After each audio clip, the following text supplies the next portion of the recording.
Why, hello, guys and gals, and welcome.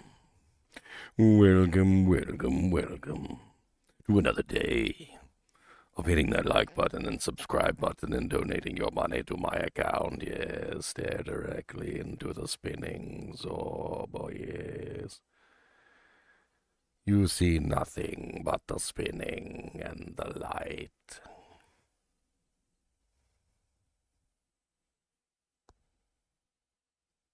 You will help Ginger Gaming Mentor reach 100,000 subscribers so he can finally obtain his plaque. Yes. Stare deeply into the light.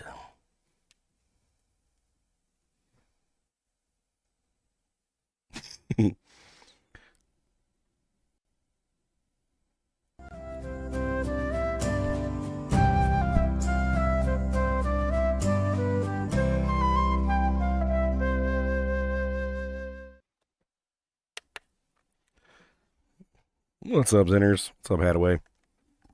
Yeah, what's up? Holy, you guys joined at the same time? Or were you in another channel? Did we just join at the same exact time? The same exact time. That was weird. Yeah, it went like, I'm like, oh, wait, who joined? I clicked the button and then Ginger's there, and I'm like, what just happened? I just started the live stream. That's what's happening. So, we were theory crafting a build yesterday. Well, me and What'd you come up with? I'm so tired, bro. So, you can maybe try it on closed, but with like potato gear, it's basically Eldritch Blast, right? But Ooh. you're gonna like you're gonna utilize like basically physical damage and magic, because Eldritch Blast is magic, and then if you have magic immunes, you have the physical aspect to it. It's basically a cleave build. Yeah, I mean, Eldritch Blast is highly localized. It seems like a melee, like utility tool. Like you wouldn't use it as a ranged character because it doesn't really hit anything. Well, you could still use it with Echoing Strike, because basically, like, you could still be in the middle of stuff and cast Echoing Strike on you to just pulsate like blades everywhere, just to like basically proc a hex, so that the Eldritch Blast will damage whatever's hexed, right? But anyways, yeah, so we were thinking like Levitation, Cleave, Eldritch Blast, and then max out Hex Bane and Hex Purge. So on top of like having the pulsing AoE from Eldritch Blast, you'd also have the explosion from the magic explosion from Hex Purge. I mean, Eldritch Blast does seem kind of interesting. Have you seen how high the damage goes? Yeah, so if you have all your GCs and everything, at level 42 is 12k damage a pulse, and it pulses at 12 frames, so it does 2 hits a second. It sounds like it would work really well to augment a melee single target build.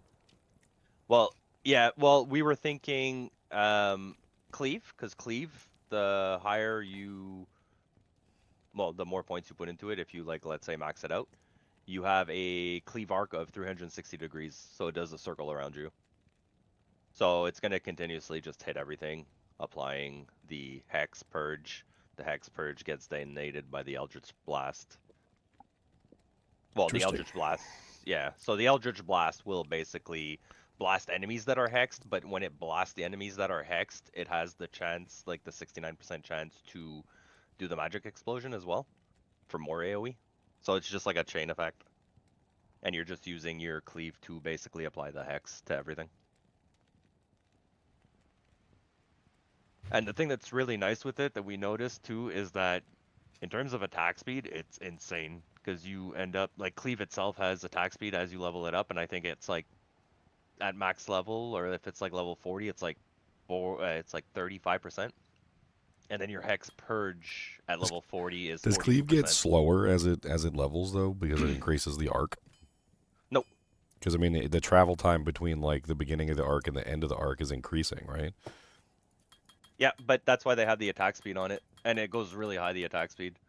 So like every time you level it, it gets 1% attack speed, 1% attack speed, 1%. So from start like from like let's say beginning to end game, you're attacking just as fast, if not faster, because obviously you're gonna get weapons with attack speed, gloves, amulet, whatever the case, right?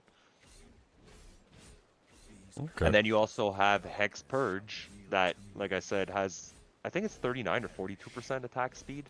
So the At idea level. that we're thinking here is just basically this circle around me is a death zone, essentially, right? Yeah, and another cool thing is that at level 42, Hex Blast. So okay, the way Hex Blast works, somebody was testing it yesterday on an editor. The life steal and mana steal is only off of the magic damage from the Eldritch Blast. I keep calling it Hex Blast, but yeah, the Eldritch Blast. At level 42, it has 39% life steal and 39% mana steal. So as Good long as sustain, yeah. yeah, as long as you're holding Cleave, you can't die. Well, I mean, you're in the middle of Ubers probably, but it's basically a life tap at that point, as long as you have a hex on the enemy. Oh, okay. So what you're saying is that the Eldritch Blast life leech is applying to magic damage, and if you have either It only Hexbane or Hex Purge, which apply magic damage to your cleave, then the cleave is then leeching based off the magic no, damage of the hexes. no. Every time it pulses, it leeches off the magic damage of Eldritch Blast. It only functions off of the Eldritch Blast damage. Sick. But the Eldritch Blast damage is doing 12k, 2 hits a second, and then you're at like 39% life steal. So you're getting 39, 39. Like you're life stealing twice within a second. Hmm. We somebody what's man? I'm forgetting his name. Oh my god, I'm gonna remember. I was up so late, bro. I was up till like 5 in the morning and I slept for 2 hours. But yeah, anyways, he was using like white gear, like just with the skill points, and he was able to survive in like hell, Act 2, 3, like not die at all. Like stuff was hitting him. Like he put his points in there, his stats for HP. But like stuff was hitting him, chunking him to half, and insta heal, full health, insta heal, full health, insta heal, full health. It's a dangerous way to live, though. It is, but that's with no gear. That's with white gear, right? He literally just had like a short sword, white, uh, an armor that was white, like a scarab husk. I mean, it sounds good, but I'm trying to figure out like the point requirements here. It sounds like it's going to be a lot. Yeah, it's an 100-point build. So what when you're doing cleave, like what Because we you're were, talking about like first off, you have to max out Eldritch Blast, right? So that's 20. yeah, Then you're going to be yep. maxing out Blade Warp, which is another 20, so No, that's 40. no, well, yeah, but hear me out. The Blade Warp is literally the last thing you're gonna max out. You're doing Hex Eldritch Blast, Purge, which is Hex yeah. Purge, So which is what you're gonna use. now you don't necessarily need Psychic Ward because that's only seconds per level. Exactly. As long as you're recasting Eldritch Blast all the time, that should Yeah. be okay. But that's still Yeah. 20, 40, 60. Then 80 for Cleave. I'm assuming you would want to max Cleave out, right? Where are you getting 60 from? Hold on. Eldritch 20 Blast? for Eldritch, Yeah. 40 for Blade Warp, 60 for Purge. Okay.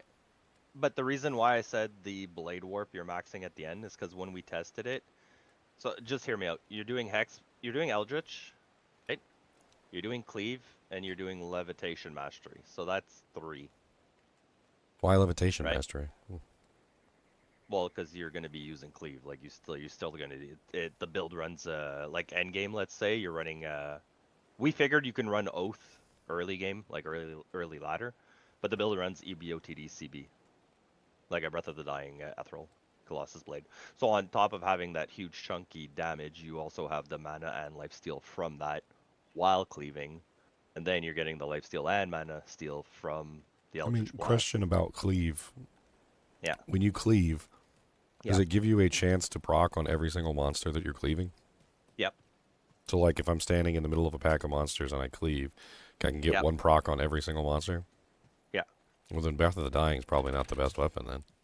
Well, Breath of the Dying was just for the chunky damage and the Well, sustain, yeah, like it's more good sustain. damage. It is good damage. But, like, there's got to be a weapon out there that would take advantage of the fact that you can hit every single monster within range and still have the chunky damage that we're looking for. Yeah, there are some cast or on hit or on attack, like things you can use, but like nothing's synergized with them, so I don't know. I don't know if it necessarily has to synergize. I was just thinking, let's think of some pure- let's think of some options, right? So F Death, for instance, has Glacial Spike on attack, or is it Glacial, or is it Ice Blast? I Glacial. can't remember. It's Glacial Spike. It's Glacial? Yeah. Which is an AoE explosion. Yeah. So imagine you're surrounded by, I don't know, let's just say cows. So you're surrounded by 20 monsters, right? Yeah. And let's pretend that you have a pretty good chance. Isn't it like 30 some odd % for the Glacial Spike on F Death? Yeah, it's 30 at level 18, but the thing is, unsynergized, it does 100 to 150 damage. Like, it's very low. Yeah, Cold skills are the lowest. It doesn't matter. So this is freezing arrow technology 101. So if you have a skill like that, which has a radius, so Glacial Spike has a radius, which is 3.3 yards, which actually rounds up to 4, which means that if you have 20 monsters, you take basically 30% of those monsters, which is...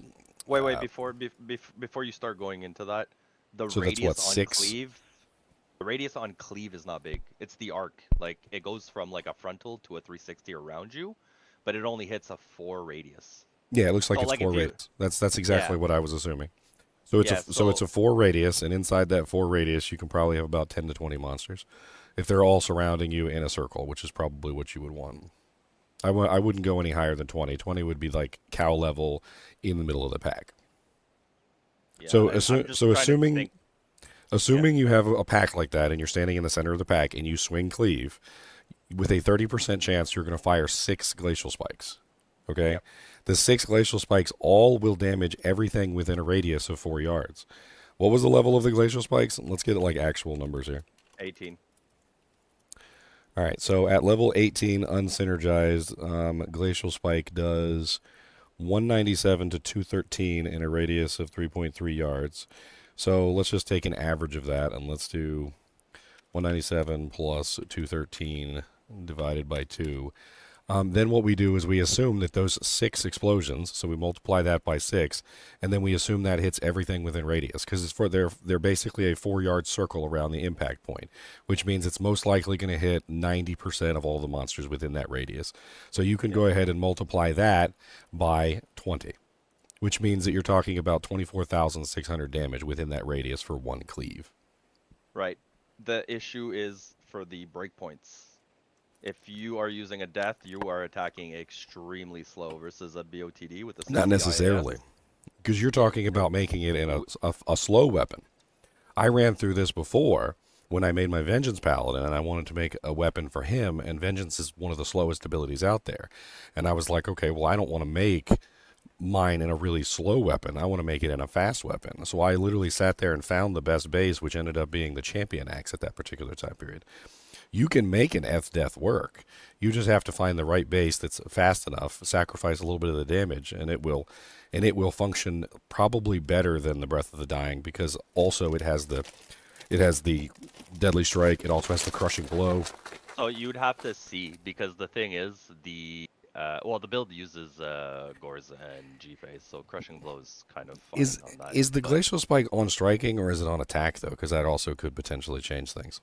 I can't remember. Because if it's on attack, it might only go once. Let me see. Because I'm pretty sure that on attack means when you swing your weapon, and it only has the potential of doing one blast, whereas on striking has the potential of doing multiple blasts. All right, so let's move away from it's on attack. So let's move away from that. There's another one. Actually, there's a couple weapons. We can explore a bunch of them actually. There's the one that I made the Buffy the Vampire Slayer character on. Let me pull her up real quick. I think I actually have her loaded recently. But the thing is, like, before you go like too much in depth, you need to be able to hit 50 attack speed on a weapon. Even if you have a really good base and it's a rune word that doesn't have attack speed, even if you're at minus 30, that's still not 50%. So you're not hitting your max frames. So this one's not exactly the most amazing, but this is another option. So Hellslayer Decapitator has level 20 Fireball on attack. Oh no, that's also on attack, damn it. Okay, so that's not going to work either. You know, I think they might have actually like looked into the future and saw us having this conversation right now, Zinners, and then like they were like, no, we can't put that as on striking. It needs to be on attack. Well, I feel that that's what it is, and like the idea behind the attack speed, like the max breakpoint, was so that you can cleave really fast. Because what ends up happening with Hex, or I keep calling it Hex Blast, with Eldritch Blast, is that every time it pulsates, it like it says it. So the way it works, it says it refreshes the hex, but the hex you're using actually detonates, so it can't refresh it. What about So Miasma? Miasma, hold on. So Is that in? authority has a 10% chance to cast level 15 Miasma on striking. What you're talking about? Miasma is. Hold on. I didn't play with the chaos skills. It's that one actually could work really well because if you're a melee character and you're in the middle of a pack and you swing in a circle around you with Cleave, there's a very good chance you could end up hitting every single monster around you in that Cleave circle. Yeah, but let me see. What's Miasma again? Miasma is the one that creates a chain to the target. Oh, Miasma chain. Miasma chain, yeah. It basically, Oh. and so it's actually really high level too. It's level 15, and I was actually using it recently in a build for the bow kind of attacks. But I mean, it sounds like it could potentially tech in easily into this build because if you sit in the middle of a pack of monsters and you swing in a circle and you hit like 20 monsters and it has a chance to proc on every monster, that could be amazing damage. And technically, you could synergize it if you have the points for it. Nah, you probably wouldn't have the points for it, because like the damage is gonna be cleave melee like within the 4, in the radius of 4, but then like basically the AOE aspect of it would just be the Eldritch Blast with the purge like detonating, and the purge, like for it to actually do damage, we noticed, like for it to be like decent damage, like not 2k, like to have it at 6k on explosion, needs to have the Hex Bane synergy maxed out. Hex Bane synergy? Yeah, so Hex Bane is the first one you unlock. It's the one that gives you the magic damage to your. It's basically enchant, but for magic damage on the Warlock under the Eldritch tree. I So mean, you need that one maxed. synergistically, wouldn't you rather go with Purge because it synergizes with Eldritch Blast? Yeah, well that's what we're running. But you still need to max it because Hex Bane is a synergy for Purge for more damage, more magic damage. So that's what I'm saying. Like that 10%, like when you're like fully, like let's say decked out at level 40 skills, the Bane is giving like almost 1500, or no, sorry, almost like I think it was 700 or 800 per point into Bane as magic damage, which is a lot, like for magic damage, anyways.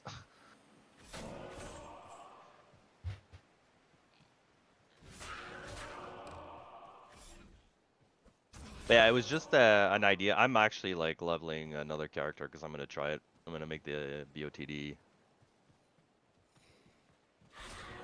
and everything. Oh, also the the echoing strike build, dude. That's it. So I have no plus to skills at all on the build, and the echoing strike is doing 57k with 50% deadly. No, sorry, 70% deadly strike, 50% crushing blow. I was showing people yesterday in the Discord. I tossed 2 blades out, and it basically Diablo's dead. Oh yeah, it's very good. Bale takes me 5 seconds to kill. I was able to do the Ubers, like all the portals. I haven't tried Uber yet, like Diablo, Meph, and Bale. But like I feel like I'll just chunk them like no tomorrow. I still feel like there's something wrong with Echoing Strike because it doesn't. The We- math doesn't math. Like I tried to run the math and I couldn't figure out why it was so high. It doesn't math out, and we figured out what it is. So on Echoing Blast or on Echoing Strike, it only takes 75% of your weapon damage, which like Leo had a Hodo and he was like doing damage, and I'm like, how are you doing so much damage? I understand why now. You don't actually need a high hitting weapon to do damage with Echoing Strike because it has damage on the skill, and it's doing the math as if that was a weapon itself.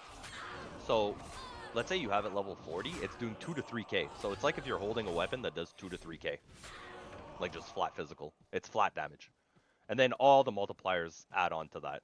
So you have like the percent damage from the skill itself. You have fortitude that's giving you another 300%. You can use a phoenix, gives you another 400%. But it's multiplying as if you had a weapon that did like 2 to 3,000, which is, yeah, I don't know what they did, but it's broken. Like, it doesn't make sense. I don't expect it to stay that way. I feel like it's gonna change. They're gonna nerf it, because the other thing that I Well, tested yesterday. I don't really necessarily think it needs to be nerfed. I think there's something wrong in the calculations and how it's working. I think they're gonna find the bug and they're gonna fix it, and the damage is gonna go way down. Oh, maybe. Well, I think it's gonna go down on the aspect where you'll actually need like a weapon to do damage with it, not just like, hey, I have a Hodo. Dude, I was running around with an Ondals, just like clearing everything, like Bale, Diablo. I was like, holy. Here, like, I'm gonna attest one cleave with a pack of fallen around me. Let's see how many miasma chains I make. Let's get them all nice and packed in. All right, here we go. Wait, hold on, I'm not. Okay, I only got one chain. Let's try again. I mean, I could get unlucky. We'll do a couple. All right, pack it in. Let this begin. Come on down, and it is a sin. I got nothing that time. That was pathetic. Let's try again. This is on closed? This is on offline, yeah. This is a character I hacked in. I hacked it with my lead hacker skills.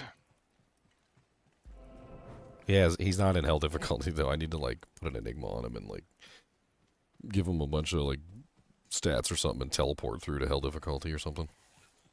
Yeah. But yeah, you see how, like, you're attacking and it's pretty quick?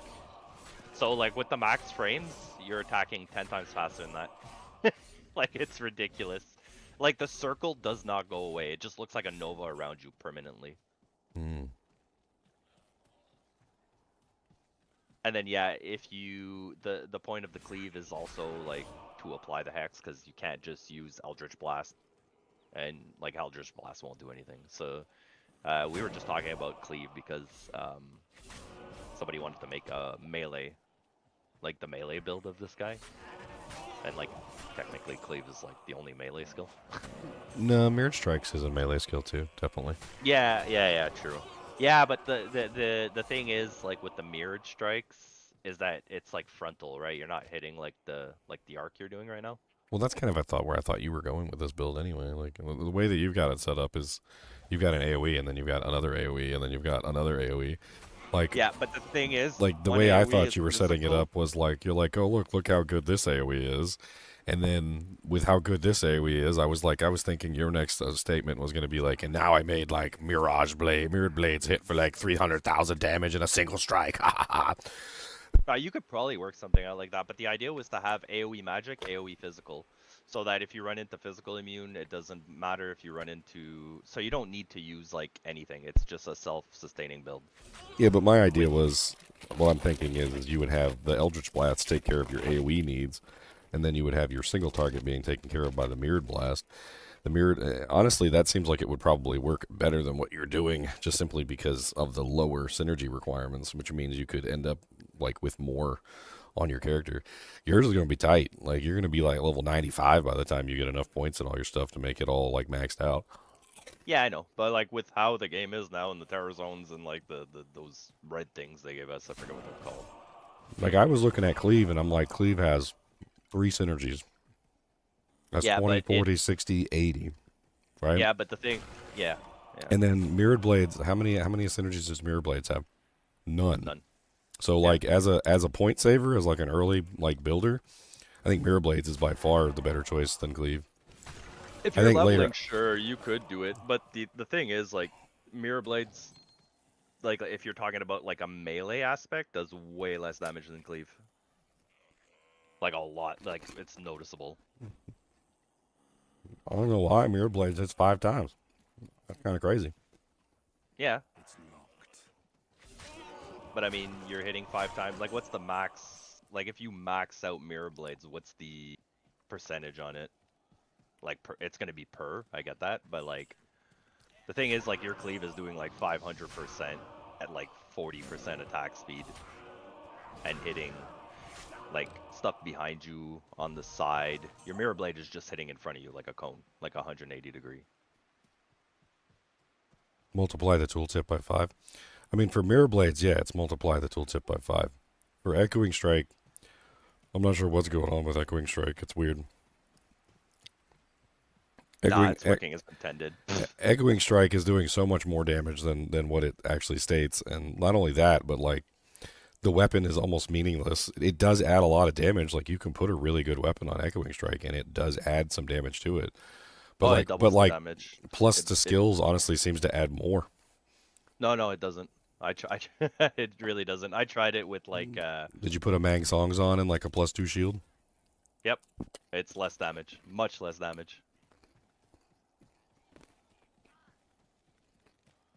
What about an ethereal Ariox needle?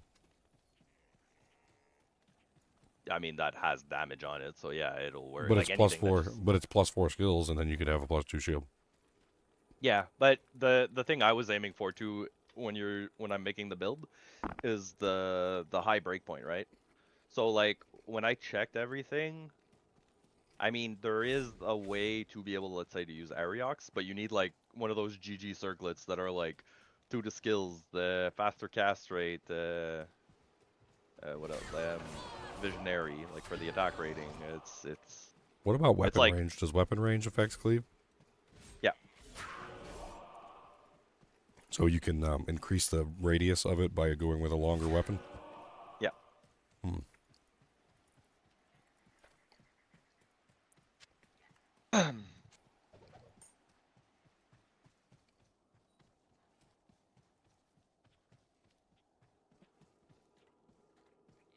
Trying to think like what weapons are actually have really max range, but like actually fast. I think most of the max range weapons are slow. Yeah, they are. That's why I just opted for the EBOTD, because it's like a mid-range with you just pump damage. The only thing that And helps my throat is literally things that are like super hot and spicy. So like I'm literally like burning my throat just to make it feel better. And you can tell too, like when I stop eating them, like my throat all of a sudden like messes back up again. It's really quite silly. Somebody in your chat said 50k for what? An EBOTD Warpike Echoing Strike. I mean, yeah, that's not optimized, but I mean... Hey, so Echoing Strike and Cleave and Mirrored Blades are like 3 different like talkings. Yeah. Like I wouldn't compare Echoing to Cleave, and I wouldn't compare Echoing to Mirrored Blades, and I wouldn't compare Mirrored Blades to Cleave either. Echoing Strike seems to be more in the vein of like Blade Fury, if you did Blade Fury builds. So like trying to like compare Echoing Strike to any of the others is silly. Like let's just take Echoing Strike, put it in a box. Okay, guys, we're gonna take that box and we're gonna walk over to the other side of the room and we're gonna put it down on a chair, and then we're gonna go back over to the other side of the room and talk about the other abilities. I'm not saying Echoing Strike is a bad skill, but like don't compare them with each other because they don't function anything remotely the same. You know what else I think might be the mess up they did? So on your tooltip, it says let's say it says you do 50k damage. You're shooting 5 blades. Each blade should do 10k. The total skill should do 50. But it feels like each blade is doing 50k because you can shotgun with it. You can just cast it on your feet and have like the AOE like a hammered in. Like it's ridiculous. No next hit delay was an issue. Like they should have put next hit delay on it. I'm not gonna tell them that, but that's what they should have done. No, you're 100% right, because even that's a thing. Like there's no next hit delay on it, because I tried it on Diablo. Like I'll cast the skill at my feet and it hits him like decently hard, like any other class would. But then if I shotgun him, it's 1 Echoing Strike. It's just like, huh? Like you shouldn't be just one-shotting a boss like it's a rare in the world, you know? Like I mean, if your character's built properly, yes. If it's like an endgame build with like max gear, yes. But if it's like but if you're like a mid-range character with like a poopy weapon, no, you shouldn't be doing that. Well, I don't even know like which build with like I would like to see a build that just one-shots at like Diablo. I mean, I think it's like 2 pokes on a CS zone or on a. Let me pull over Yeah, don't pull out your poison. I don't want to see poison. Okay, you're just gonna shoot one arrow and be like, look, he died. Like, yeah, okay. I mean, have I killed Diablo in record time, like faster than anything I've ever seen? I mean, yes. It was actually done on a sorceress. But I meant like one hit. Just you hit, you click once and you're done. Save and exit. So when Like- I built a full firewall sorceress, and I mean full firewall sorceress with like top end gear and like maximum negative res and like all the plus the skills, she was able to kill Diablo in 1.2 seconds. And I'm talking about Uber Diablo, not regular Diablo. She went up to Uber Diablo. Like, I literally cast, I think it was 3 firewalls within that, like, 1.2 second time period for the delay. By the third firewall, like, before I even finished the cast of the third firewall, he was dead. Yeah, no, I get that, but you're still like you said, you still cast 3 firewalls. Like that, you're still casting it 3 times. I mean, like a one I click. mean, I cast really fast. No, I get that, but you know what I mean. Like, it's as if you can just walk up to Uber Diablo and just auto attack him once and he dies, kind of thing. You know what I mean? Like or you shoot one fireball and he's dead. Like I don't know any. Like, it doesn't make sense that this class does that. And then they're like, they're hey, definitely let's... messing with, like, something in the background there. And it For sure. I'm going to guess that it either stays the way it is right now, I think Or- it might for season 1. or it either stays the way it is right now, or they're going to patch it before the ladder starts. So, like, they may leave it for one season and just let it be, and then just let it be overpowered, which is exactly what they did with the Crusaded in on Diablo 4. Was they literally just let it be OP on purpose. They deliberately made that thing OP because they wanted people to love it. Yeah, exactly. Yeah. I'm looking at various weapons that I have sitting around. There's a Doom on this guy. Man, it doesn't really seem like a good choice for this build. I mean, it doesn't really have like the high end damage that you would really want, but it does have +2 to all skills and 45% increased attack speed, and negative 60% enemy cold resistance with the Holy Freeze, which is kind of fun. But then again, it also like is gonna break all the time because it's Doom. Yeah, Got a because flame Cleave. below. Where is what? my Oh. Flame Bellow? Yeah, Diablo just dropped it. I'm trying to think if I have one of the weapons just sitting around. I mean, I can always just add a bunch of stuff and like do some testing. Kind of being lazy. We don't need to talk about my build. It's really weird. It's fun. Definitely not meta. I mean, I would just play around with everything you can for right now, and then once you get a better idea of how things are going to work later on, we can always make adjustments and try and figure out optimal setups. But honestly, right now, it feels like... Well, mine just I hate cleared to say chaos. this, it feels like you can pretty much do anything you want right now on this new Exactly. character Yeah. and still succeed. Yeah. So mine is like fully synergized Abyss, and then a little bit of Apocalypse and Flame Wave, with a little bit of Summon Tainted. So, you know. He's just like, I'm going all over the place. Anything works. Who cares? It's- Yeah, So and I just James- cleared Chaos and Hill. So James Reed asked a question, and it's an important one, and it's something that we need to talk about like as a whole like stream and everything. He said, "Do Yeah. those 3 abilities actually class as melee? Like, does laying of hands work on them, for example?" The answer to that question is each individual skill probably has its own rules, right? So like demon damage doesn't work on Blade Fury. It doesn't work on Smite, right? Doesn't work on echoing either. I tried it. Yeah, so like echoing, which is very similar to Blade Fury, most likely doesn't have that effect. Cleave probably does, right? So like what you're asking is does a specific thing work on them? Honestly, that's something that we actually need to test. Like we need to sit there and go like, okay, 100% crushing blow, does it work on this ability? And then actually test and make sure that crushing blow works, and make sure that open wounds works, and make sure that demon damage and undead damage work, and so forth and so on. Because these abilities probably have rules that we're not aware of yet. Echoing Strike definitely, as Zinner's just pointed out, is one that 100% for sure has its own special rules. I would assume that Echoing Strike has a lot of restrictions placed on it. It can't crushing blow either. I tested it. You can deadly strike only. You can crit on it. That's it. I couldn't seem to get it to proc either. It didn't seem to proc anything. No, it doesn't proc. So on attack, on striking, nothing procs. You can't crushing blow with it. You can only deadly strike with it. You cannot, like damage to demons does not work with it. So like COH or laying hands will not work with it. I mean, it's So it yeah, it's honestly very kinda, limited, but you're doing like 80k damage with 100% crit. Like but what the hell? it honestly kind of seems like they just copied Blade Fury and then like modified it, added a new animation, and like played around with the way that it worked. But like, Yeah. it looks like the base code probably is just Blade Fury. Yeah, it's possible. But doesn't so Blade Fury can't proc crushing blow? I thought it could. Blade Fury does, but Blade Sentinel doesn't. Oh, okay. Oh, Maybe yeah, it's that's maybe one of it's those. Blade Sentinel. Blade Yeah, I Sentinel think goes so. out and comes back. Yeah, exactly. That's what I was thinking.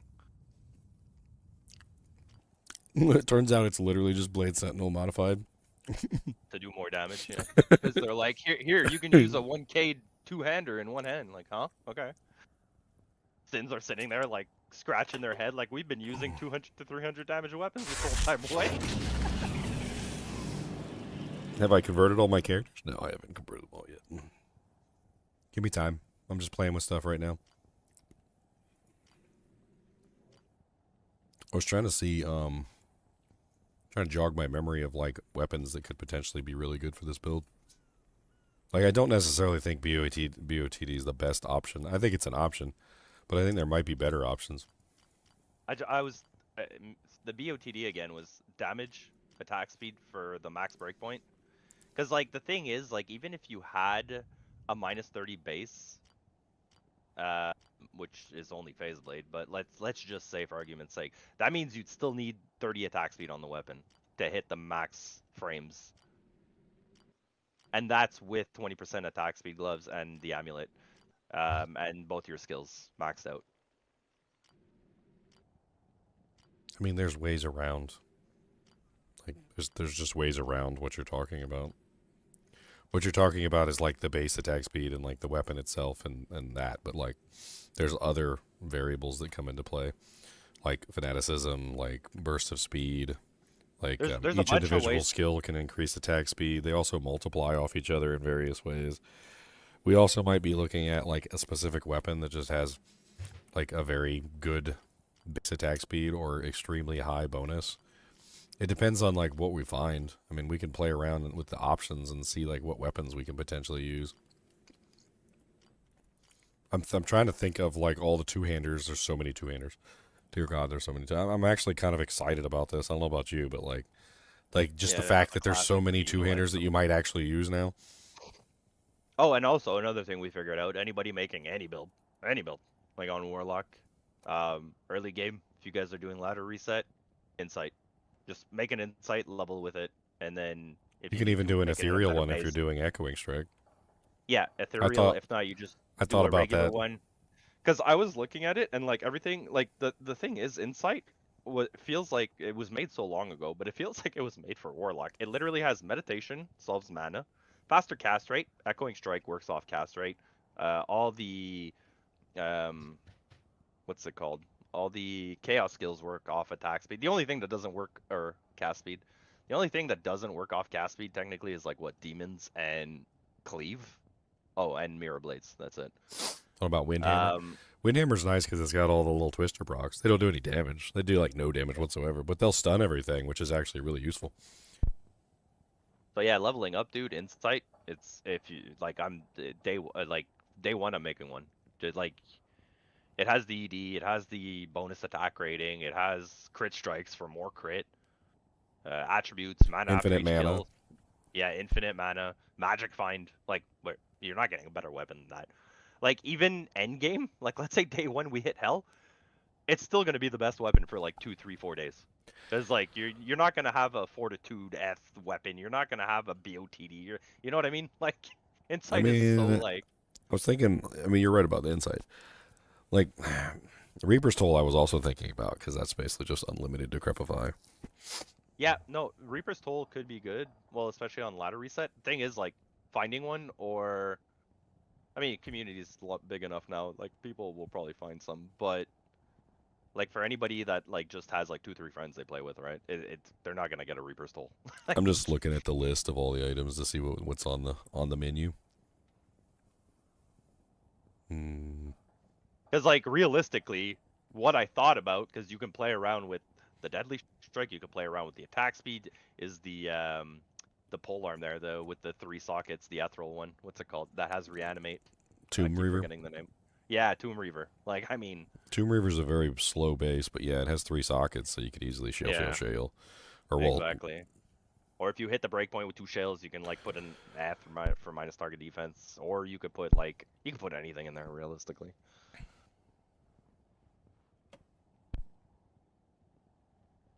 There's a lot of good two-handeds. Just there was no builds to ever use them.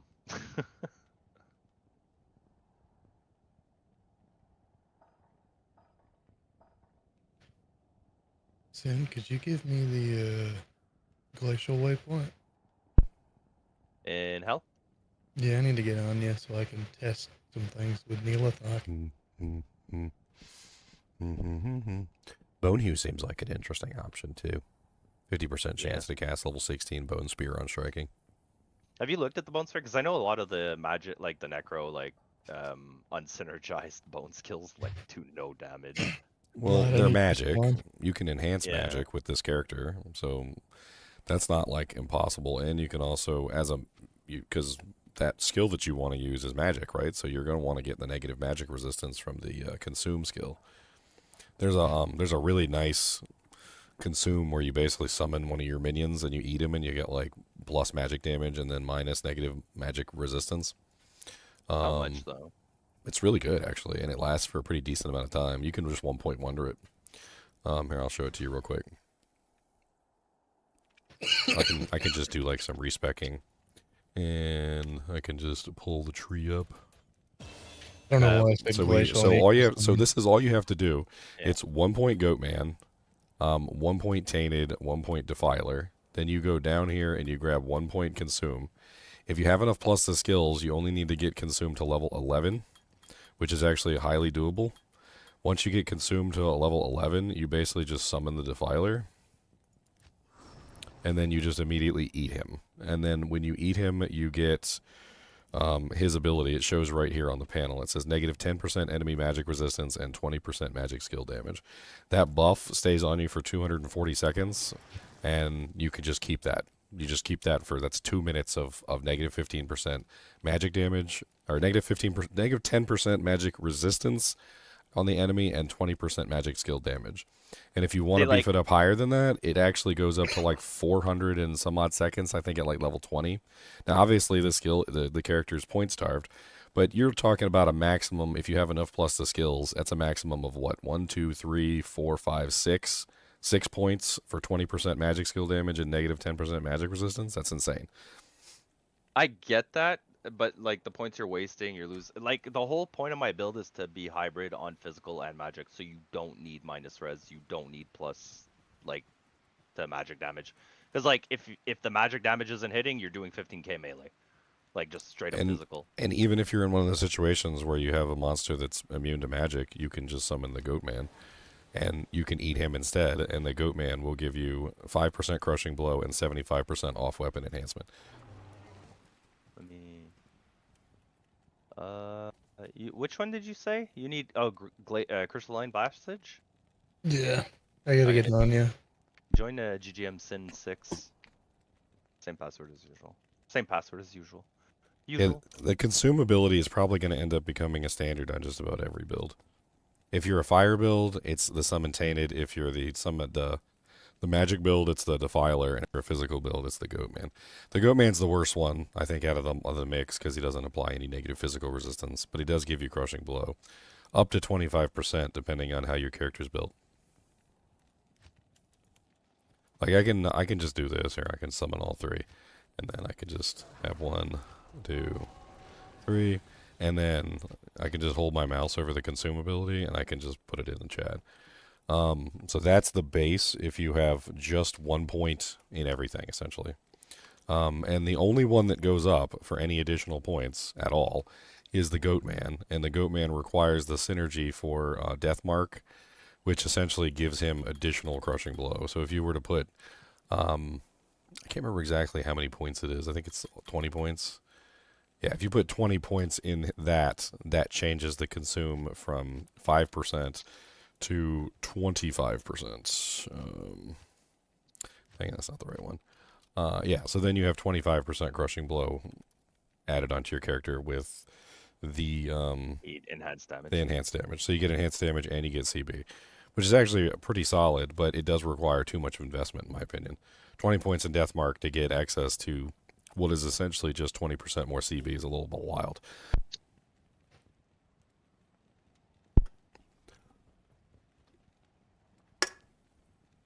The fire one is really good.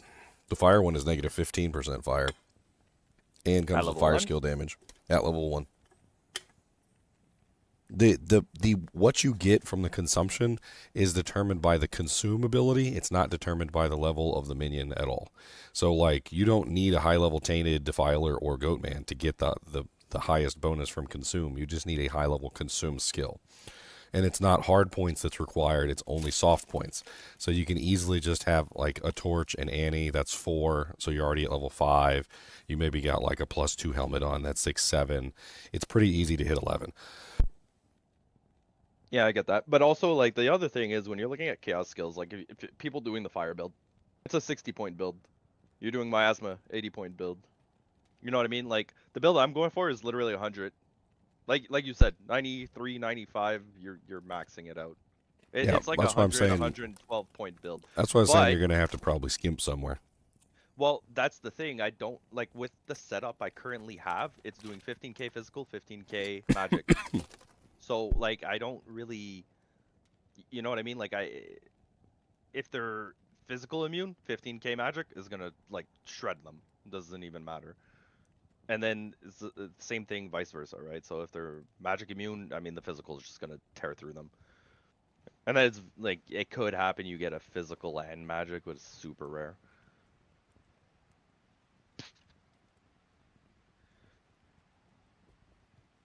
Like, the idea was to split the damage, so I don't have to go through all the, you know how I play anyways, 1-button builds.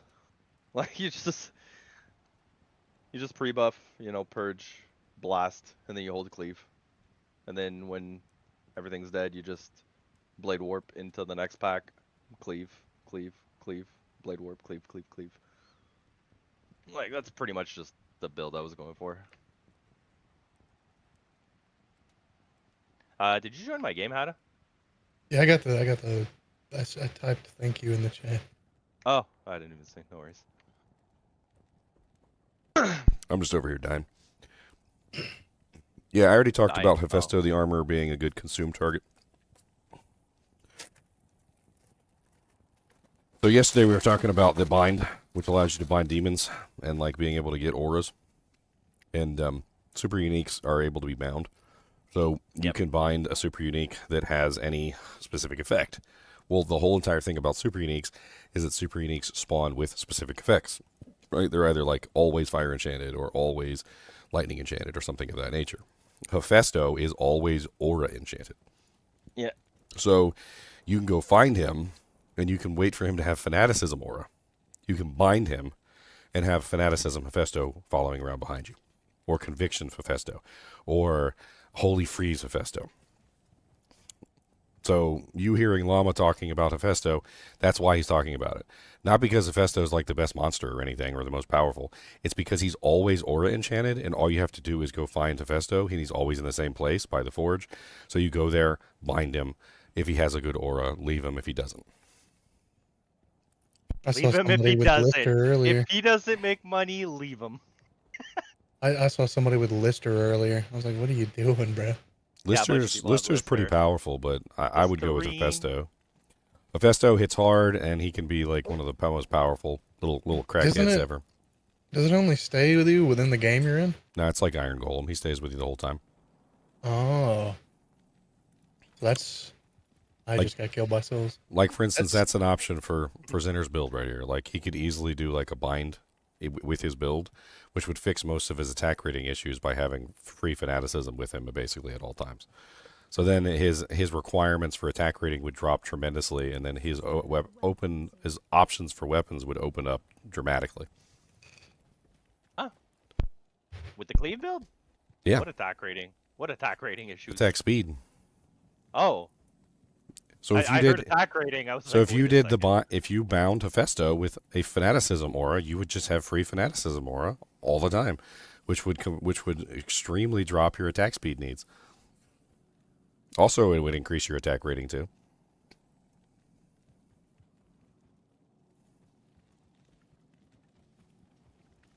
Yeah, I mean, the attack rating's kind of. When I put the build together, it was like at 15, 16k. I was like, like I don't think I need more than that, but yeah. I need to I mean, like it just comes with it, so it's cool. But it's not like attack rating. I'm not going for, that's for sure. I'm wearing Enigma, but I'm not using teleport.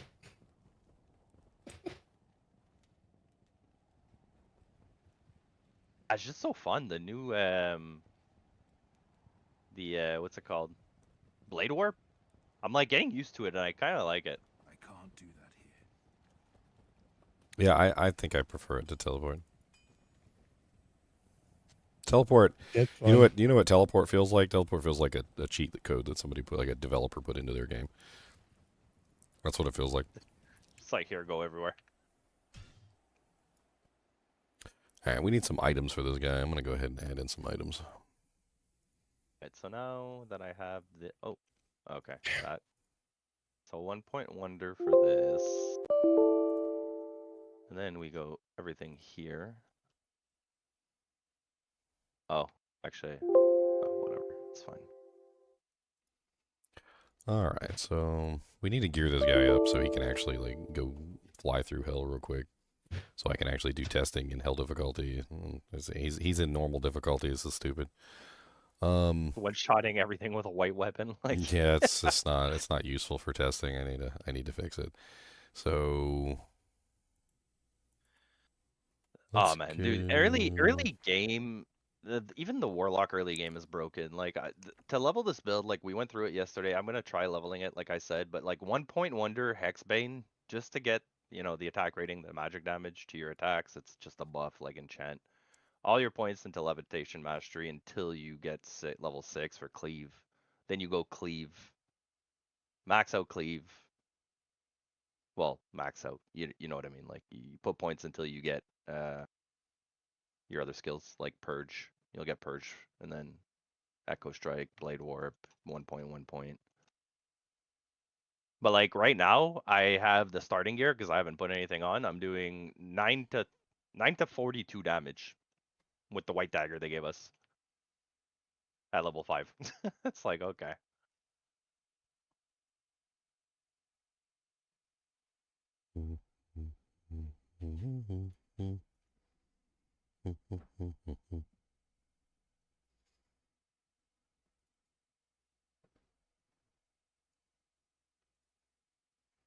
He needs some doojanks for his friggin' head. Gonna get some of them heat.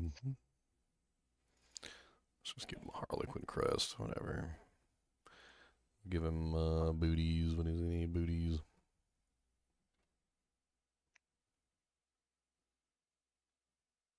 Let's give him some silk weaves. Hunter can't get mana, huh? Who can't get what? Oh. I mean, people are dented.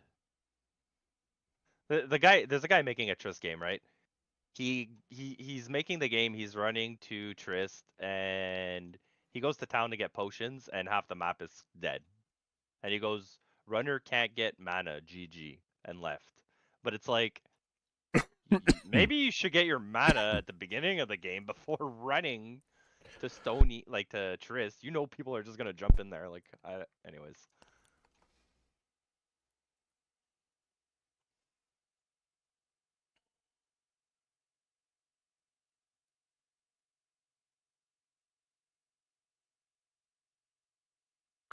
Alright, there we go. There's a pack of items for him so he can go kill stuff.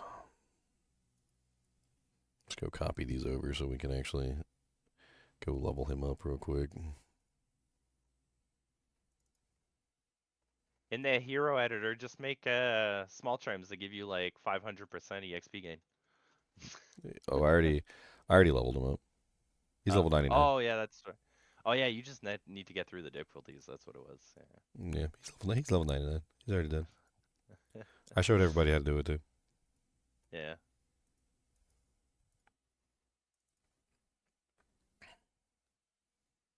I'm just gonna put an enigma on him and like teleport through. I really just want to get the hell difficulty so I can start testing against like actual tough monsters. Echo doesn't reduce durability, yes. If you've been watching the stream, you would know. We already talked about that like 1,000 times. No, 2,000. Yeah, probably maybe more like 2,500 actually.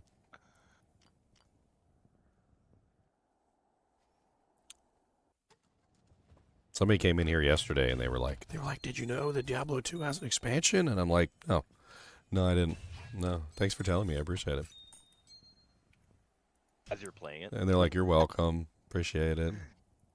As you're playing it. Lol. Well, we've You been ever talking played about it for the Diablo past 2? 3 days. So we actually were literally talking about it like 5 minutes before you showed up. Talking about what? The echoing strike not using durability. Yeah. We also talked about it for like 10 hours yesterday. 10 hours on day 1. Yep, and day 2 and day 3.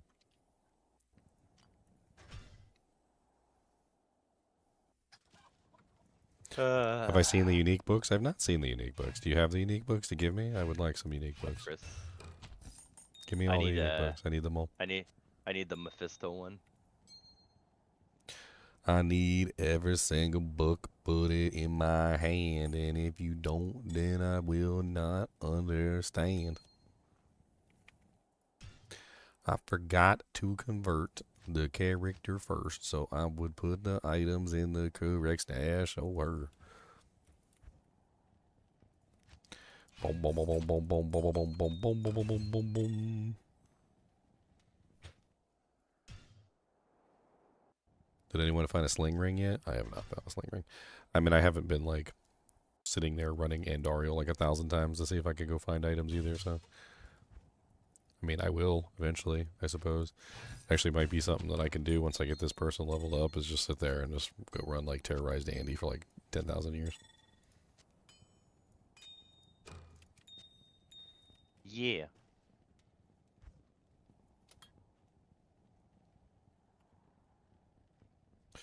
$10,000 years.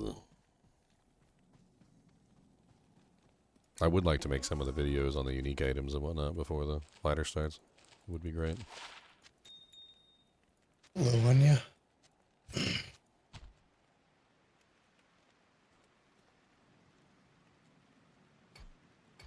Took me forever to get to her because I had souls everywhere.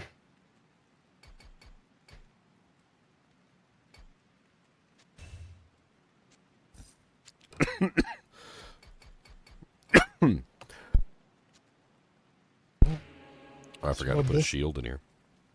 Yeah, oh well. We got any shields laying around? Get a vigilance, there you go. Vigilance will work. Give me some resistances. I didn't put a belt in here either. What kind of heathen am I? Does the book Anya give you just never have skills on it? Because she's never given me one with skills on it. It's RNG. You can get with or without. It's hit or miss. 35k in the bank. It's like getting druid pelts when I played druid and they had no skills. They just had like faster hit recovery, life. I was like, oh, awesome. 10 out of 10. Yeah. 10 out of 10 would recommend. Not to do Ooh. Anya. Or talk to her, I mean. Hi there. I'm Jersey. Hellmouth War Gauntlets.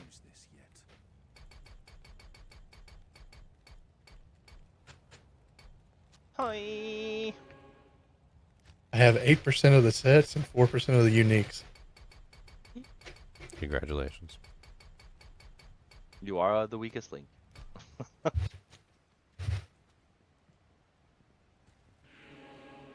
Oh, what am I doing here? This. No, that's not what I want. Oh, I level totally 9 took for away the that. thing like an idiot. That's why I had to dump too many points in the. Whatever. 50. Oh, what the hell? Okay. 16, 0, what?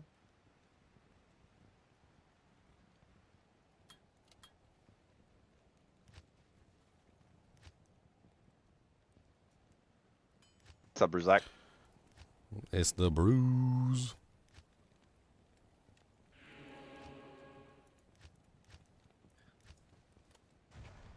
Fine then. Up, fellas. How's What's it up? going?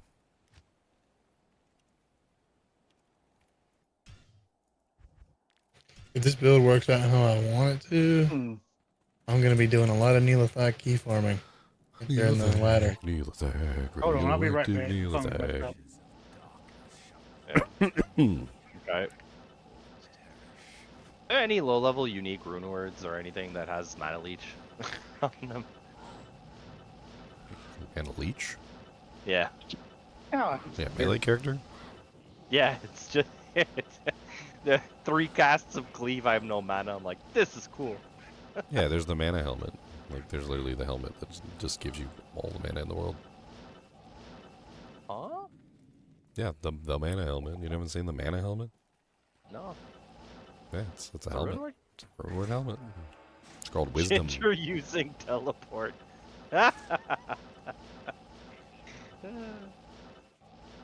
this is the way. Nah, Ginger will use teleport skills. He will not use Enigma normally. I mean, I'm just trying to level up a character. What am I going to do? Run around real slow and, like, one-shot all the play the monsters game. with my 23,000 damage, like, level 99 abilities in normal difficulty? That just seems silly. You'd be efficient.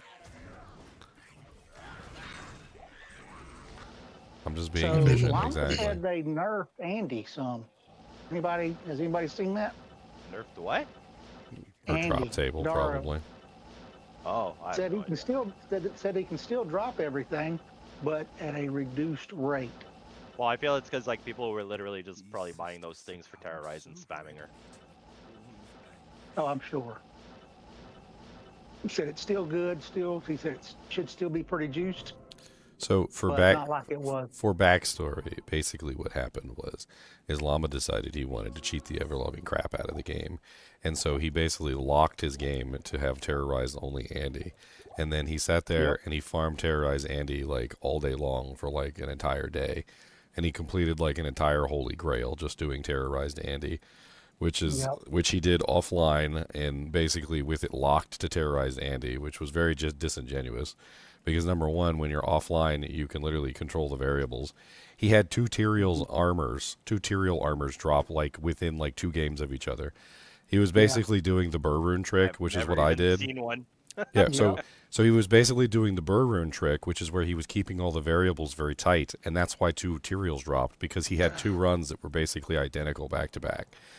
And not only that, but it wasn't Terrorized Andy, it was Terrorized Andy permanently all day long. Yep. Like Yep.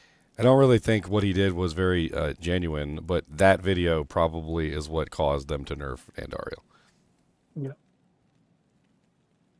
Yeah, he says he kind of pushed forward a little bit, and I was watching some video he did last night after I got off sleep, and so, anyways, but he said he kind of pushed forward, that he felt like it needed a little bit of a nerf.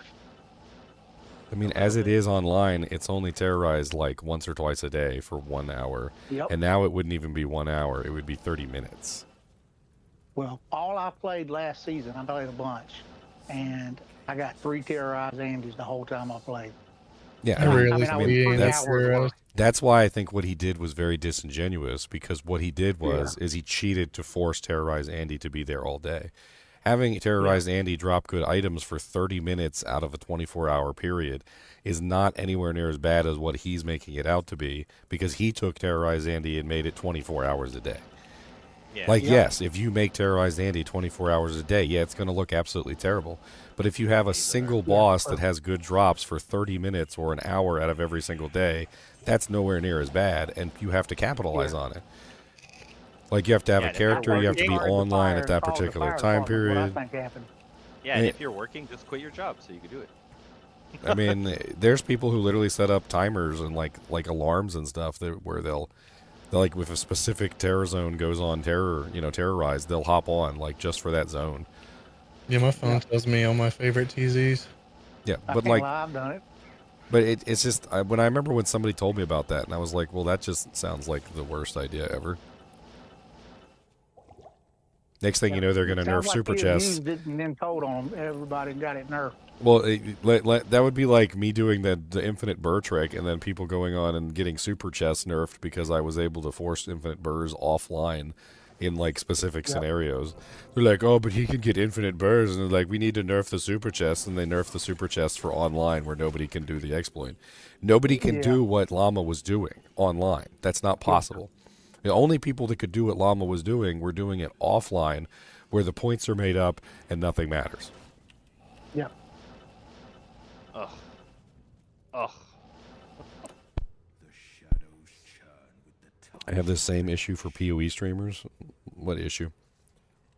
I make up issues. They exaggerate things.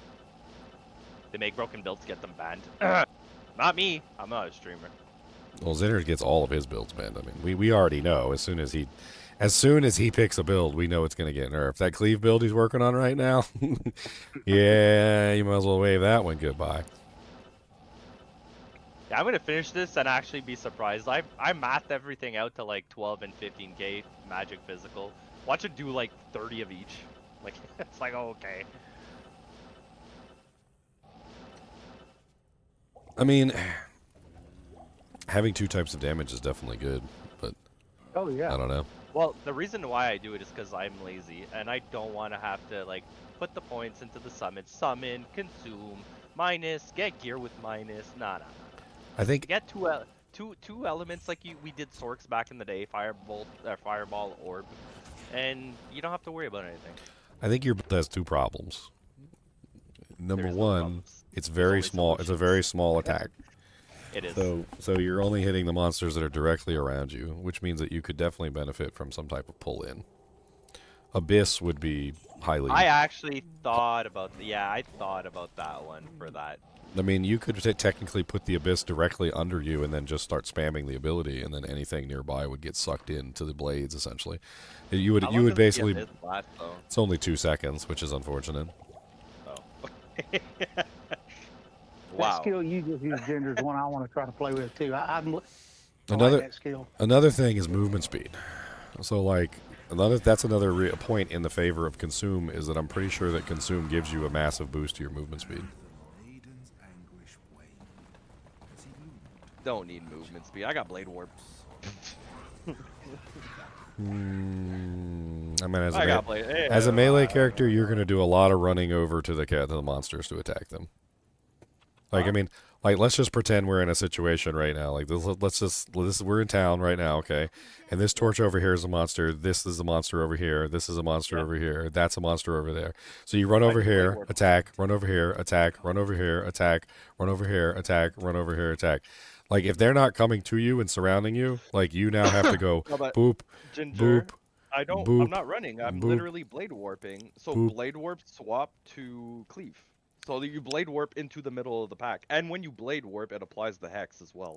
I don't So know if if blade you warp have- is going to be really all that amazing Necromancer goblin thing from for in PvP. combat. I don't really like the blade warp in combat idea. I'm using it right now on my echoing blade, and it's perfectly fine. Like, I actually love it. Yeah. Hmm. Did you play PD2? No, Ginger, I don't think it's ever. Well, you might have tried it, but I didn't know if we you played it, Zenna. I have in the past. I haven't. Yeah, lately. but the way you're playing that is kind of the same way the poison dagger build plays. Teleport into the pack and cast the poison dagger a couple times, everything dies. But you teleport from pack to pack, basically. Yeah, but in that game, see, like, that's the thing. They're taking it a bit too far, I find. They made Poison Dagger in that game react like rabies. It's like, huh? Bro, Ginger, you could teleport on a Necro and just rabies packs down. Like, Yep. I mean, but with poison you won't dagger. get any argument from me. I think PD2 took things way too far. I mean, they have really hard content where you kind of need those builds, but it's like it made the game irrelevant. You're literally doing normal nightmare hell, act 1 through 5 in 40 minutes. Yeah, but that's like going to a restaurant, ordering a pizza, and then like the pizza comes Having a slice. and you place it down on the table, and then the waiter comes up like one second later, takes the pizza, throws it in a trash can, and then replaces it with like a box of sardines. Like, I don't know why you would take the entire game, throw the game away, and then make a new game. Like, at the end, it's like okay, the game's really easy now, so we had to actually make a new game for you to play because the regular game was way too easy, and we don't know how to balance things at all. But there are certain things they did that I'm cool with, right? So, like, for example, and it's not as much damage, okay, as so like Sork Fire Enchant, right? In PD2 they have Cold Enchant as well, but it does less damage than the Fire one. So it stays true to like Cold still doing less damage, and it's a Cold Enchant, you know, if you want to free stuff instead of just like fire everywhere, which is cool. The idea you're seeing here, the way they did the stash tabs here, exactly like PD2. What they did with the Ancients, a lot like PD2. Yeah. I mean, there's an Ancients fight just like the one we're doing. It's actually the one that they do is a little less convoluted than what we're going to be doing. Now, I like ours. I like the drops. I like the way it works, the premise of it. But I mean, it's directly from PD2. Typo Warlock Warp? Huh? Typo Warlock Warp might be a movement skill like charge. Well, it kind of is. It doesn't attack. So like if you have a hex like cast and you blade warp into the pack, it'll hex the pack. And then if you have the Eldritch Blast pulsating already as you're porting into the pack, it just detonates everything right away. And then like if stuff isn't all dead, you can cleave, like, you know, for harder content later on, but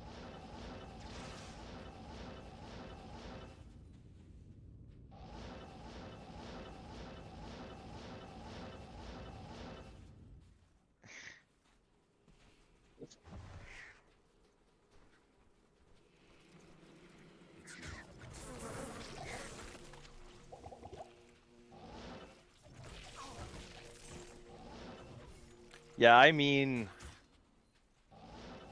no, I don't know about, like Ginger isn't buffed right now, and he's just one-shotting everything. I mean, you are at 99, but I'm in normal difficulty. I'm trying to get to hell. Yeah.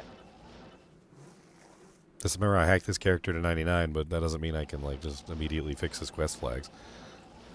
Do people often argue in your chat like that? Holy. What are they arguing about? Cab says that if you don't buff, because like most of the stuff is buff, consume, whatever, and then Chris was saying, I can do it without buffing. I could be like go through the whole game, and then he said poorly. It's like, well, I mean, I don't think anybody's gonna argue that the new class isn't powerful. Yeah, no, but I kind of agree on the aspect, like, poorly in what sense? Like, if you're just want to clear every act in hell, you don't need to buff on this class at all. You can literally just use any skill, it'll just one-shot everything. If you're trying to do Ubers or trying to make like endgame builds where you're gonna do like the Uber Ancients or whatever, yeah, you're gonna have to buff. There's no shot. You're just walking in there and like. I mean, P1 has never been like notoriously very difficult. I mean, I think some people might be misremembering like how difficult Players 1 actually is. Oh yeah. Yeah, like most characters and most builds, even if they're not particularly the most effective builds in the game, will usually do fine on Players 1. Like, I could take any character like Paladin, Sorceress, like Assassin, whatever, and on P1 you're usually okay. That's why when I do my challenge videos and stuff, it's like, it's Players 8. Or when I'm doing a theorycraft and like, so let's say I finally get the character set up for theorycraft, you know what the first question is most people ask me? Like, what's the player count? Because they want to know whether it works on Players 8. They want to know whether it works on Players 3. They want to know whether they can actually like continue to do well in the higher player counts. I can safely say that you can Veil and kill Veil in 10 seconds solo in a P8 unbuffed. I mean, my expectation with is Echoing Strike. Sorry. My expectation is we're going to see some nerfs before the ladder start. That's my expectation. I think so too.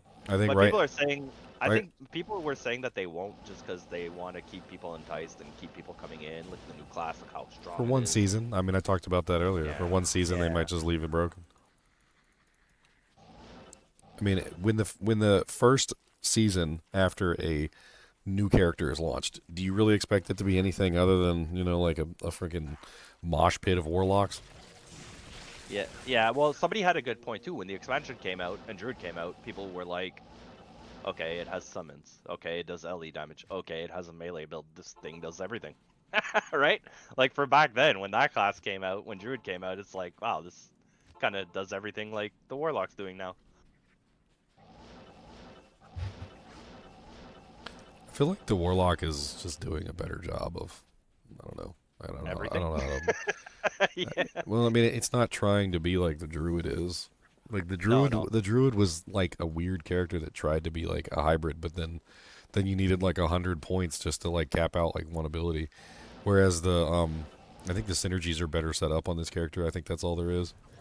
Like Yeah. when it comes to the druid, like if I want to do a fire druid, I gotta invest like 115, 120 points basically, Well, which you don't even have into the fire tree to like max it out. And like yeah, you it's like don't you don't need to said. do that on this character because they set up the synergies better.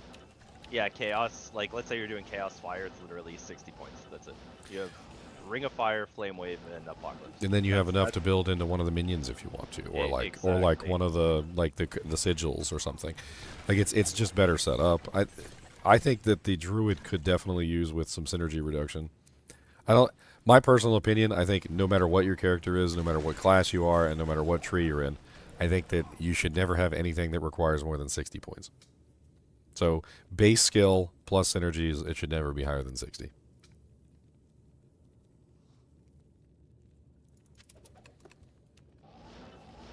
Because the problem is when you start going higher than 60, that's where like your characters basically just kind of become impossible to build because there's too many points. Like Xander's trying to make one right now, and it's not necessarily because the synergies are bad, but he's trying to squeeze in 2 skills basically and 2 sets of synergies, so he's going to be strapped for points. But like, Well, my build is going to work. I just got to. But imagine if- 96. but imagine if he tried to do that on a druid, like it'd be impossible, right? Because you Yeah, no, yeah, just spend all your points on just synergizing the first ability. yeah.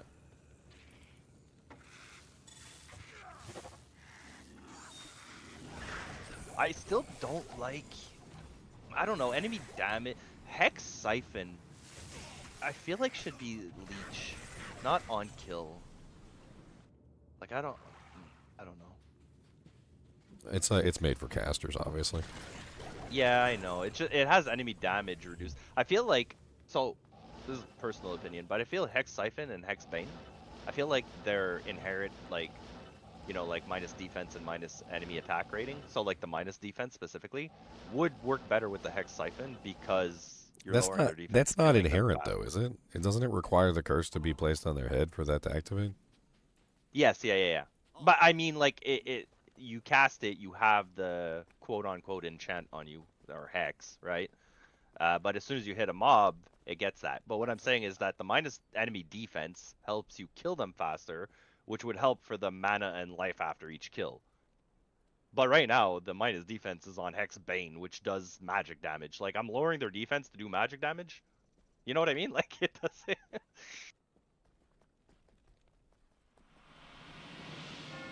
I mean, you still need to hit them to do the magic damage, right?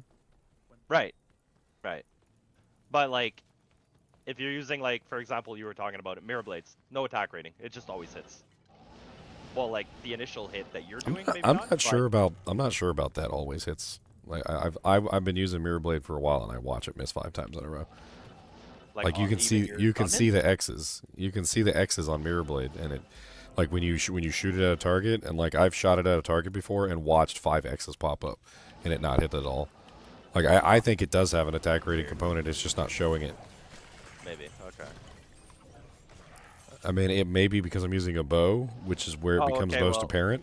Because you can Yeah. do like the multi-shot and you can see all the X's. But like I've literally went up to a monster before, like shot, like my shot at the target and watched it just miss 5 times. So I started to add more attack rating and I started to use Hexbane, which reduces defense and whatnot, and then like the X's started going away. I don't know what's going on with that skill and how the attack rating works.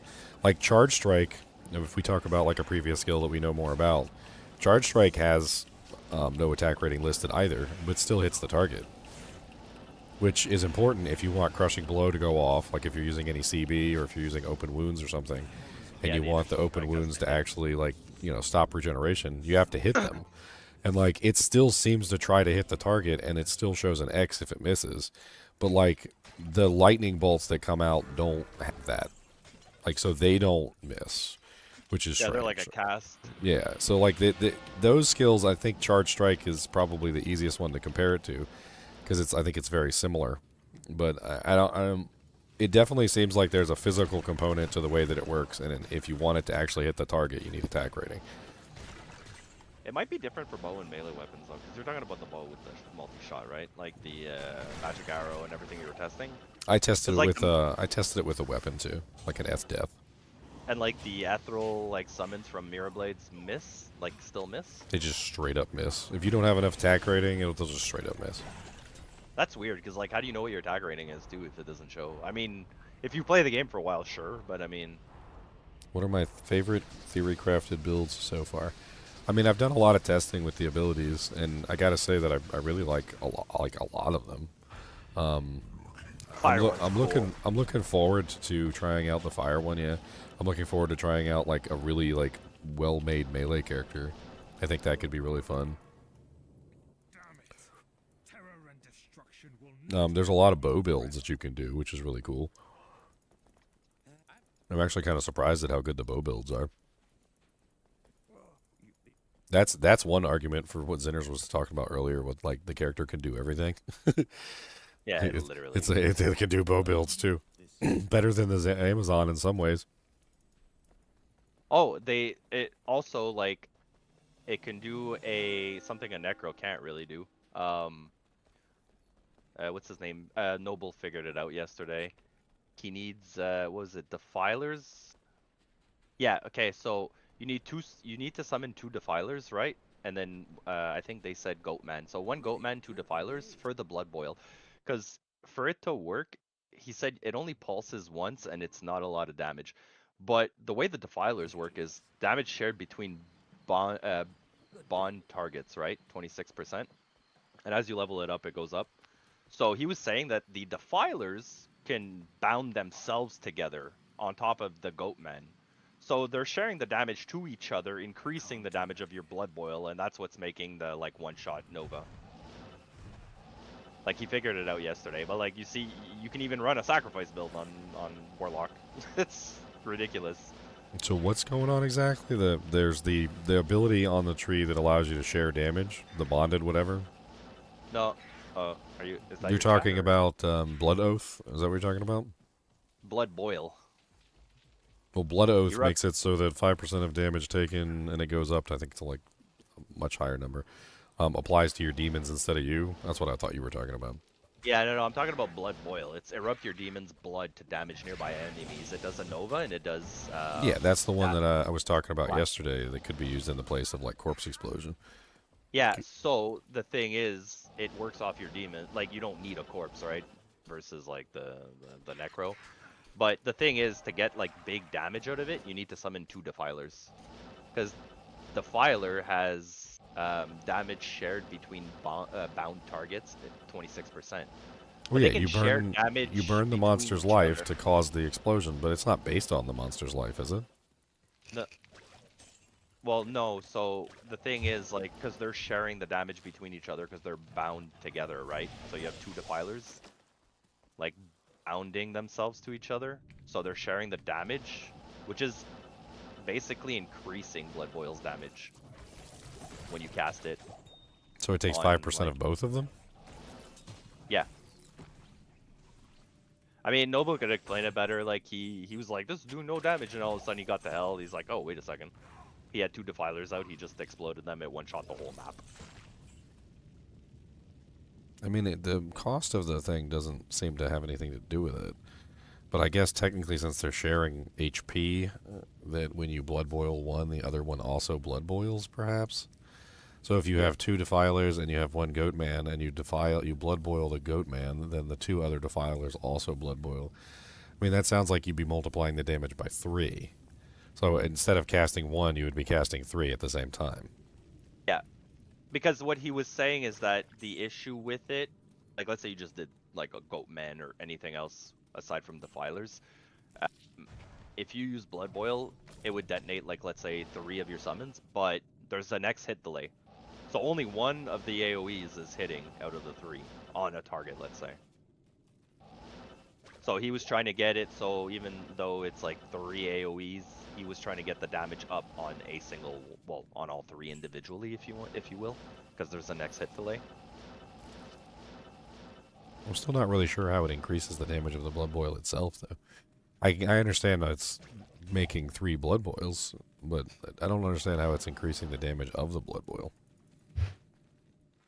The blood boil damage is based on the skill, right? And not necessarily like how much HP you take from the demon. So like if you beef it up to its maximum and put a 60-point investment in it, you get, I think I looked at it yesterday, it was something like 2k magic damage. So you'd be looking at... You'd have to ask him, like he was running yesterday and he like kind of figured it out. I was watching him do it. I was like, holy. I just have questions. I'm trying to figure out how that's actually functioning that way.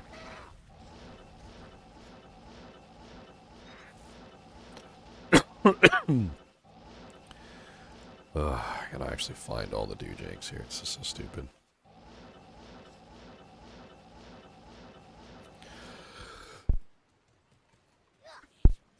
Does it erupt your demon's blood to damage?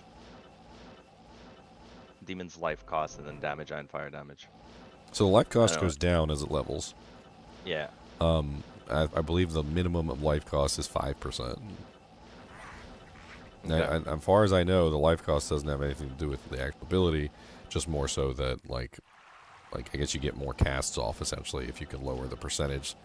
Because I mean, technically, you know, if you're healing them and they have 100% life, that's 5, 10, 15, 20, 25, 30, like as opposed to like 15, 30, 45, 60, which is not going to be very many casts. The limitation on that seems to be that you're basically killing your minion while you're doing.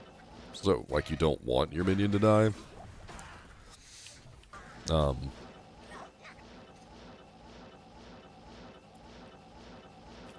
I mean, it kind of sounds like the way that he's setting it up and binding the summons together is creating some sort of feedback loop, perhaps, where it's casting multiple times. I don't know. Like, you said that he had 2, and it didn't work with 1 defiler? Yeah, it didn't work with 1. He needed 2 defilers. Okay, so let's do like a quick diagram real quick of what I think is probably happening. And this is probably why the next hit delay isn't an issue. So let's assume that you've got 3 minions, and let's draw our 3 minions. So let's do red for the defilers, and then we'll do a blue one for the goat man. All right, so let's assume that you cast your ability on the first goat man, right? At which point, let's draw lines for the, so let's do pink lines for the blood boil. So it transfers to each one of the defilers because the defilers are linked, right? I'm assuming the defilers are also linked together as well, right? Yeah, they link to each other. Okay, so probably what's happening is on the first cast of the blood boil, so cast number 1, they're going to each of the defilers, which then cause their own novas to happen. So you get your own little blood boils. The problem is that when each one of these takes damage, they are then transferring, I would assume, the blood boil back to each other, which is essentially causing a feedback loop. The goat man is probably not even involved in this after a certain period, and in fact replacing the goat man with another defiler would probably be the ideal here, because if you replace the goat man with another defiler, you would create an infinite loop chain, which is probably exactly what's occurring, which is where each one is essentially leading to the next, which is then causing a feedback loop in the equation where each one is then damaging the next one, which is causing the next blood chain, which is literally going in a loop around in a circle. And the reason why this would potentially bypass next hit delay is there would be an order to it. So, like, for instance, this one would most likely be number 1. This one would most likely be number 2. These two would happen at the same time, and then they would transfer back and forth between each other, basically doing multiple back and forth until the chain ends. I don't know at what point the chain ends. Maybe there's some sort of like feedback loop protection to prevent it from going more than a certain number of times. But it sounds to me like if you had a fourth defiler in the mix, the fourth defiler would also be doing the blood boil, causing the chain to happen even more frequently and just basically bouncing back and forth like some sort of chain lightning. Some sort of insidious blood boil chain lightning. That's probably what's occurring, because if it doesn't work with one defiler but only works with 2, it's because the defilers are sharing the blood boil between each other like a plague. Yeah. Honestly, you know what it kind of works like almost identically? Rabies. That's how rabies works. Rabies works by infecting the target, and then it shoots a projectile, which then infects other targets, and then that target can then shoot another projectile, which can reinfect other targets, and even the target that the original rabies strain came from can then reinfect the original target again by exploding and then coming back on itself. Sounds dirty. And then by the time you're done, you end up with 10, 20 infections, and then finally the plague peters itself out in some way. And that could be due to next hit delay as well. The reason why it might be killing itself is probably due to some form of next hit delay on the blood boil itself. Like, it probably continues until there's some sort of overlap, and then it, self kills itself.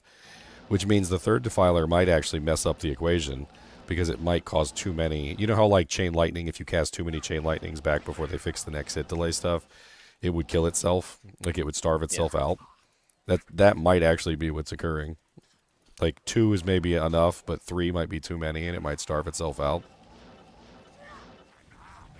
Okay. It's just a theory. I mean, I'm not exactly sure how we could test it, but...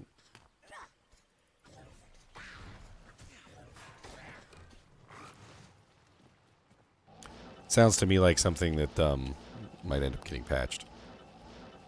No. Because that sounds like nearly infinite damage if you could set it up properly. I mean, there's echoing strike, there's everything, bro. The fire, how much damage Mang Song Leo was doing, 20k damage yesterday or some shit without torch and EGC, nothing. With the Mang Songs, yeah. It's okay, I was comparing it to something that has a bit of an AOE, but a fireball sword fully geared with GCs does 20-25k. So I don't know, the Warlock's just running around with 20-30k uncharmed, kind of wild. With a bigger AoE technically, because the radius on fireball is 4 yards. It's not big. That's what she said. I know.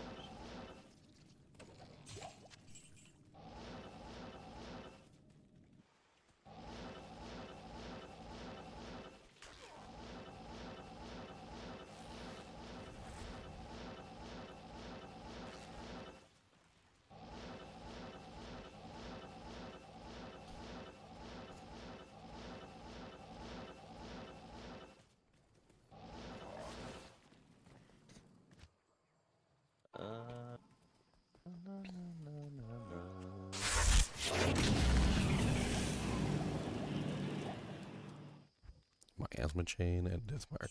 Miasma Chain seems really interesting. I was actually looking at one of the uniques as well, and thinking about doing a full build with Miasma Chain. Actually, I really think it's a solid setup. Oh, you didn't? Fine, I found the stupid little thing, didn't I?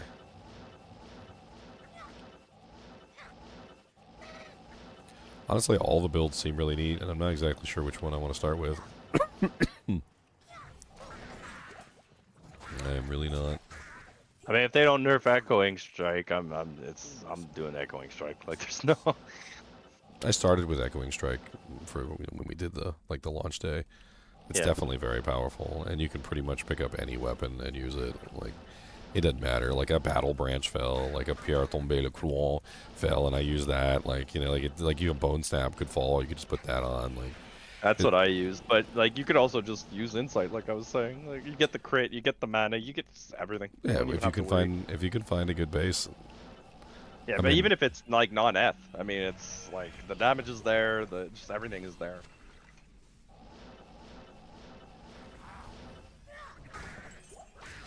You just need like any 4-socketed polearm, just make it, and then like as you're leveling, if you find a better, you just make another one. I mean, it's 2 Rals, a Tyre, and a whatever I don't remember what the last rune is. Round Tassel. Yeah, Sol.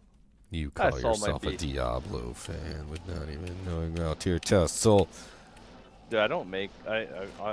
Honestly, I've rarely made insights. Like I mean, it's a bad item. it was. I mean, it still is, but like, it's a crutch, is what it is. Well, I just mean That's- like it's a bad item, but like because of how the Warlock is with 2-handed, it's basically wielding it in one hand. It actually makes it like good. Because like I Well, I'm said, just- it has the mana, it has the crit. I'm And just it has- talking about how normally, like, when it comes to the insight, people use it, like, for basically to replace proper gearing. Like, it's not really like an item Yeah. that has ever really been needed on, Manage. like, a end game character. Yeah. People I always, mean, I heard I think- people's feelings all the time when they're like, I'm using insight on my freezing arrows on, and like, you know, like, I'm like, so. They were talking about how to get more damage, and I'm like, well, you get more damage by removing insight. That's how you get more damage. So like the only build I've ever used Insight endgame was on a Merc. On my Lightning Energy Shield sword with Infinity, like self-wielding Infinity. Yeah, see, Energy Shield benefits from it. Sure, like I give you that, like 100%. I agree with you. But like, what do you do when the Merc dies? Then you die. But that's like my entire point of not using open- insight you- on Energy you- Shield characters. You like- you open a TP and res it. I mean, but that's what I do. So that's my point is if and it's one of my rules. Like if I require that mercenary to do whatever I'm doing, like then I'm building my character wrong. Like my opinion is, Nah, your man, Energy Shield I- character shouldn't rely on insight. I you mean, should- it doesn't. You Like, should my build your Energy Shield- character so that's not required. My ES Sork has 4k mana with like I think it's like 800 mana regen a second. So like it doesn't really need it. It's just nice. Like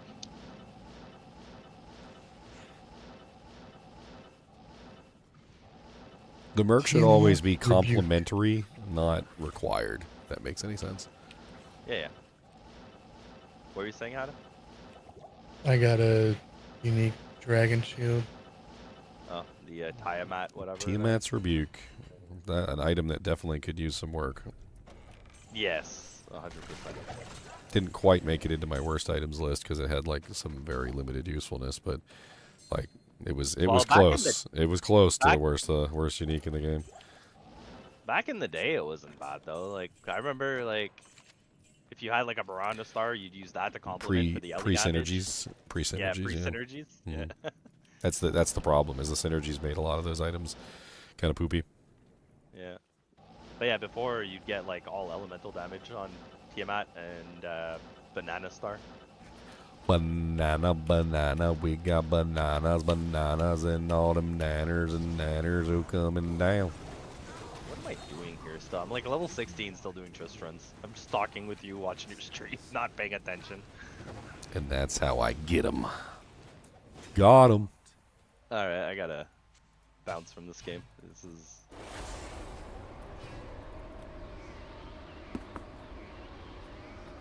Is this game worth it for someone who hasn't bought the game?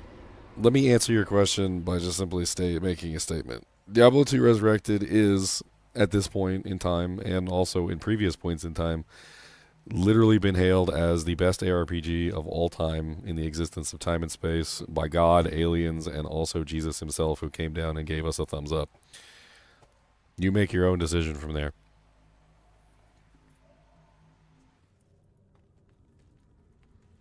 I'm pretty sure in heaven right now, God's probably playing the new expansion.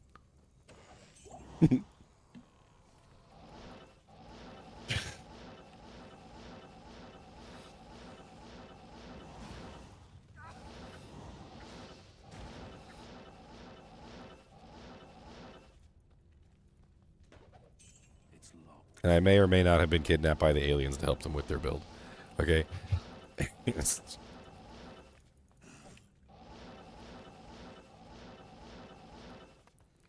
And I don't know if you've noticed, but Leon is conspicuously missing today, and he's always online. I think the aliens probably went over to him for some extra information. Because, you know, Leon's just as good at making builds as I am. Leo's what? Who? Huh? I had a phone call. Oh, you missed the whole meme about Jesus playing Diablo II Resurrected? Dang. Jesus. I thought God played it. Him too. They're doing multiplayer. I thought Zeus played it. Greatest cheat code ever. He creates a clone of himself, and now he's playing with himself, okay? You All wish the you could gods do are that. playing it. That sounds kinky. Odin, Thor, and Loki up there just playing it. Yeah, they have their own game called Loki's Mortal Rivals, PKing. but they're like, we're just playing. Loki's PKing, though. He's PKing everybody. Yep. He, like, hides at the waypoints and, like, jumps out and, like, smashes the fireball button. Bro, no, not even. If Loki was a character in the game, he'd be a camping waypoint trapsin. Yep, exactly.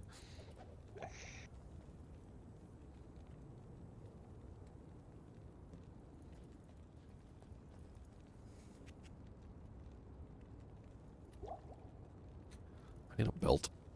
Any belt will do. Be nice if I had some damn potions. Let me go get my 2 skill points. Loki's playing PD2.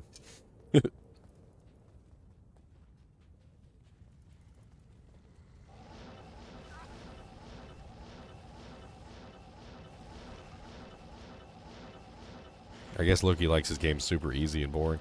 I'm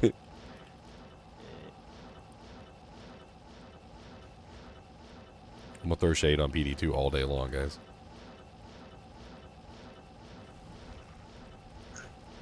Listen, when it came out, I played it. I played it for like the first season because it was like a change, right? But yeah, it's I don't know. It's like adding the mechanics and how PoE 2 or 1 works into Diablo.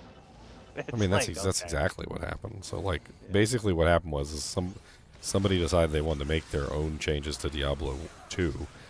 They had recently just played Path of Exile 1, and they tried to turn Diablo 2 into Path of Exile 1 is basically what they tried to do.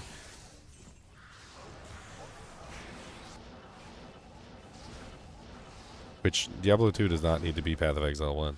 Path of Exile 1 and Path of Exile 2 are not better than Diablo 2, I'm sorry. And with the latest changes that they made to Diablo 2, by adding in a lot of the quality of life features that have kind of evolved over the years in ARPGs, like currency tabs and whatnot, I don't even think Path of Exile 2 is close anymore. They've made it a much sterner race than it was before. Before, Path of Exile 2 was competing with a 25-year-old game that got like a couple modern fixes. Now it's Path of Exile 2 competing with like the greatest game of all time that now has a new expansion. Good luck. And a new class. That does everything. They should just call this game Warlock Resurrected. Well, the really cool thing is all the stuff that they added with like procs and stuff for the Warlock are also going to be used to enhance the other classes. That helmet they added, the Coven helmet, the one that gives you that thing looks insane. The one that lets you proc the lethargy. I think my next melee character is probably going to end up using that for the lethargy spam. The Miasma, I already put that on a proc on. Did you see that, Zinners? Yeah, I saw it. Dude, there was like chains everywhere. Yeah, somebody was saying they were actually trying to cast the chains and they couldn't cast as fast as you were getting them out. No, I was proccing them faster than they could be cast. But I mean, that's a strafe zone that's like built for proccing. That's like one of the best proccers in the game.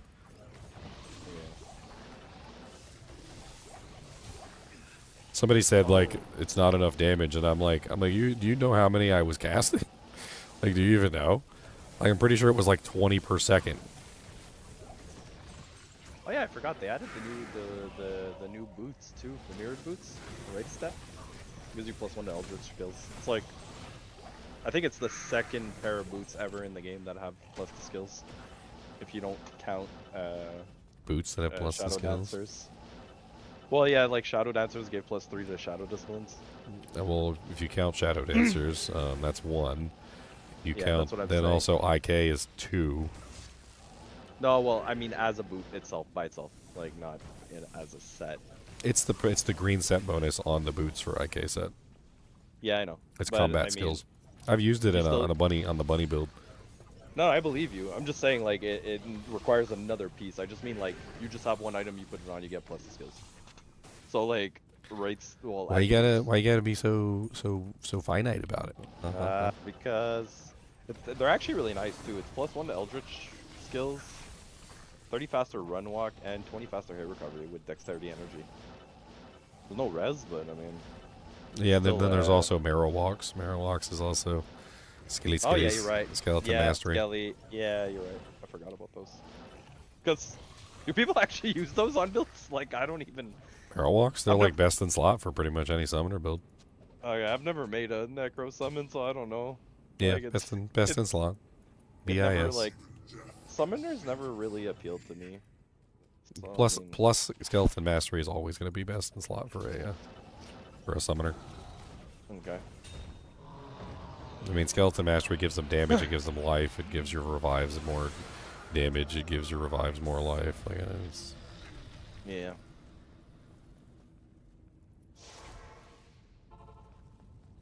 This build makes all melee builds obsolete. I mean, I don't really know about that.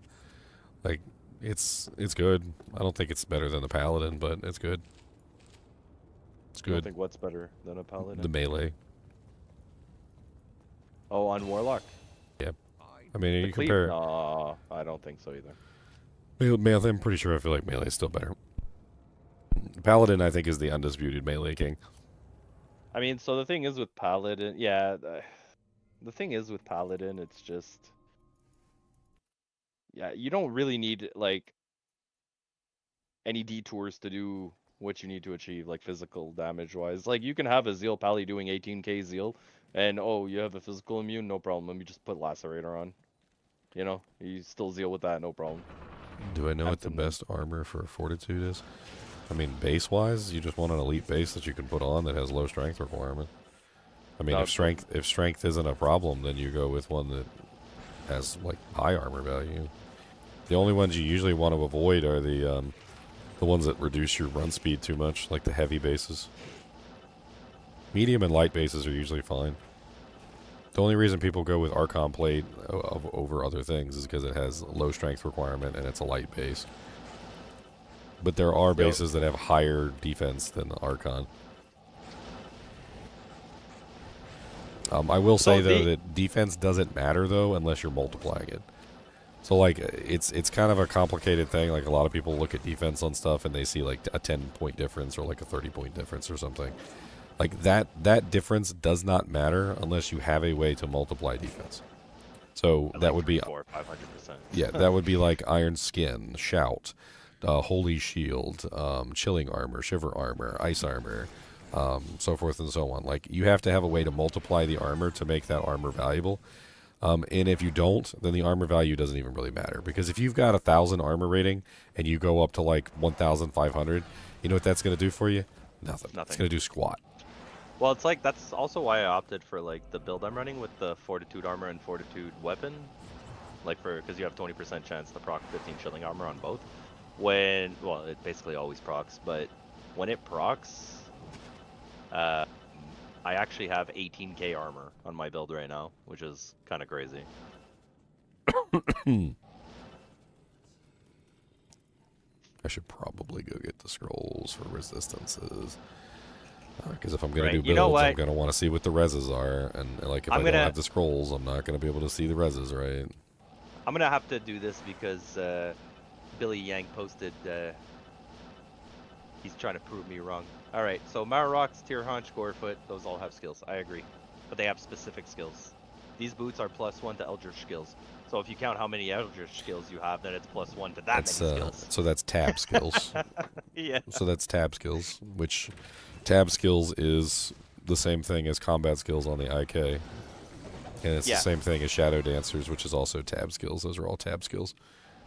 Yeah, but it's not like Tier Hunch is Vigor, Marowaks is just 2 to Skelly Mastery. Well, just 2. You know what I mean? Like, it's not to all summons. Yeah, but you still have Shadow Dancers and IK. Yeah. Those are both tabs. Well, no. Individual boots, Ginger. Stop putting IK in there. Shadow Dancers. I count IK. Like, I don't know, you know, you're not going to convince me not to count IK. I don't count IK. It's Two-piece IK is two-piece IK makes it into tons of characters. Yeah, but if tons of characters that aren't barbs are not benefiting from the boots plus the skills. It would have to be a barb.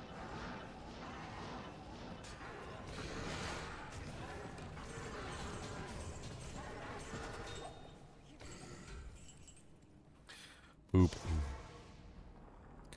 I haven't purchased it yet, but I plan on it. You should.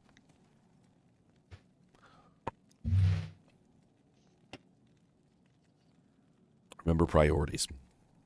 I can't tell you how many people in my life I've met that like don't understand good priorities. We had somebody come into our computer shop one time and their computer was broken.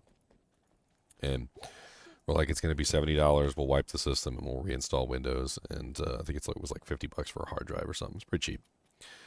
So like in total, that was what, like 70, like plus, it's like 120, right? And they're like, I can't afford that. And I'm like, you got internet, don't you? How much are you paying for internet? Oh, well, internet's $120 a month. And I was like, so how are you using the internet without your computer? And this was before cell phones. And so they're like, oh, well, we can't use the internet without the computer. And I'm like, so cancel your phone, your internet bill for a month. Like, pay for your computer so it's repaired, and then, like, renew it when you're finished. Like, unless you're under contract, there's no reason why you can't do that. You take the $120 you're going to pay on your internet bill and repair your damn computer so you can actually use the internet. It's like, how long has your computer been not working? And they're like, oh, it hasn't been working for, like, 3 months. I was like, so you've been paying the internet bill for 3 months and you haven't been using the internet at all? You could have just canceled your internet, saved the money from the internet bill, bought yourself a brand new computer for the price of how much you've been paying on the internet that you haven't been using. Yeah, Leo, Psychic Ward and Bone Armor don't stack. Any buff except, like, any defensive buff just overrides the next. So, like... Well, there's an order. There's an order, yeah. right? So, like, as far as I remember, I had it written down at one point. Well, like, Fade's the exception, obviously. That's just, I don't even know what the hell that is, but... Well, all of those are in a sequence. I can't remember the sequence, but I think if you pull up, like, Bone Armor or something... Yeah. On Amazon Basin, I think it tells you, like, somewhere near the sequence. Hold on. Can be active at the same time as both Cyclone Armor and Blade Shield, but not Chilling Armor, Frozen Armor, or Shiver Armor. The last one cast is active. That's the actual like line from Amazon Basin. And I guess you have to implement the Psychic Ward in there too now, because it technically works So as Bone Armor. my assumption is it's probably in the same place as Bone Armor. That would be my guess. But I don't know if it's taking the place of Bone Armor exactly, or if it's just in the same like general like zone. Because Cyclone Armor works with Chilling Armor, but Bone Armor doesn't. So it's kind of an odd one. They're both absorption skills too. Cyclone Armor absorbs elemental, and Bone Armor absorbs physical. But like, where does Psychic Ward fit into this like chain of which one works and which one doesn't? That's the question. I mean, it's when you read the description and you look at the skill and its synergies, it works exactly like Bone Armor. The only difference is they added stun. So like if somebody hits you, they get stunned. So then the question becomes, does it work with Bone Armor? No, it doesn't. Well, we don't know because I haven't like brought up a necromancer and tested it. Or there's another way. I mean, there's another way you can get Bone Armor, which is the bone armor, the actual like rune word. So you can put the bone rune word on and then cast Psychic Ward and then see if the Bone Armor overwrites Psychic Ward. My guess is yes. That's my guess is it probably will, but it still needs to be tested. Also, somebody else asked, Echoing Blades does not proc Crushing Blow. Bleed, I don't know, I haven't tried Bleed. But it doesn't proc on hit, on attack, it doesn't proc Crushing Blow. It procs Deadly Strike, and then the Bleed you probably So have to test it's it. interesting that it doesn't proc Crushing Blow because Blade Fury does, but Blade Sentinel doesn't. So it makes me well, think see- what we're looking at is we're looking at a Blade Sentinel Blade copy. Sentinel. Yeah. So it's probably following the same rules as Blade Sentinel. That would be my guess.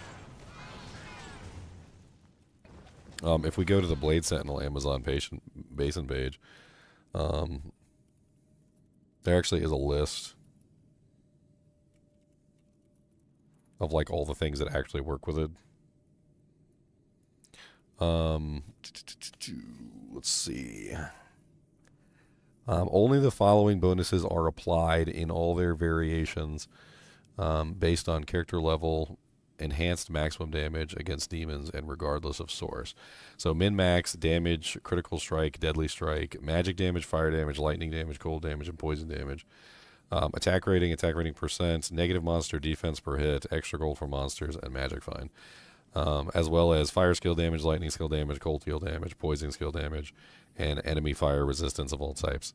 The things that do not work are basically everything that's not listed here. So you didn't see any crushing blow. There's nothing that. On striking's not listed here. I mean, it's probably a good idea if I just like take this and like screenshot it for everybody, because I'm pretty sure this is the list of what works with Echoing Blade. Yeah, critical strikes, crit strike, deadly strike, sorry, I don't know why. Yeah, and Yeah, on magic damage, lightning, and poison, cold, poison length, attack rating, percent, minus defense. Yeah, all of that works. I mean, it inherently has it on the build. So, I mean, or on the skill, I should say, sorry. I mean, it also reduces the damage of your weapon by 75%, or by 25% down to 75%. Just like this ability also reduces the damage of your weapon, and all of that is written here too. So character screen does not display 3/16 attack damage when using a two-handed weapon. Poison length is calculated differently because of the reduction. Cold length is also reduced 3/8. Blah blah blah blah. Like there's a whole bunch of rules regarding Blade Sentinel. And it sounds to me like this is literally just Blade Sentinel. So, like, we probably, until we figure out specifically, or maybe Amazon Payson writes their own page. I wonder if they actually have a Warlock on here. They added one. Look, they added a Warlock. Let's take a look and see if they have any information on any of the Warlock skills yet. Nothing. Let's go to Eldritch, Echoing Strike. No text on this page. So I don't know who's keeping Amazon Basin updated, but like they actually have been updating the game for like a lot of the new stuff. Apparently, the page creator is somebody named Trangul. He's a necro. Apparently. So somebody is keeping up this page, and they're doing a good job with it too. So let's hope that they start providing more information on the like the new Warlock skills. But I mean, it's there. I'll have to come back and check every now and then and see if they start adding information in. Does it not work with the Nord target's defense? I mean, I wouldn't care if it did or it didn't. Like Nord target's defense is a trap, just like Infinity. I mean, just like Insight is a trap. I mean, regardless, when you're making the build, if you're running, like I run Hexbane on mine for the magic damage. So I bypass the immune to physicals.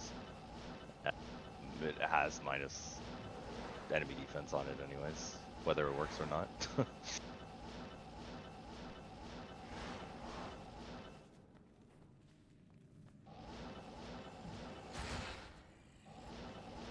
That was well timed.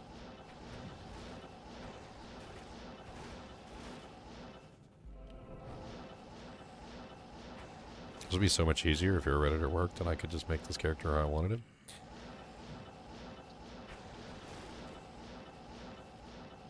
He's just got 2 more difficulties to get through after this. I mean, even just being a nightmare difficulty is huge. Then the monsters won't die in 1 strike. They'll die in 2.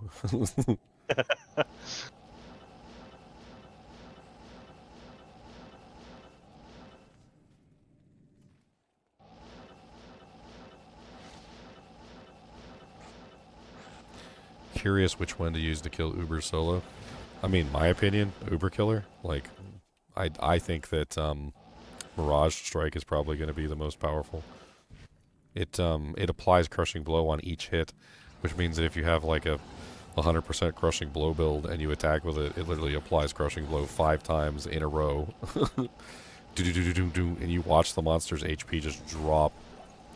I mean, the only argument to that would be Echoing Strike if you can get it to like 150k damage, which I highly doubt you can. I've seen 100, but I haven't seen anything over that. I mean, Echoing Strike is nice too, but it doesn't apply Crushing Blow, which means you have to have a good setup to make it work. Whereas Like Mirage crazy amount of Strike, you could have a crappy weapon with high Crushing Blow, and you'd Like a probably, black. yeah, you'd probably still absolutely annihilate. Because if you're applying 5 Crushing Blows like an attack cycle, I mean, let's just do some simple math here, and let's assume that you're attacking at a basic attack speed of 2.77 attacks per second, times 5 Crushing Blows means you're getting roughly 13.85 Crushing Blows a second, times, let's say, like 20 seconds. That means you've got 277 Crushing Blows in 20 seconds. I'm pretty sure that Mirage Strike is going to be the Uber killer. The only downside is maybe attack rating. I don't know. Like, it's probably you're probably still going to have to deal with their 50% block chance. Christopher, the 100k I said you can hit. I said 150k. I've seen 100k. I haven't seen 150. Because like you'd want 150k with like almost 100% like Deadly Strike or crit to be able to hit that 300, which is not really doable. But yeah, anyways.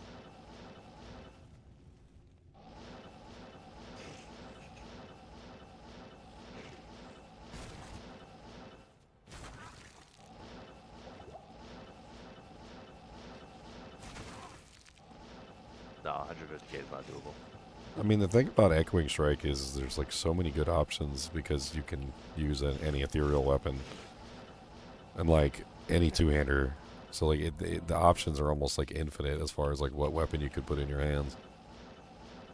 I mean, Yeah. I think Aetheriox Needle is probably like a really solid choice. But like, I saw a guy. The reason why I say 150k is not doable is because I saw 102k on a build that was wielding like one of those rare self at threat thunder mauls.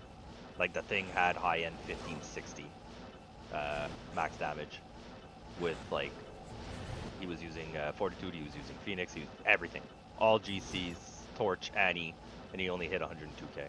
That's why I'm like I don't know about the 150, but.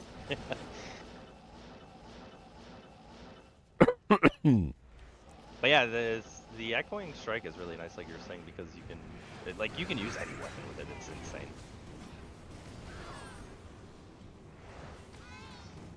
My only complaint about Echoing Strike is I like the fact that Echoing Strike has, you know, like your weapon is floating in front of you, and I like the fact that it like mirrors your blade.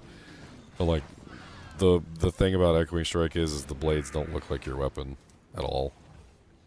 I kind of wish they would fix that. Like you have this freaking weapon in front of you, and you're supposed to be mirroring your weapon. Like you have a maul in front of you, and like 5 swords come out. Like they really need to like look at the animation, because it doesn't feel very cool to have like a giant axe in your hand, and then you're not even throwing the axe. You're just throwing like a sword. I mean, they took the time to sit there and change the, you know, like in front of you, right? Like when you put on different weapons in front of you, it changes the weapon in front of you. Why would it be so hard to change the weapon that you're throwing? I'm tossing them, like I have a mace on this character right now. Well, not on my Echoing Strike, but I have the skill. And when I shoot it out, it's a mace that's coming out. Yeah, I mean, I took a screenshot of it. It's like a really generic looking item. Like it's definitely not the item that's in your hand. I think I had like a close-up of it. I screenshot it earlier. Boom, boom, boom, boom, boom. Man, how long ago was it? Doom, doom, doom, doom, doom, doom, doom. I'm scrolling up for like 7 years. Look at all my spam. Spam. No, life and mana still do proc on Echo.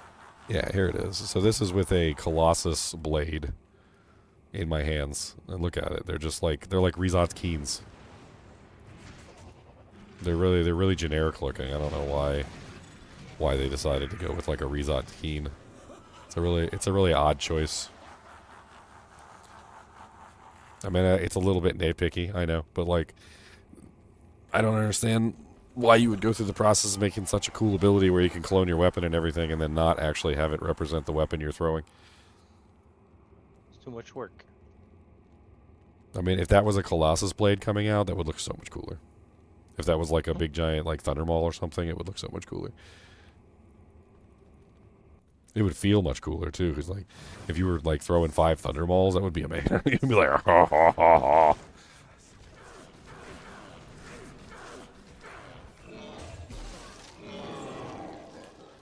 Let's get my Are you there, grill Hada? working.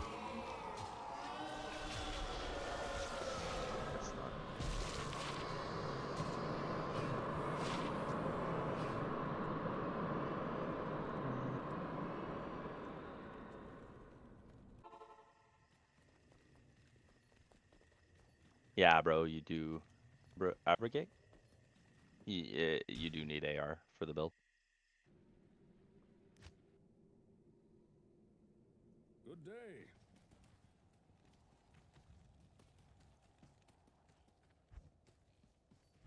These creatures of darkness shall What's yield your- to me.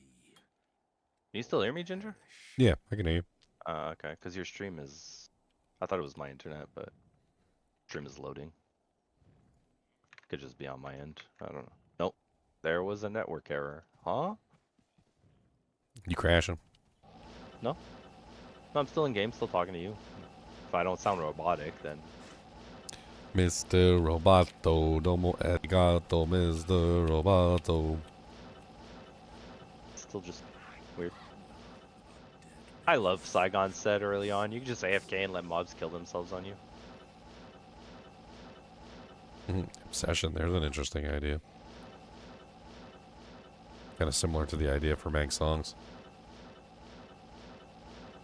The drop rate on flawless gems has gone up a lot. That's fine, everybody loves to burn crafting. I'm gonna have to do that soon for the Warlock.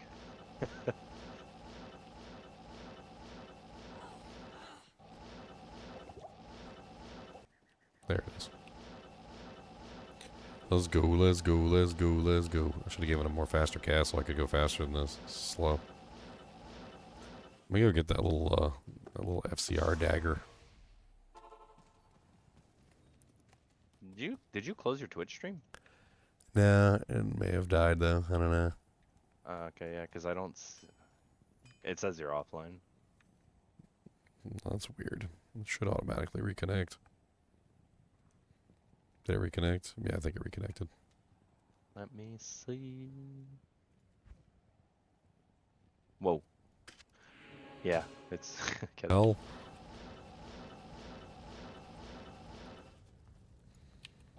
There's a snake in my boot.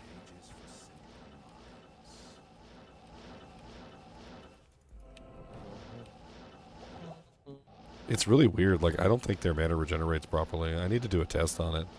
Like, get a character with the same amount of mana and then, like, empty the mana and time it. Because I swear that their mana does not regenerate at the proper rate.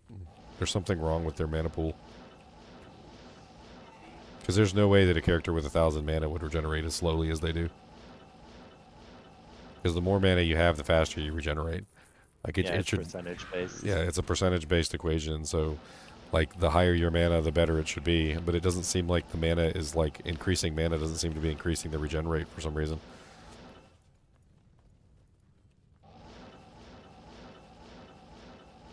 Either that, or they messed up regeneration across the board for the entire game, and I just haven't noticed it because I haven't played any other character.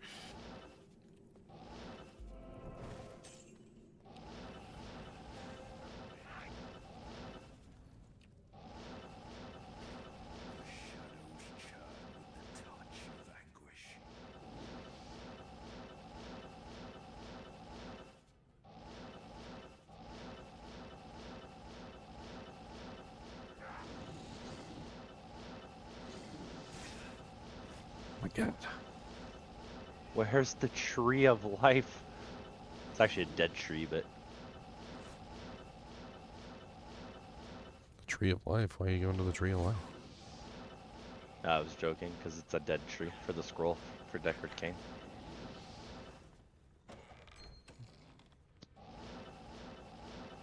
Found the waypoint. That's rare. I usually find the tree before I find the waypoint. The waypoint, Oh, there it is. The waypoint and the tree are usually right next to each other. Close, yeah.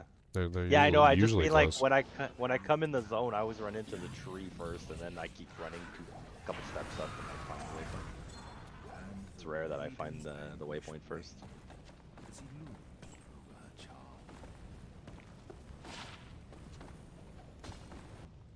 Just go kill Andario real quick and get Act 2 hell.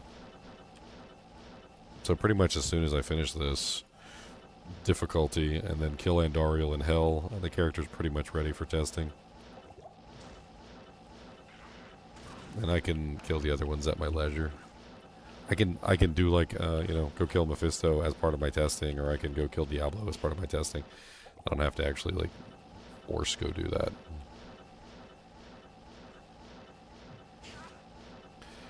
Yeah, there's something going on with the internet right now. I just lost like 100 viewers.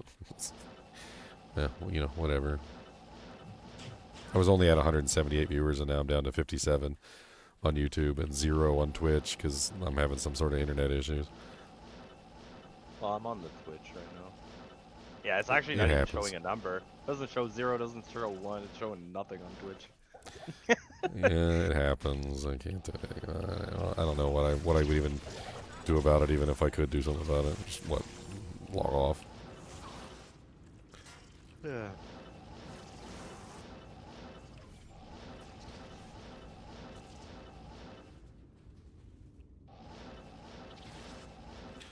Hey, they're back. 144. Nice.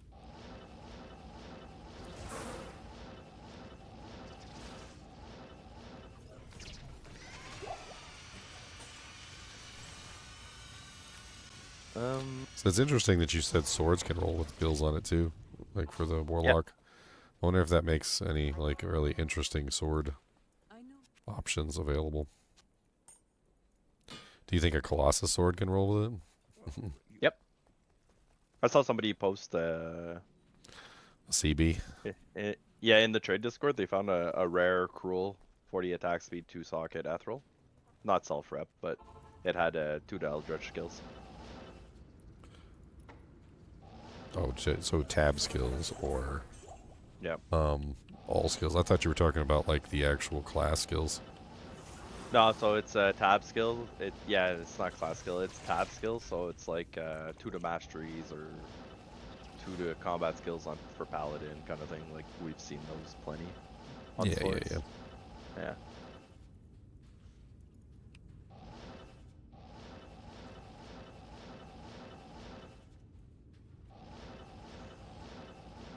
Yeah, no, it's class specific. You don't. It's just daggers, right?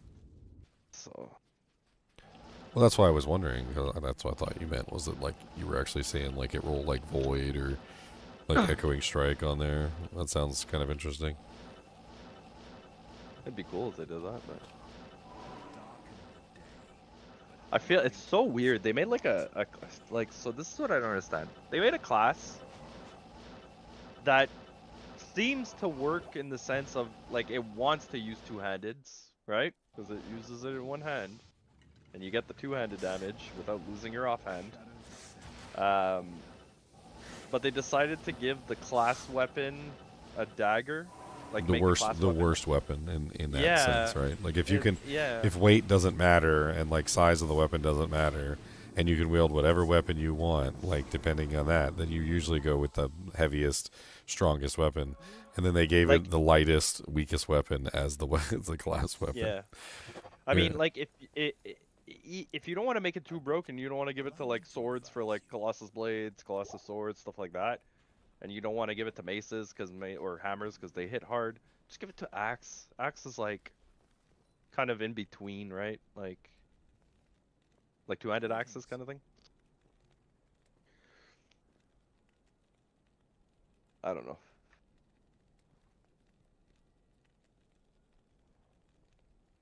I mean, it definitely would have been better for them to do two-handers as like the class weapon. That would have been cool. So McCoy, you're saying that for a caster, a one-handed dagger is better. Have you thought about Mang Songs with the minus res across the board with the what is it, +5 to skills with the faster cast rate? That's a two-handed. You could wield that in one and have an offhand. I mean, and somebody just mentioned Obsession earlier, which is also an Yeah, interesting choice. that too. Yeah, and that's also a two-handed. It's just that the class was made for two-handeds, and they're like, here's a dagger. Like, okay. I mean, the equation is very simple. When you have a two-handed item, the two-handed item is usually balanced around using up 2 slots. If you can use a two-handed weapon in 1 slot, then now you have a weapon that has lost its balancing mechanic, and that allows you to get the benefit of it being a two-handed weapon with you only having to use up 1 slot. So Mang Songs, for instance, is a very good item if it were a one-hander, but it's not like the most amazing item as a two-hander. But since he can use it, a two-handed balanced weapon as a one-handed weapon, it now becomes pretty much the best in slot for like just about any caster type. There might be some like items that could potentially out Mang Songs in specific scenarios, but like you're not going to beat Mang Songs for like the majority of any caster types on this character. Not to mention with the new jewels they added, like the -20, let's say if you're running fire, it's -20 fire. You get the new 10-10 facet, right? Yeah, the Uber facet. You get that Uber Yeah. facet, and literally you So put now the it's a Uber facet in -30 Mang Songs fire. Yeah, -30 with plus 10 fire +5 damage. skills, with faster cast. Yeah. And it has like magic find, like other stuff I think on it or whatever. I forget exactly what they have those tools, but I mark my words. Mang Songs is going to be one of the most expensive items this season. yeah, that or like somebody mentioned Obsession. I've seen Obsession because the cast rate on Obsession is crazy. So like the Obsession is 65, I believe, and then you have like 40 to 30% on your Grimoire. That's 95 faster cast rate on 2 slots only. Obsession also has the nice life bonus. It's got magic find. It's got lots of nice mods on it. Yeah.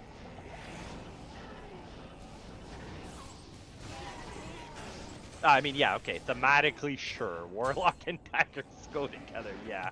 But, I mean, the way they designed the class. I mean, it's sort of similar to Druid when it came out, remember? Druid had all these unique one-handed weapons, and, like, couldn't use any of them because, like, mechanically how the character worked, it needed, like, a big, meaty, like, two-handed weapon with, like, fast attack speed to actually do anything. Yeah, So like flesh render versus yeah, like a... exactly. Like the flesh render wasn't exactly a bad weapon, but it mechanically just didn't work for that character. They would have had to have upped the damage for it to be like... Well, it had like, no attack not- speed. It had no attack speed, and before they fixed the Yeah, abilities, daggers were very fast, yeah. you literally could not use it because it had no attack speed. Yeah. Remember, at a time, the druid required all the attack speed to be on the weapon itself because they couldn't get any from outside sources. So flesh render being a weapon with no attack speed in a one-handed form was like the worst possible scenario. Like it was made for a druid, but like literally no druid would ever touch it. Yeah, even if you shelled it, it was still like... It just wasn't good. I miss those days when the attack speed was on the weapon though, because they... Well, we had this conversation, like the Fireclaw Druid I used to do with the 6-shell PB. You would hit like faster breakpoints than a Zealer. It was kind of crazy. But like they changed it, they lowered the frames, and now you can also just get attack speed on like any piece and it works, but yeah.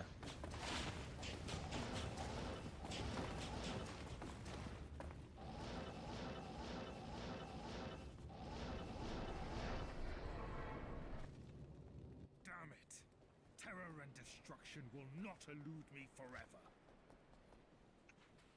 Well, I mean, even leveling, you're gonna, like we were talking about this earlier, even leveling, if you're doing Chaos as a caster, why would you not just use an Insight? It's very cheap. You have it by Act 2, end of Act 2, beginning of Act 3, and you wield it in one hand. It gives you meditation, it gives you crit, it gives you, it gives you MF, it just gives you everything.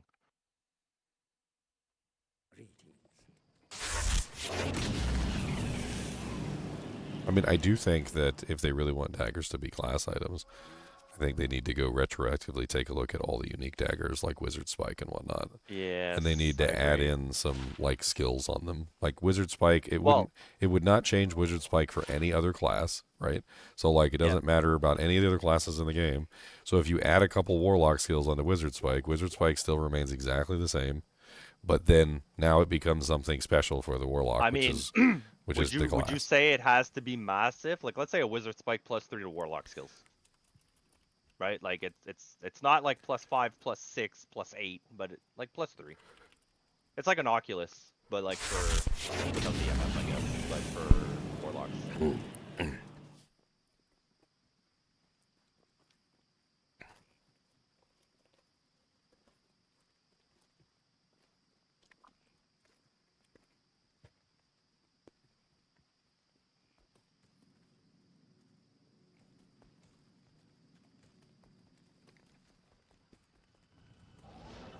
Two-handed daggers.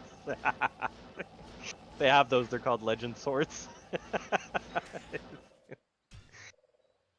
I call it toothpick.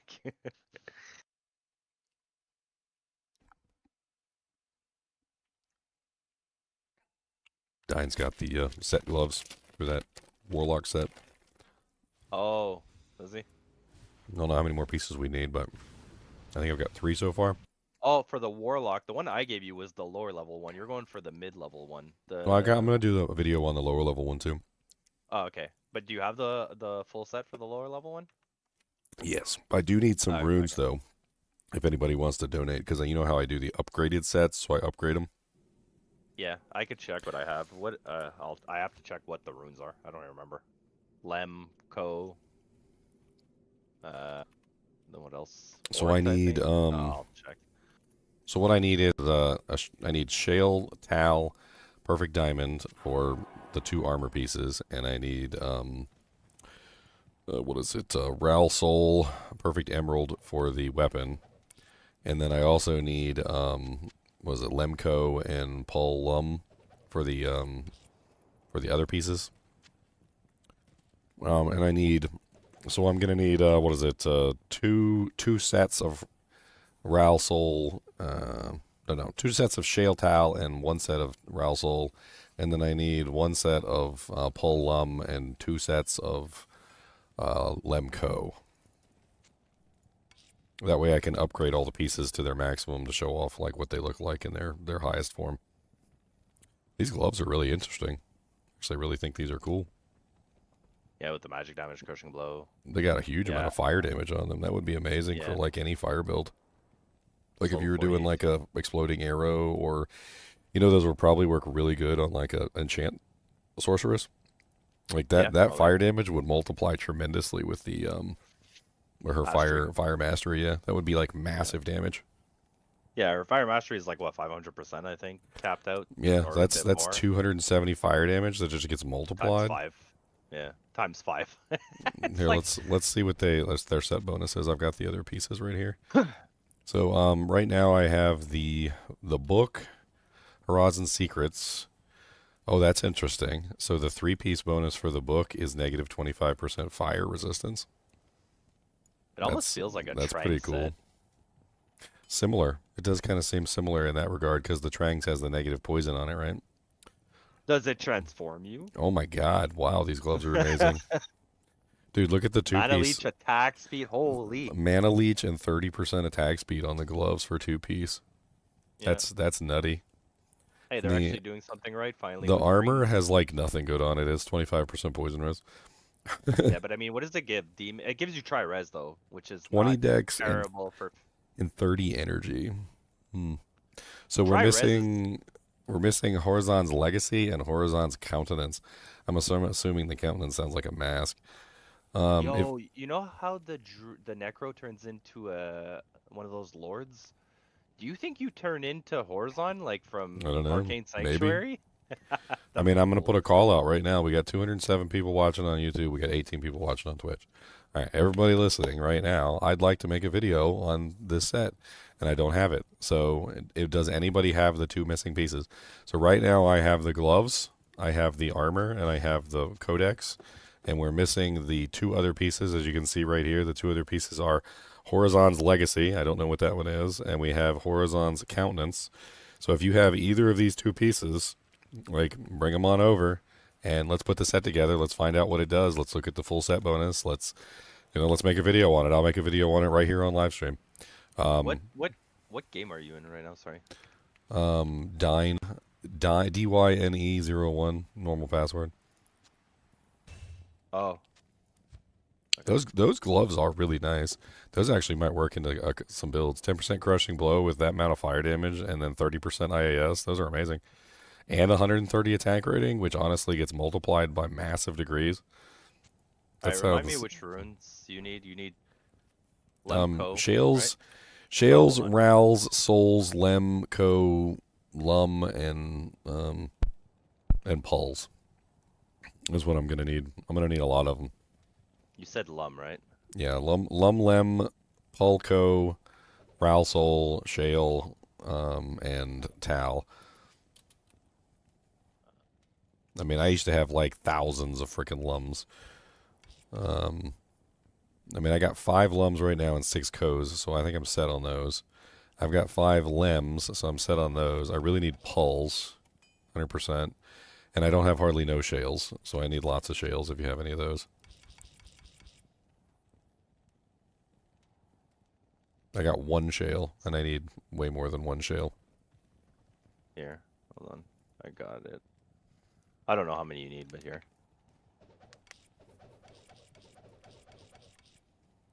Yeah, I'll take them. I am overburdened. Use them for the videos. They're going to get burned up.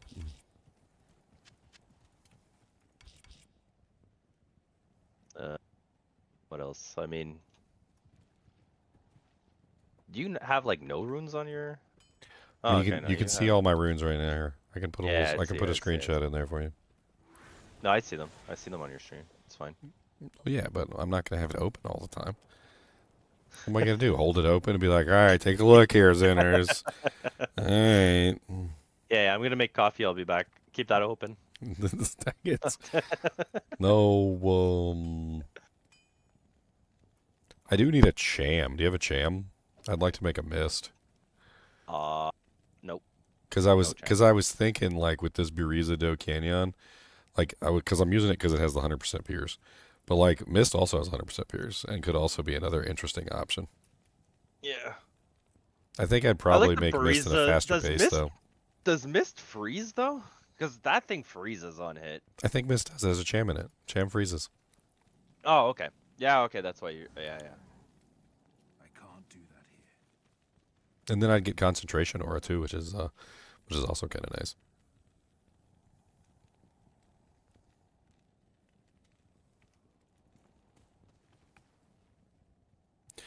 What's up, Elemist? You coming to join us for this season? Oh, by the way, somebody had posted, you might have answered in the Discord for if there's going to be, what's it called? Like groups or signups for a season. The sign-up's in there. Oh, okay. I posted it today. Leo just ninja'd himself in here. I just noticed he's in here. No, Yeah. No, Leon's not in here. No. I'm not in here. What do you mean? No. Say All it right. in your best French voice. All right, guys, get the magic finder and any of the other 2 pieces of Horizon set.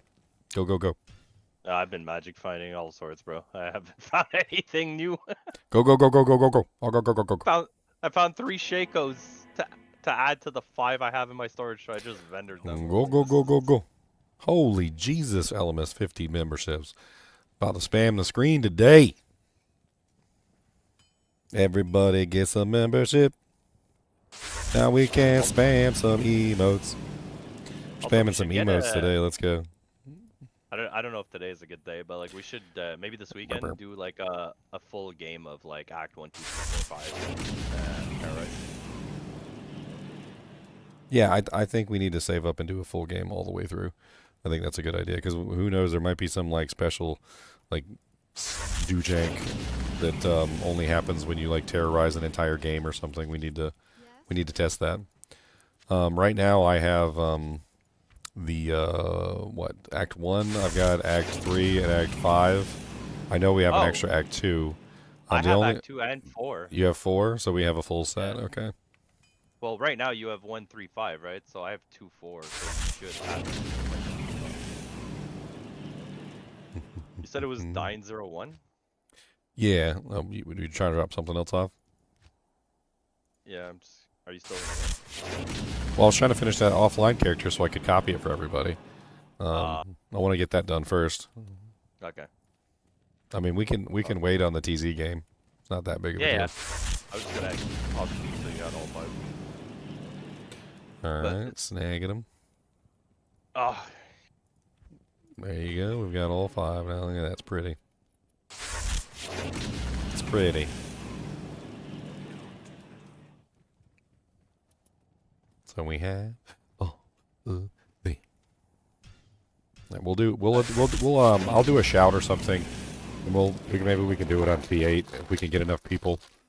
That way we can do like a P8 like full TZ run of like the entire game. That should be interesting, especially to see like if anything special happens or like even just getting players 8. I think to see like what the drop rate is on things. I'd like to check that because so far, according to what people have been saying, like Leon and whatnot, like P1 isn't really quite as enticing with the drop rate for like those TZ tokens and whatnot. It seems like it goes up a lot with player count.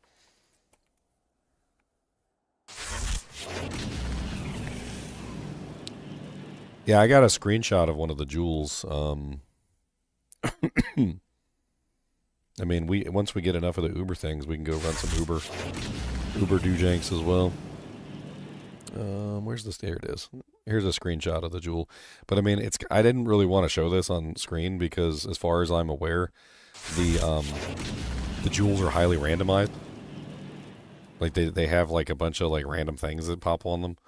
Like this one has 1% chance to cast like level 25 Cyclone armor when struck on it. I've seen a couple of these so far, and it seems like they're more randomized than you would expect. Like they're not really the standardized uniques, I guess. I don't really know. I mean, 25 Cyclone armor is okay. It's it gets a lot of synergy bonuses, so level 25 isn't going to be as much as you would think. And 1% chance isn't really amazing. The only reason that isn't immediately awful is because Cyclone armor doesn't have a duration. So like if you cast it at any time, it'll stay on you until the next time you cast it or until it runs out. But level 25 would be 328 extra life, essentially. So 328 elemental absorption, which isn't awful. But at 1% chance, it's not going to happen as often as you would like.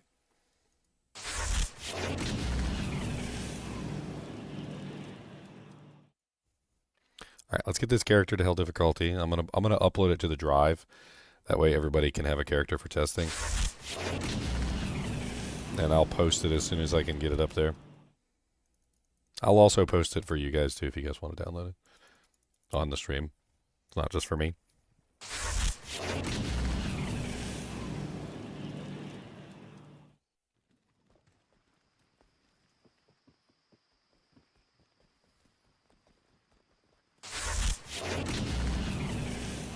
I gotta get freaking. Look at them freaking 50 memberships still going. You should have seen it the other day, Elmis. We had like 700 people in here. It was a very good Diablo 2 stream. Everybody's excited about this patch. I mean, I don't know who's not. Like, if you like Diablo 2, this is like Diablo 2 porn. It's Diablo 2 porn. There was a video. It was a short I watched earlier today. It was a short of a guy walks into an office and his boss is like sitting there at the desk, and he goes, "Did you hear Diablo has an update?" And he's like, yeah. Diablo 4 gets updates all the time. He goes, "No, there's a new class." He goes, yeah. Diablo 4 gets new classes all the time. He goes, "No, I said Diablo 2, not Diablo 4.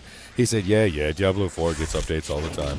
He goes, "Wait, did you say 2? I said dos. You said dos? I said 2.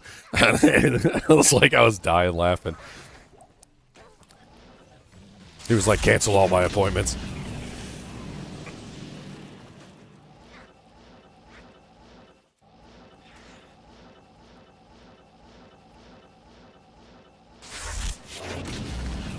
was pretty well done.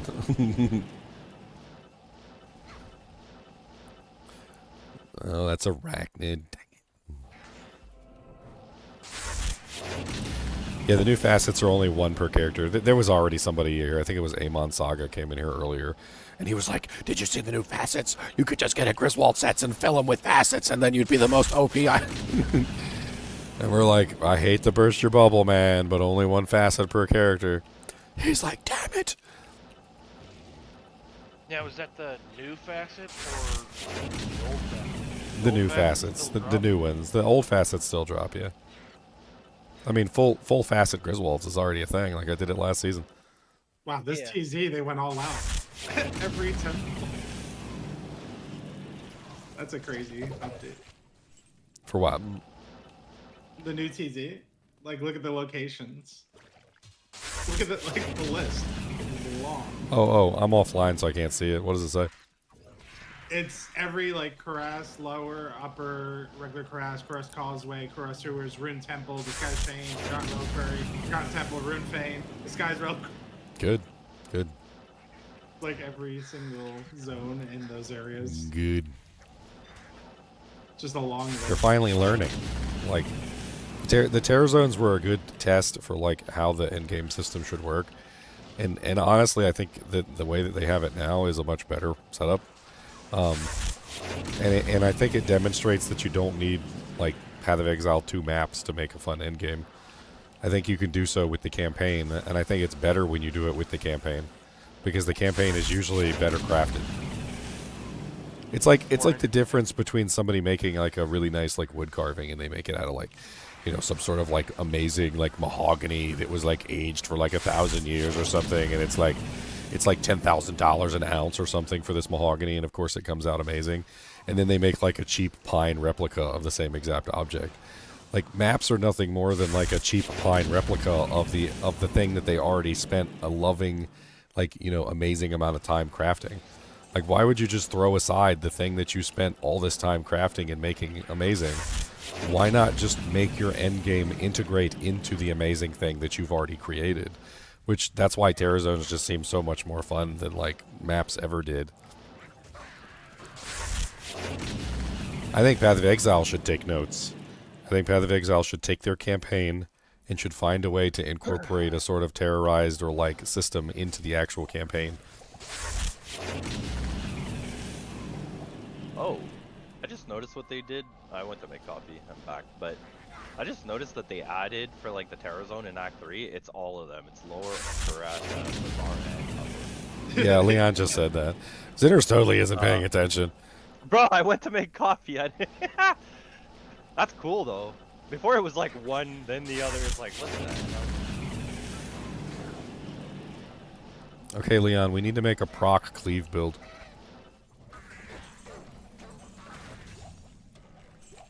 We gotta make a proc. We gotta make a proc cleave build. The idea is basically just to make a character that does the same thing as a freezing arrow's on. So, like, you know how freezing arrow just like multiplies damage depending, because it's an explosion, and it hits and it explodes like 5 times, and then each explosion hits like all the monsters within range. So you basically get like 5 times like 5, and then it's like 20 like monsters, and then they all get hit by like the 5 explosions, and so it like multiplies the damage out. If you had some sort of proc that was an AoE explosion, like Glacial Spike or Fireball, or something that does like a radial effect, sort of similar to Freezing Arrow, you could potentially cleave, then proc a bunch of Fireballs or a bunch of Glacial Spikes, and then all of those hit all the monsters around you, and then you just get like that multiplicative damage like Freezing Arrow does. Do the procs from destruction, the volcanoes and molten boulders? I mean, that could be interesting too. Like destruction could be an interesting option. I don't know though. The molten boulder, because like the radius isn't big on. It's a low percentage. It's a low percentage on that molten boulder. I wouldn't rely on that. The volcano on destruction would probably proc. That one probably would. And the question would be, is it going to go the direction of the monster it procs on, or the direction your character is facing? So that is dependent on the skill and how the skill procs. So like I've tested that on tons of different scenarios, and sometimes, like in the case of Bone Spear, it comes from the monster, and then sometimes in the case of other abilities, it comes from you. So it would be on a case-by-case basis. Somebody So it's somebody entirely suggested possible. Rift with the frozen orb. You could just you cleave in a circle and then Yeah. do like 13 frozen orbs in a circle. That would be kind of cool looking. Actually, might be fun to test that. It'd be cool, but like. Well, there's no damage. There's no damage on Rift, right? But if you're using the hex, you can pull magic damage in from the hex. So you would rely on the cleave physical damage essentially to hit the target and proc the effect, but then you could get the magic damage through the hex. You would do Hexbane, I think, because that's the one that applies direct damage. So you could have like 2k magic damage coming directly from the hex itself. Oh, Probably your base attack would do respectable damage. it wouldn't be 2k though unless you maxed every synergy for Bane. Like that's the issue with it. Well, if we're doing a proc build, we don't necessarily need to max cleave. We only need to get what, the 360 AoE effect, Which is max. Well, maybe we don't need to synergize it though. So like No, yeah. you don't need we're to not synergize concerned it. about the physical damage in that respect. Yeah. So we can skimp on the synergies for cleave, and then we can just dump 20 points in it to max the 360, and it also gets attack speed, right? You said. So like we've maxed the skill for the attack speed in the 360, and then just focus. No. The magic damage Bane one is attack rating magic damage. The Purge is the one that gives attack speed.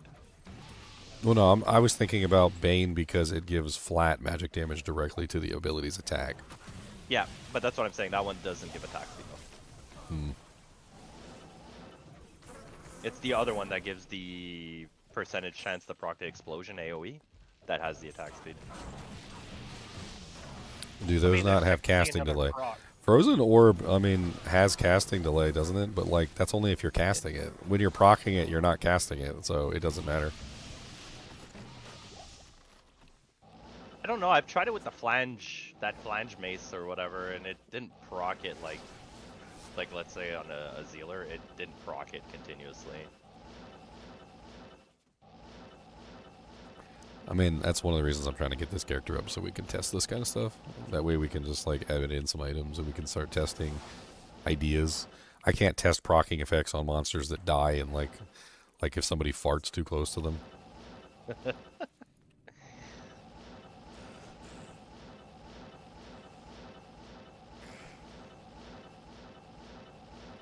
By the way, your build that you want to do with Eldritch Blast is going to be called the Fart build.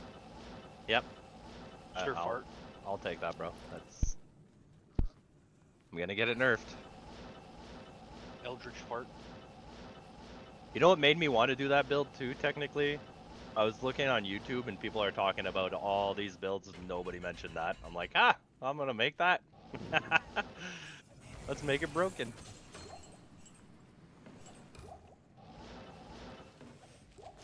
Actually, it's kind of crazy right now when you go on YouTube and you like look up videos or anything, all you see is like apocalypse. Like, holy.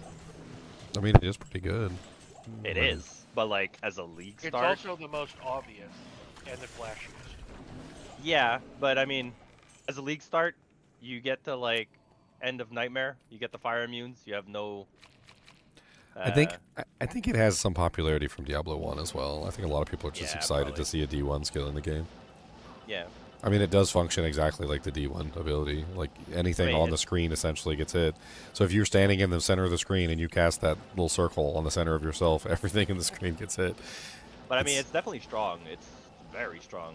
But like I said, like we have gear right now that we're just putting on some of these builds, and we're like, yeah, it works. I think the innate negative fire res on the ability is a little overpowered, but and I'm not really sure about that. Like, I feel like it kind of even like superimposes needing to build negative res in a way because you're just like it goes up pretty high from what I understand. Yeah, but 25. correct me if I'm wrong, it doesn't break immunities. No, it doesn't. That's I mean, why you need to get a fire sunder. Like but with the way they and it has a changed, cooldown. with the way they changed, now you have to cool down this it's so minimal. Like for the AoE, it does. You drop it, it one-shots the whole screen, and then you just move on, or teleport, or whatever the next pack, and it's off cooldown. You just recast it, clear the whole screen, recast it, clear the whole screen. But the Sunders, they changed those. Like they don't just drop in like they used to. So there's still like as a league start, it's gonna be a bit harder to get Sunders. I'm not saying it's impossible. Like I haven't seen a Sunder drop since exactly since the patch. I mean, and I've been running because- Terror Zones like for a while. Has anybody seen a Because I Sunder drop think- since the patch? No. So the thing that they changed is that I think they only drop off the heralds. So you actually have to like do the Terror Zones, find the herald. If it doesn't spawn, then next game, find a herald, kill it. Oh, it dropped one of the ancients thing. Too bad, no Sunder. Next game. You know what I mean? Like. So I- it shares a drop pool with a lot Yeah. of things. Yeah, they made it harder. So you're not just gonna league start and be like, yeah, fire's fine. I'll just get a Sunder. It was like, yeah. So When in a month? So my original theory from a long time ago was that they have never had any intention to make the Sunders as common as they did. I think exactly what Yeah, you happened were right. is basically this, that when they introduced the Sunder Charms, they meant for them to be rare. There was the bug with the Barbarian, which caused them to be like dropping like candy from the Horking, remember? So for those of you who weren't there, basically there was a bug that if you killed an elite or a champion or whatever that was in that zone, and the elite or champion was then horked, the hork would almost always force a charm to pop out. It was a bug in the system, right? And it was super good. It was super easy. Like I remember we were like 90%. flooded, like absolutely flooded with the dang Sunder Charms like on day one, right? And I think what they did to cover their own asses is they basically just made the Sunder Charm super easy to find, so that everybody was like, oh, it's not a big deal that the Barbarian could like force them into existence because everybody has one, right? And I'm like 100% sure that that's exactly what they did. And now that we're going forward into this new patch and they're adjusting everything and they're changing the Sunder Charms to be less common, it's making me realize that like I was absolutely correct, and now they're trying to course correct that back to what they originally had intended. Yeah, so that's also why you're seeing, like, to come back to the whole, like, consume thing you were talking about, that's why you're seeing a lot more, like, negative res on a whole bunch of stuff, right? But, again, it doesn't break the immunity, so you still need a Sunder. Well, I mean, the entire problem... Unless you have Infinity, you can't break it. The entire And even problem Infinity doesn't. was Oh, you that can't, Sunders never, negative resistance never broke immunities. Yeah. And they probably, honestly, they could just get rid of Sunders. They could just throw Sunders in the trash if they just made it so that negative res could actually break resistances. Yeah. Yeah. To a that's certain, true. yeah, once you get a certain amount, yeah. Especially if they keep adding skills that have it now. Like the... I think Sunders are only necessary because of the fact that negative resistance cannot break resistances. I feel like I they came also out with think it's a necessity because of the number of monsters that have something like 200 cold resistance. Like, I I think you can, mean, they did that Get them down specifically to enough. dick over the sorceresses, so... but if it's immune, it's going to stay immune. It's like it doesn't matter how much you have really for certain things. Like it's weird because Infinity seems to break like a lot of lightning, but then a lot of fire it won't. So if you watch my monster videos, No, which I've that's done, I've done a normal. lot of the monster videos. Yeah. There's a lot of monsters in the game that are deliberately like that. Yeah. They are deliberately unbreakable, is what they And wanted that's to why do. Sunders was So so good. instead of just making a monster unbreakable, which they probably could have done in some way, they went with a kind of like a lazier fashion, which is like, let's make the monster unbreakable by making their resistance, like ridiculously high. And then in doing so, it's basically impossible to break their resistance at that point. Like there's monsters in the game that have like 200% cold res like base. And Base. 200% cold res base that's like And then they're before cold any enchanted. modifiers. And so like even if you had like conviction, lower res, like at their maximum, like there's no way you're breaking that. Like it's impossible. So they had to be a deliberate attempt on the original developer's part to make that monster unbreakable. And in some way, shape, or form, the Sunders are actually kind of bypassing a rule there, because the original developers obviously intended some of these monsters to be unbreakable. And they maybe actually should go through and actually find some of these monsters that were deliberately made unbreakable and make them unbreakable even by Sunder. Because, like, it doesn't make any sense for you to have a monster in the game that was designed specifically to be like the god of cold or something, right? Yeah. And like you're just like, oh, I killed you with an got a icicle, and you're like, I'm literally the god of cold. How can you kill me with an icicle? Like that makes no sense. Because you're the god of cold now. Yes, but he's run up to you with an ice call and shoved it straight in your eyeball and gone. "Ugh." I mean, honestly, I love the way that older games took care of it, like Chrono Trigger and stuff. You guys remember fighting the Sun God? Yeah. Where like you went to fight the Sun God and then you used a fire spell on the Sun God, and he's like, "Oh, that feels good." He goes, "That healed my nipple wound from 500 years ago." Nipple wound? What? Like he literally got healed from the fire damage that you throw at him. Like, I mean, I like that stuff in some games where like literally the monsters are not even just immune to the element; they're literally healed by the element. That would actually make some tactical play in this game too. Like if the cold monsters were actually healed by cold, like you'd have a cold sorceress in the group and you're trying to kill somebody that's immune to cold and they're like getting healed by the cold damage and you're screaming at the cold sorc to stop casting Blizzard. You're like, stop! We can't kill him! You just see like green numbers popping up above the monster's head. I support that rather than just making him unbreakable, turn it into a heal. That would be funny. That's, Could that's you more imagine? interesting. Doing no damage is unpleasant, just not fun. But having it heal is something that is a tactical play, as you said. At which point you literally stop attacking because you're like, hey, I'm making this worse. I am making or this you worse. Leroy Jenkins it, and you keep healing it.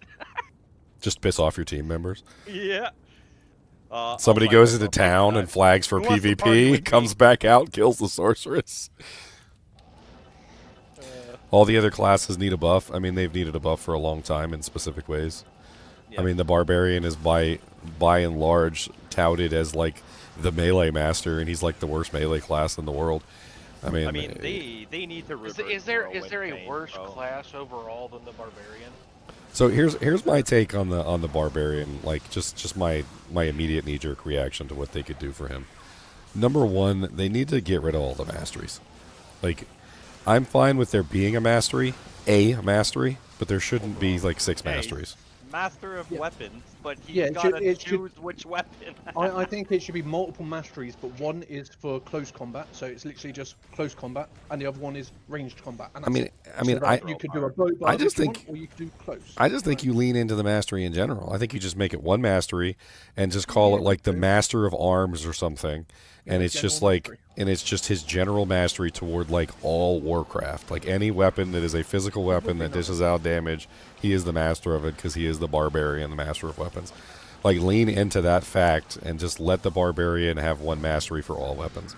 But I also think he needs some extra skills, like he needs extra.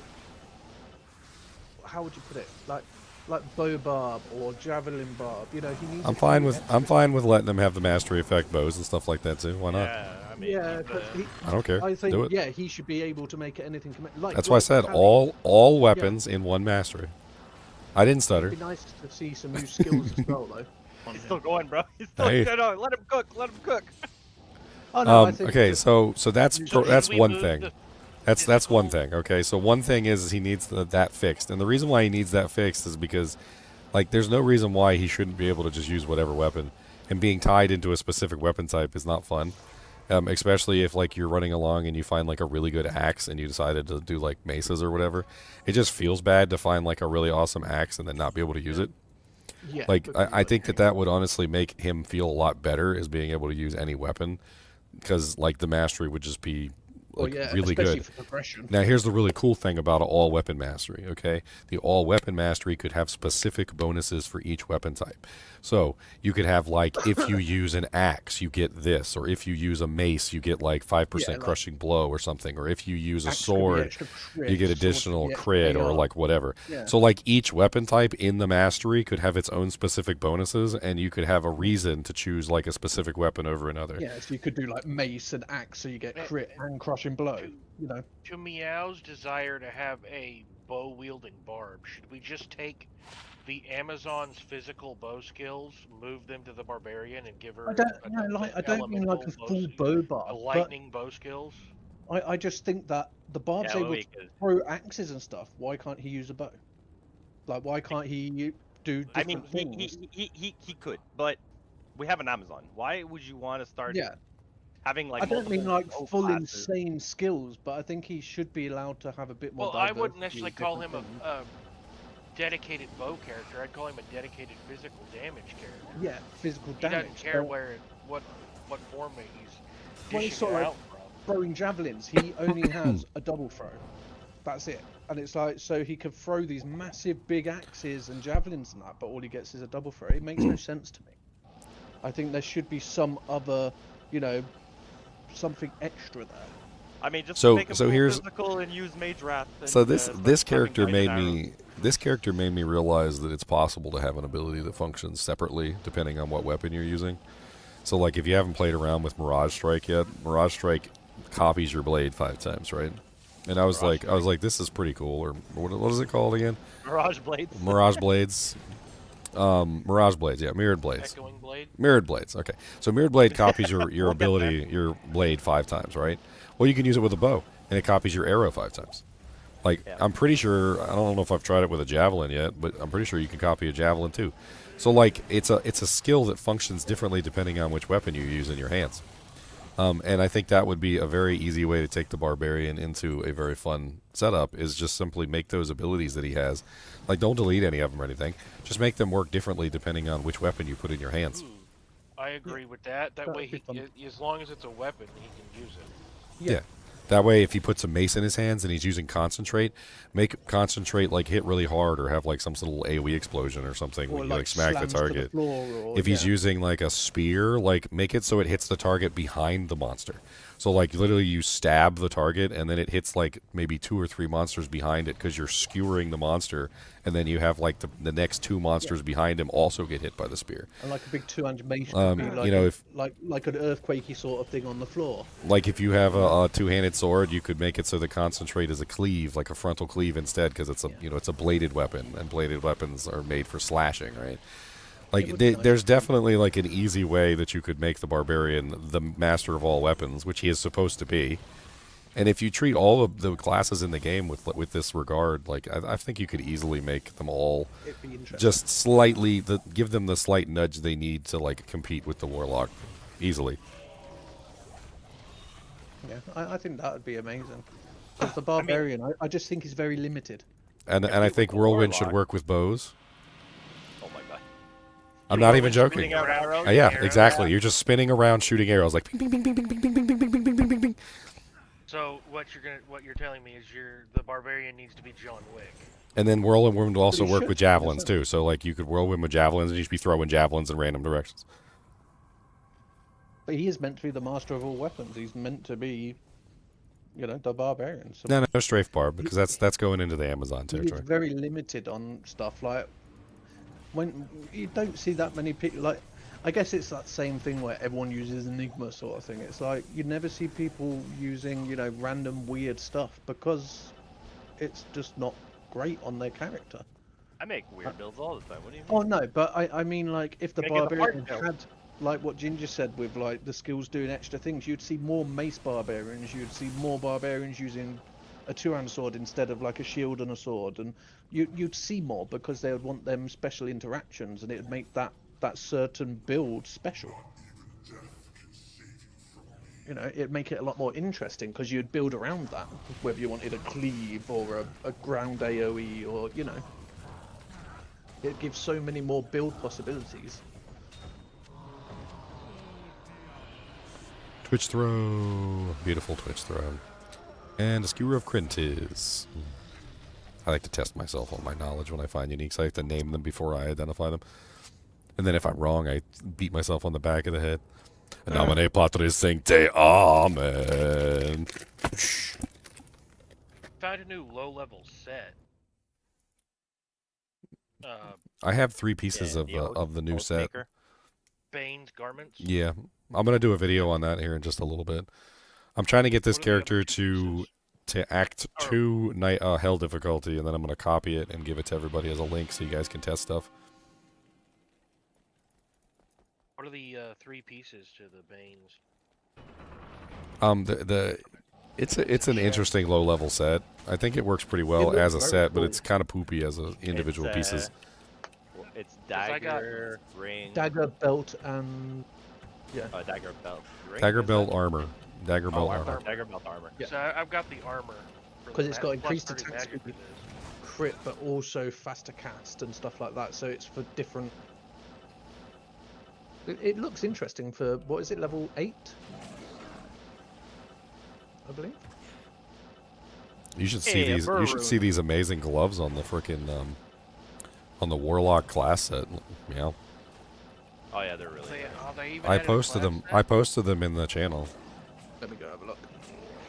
Yeah, it's definitely a class set because it has a class specific book in it.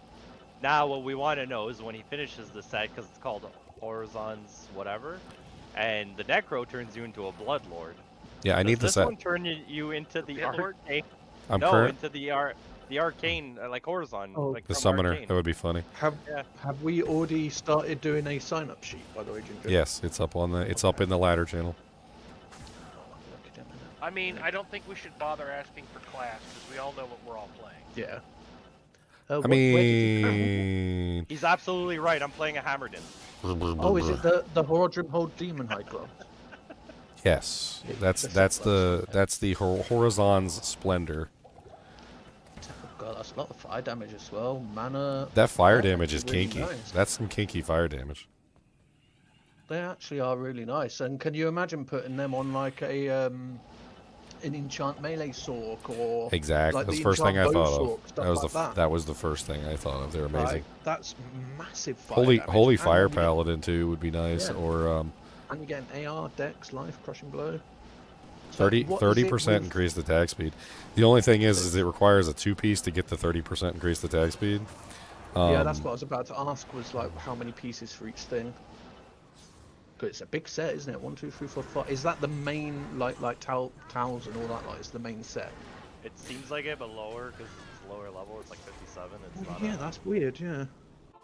Well, I mean, remember Yeah, but those we haven't those found sets all the often rest. those sets often have low level pieces. Yeah, we haven't found the others because Well, remember, I mean, like IK Helm's if you- 47. If you compare it to Trangs, you got the belt level 80. Yeah, but then IK gloves are 30 something. Or Yeah, yeah. 29 or whatever. Then you've got Tao's helmet's lower than the rest, and the belt's even lower. It's weird. Some of them are low and some of them aren't. Like Grizz doesn't really have a lot of low except the armor, I believe. I think the armor's Yeah, 40 yeah, something. the armor. And then the rest is But really high. it's also because of the pieces. Like the weapons, the Yeah. Catechus, Yeah, it depends what it is. Yeah, it should give you a it should give you a glow. All of the class sets give you a glow. That would be a dead giveaway that it's a class set. Found any Or more it of that transforms stuff? you. Yeah, or transforms you. Yeah, or transforms gives you you in the fame. case of in the case of It Trangs. shows- Is it you that found that? Because it shows you have 3 pieces. So what's the other piece that you've got? I have 3 pieces. Because you've only shown 2. You've shown the codex and the gloves. You showed The gloves armor twice. is the other piece. Okay. Because I haven't seen the armor, I don't think. The armor's kind of It's not very poopy. good. It's just kind of Yeah. resistances. It's kind of like a bad version Oh, of is it the Tal's. 3 resistances? Okay. Yes. Yeah. So for the Well, sign-up it's a bit worse than Tal's because there's no MF on it. Yeah, it's kind of maybe- it's kind of like a maybe bad they'll- Tal's. But I mean, I haven't Maybe seen they'll all the upgrade it to something I haven't else. seen all the bonuses on it yet though, because once we see all the pieces, maybe there's like a really good bonus on it. So far, the yeah. green bonuses are terrible. Like they're Maybe awful. if it 1 to 3 socket drops. Like if it drops with like random 1 to 3, sort of like Nat's armor, it could make it a lot more interesting. I mean, the class sets are never meant to be like the most powerful things. Somebody had some sort of rumor that they were going to go back and like go over all the class sets and try and fix them, but I'm like, with the exception of maybe Alders and maybe taking the weapon away from IK, I don't really think there's much that they need to do to those sets. They were never meant to be endgame GG best in slot sets. Well, yeah, true. Yeah, I unless don't you're think playing we Diablo need to. 3. Yeah, I know. That's exactly what I thought of when I read what they said, because it made me think they were gonna like give those sets like the Diablo 3 treatment. Next thing you know, freaking Griswold's is gonna have like 10,000% smite damage on it. Do we know what causes a herald to spawn, Ginger? With flat We damage don't. from grief. We really don't. We tried to figure it out yesterday. It seemed to be almost completely random. They said that there was some sort of thing like killing monsters fast triggered it or something, but But there were times where we would kill like tons of monsters within a short time period and nothing would happen. And then there were times where we would just load into the game, didn't even do anything, and then it would say we were being hunted by a herald. So like, we don't know exactly what's causing it at this particular moment in time. I feel like Also, with the sign-up sheet, have we got an option for people that aren't playing the new expansion? I don't know if they would, but maybe some people won't, and they'll want to group up together. I don't want to do that. But, I don't want to do that. Unless we just put a note on it saying it is the new expansion. If you are not playing, then I don't want to do that. If they're not playing the expansion, we need to get them the expansion. No, but there is, so you're gonna have classic and whatever the hell we have now. There's no more expansion. So if they're planning on doing like ladder reset, you need the expansion. If not, you're not doing ladder reset. You're just softcore. Oh, okay. Yeah, I'm waiting to buy it. I haven't got the money. Oh, there is no ladder for the. I thought there was a ladder for classic. No, they replaced. That's why you can convert your characters, and you can't really do anything. Like your old stash tabs, when you pull them out, or if you click on it, you can't put it back in. It's literally like wanting you to convert your things to what we have now. I forget what it's called, but yeah, Warlock, whatever. Or you Reign of the Warlock. I wonder. Reign of the Buttlock. I wonder if they're going to bring out a CD expansion disc just for nostalgia. He doesn't have money to buy the expansion, but he's like, "Let me buy the CD." I could see it. I could see a limited run. I could see a limited run. Just because it's such an old game, and it's that nostalgia of owning, D2 Lord, and then the new one, like all on CD, having it there. Like, I wonder. With the CD key and on the sticker and in the the CD back. Key and everything. Yeah. Just because it's nostalgia, you don't really get that anymore because it's all bought online with Steam and this and that. It's some, this is an old game from an older era. Like, we loved collecting and having it on our shelf. Yeah, everybody would have to buy external CD readers. I was having a conversation about this one day with the Nintendo Switch game key cards, the ones that they have like the actual ownership of the game is on the cartridge. So when you put the cartridge into the system, you can play it, and then when you don't have the cartridge in the system, you can't play it. And they were like, we don't want digital only, and I'm like, it's the next logical step from digital. Yeah, like we've been digital only on PC for years, for like decades now. It feels like it just makes sense. As like in these game key cards are like a kind of like a bridging of a gap. They're actually physical ownership of a digital project. Yeah, when we used to break our CD, what did we have to do? Go and rebuy the game. Well, yeah, exactly. So if you lose the game key card, these Nintendo Switch game key cards, you lose the game and you lose ownership of the game. So it's like the closest thing to physical ownership that we still have these days. Oh, Ginger, you might want to read that. What Hazard just put in your chat? What'd you get? They say there can be lost items if we convert all of our characters. No, there's no lost items. I don't know. You can create a character in the old ladder, the old game, whatever you want to call it. I will explain here in a second. Hold on, let me get this Bale kill, and I will. Just think about it like it's always been. There's always been a classic and an LOD. Yeah. Just think about there's another layer. Well, right? I think what people are getting confused with though is the shared stash, and then you have pasts. You know the box you check at the top. So they think you can always go back and take those tabs. Like it's the exact same. It's always. I'm gonna explain this in the easiest way possible, which is to explain it with the actual file structure. Okay, that way you guys can understand this in your brain as an actual file. Okay, so this is my save folder. Okay, so if you go into your saved games folder and you go to Diablo II Resurrected, you will find save files for each character. Right, so like this is a character named Alderset. And this is all the files for the Alderset character, okay? The Alderset character contains everything that he possesses, all right?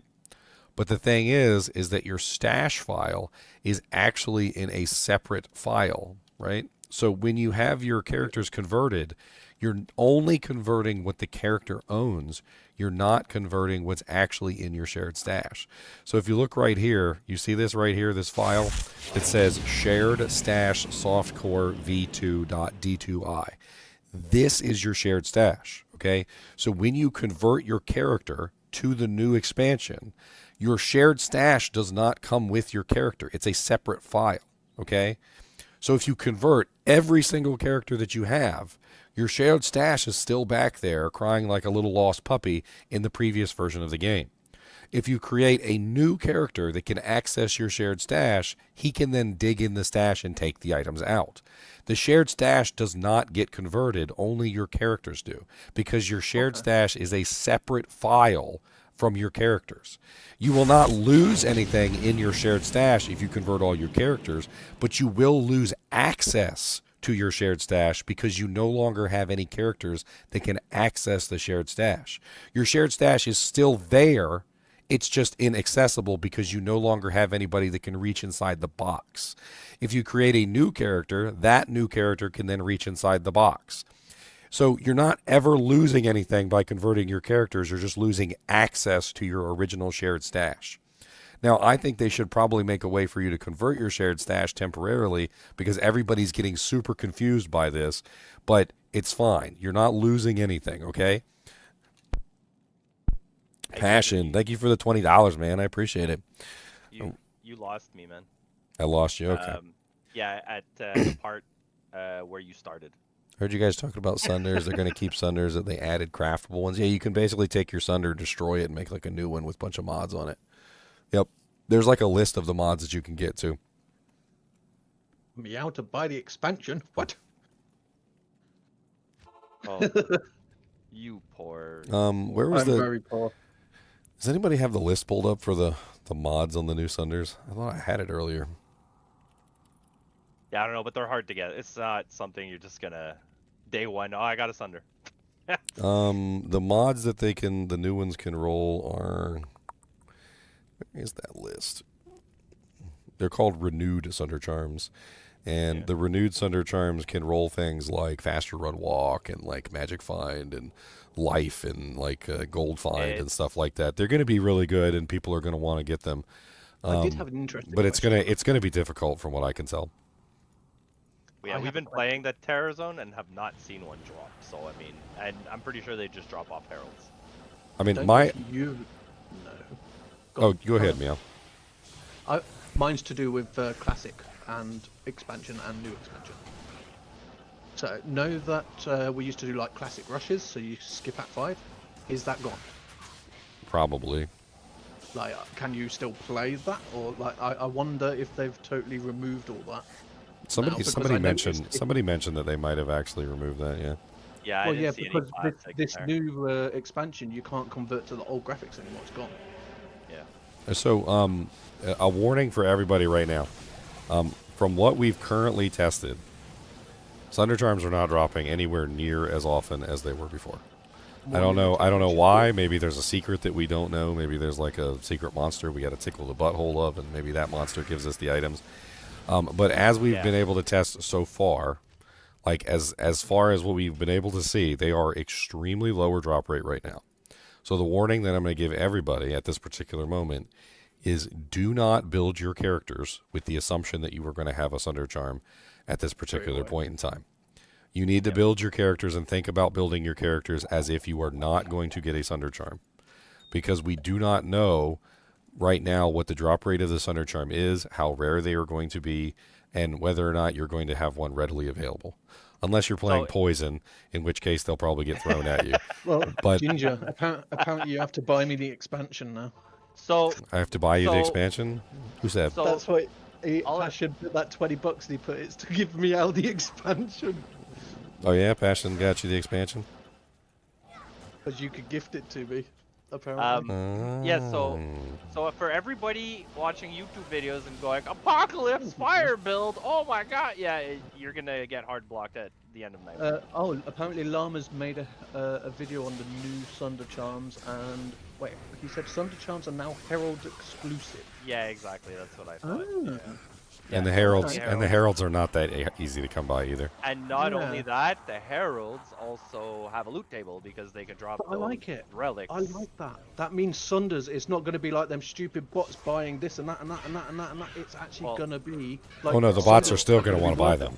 Yeah. Oh no, the bots, but they're going to be paying like several burr room I for was them. going to say, they're going to be expensive now. Like, it's actually going to be worth that did sort of bug me about Sunders. Like, yes, when you found a 70 res, it was like, oh, nice, but it still wasn't worth. Oh, there's no 70. There's no 70 res anymore. But I just mean it was nice. They said that they said that the didn't feel base, great. the lesser Sunder Charms are all going to be 90s. That's what they said. Yeah. Why are they Yeah, doing but when that? you upgrade it though, doesn't it go down? Yes. Yeah. So basically, at this point, the lesser Sunder Chimes are going to be all 90s. They're all negative 90s. It's going to be rough. Doggy food. Yeah. I guess then when we're building up and we find a Sunder, we know we're going to have to stack res like crazy. But at least on the Warlock, we can still use a shield and staff, so that we've got that option. I mean, that's why I made this is why I'm making these builds, Ginger. Like that's what the physical slash magic, like just getting high damage on both and not having to worry about any Sunder whatsoever. I did want to ask, you know the books that like the shield book thingy? What's the max sockets? Does anyone know? The shield book. Oh, 2. The Grimoire. 2, yeah, there are 2. 2. It's just like heads. Okay. It's just See, like we were wondering if you could get a 4-socket one and make Phoenix in it. We didn't know what the max sockets were. But what you can do is get a multiple +3 to skills for like on the Warlock and make Rhyme. Yeah, exactly. Rhyme's gonna be So lovely. it cannot be frozen past the cast rate. the Shell new F is Warlock's gonna be the head most gives popular 30 rune. enchant Yeah. as a bonus. What is GLF this? is gonna be amazing. I don't know. I need the set. Dig Bick Bengit. Whoa, that name. I was careful. I was careful to say it exactly as it was written. Oh, dude, if I was the one streaming, I would have read that as, you know. Oh, we know what you would where have you read. get Yes. Ginger, do you have that Breath of the Dying from this round? Yeah, I can grab it for y'all. Let me get this character set up so everybody can do testing on it, and then I will be right back online. I dropped the nastiest shooters. I also kind of want to get some videos done today too, because I gotta go back to work tomorrow. Frog Mike, I don't know where lesser Sunders are dropped. I think it's just from the Heralds. Lords, yeah. And then you upgrade them. I don't know how Okay. you upgrade them. So now we've got Nightmare Bale, so he's in hell difficulty now. Now we just gotta go kill Andy, and that's it. And Heralds only spawn in Terror Zones, and it's RNG. They might not even spawn. Well, there might be a way to proc them, but so far, it just seems like RNG. Cody, what are you doing back there, weirdo?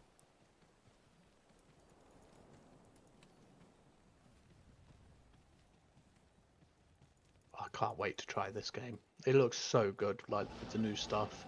So interested in.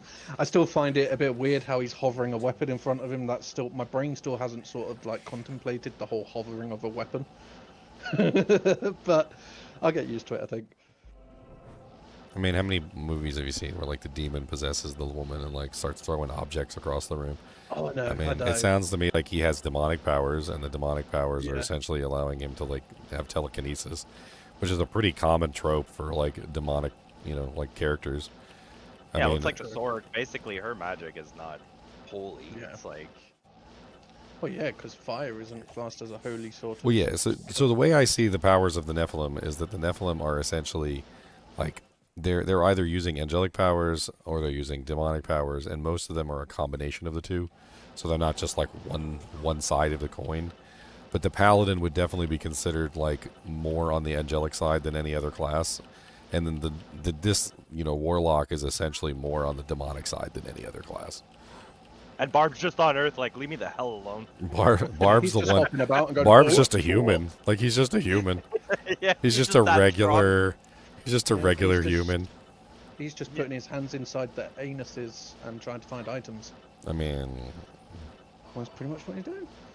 He's like, Look, oh look, dead body. you're not. hand You're not inside." supposed to kink shame. Okay. They hate us because they ain't us. You're not Ain't us. supposed to kink shame. Yeah, Necro's creepy evil powers, that's true. He just Yeah, likes playing with the dead and fiddling. My favorite find item barb thing is the Carbot video where he picks up the guy's hand and he's got a ring on his hand. Yeah. And he's just shouting. He's shouting at the ring. "Roar, roar, roar, roar," and the ring is just like coming off his finger like centimeter by centimeter. Every time he shouts, it's, "Roar, roar, roar, roar, roar, roar, roar," and he goes faster and Okay. faster. You think he'll make more because of the expansion? Probably, yeah. Like for the Warlock, he's gonna make. It's gonna Oh, be. it's gonna be so funny. Ah, dude, it's gonna be hilarious. It's gonna be a Warlock trying to levitate the staff, and it's gonna be like hitting him in the head and stuff. Either that, or he's just running around torching everything, and his allies just catching on fire. Yeah, Karma's so good, so good.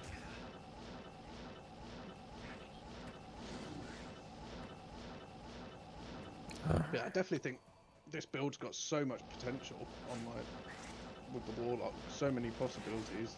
You mean all the builds? Yeah. Yeah. Well, yeah.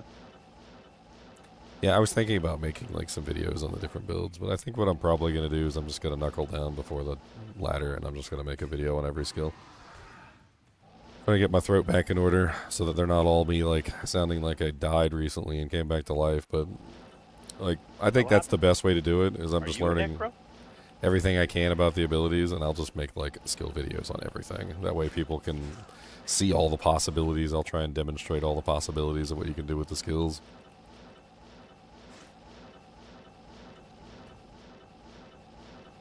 Yep, Obsession and also Mang Songs, Lucille. Mang Songs is going to be the item of the season. I can already tell you right now, one-handed Mang Songs is going to outperform like 95% of other pieces of equipment. Anybody who doesn't know this or doesn't think that Mang Songs is going to outperform 95% of the items, like I don't know what you're smoking. You're lost in La La Land. What do you mean, man? Hodo is best in slot. Ooh. Dude, there's like the old prejudices of like Grief is the best at everything and like Hodo is the best caster weapon and like silly things like that. And I swear people are just like they are holding so tight to these old prejudices. They're like, literally we had somebody yesterday who put a Grief on a Warlock and was like talking about how amazing the Grief was on the Warlock, and and we were like, bro, like you could literally put a F Death Colossus sword on the Warlock and do like 3 times the damage. What are you doing? Yeah. Stop it. Stop. Stop it. What are you doing? Stop. Oh, Max Roll's already got a load of the new items listed now. Yeah, just so we can get this out of the way. Mang Songs is pretty much going to be one of the best caster weapons in the game. Write it down. Well, for Warlock. For Warlock. And, like, Grief is not going to be a good weapon to use on the Warlock pretty much at all. Ever. Oh, wow. Have you seen the new book, the new Grimoire, that gives you 2 chaos skills and then 15 to 25% fire skill damage? If we see you using a Grief on your Warlock, we're going to point and laugh at you. We're just going to point and laugh at you is what we're going to do. So you have El Diablos, you have Ars, Dol, whatever, Mephistos, you have Valios, yeah, and then you also have another grimoire that doesn't have a name at all. It's called... I wonder, it's called Measured Wrath. Yeah, exactly. That one's pretty good too. It looks like it's going to be very interesting between like using one of these unique ones or using, like we said, like Rhyme or something. Yeah, we heard that yesterday, Frog Mike, that Llama wanted to get two-handed wielding nerfed to only books and not shields. And we all laughed at that because it's the dumbest thing we've ever heard. The books are obviously more powerful than the shields. Like the only shield maybe that might be more powerful than the book might be Phoenix, just because it's got so much physical damage on it. It's so expensive. But the books are without a doubt better than the frickin' shields. Yeah. Like that, 5 to 10 mana after each kill, 25 faster cast, 2 to chaos skills, plus you're getting 25% fire skill. That's huge. Like, that's insane. I mean, I like the fact that they're 2 socket too, because that's going to bring Rhyme, and it's going to bring Splendor, and it's going to bring the new Vigilance rune word, and like all the nice 2 socket like shield rune words are going to come to life. And then there's also going to be a lot of interesting like options as well. Oh, there's new boots with. Yep. I heard that there's 3 unique books covering just like there's 3 Necromancer heads. No, there's 4. There's 4. There's 4. Yeah. Max Roll has them all listed, Ginger, if you want to look. I mean, or Diablo.io, but yeah. I'm just looking at other uniques at the moment. There's a Wolf Strap. We've got new boots. So like I have like. I'm bitter when it comes to Max Roll, just because like they're all people that came from PoE1. So like when they Well, post stuff yeah. about Diablo, I'm like, nah, I'm good, bro. Like I'm not gonna listen to you. Oh wow, have you seen the new troll belt? I got Well, this I mean, streamer I like, listen to. You might know him. I'm He's a redhead. I'm pretty much in the same boat with Maxwell. I don't like the way they do things. Yeah. But have you seen the new belt? Geed's Wager troll belt. Yeah, I saw it. It's faster cast rate, faster hit recovery, it's Faster got run all walk. res, faster run walk. Yeah, Yeah, Oh my we're here trying to get the new items. Join us. yeah. We've What do you think we're doing? We're we've- sitting here. Okay, Meow, you want a good one? Look at the new ring called what is it called? Sling ring. It's a sling ring. Yeah, so it gives you +1 to town portals, so you don't need a book anymore. Yeah, See, that opens up plus two one town slots. portal. Yeah, it opens up 2 slots. I mean, he's I not think wrong. that- He's not wrong. I That's one think that- extra charm. One I extra think charm that or other two ring extra is charms. actually better though. Or two, That 2 small 10 charms. faster cast with fire res and 1 to 3 No, no. mana and 1 to 3 life after each kill. That's huge. Yeah, but I- then the stats at the bottom, like for fire, lightning, cold, magic, or ED, it's variations. Oh, like, so it varies. Okay. yeah, you can get any of those 3 to 5. You can get ED 20 to 40. So like, it's gonna be either really good or really bad. But it's the first ring that has ED, I believe. Like in this version of the game, anyways. Definitely interesting. Small amounts of enhanced damage are not usually worth it. Like, I don't know. Nah, I know. It's Attack speed, faster cast. like 9 times out of noticed- 10. Like if you're talking about a ring slot, if you had like a ring with 50% enhanced damage and then another ring with like 11 min damage, I'm gonna choose the 11 min damage like any day of the week. Hey, Oh, at least yeah, the for- Warlock yeah, armor is cheap. Hell Shell Rel for the two But I mean, Warlock it two armor. it kind of has, like, I tried making like a Boazon with Enigma and Fort Bow to be able to like teleport with it, and that ring it would give ED and cast rate, right, for teleport. So it's not. It has its very- certain uses. Yeah. Yeah, it's not everyone's gonna think or try and do stupid shit like that, like stupid stuff like that, like as a build. But you know, I do. So like, You dirty D2 comments. Stop cursing, all of you. All of you. I'll be searching for items too. but I it haven't- wasn't that I haven't bad got of the a game curse. yet. Wake Fire went strong. Yeah, I'm trying to make money here. Looking at some of the new rune words, it looks actually. Well, some kick of them Meow look out really because he's leeching the $20 for the expansion. cool. What? All right, Meow needs $25 for the expansion, guys. Who wants to donate to Meow's $25? I'm gonna put a thing up on the screen right now. Oh, All right, we need 25? we need $25 for Meows. Anybody that donates right now, I'm gonna put it toward buying his expansion because he's too poor to buy an expansion. Let's see here. Hold on, I got notes. There we go. There's notes. Yeah, here we go. Okay, let's open this. All I'm right. always broke. It's called being disabled. Meow expansion fund 0 out of $25. All right, let's go. Okay, here we go. Put it up on the screen. Every penny What? helps. You only What? need Someone's going to 25,000 donate 1 penny. Yeah. You wish. They're gonna ask for a penny. It's gonna be Yeah, a they'll be like, Venmo. "Give It's us gonna a be a penny." Venmo request for $1, Yeah. and then I'm gonna have to put it in the negative. No. What are these new jewels? What? Yeah, they're from the Uber Ancients. Colossal Ancient. God, they look insane. And XP gained. Wow. Yeah, it's basically just a jacked up facet. It's like 2 facets in one with geese. We'll be spawning the ancients today. I'm pretty sure we only need like 2 more pieces. Okay. All right. So we have a Hell level 99 character that is now in Hell, in Act 2. So we got Act 2 Hell. He does need some quests and some of his skill points, but he's level 99, so he does have more skill points than you would normally have anyway. I think that's good. I think we're ready to copy him and upload him so everybody can have him for testing purposes. Let me see if there's anything in my shared tab I want to like include. Let's just include all this stuff in his personal tab, because anything in the shared tab doesn't get copied over. That way he has a bunch of junk, just a bunch of trash in his personal stash. I love it. It's weird that all the Sunders are pretty cheap to upgrade, except for the latent bone break. It's a pole. obviously a poll's cheap, but at the start, you know, it's still a poll. Well, it's not But the rest- the rune cost is meaningless. They have a actual like item cost. Like there's some sort of Yeah, special it's the piece of equipment that you Broadstone need shard. that you need to use to upgrade them. I and posted it. without that, you can't upgrade it at all. So I posted it in non-ladder chat for everyone. yeah. So the actual like rune cost is meaningless because if you don't have that thing that you need to upgrade it, then you're just The magic one's the worst because it costs all 3 Wardstone shards plus a mal and a perfect diamond. Okay, so the let's magic one is the most expensive to upgrade. save and exit. So we're just gonna copy this character for everybody here. Hold on. I mean, it makes sense. You got like Bone Necro, you Yeah. got Hammered in. Well, Hammered in, you got the. I put it in the non-ladder chat if anyone wants to look. We've seen the meow since day one. Okay. Keep telling I'm you. I'm old.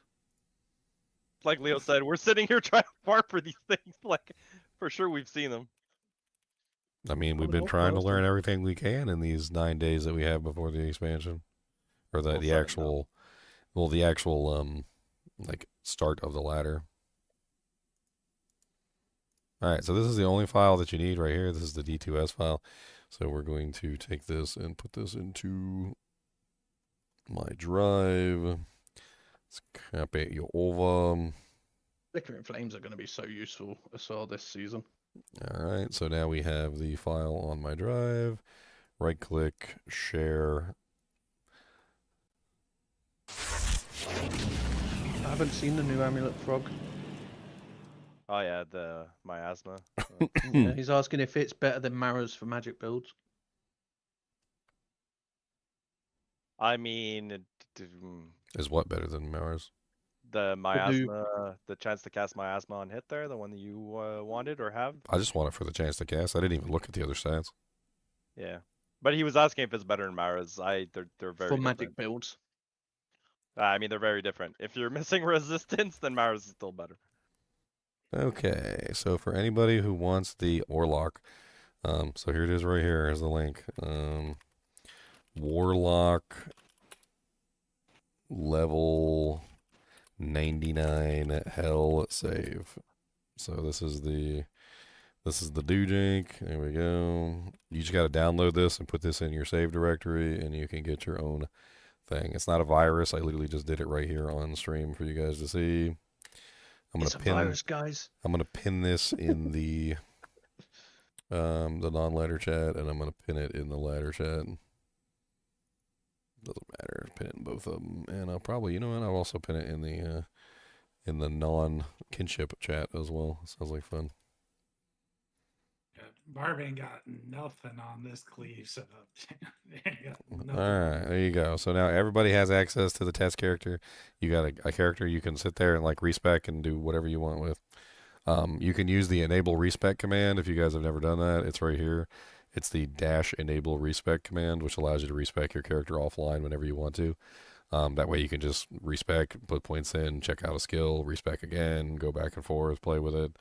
And of course I have the regular hero editor, which you can get items on if you guys want to use the hero editor to import whatever you want. None of the new items are on there, but you can make the new rune words, and all the old items are on there, so you definitely can pull from like everything that you have access to. That should give you pretty much everything you need to do a lot of testing and actually playing around with different builds.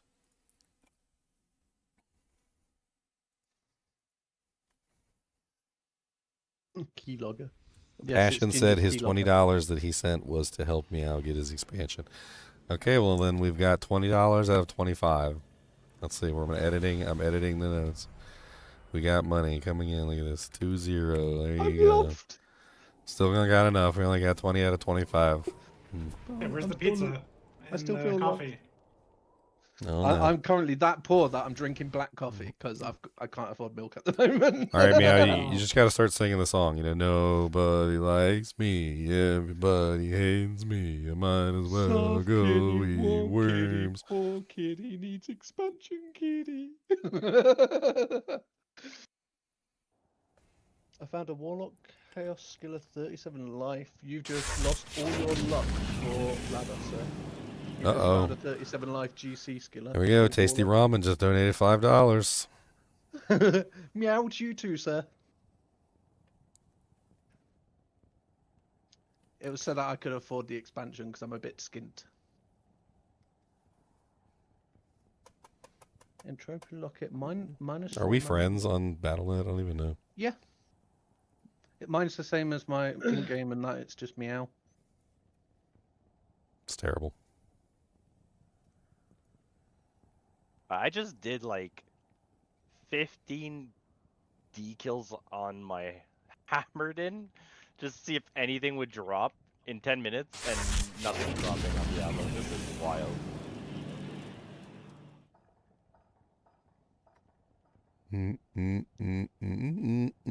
I did put it in my wish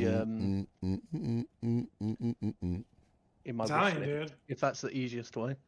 Hey. The way to play is you pop the act TZs, you just go through the acts.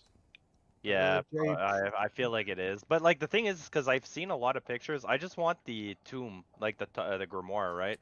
Oh yeah, And- just that's all you want, right? No one else wants it. Not I none of don't- the 1,000 That's other all. warlocks on the Discord. No, that's all I need, bro. That's all. Yeah, That's all you need. That's it. So you're I need the meow 24642. I need the Mephisto yes. one though. Like most people won't use the Mephisto one. I haven't tried any of the loot filters yet. So, is anyone having loot filters work? I JPEG haven't is wondering. tested them. All right, let me Yeah. learn them today. Okay, so let's see. Yeah, you I learned mean, them. I mean, there's a button obviously to turn them on and off, which is nice. So you can literally look at the loot, filtered or unfiltered. We also got to check online if anybody made any that are not like. Got a membership in this $5 just for you. I saw you got a membership, sir. Yeah, 51 memberships came in today. Oh wow. Boom. Oh, I took my glasses off to clean them and everything's a blur. That's how you know you're getting old. Take your glasses off and you can't see anything. Yep. Oh, That's how you know you've been old. You're wearing glasses. I've worn glasses since I was a kid. Okay. I meant it more in the sense like I know like kids wear glasses, but there's contacts. I actually don't know, JPEG, if you can edit the filter, like I actually don't know. Like the loot filter, hopefully you can edit it to certain things. But I'm not. He wants to just have it show ethereal weapons. I don't know if you could do that. I'm not sure. Yeah, I don't know if there's going to be a way to edit it in like the game files yourself. Yeah. I mean, there is a rarity that's ethereal/socketed, so you can literally just check the box ethereal/socketed. You can uncheck all the equipment. You can only check weapons. You can even say the types of weapons you want. There you go. So I mean, this. So just have a Seems look at pretty the options, straightforward. JPEG. Less complicated in PoE, Yeah. where you click on a button. Yeah, but it's nice to have a bit more option where you can say, oh, I don't want to see potions because I use, I don't want them. Yeah. Or you don't want to see portal scrolls because you got that ring, or, simple little things is nice. Don't want to see piles of gold because I don't care. You auto pick up, yeah. I ain't Yeah. gambling. Because, come on, when we've all done cow levels and you can't even see the floor in front of you because of items, and then you're trying to pick out, like, little gems and that, it's horrible.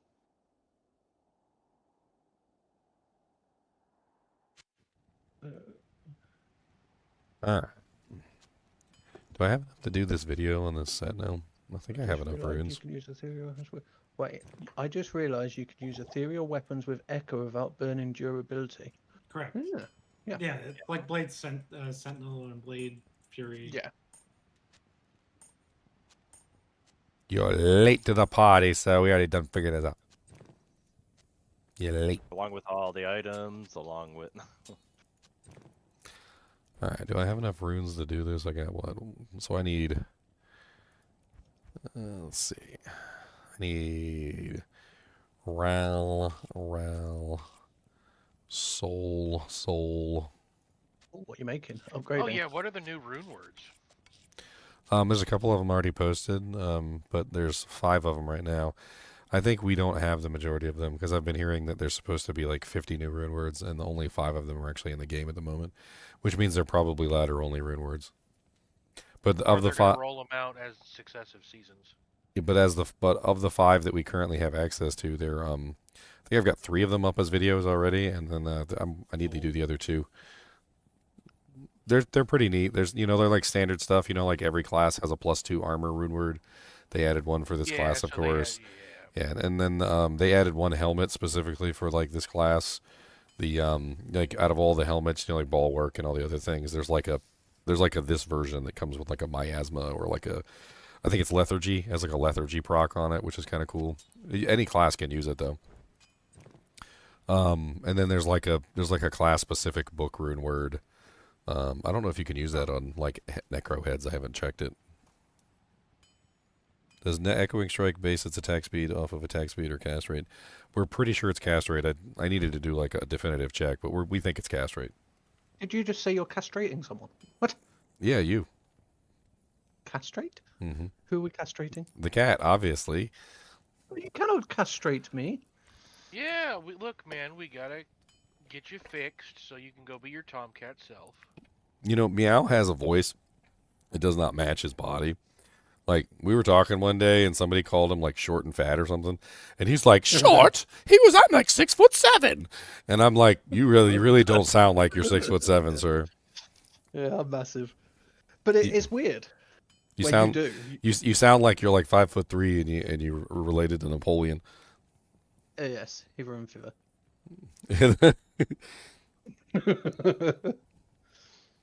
I don't even know how I claim this wish list thing.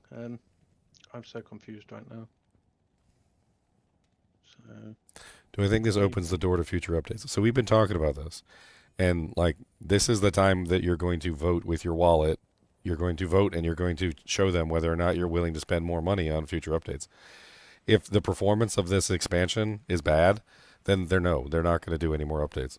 So if you want them to do more updates, buy the damn expansion. And stop complaining about $30 because games cost more than that. If it's Oh my God, there's so many people complaining that $25 is too expensive for what they're getting. Like I'm sitting there, I'm like, okay, so $25 is too expensive for a new class, new Ubers, a gem tab, a stash tab for your materials, a rune tab, more extras tabs, also new end game with new terror zones, new uniques, new rune words, new sets. Yeah, if you compare it to PoE, you're spending $50 for all of that. Like. And even D4, the expansion was what, $80 or something? Yeah. Ginger. $80 to play Crusader. Let's go, baby. Your mama eats butt crusties. That was sir. too expensive. He got the message, guys. He got the message. Butt crusties. Item. Look, I heard that they released an expansion basically for D2, and I was like, I'm gonna buy it. It's almost as if we're fans of the game and we love. True. It's almost as if. Okay, I'm trying to do this. I want to do this set video real quick and get this out of the way. I need.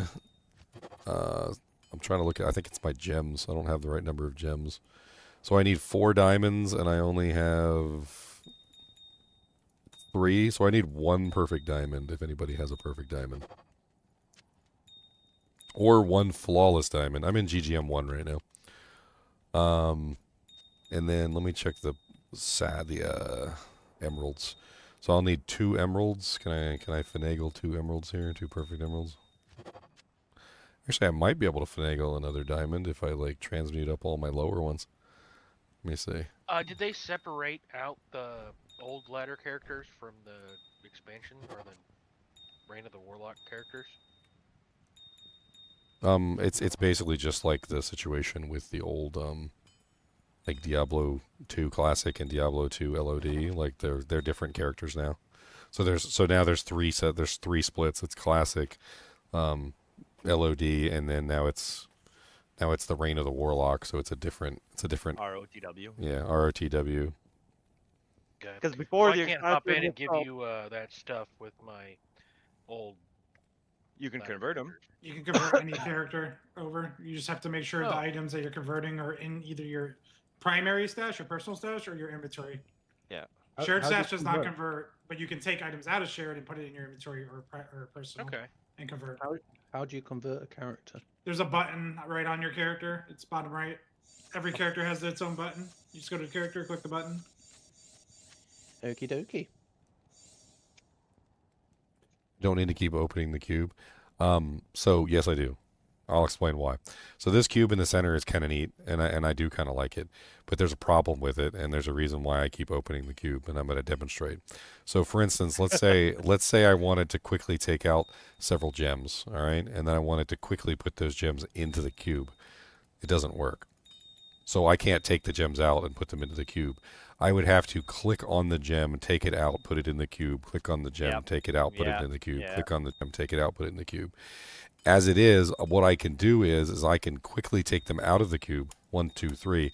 Open the cube up directly. 1, 2, 3. It's something that they do need to fix because putting things in the cube this way is far more easy than putting. You just control left click it. Control shift left click. Control shift left click. Yep. Yeah, just highlight it. It tells you. Control shift left click. Okay, that's another button combination I'm gonna have to remember. Yeah, it just goes directly into the cube from that screen. You don't Among the 20 others. Interesting. Okay, well, I mean that addresses one of my problems with having the cube open here. I also noticed this interesting thing. I'm not sure if you guys have seen this before. Let me see if I can demonstrate this because I noticed this earlier, and it was kind of neat. So let's pretend that you have your entire inventory filled, and then you have a rune in your inventory. So let's just grab a couple runes real quick, and we're going to put them into the personal inventory. Now, normally, if you don't have your inventory full and you click on a rune, it will go into your inventory. But one of the things I noticed yesterday was that if you have your inventory full and you click on your rune, it goes straight into the tab. Yep. So, like, you can basically put it straight into the tab from your personal inventory if your inventory is full. So if your inventory is full, you can do it deliberately, obviously. But let's say you had a bunch of runes that were sitting in your, like one of your stashes or whatever. Like, you had like a bunch of Ral runes or something sitting in a stash. And this really only applies to like right now when you have all these characters that have tons of runes and gems all over the place. But if you have your inventory full and you click on your personal stash, it'll just send it straight to the thing. You don't have to take it out and put it back in. You can just go like this, and it just goes straight into the new tabs from your personal tab instead of having to take them out and then switch to the materials tab and then put them back in. Complicated, but not really that complicated.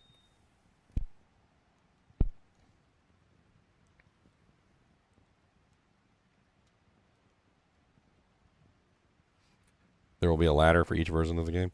We were actually just talking about that. Is there going to be a ladder for each version of the game? I have no idea.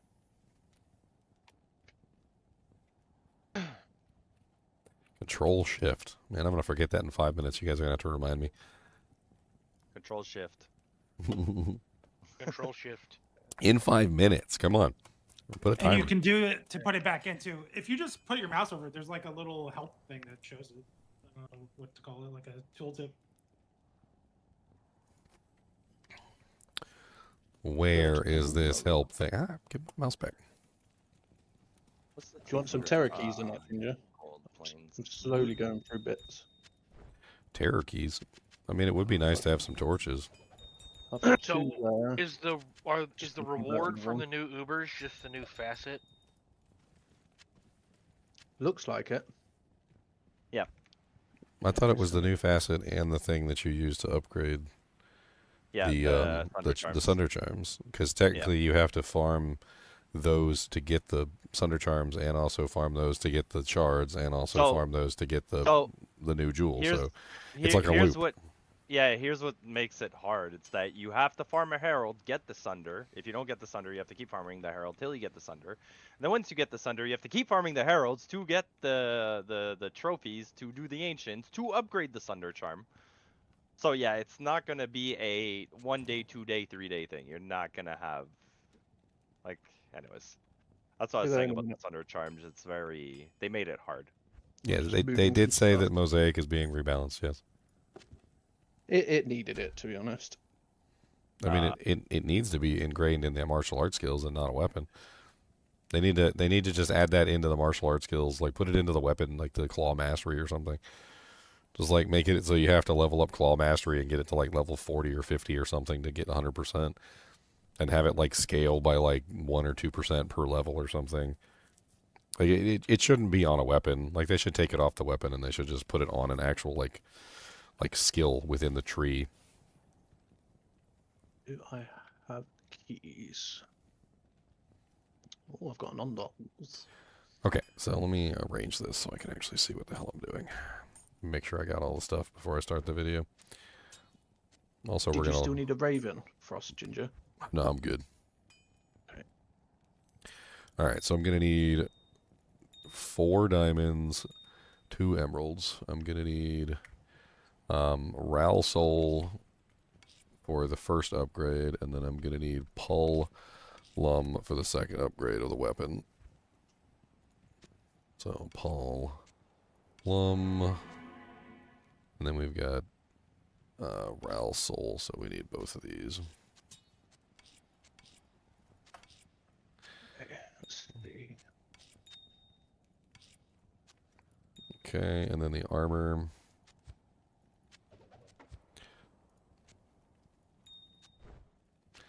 And the belts. There's an enigma. So we need our Diamondos. We need 2 of those for both. And then we're going to need Ral, or no, it's Shale. So 2 Shales, 2 Tals. And then we're going to need 2 Lems and 2 Coes. Here's 1 lem, if you need it. I mean, I'm probably going to need them for more items later as well, so. There's 2. I won't be don't mad. think I won't be mad at moved it. over- I don't think I moved over a co. I'm just slowly moving bits, transferring. It's a shame you can't just say, transfer my whole stash all in one go. Oh, I got keys in the keyhole. And there's a free token if you need it, Ginger, for testing different things. And we Here's will another one. definitely need tokens for stuff, that's for sure. I think Leon had like 4 tokens he burned the other day. Yeah, I've I been think I've burning got. them. I think I've got a few others somewhere. I'll have a look after. Burn, baby, burn. It is a shame we can't just Is move the the new whole expansion stash all good? in one go. Yes. Here, let me answer the question for you.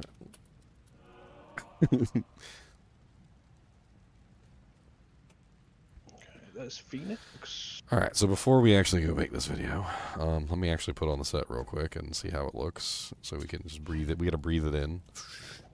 Those Lister buffs look insane. Anyone find fanaticism yet? Alright.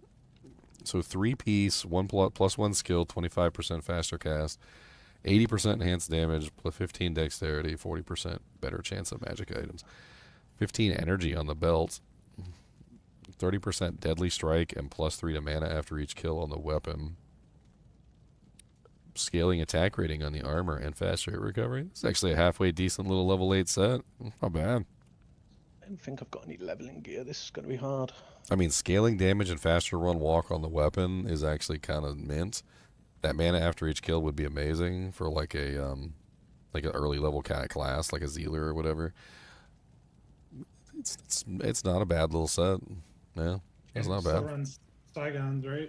Yeah, yeah, you can probably piecemeal this together with a couple things. Like you could use Hasaris boots and shield for another AR boost, and then you could go Saigon's helmet gloves for that nice attack speed, the AR, and then also the life leech.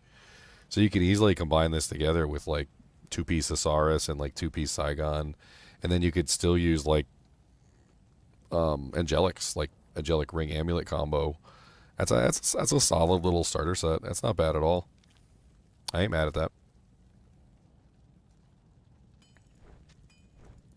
Do you need any Sojas or anything, Ginger? Sojas? Random Sojas just laying around? I've got like 7 of them on non-ladder, so yeah. I mean, yeah. I could also give you an Ethereal Infinity, Ethereal Andes, and a few bits. Oh yeah, that's right. You wanted the botted. If you want to come get it, Leon, I'm in GGM1. Coming. Gotta tell me twice. I want to try this thing out. I've also got an F Reaper stole. That would not be for this build because this is actual. I'm actually swinging. That'd be an echo and strike thing. It's got my name on it. I thought this one would make a really interesting item as well.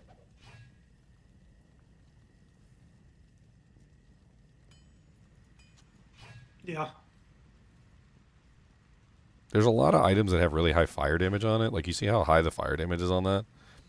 And then those new gloves also have like 240 some odd fire damage on them. And then there's all the fire bonuses and the negative fire stuff. I think you could easily have like almost like a full fire damage setup on like a warlock. Could be interesting.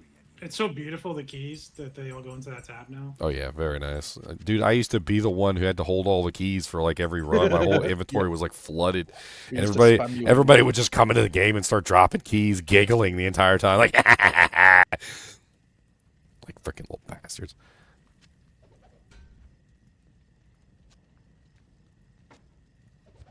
They knew what they were doing. They knew. They knew then. Okay, so here's an ethereal Andes. Oh yeah, this thing slaps. Yeah, that's the fastest based, I think, for spear anyway, that you can make and put in a Breath of the Dying for, because BOTD requires 6 sockets, and most items, most bases don't go to 6 sockets. So I did a lot of research on that one to figure out exactly which one was the fastest base with the most number of sockets, obviously. But there might be an even better one, because that was specifically for the spear class. So like if we go over all of them and we take a look at all of the various weapon types, we might find a better, like faster 6 socket base. Does it? So we figured out it's almost a necromancer. Like, you know, when you look at certain weapons and how it inherits certain speeds from certain classes. Mm-hmm. What is this like? If we're looking at all the bases. So that's the question. So I pulled up. If you pull up the attack speed calculator, the one by Warren, that weird one that like has a really bad UI. Yep. He has a message up there that says that most of the stuff is apparently similar to the necromancer. Although he said that there are some differences in the weapons, and he's working on getting the calculations up there. So who knows? Maybe we'll have a working speed calculator for the Warlock here in a little bit. That'd be good. What's up, Brian? Thanks for the subscription. Appreciate it. Yeah, sub, guys. I'm almost at 100,000 subscribers. I want to get to 100K before the end of the year. Come on. Do you need an Annie or anything, Ginger? I mean, I have an Annie on like every character, but just seeing what I've got. What would be better, Gauze for you for your build, or? Oh, I don't. This is non-ladder meow. Like, I have access to every single character that I've made for 12 seasons, and they're all using some of the best equipment that you can get. Like, if I need something, I will definitely ask. But for the most part, like, I've got tons of stuff laying around. What else do I look more rested. I did get some rest, but really, honestly, my voice feels better because I've been chowing down on hot and spicy pork rinds. Apparently, the capsaicin seems to like murderize the virus or whatever that's attacking my throat. So like I just gotta, apparently, you know, like you can just burn the crap out of the virus with fire hot foods, and the virus like begs for forgiveness. Bruh, eat Indian food, extra spicy. Your button might not like it, but No, it makes sense because capsaicin has like almost like antimicrobial and like antibacterial properties. Yeah. And how nasty like everyone says that India is, and they like cook food in like Ganges water and like all sorts of other nasty things. It makes sense. Their food's super spicy because it keeps all the bacteria and viruses from killing them. Yeah. And they literally sweat out every cold that comes near them. I mean, their food's so spicy that apparently some Indian restaurants have started putting up 2 menus where it's like American spicy and then Indian spicy. Yeah, they had to like put warnings because foreigners and tourists would go there and end up dying because it's so like so hot. So Meow did it. Put warnings. This ginger is cool and wise. I also have no soul though, so don't expect compassion from me. But apparently you're invited to the cookouts though. I get invited to the cookouts? Oh man. You didn't hear that? You didn't see that meme? Or I don't even know if it's a meme or if they were serious about it, but there was.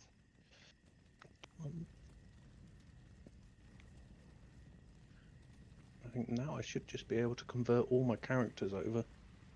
Very good. Very good.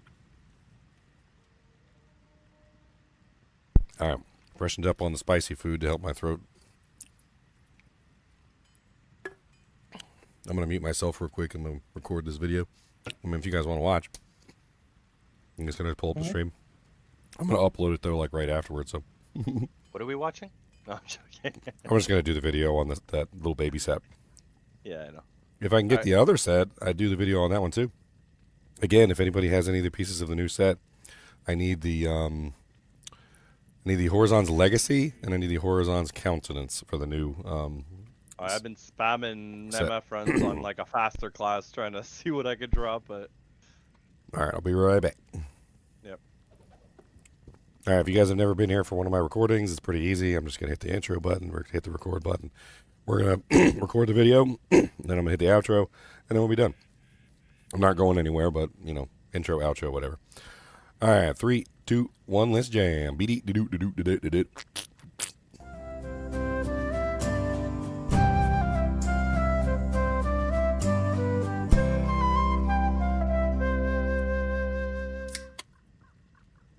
Hello, guys and gals, and welcome to another episode of Upgraded Sets.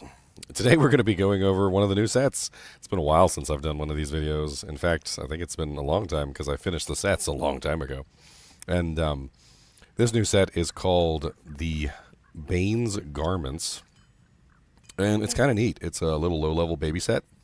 The pieces themselves aren't really that interesting, like by themselves, but they do have some nice like green set bonuses and whatnot, and we're going to go over them together. So first off, let's just look at the pieces individually. Bane's Oathmaker Chris has 20% faster run walk and 84 maximum damage based on character level, which is actually really nice. The problem with it is that it doesn't really have anything else, and it's a dagger, so it has relatively low durability, so you're going to be in town repairing it a lot. But depending on your character level, of course, the damage is going to go up, and that basically means that it's going to scale with you as you level up, sort of similar to a Civerb's, which is kind of nice. The armor piece has 50 defense and 30% magic resistance, which there's not a lot of monsters in the game that actually even deal magic damage. So it is a very strange one to have on an item. I mean, it's there. It's one of the few items in the game that actually has magic resistance, which has up until now been a relatively like rare stat. In fact, I think the only item in the game that had magic resistance before the expansion, the Reign of the Warlock, was the Safety Shield. So this enters into a category of items that is very rare indeed, which are the ones that have actual magic resistance. And then we also have the belt. The belt is called Bane's Authority, and it has 10% faster cast and 20 life, which also puts it in a unique category of belts that have faster cast rate. As far as I'm aware, there's only, I think is it 3? Technically 4, I guess, if you include the towels with the set bonus. But there's 3 faster cast belts in the game right now. There's, of course, Arachnid's Mesh, and there is the caster belts that you can craft. And then there's also the Towels belt, which has the set bonus on it. But there's very few faster cast belts, and this is a very early level 10% faster cast belt. It's kind of neat. The set itself is only level 8, which is also pretty low. And I could totally see myself using this at a level 8 character if I had the whole thing. Now, each individual piece isn't really that amazing by itself, though, which is kind of silly. Now, if you include one other piece with the sword, you get +3 to mana after each kill, which is kind of nice for low level. For the armor, you get 25% faster hit recovery, which is actually pretty huge. And then the belt itself, for its 2-piece bonus, it gets just the 80% enhanced for the set. It doesn't actually get a green bonus. Now, with 3 pieces, the sword gets a 30% deadly strike, which is actually really good. The body armor gets a scaling attack rating, which is amazing. Scaling attack rating is extremely useful early game, and it's something that a lot of people really enjoy having on their low-level characters because it just makes your melee and your range characters so much easier to hit with. And then the belt itself has a 15 to energy. Now, that might not seem like a lot, but 15 to energy, of course, is multiplied by how much mana you get per energy point. And 15 can be a lot depending on the character. Like Sorceresses, I think, get like, 3 or something? per energy point. But it depends on the character, of course, is how much you're going to get from the mana. And then the full set bonus is, of course, +1 to skills, 25% faster cast rate, 80% enhanced damage. Now, I think this one right here, the 80% enhanced damage, is a mistake because I think this should be on the weapon, not on the armor. The problem with this is if you put it on the complete set bonus, it becomes off weapon enhancement. But if you put it as a green bonus on the actual dagger, it becomes on weapon enhancement. So if you're listening and you watch my video for whatever reason, I highly suggest that you take this 80% enhanced damage and you move it to the weapon as a green bonus. It will make the entire set so much better. And then 15 dexterity is amazing because, of course, you get block chance, you get attack rating with that. And then it comes with 40% magic find, which is really nice. As far as this set goes as an early level 8 set, I think it's really solid. The pieces themselves aren't exactly the most amazing by themselves, but doesn't really matter. I mean, it's only a 3-piece set, and you can definitely include this on a lot of different characters. The combination for this is actually really interesting too, because you could very easily utilize this because it has an attack rating bonus and faster recovery and whatnot. You could easily use this with like Saigon's helmet and gloves for like 2-piece attack rating and 30% attack speed.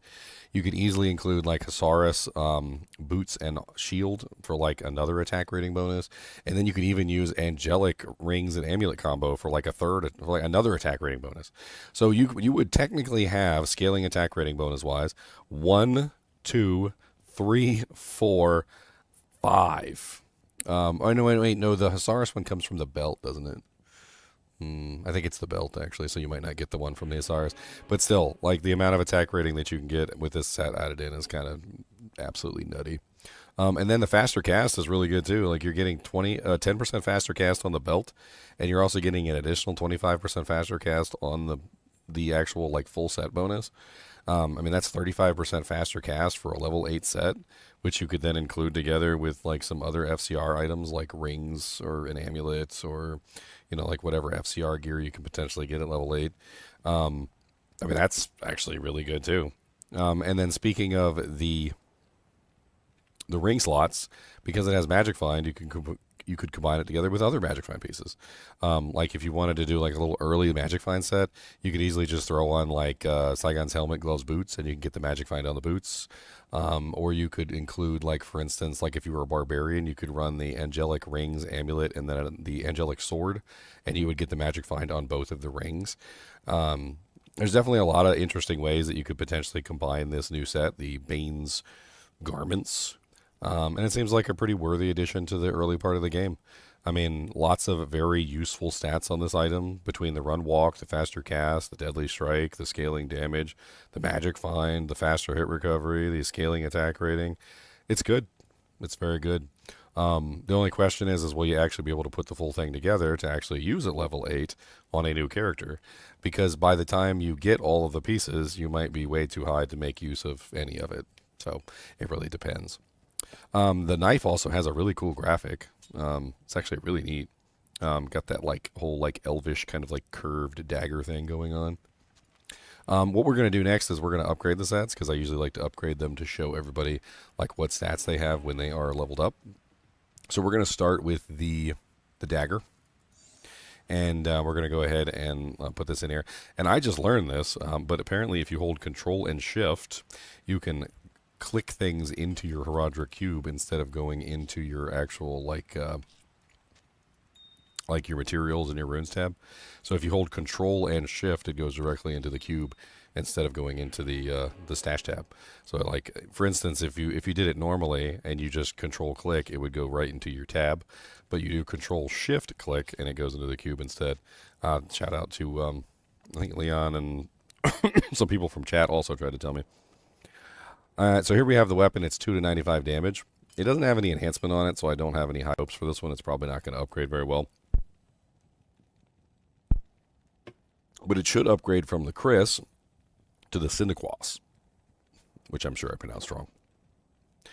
And of course, he now went to 15 to 115. It's very fast attack speed, and really not much changed on it except for the level requirement going up and a little tiny bump in damage. And then you can upgrade this to its elite form, which I definitely would not recommend, because I feel like this particular item is just not one of those items that's going to make it into hell difficulty. But let's go ahead and upgrade it anyway. And it would go from the Syndiquas to the Fanged Knife, which is 15 to 141 damage and level 62 requirement.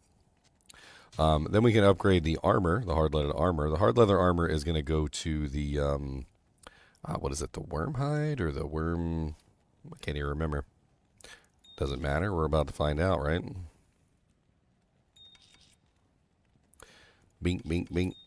So it's going to go from 71 hard leather armor with a level requirement of level 8 to the demon hide armor, 177, with a 50 strength requirement and level 25. Now I'm interested because there was a bug in the previous game where literally when you put them on, the level requirement would go up. And if I'm looking at this correctly, it looks like it is. So as you can see, the level requirement is going from 62 to 74 on equip. And the other piece is going from 25 to 30 on equip, and I think it has something to do with the set bonuses. I never really did figure out exactly why the level increases. So it looks like upgrading the piece would bring it up to level 30, not level 25. Then, of course, we can upgrade Bane's Wraith Skin to the Elite form, which is Lemco Perfect Diamond, which is going to bring us from the Demon Hide armor to the Scarab Husk at 487. It's not really going to be very impressive, though, because, quite honestly, there's no enhanced defense on this plate. So the defense is going to remain relatively low. As you can see, it's level 63. And now we have the belt. Now, the belt is probably the most noteworthy upgrade if you're using this past, like normal difficulty. And it's because it upgrades to more belt slots. So at the very least with the belts, because the belt does get those extra juicy potion slots, which we don't have down here, as you can clearly see. We only got like the 2 baby slots. So upgrading this from the normal to the exceptional form is going to bring us from the light belt to the shark skin, I believe, which is Tal, Shale, Perfect Diamond. And that brings us to a full belt slot. See, now we have all 4, which is really nice. That, however, does bring it up to level 30 requirements, and it's still really low strength requirement, only 20. And you could potentially upgrade it a last time. I don't really see why. But that would be Lemco, a Perfect Diamond. And that one is going to bring it from the Shark Skin to the Vampire Fang, which is 62 defense and level 63. Don't really see much reason to upgrade this set. Maybe upgrade the knife if you're still using it in end of normal difficulty for the extra damage. I mean, it could be okay. And maybe upgrade the belt if you want to get those extra belt slots. I probably would never upgrade the armor at all. And just in general, I would probably never upgrade any of these pieces to their elite form because it's just not worth it. But as a low-level set, it's pretty amazing. Upgrading the belt 1 tier could be useful just to get the extra potion slots if you're high enough level, and maybe a tiny little bump in damage from the dagger. But usually by the time you've reached the end of normal difficulty, sets like this become less and less useful, and you're usually moving toward better equipment at that point. So it might not be worth the trouble of upgrading it. Just keep it as a low-level set that you can use for your low-level characters, which is, I think, exactly what this set was intended for. It was intended to be used with some little lobies. And it's a good addition. I think when it comes to our new character days, which we usually run on, like ladders, if I have a full one of these sets, I think I might throw this on a character just for fun. I'll see exactly what I can do with it, but I'll throw it on a character for like leveling up from like normal difficulty to like nightmare, and then take it off for whatever other pieces of gear I've got. I think that's pretty much it. As always, I'd appreciate you guys and gals watching these videos. Be sure to hit that like button and subscribe button, as I'm getting really close to 100,000 subscribers, and it would be really cool to get my plaque finally. And as always, keep watching.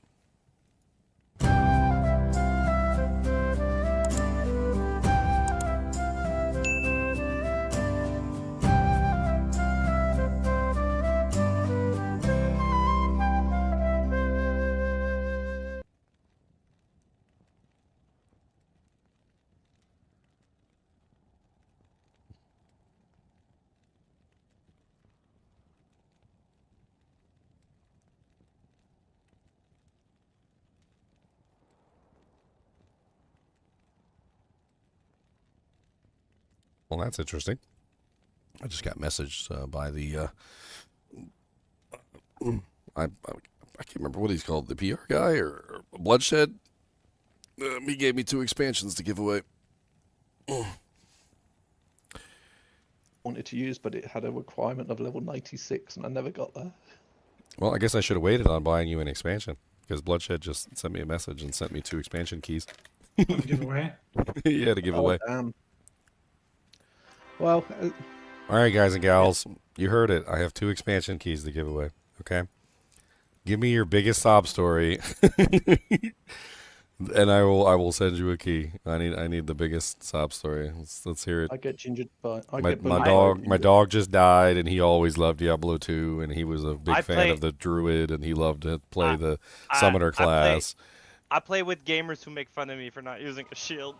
That just sounds like a fun time. That just sounds like a fun time. Ginger, do you have any of them pieces of that set spare still that aren't upgraded yet? No, that was literally for the video. So like, yeah, I just wanted to check. I know there's more of those pieces floating around in the kinship. You can ask. Yeah, I'm gonna do it in a minute. It's just so that I can have a few bits of leveling, because I didn't save much leveling gear, because obviously non-ladder you don't really save a lot, do you? Your PC doesn't work with the expansion? That's terrible. What? Somebody in chat said their PC doesn't work. I've heard a couple people say they've had some like technical issues with the expansion. Oh, wow.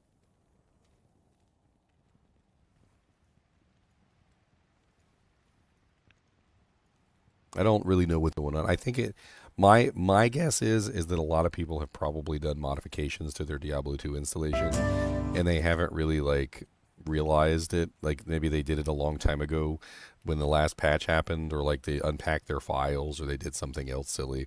And I don't think a lot of people realize that they did something to their installation, and they haven't because a lot of people are telling me that if they reinstall the game, it fixes it. Like they delete their installation and reinstall it, which tells me that they probably did something to their installation at some point in time, and they just don't know. They don't remember what they did. So, I mean, it seems to be like the most common fix is literally delete the entire game. Make sure you don't have any abnormal settings in the files, or command line arguments, or like any additional exe files, or like, I think Zinner said he had a loot filter installed, and that caused the problem with his. Like, make sure you don't have anything interfacing with Diablo 2. And, like, delete and reinstall it, and then see if that fixes it. Okay, so create game. Bane's Garments.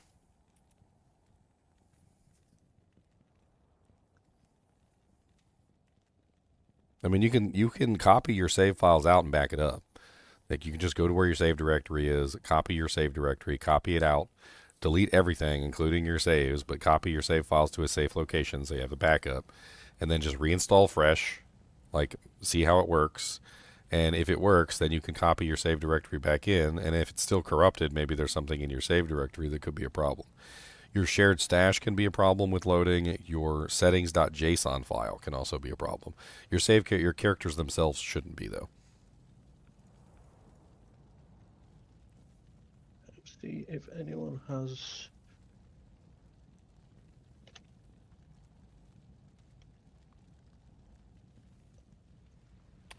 I'm doing that here, see if anyone's got it.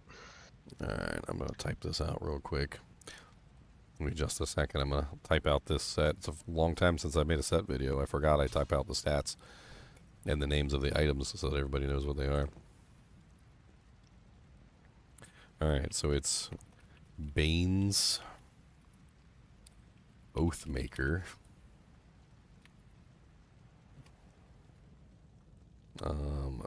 Bane's Authority.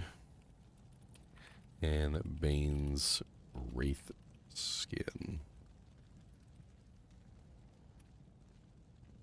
Alright, so Bane's Oathmaker is 20% faster run/walk, plus max damage based on character level, 30% deadly strike, plus 3 mana after each kill. Not a stop, sorry. I've been a consistent watcher, donator, and bought from your shop, active and subscribed for a long time. Even donated to Meow's copy. Yeah, I appreciate it. Do you need a copy, Tasty Ramen? I ain't opposed to giving it to you. What the heck? I mean, I'm half tempted to just hand them out in chat, but you know, like half the time when I do that, people aren't paying attention. So That's true. All right. What are the rules about Thorns Aura in this game? Thorns, it's physical damage. Don't use it. No. So I have a Herald that has an entire pack of Skelly Archer's Thorns. It's physical damage, and it's melee only, which means you have to be in melee range for it to reflect, or the skill has to be counted as a melee attack. So ranged attacks will not trigger it. So it's then I just need to use, like, it's physical different reflect only, as far as I'm aware, unless they changed it. So magic damage shouldn't reflect. It's based on the amount of damage you do. So, like, if you do a large amount of physical damage, it's going to reflect more back. Also, it doesn't even just reflect back your physical damage. So, Thorns has 2 components, and I was explaining this to who was I explaining this to? Was it somebody in here was trying to make a Thorn? It was Elemist. That's right. I was explaining this to Elemist because he went and asked Llama a question, and Llama gave him the wrong answer. So, Thorns is actually 2 components now. It's attacker takes damage of, which will reflect damage to you of a set amount no matter what you do. So if you swing at a target that has attacker take damage of, it will apply a set amount of damage back to you. And then there's the reflect portion, which will reflect your melee physical damage back to you, depending on how much you did to them. So as a melee character, avoid. You can switch to range to do it, or you can use non-physical damage. So if you use elemental damage instead of physical damage, you can bypass Thorns. If you're a ranged character, you can bypass Thorns. Big, chonky hits are preferable to small, little hits. So, like, if you do, like, really fast attacks and you're just like, it's going to trigger the attacker takes damage of every time you swing, whether you hit him or not. So you're just going to be, like, punching yourself in the face really fast. In general, Thorns is just do the most amount of damage you can from ranged as quickly as you can. So just kill the monster in like 1 hit. If you're a physical, if you're a physical melee, you have to get in physical range and do melee damage. Don't touch them. Like, literally, just don't even touch them. Just in the olden days, back when they had Iron Maiden and Chaos Sanctuary, if you heard Iron Maiden go off, you know what you would do? You would just freeze. You would freeze in place. You're like, oh god, no! I can't get my bodies back. Help! Well, somebody go help him. I'm trying to do my little thing real quick. I'll be there in a minute. I need a ranged character. No. Or elemental magic damage would work. Which one are you? Leo 4. GGM Leo 4.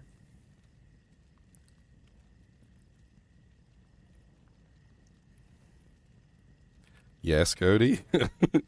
Cody just came over and put his head on my shoulder and is staring directly into my face. What zone are you? Oh, you're. What's up, buddy? It's a Herald guy with the Arcane or Arcane Palace. Harem. Come here.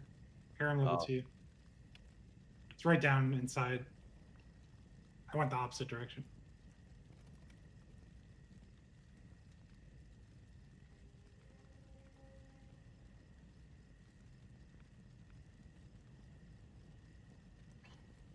Where is he? There, next room over. Oh, Lee. Yeah, it's a little hype. Oh, dude, I don't know if I can kill. Oh, slowly. Oh, he killed my Merc. Merc probably killed himself, to be honest. Oh, yeah, probably. I didn't think about that. But we got him. Nice. Thank you.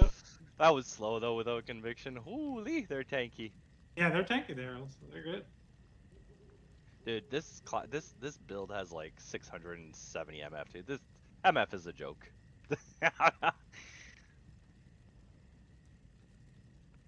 I do think something about the loot changed in the game, but that's just like a feel. That's a vibe thing.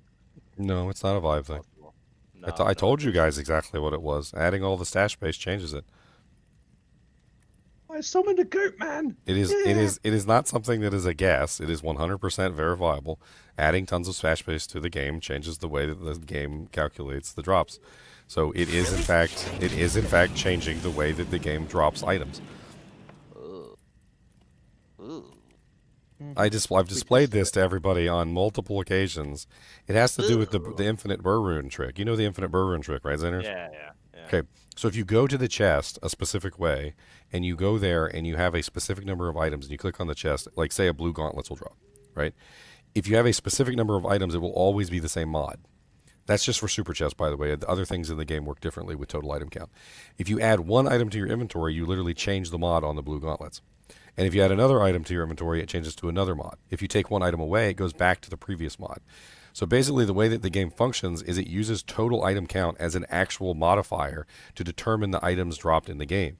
They added more stash tabs, tons of them, and you now have way more items than you normally do. So it's going to fundamentally change the way that the game generates the loot. It will indeed change the way that the game is working. And it's not a vibe. Leon is dead on. You can tell that things have changed. You can tell that the drops are different than they were before, that you're not getting the same number of items that you were before. Like, I remember one time I was testing it, and I had like the maximum number of items because I was testing the total item count, and I didn't see a single Eisenhart's the entire time I cleared normal, nightmare, and hell difficulty. No Eisenhart's. Not a single damn one. You know how rare that is not to see a single Eisenhart's breastplate, Eisenhart's helmet, Eisenhart's sword, or Eisenhart's shield? It's insane. Like, I've played through thousands of times on Diablo 2, and I tell you, every single time I find an Eisenhart's. Every single time. And yet, for some reason or another, when I went with a specific item count, I never saw a single one. And it's like one of the most common items in the game. I'm pretty sure that everybody here has found a number higher than 100 Eisenhart's breastplates.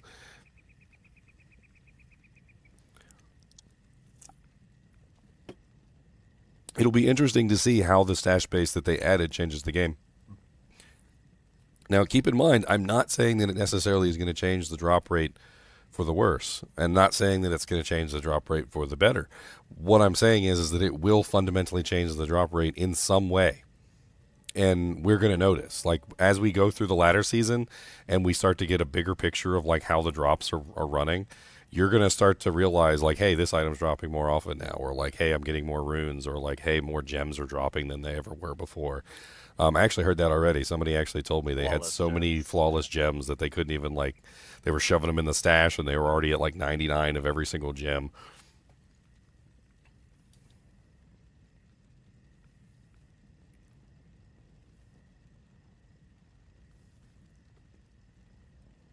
All right, full set bonus. What's up, Choppleberry? Thanks for the Prime sub, man. I appreciate it. If you guys do have Prime subs you want to give me, I am affiliated on YouTube, and I really would appreciate the money. It helps me not run out and like be poor. That was like a horrible explanation, but I like my goat man. He looks I like so to cool. not be poor. Yeah, I've been hearing a lot of good things about the goat man. I might have to give the goat man a try. Can you summon multiple? That's the thing. 3 if you beef up the mastery. Oh, I'm so going summoner. Oh, and they have all 3 of the barb skills. They have berserk, they have stun, and they have what's the other one? Oh, I just love watching a goat run around killing frenzy. stuff. It's brilliant. Yeah, because there's what? There's the goat man, then the tainted, and the defiler, and force an injured demon to do your bidding. So I'm guessing like that's sort of like revive.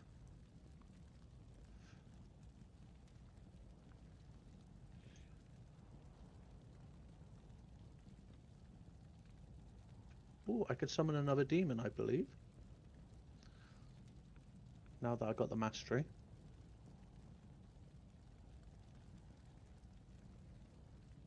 No? Max demons 1. What? Ah, that means I can have 1. Yep, I got you.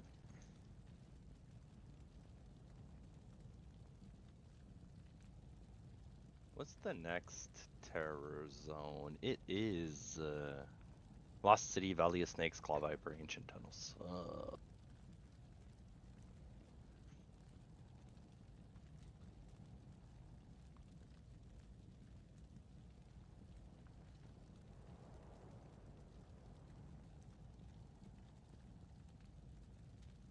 What order?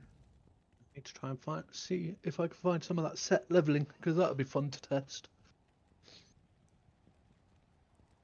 As far as I've seen, the most you can ever have is 3 demons up at once, and you can only have 1 bound demon. He does take up. I don't know how many goatmen you can have. 3. You can have 3. But the So bind demon, if you bind a demon like a super unique with the Okay. with the bind, you can only have 2 goatmen then with him. And what about like tainted and stuff? Can I do like 3 goatmen, some tainted plus a bind demon, or like I wonder like what's the maximum sort of stuff you can do? 3 total, unless you get creative like somebody did last night, where he bound a fallen shaman or a grotesque, and they had babies or fallen running Because around. you could also use metal grid and then get yourself an iron golem, and like it could be a very interesting summon build. Yeah. I definitely think it'll be nice for leveling, like at least get the goatman, and then like do Ring of Fire or something, so that you've at least got, you know, your own damage, but you've got something helping you. I mean, I think it eclipses Druid except for size. The Druid has a bigger army, and Necro, of course, is still for general just summoning. Like you're not supporting it with curses and corpse explosion and other stuff. I think it's the best summoner build, but Necro obviously has extra things that make him superior in some ways. This filter is actually really cool. I just set it up in a way for testing where I have like no filter essentially, but then if I press my filter button, all I see is runes. So like if I want to check an entire like screen for runes, I just hit the button and I can just see only runes for a second. Then I just unhit it and then I play normal. It's pretty cool. So you can filter on the go. That's rather interesting. Yeah, with keybinds. Yeah, you can do hold or toggle. I have it on toggle. So I'm essentially playing with no filter, but then I can press my filter button to like turn off everything and just see what I want to see for a second. Like to cut through the weeds, so to speak. It's interesting. It's very interesting. Come on, Goatee, do my bidding. All right, so got that done. End screen. How good is that? I go into the den and there's an experience shrine. Beautiful. Definitely need that new weapon that has the amplify in it, because I'm using Lacerator and it's just so good. I actually just... Are you still in the same game? Yeah, I'm in Leo 5. Alright. Well, that's why I was thinking that with the build he's trying to make, an F like Zotted Reaper's Toll might actually be really good. I do have one. Permanent Decrepify upgrade or uptime with your like circular slash. I mean, you'd have freaking Decrepify permanently active. Meow has one for me. I will try that out, but this is the new weapon, Sinners? The new weapon might be more interesting. I don't know. I mean, that one's not lower damage. That one's not indestructible. Well, well, you could Zot it, right? You can Zot it. Yeah, but that one it's not F. It's not F. I mean, you could toss an Ohm rune in there. What's a legend sword? Is that even the last tier? Yeah, it is. Yes. So this weapon actually has low damage on purpose. Legend sword is the fastest base, so it's the lowest damage. It's very fast. It's the lowest damage, highest elite weapon. So it has like a -15 base, I think. Yeah, so like here, it's lower damage than my F Lacerator. that's like one with ED on it, just to give you an idea. It's not like one-handers do more damage. Once I finish, then I'll pop in and give you that weapon. I mean, it's still gonna be amp. Have you thought about trying this out? You gotta up it though. You've also got Atma's Amulet. What are you going for? A Cleave build? I'm playing Cleave right now, yeah. It's actually funny, my last hair is more damage than this new two-hander. That's crazy.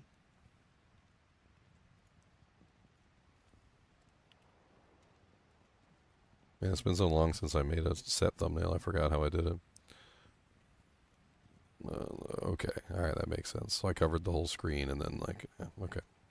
I gotta go. I like it. I like it. Cover the whole screen and make it super big. Gotta keep farming Diablo.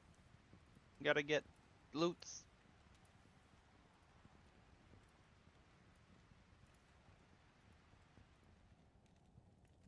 So we've discussed for ladder launch, like on the as soon as we hit level 30, we're going to bind a conviction demon and have it run around with the party. Oh, Do we that'd be have so all cool. the? Is someone making like a giant mapping of all the demons and what they give? All right, I saw tasty the list in ramen. screenshot. So tasty ramen is the first one to get the key. Congratulations, I'd definitely happily do a summon of one of these. Looks fun. boy. There you go. Key has been sent to you, Sinful Legacy. Yeah, summoner is solid. It's slow like all summoners are, but it's Yeah, but if we're in a group, you know. All right, I got one more key to give out. Who else wants a key?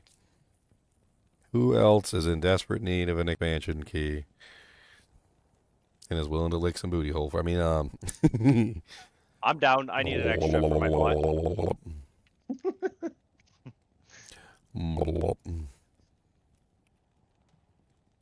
Bro, I'll give you one better. Before even doing that, I'll go. Dang, all right. No, I prefer Pac-Man. He's willing to do the Hawk Tua. Oh man, not the Hawk Tua. What game were you in?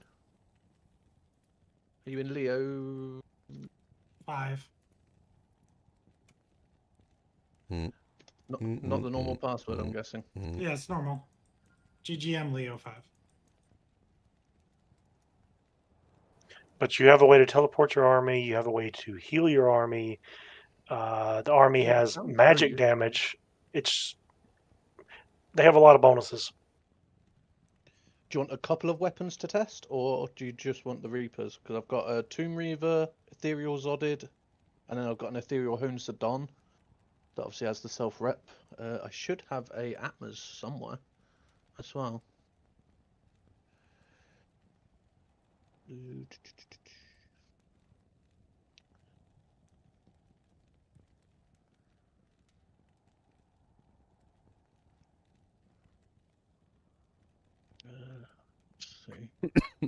Dang. I'll just drop them in. I don't have that dagger icon, so I can put like a really cool dagger on there. What dagger can I put in its place? That's totally not the dagger, but also looks cool. I'll put Gibden on there. Do you need a bone break? No, I got one. Thank you. Right. Yeah, I'll just throw these in for testing. Yep. You put 3 shells in this thing? Yeah, because you know you can put whatever you want, but because it's got rep durability on it, so you don't need to worry. Yeah, I know, but doesn't it also have attack speed? Which one? The Ghost Spear? Do you need a nice dual leech ring, or are you all good? Honsundan does not have any. Oh, okay. Did you put a Jaw in this? Yes. Jaw? Zodja IESED. I wanted to ignore target's defense. Alright, here we go. The video is live. Nutty. Here's a really nice ring if you're struggling on dual leech. No, I'm okay. You can hold on to that for your new character. I think that's about it. Okay. I might have to play this for ladder reset. It's a DLC key. It is a DLC key. All right, let's do a wheel of names because I can't decide. There we go. Hold on. The wheel of names.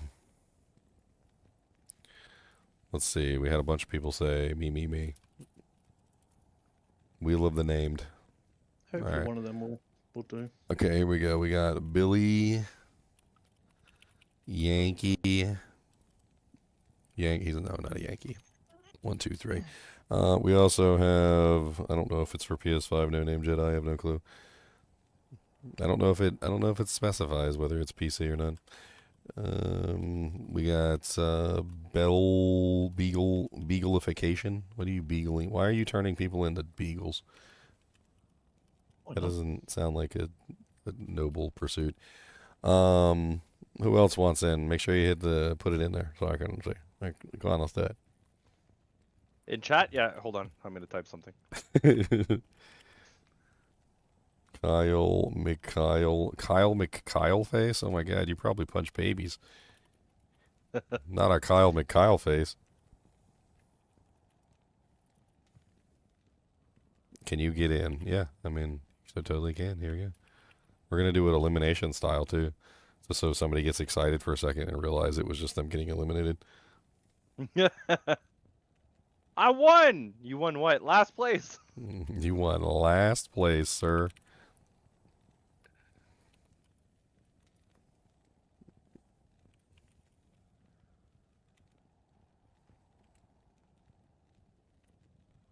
Who else is in? What are we getting in? I don't see. I don't know what to do. I want, but it is fun. Is that it? Is that all we got? Trying to make sure I got everybody. Doofensmerts. Okay. Doofensmerts. There we go. All right. Who else? I'm about to hit the button. Don't be wasting my time. I'm gonna take a sip of my root beer.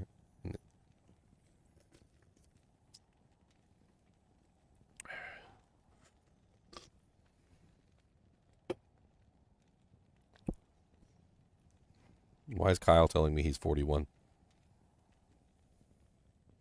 That just means you're a very experienced Kyle. You're very experienced, baby puncher.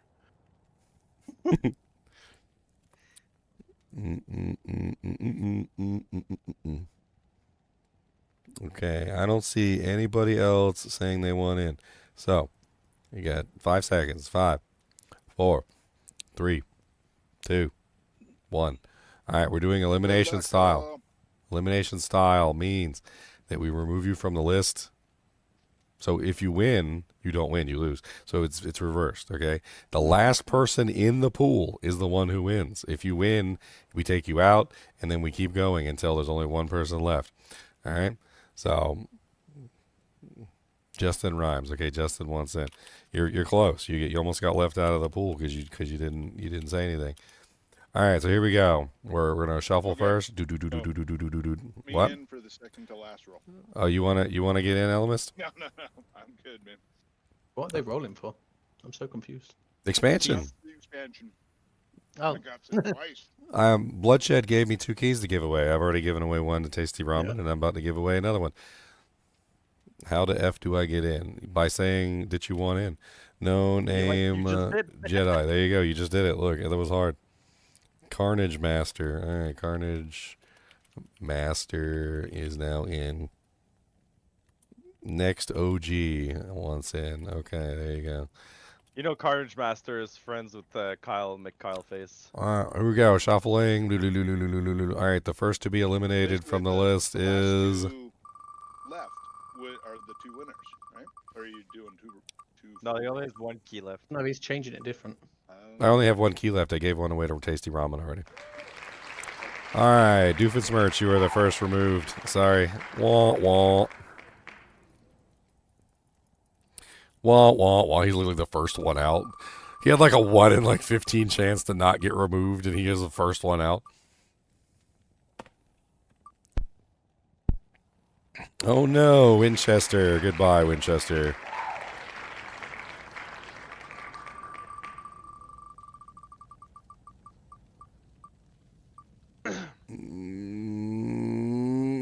Oh, goodbye, next OG. That was so close. You almost didn't get removed, but yep, too late. And boom.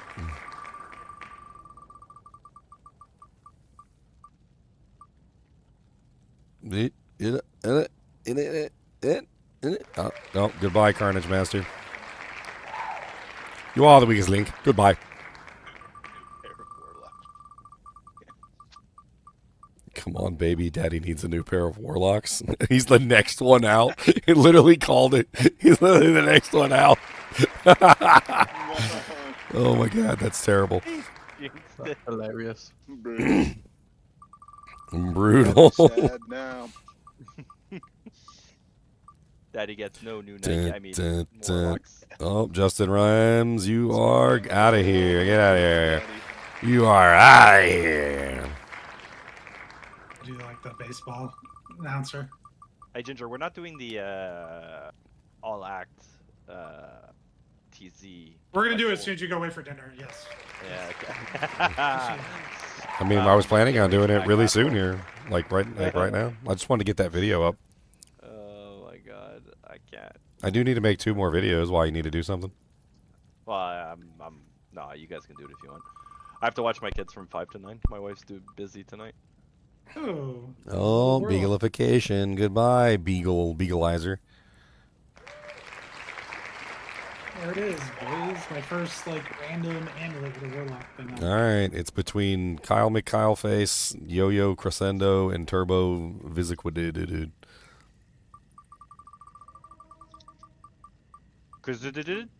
AJ, your name's not even in there. Yes. Baby Puncher is out. All right, we're down to the finals. This is the finals here. Turbo versus Yo-Yo Crescendo. Shuffle it up real good. That's epic. Makes me want to yo-yo.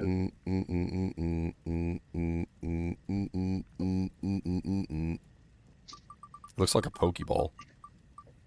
You are a Pokeball.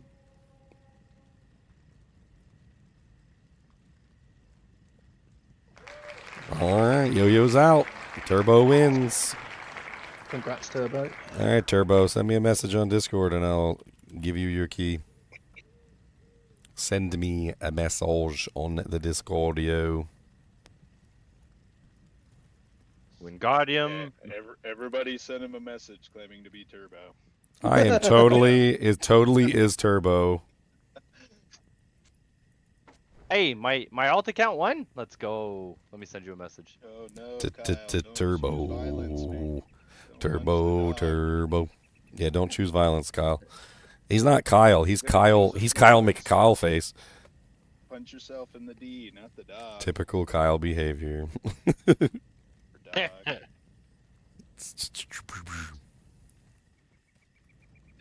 Everybody knows a Kyle. I knew a Kyle when I was younger.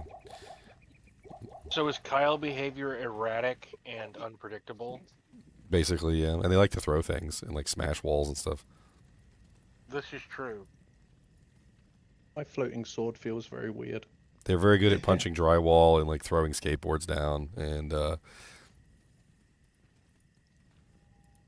they get upset at the drop of a dime about the simplest things. Like they get a hangnail and always has to happen to me. And then they just punch the wall and then their hand is bleeding and they're like, it's nothing. And then they're just walking with blood dripping from their knuckles.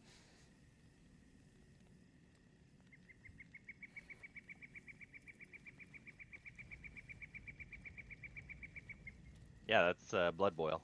He's a warlock. Blood Boil.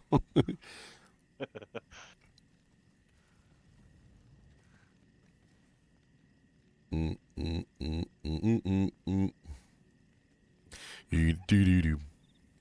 you imagine if you check the credits and it's Warlock designed by Kyle?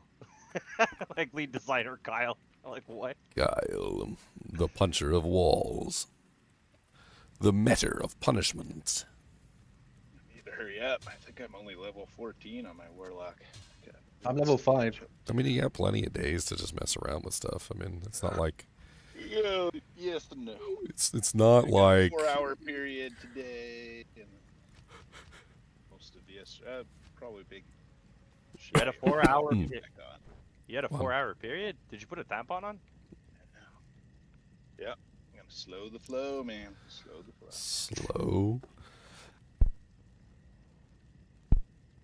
Slow the flow. If Mr. Turbo doesn't send me a message soon, paging Dr. Turbo. Oh, uh-oh. Paging Turbo.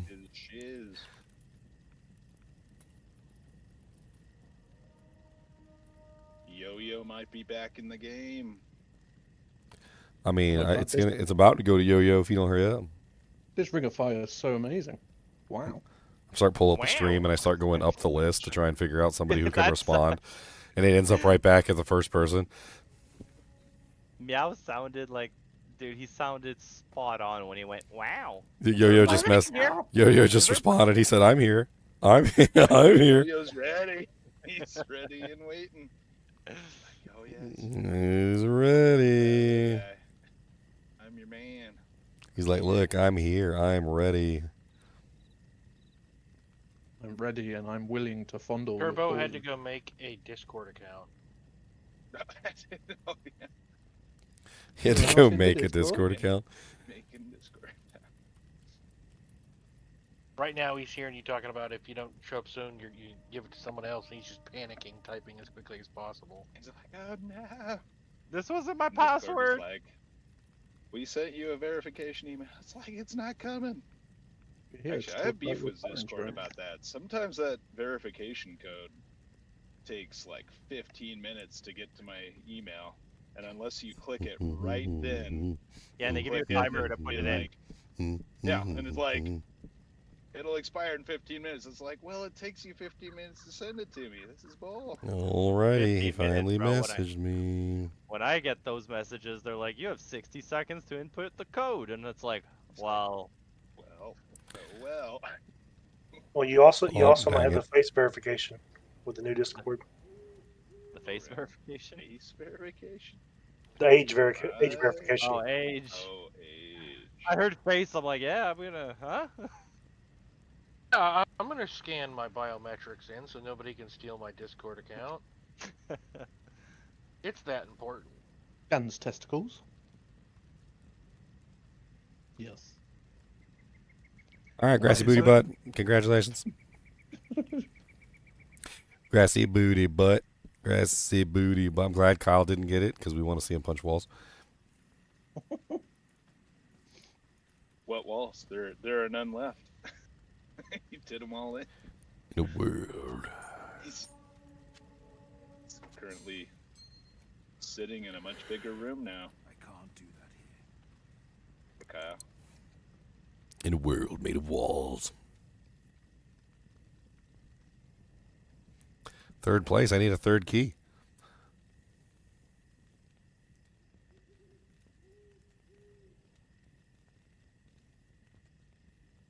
They slurped them all up. They've been slurped. Yeah, it's only 2 keys. Does that guy realize who you are? Ginger Gaming Mentor. Give that man 10 keys. Other YouTubers probably would have made a bigger deal out of it. Like made a contest out of it or something. You gotta be like those streamers with the declones. You gotta drag it out for like 5 hours. Drag it out. Yeah. Oh my god, man. So many of them do that too. Rolling for the key in 24 Key giveaway between the hours hours but of you gotta 2 stick and around. 7. And then like it doesn't give away but like 1 key per like hour and there's like Yeah, 10 exactly. keys. I know exactly how they do it. Oh, I know. I know exactly how that stuff works, and that's just not me, unfortunately. There's something I despise about contests. I used to run a bunch of contests on my channel all the time. The hardest thing about a contest is something that most people would never even realize. The hardest part of the contest is not getting the item to give away. The hardest part of the contest is not running the contest. The hardest part of the contest is not getting people to enter.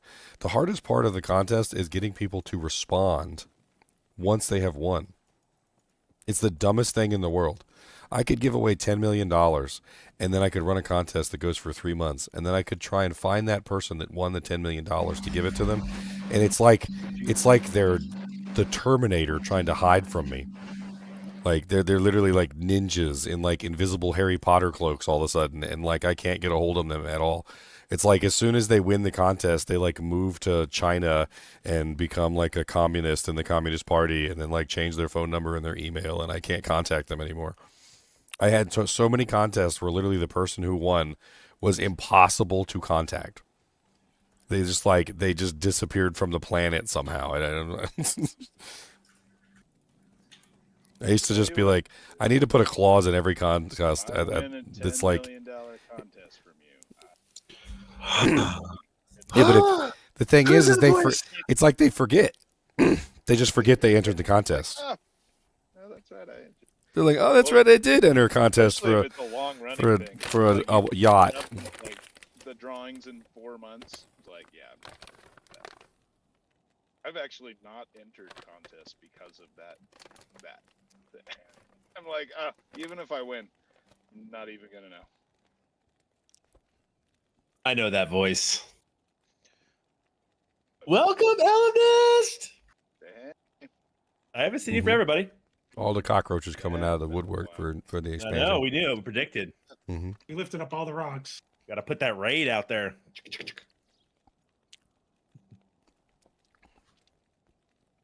Raid. Good to hear you, friend. Thank you. Good to see you guys. We were literally talking about you. We were trying to summon you. We said your name like 3 times, like 10 times.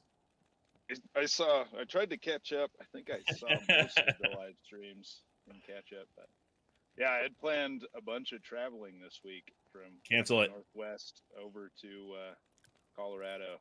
Oh, nice, man.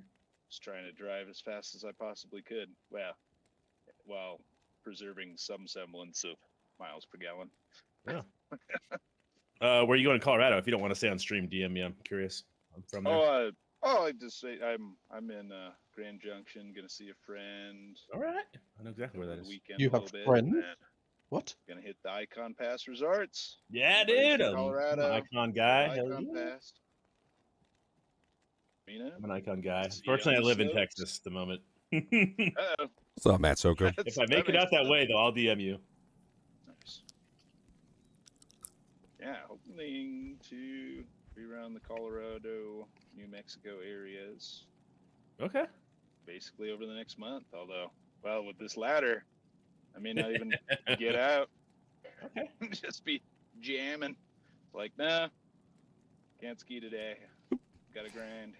Oh man, you gotta hit Sippapoo, you gotta hit all the stuff in Taos, Ski Santa Fe. Ski Santa Fe. Play Diablo II. Reign of the Warlock. Yeah. We're hijacking you. Gotta do What the hell is this? Play Diablo 2 at night. You can ski anytime, okay? You can't play the first season of Reign of the Warlock anytime, all right? Switch on the lift on the way up. Pause. Rage, rip, turn, repeat. I'm supposed to be doing homework right now, but I'm playing the. Hey, thanks for the membership, Matt. I do remember you from before. Nice. I mean, I don't remember like a whole lot, but I remember. Real homework. Yeah. Go to grind. Can't go out. Got to level up. Measly level 16.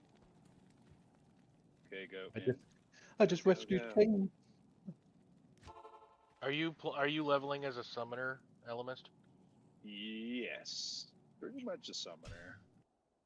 I'm doing fire. We all knew the answer to that. I'm gonna dip Ring of into Fire. the chaos a little bit with the sigils, I think, to help them out. I think that's my starting play. Heard some interesting interactions with the filer. I guess Nobleman was doing some crazy stuff. That might be interesting to play with. That might be a bug. I don't know about that so one. far away. I'm still a lowly level 16. Leveling as a summoner is very, very slow with the Warlock. Yeah, I don't know. I guess it's relatively so. Seems like I think he's just comparing it to the other two builds. Yeah, the other two, for sure. You got no money. Like, yeah, anything is going to be slow compared to those. Those things are like, man, those other builds are some mixture between the poison creeper druid and the fire druid. Start out, they're just jamming. So someone on Twitch is asking if the class is balanced. Yeah, Super. Generally. It depends. We don't know about the super top end. Though. I mean, all 4 builds are OP equally, so yeah, it's balanced around. Like it's all good. Yeah, it's all balanced on that specific class. Yeah, compared to the other classes look like what's an example? Like using the Arctic sect, but trying to play Hell. Like that's what the other classes feel like right now.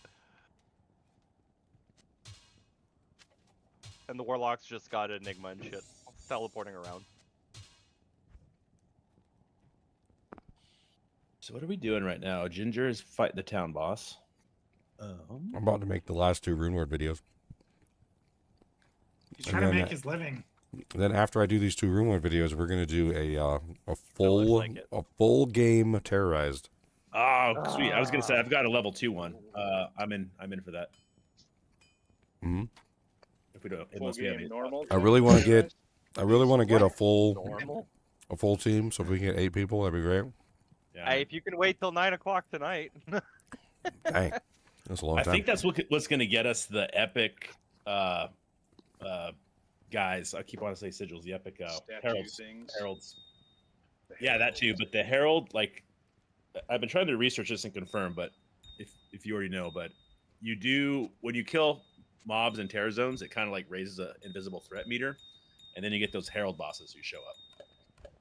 So I think like the absolute highest threat you could get is stay in the same game and do like the whole game as a terror zone. Well, that's what we're thinking. Is that the reason why these whole act things exist in the first place is to help you spawn the heralds. But I don't know about like staying in a game. Like I've joined a game, just jumped into terror zone. Yeah, instantly got it. It was like Herald is hunting you. It's like, huh? I didn't do anything yet. Chill. Let me. There's probably some RNG, but I do think it builds over time. Can you get multiple heralds per? That's game? the whole point. Yeah, you're supposed to.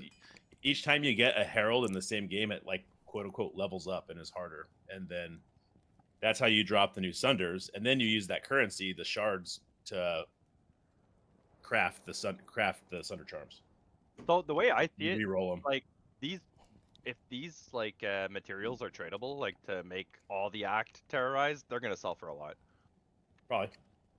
But they also seem to drop pretty reasonably. Like we did 2 acts and we got 3, so we like. Oh, they are plus 2 or tradable. 3. It's not an if. But we've traded them to each other multiple times. Yeah, it just sounds like a good currency. It sounds like a good currency that we're going to be able to trade with each other. Yeah. But I think it's also kind of sustainable. It's not like mega rare, you know. It's sustainable, but then you got to think about the people that are going to use them just to like do TZ Andy over and over again. Yeah, so they'll just keep buying Act 1. Yeah, like, they'll be able to afford it, like, and just keep spamming Act 1.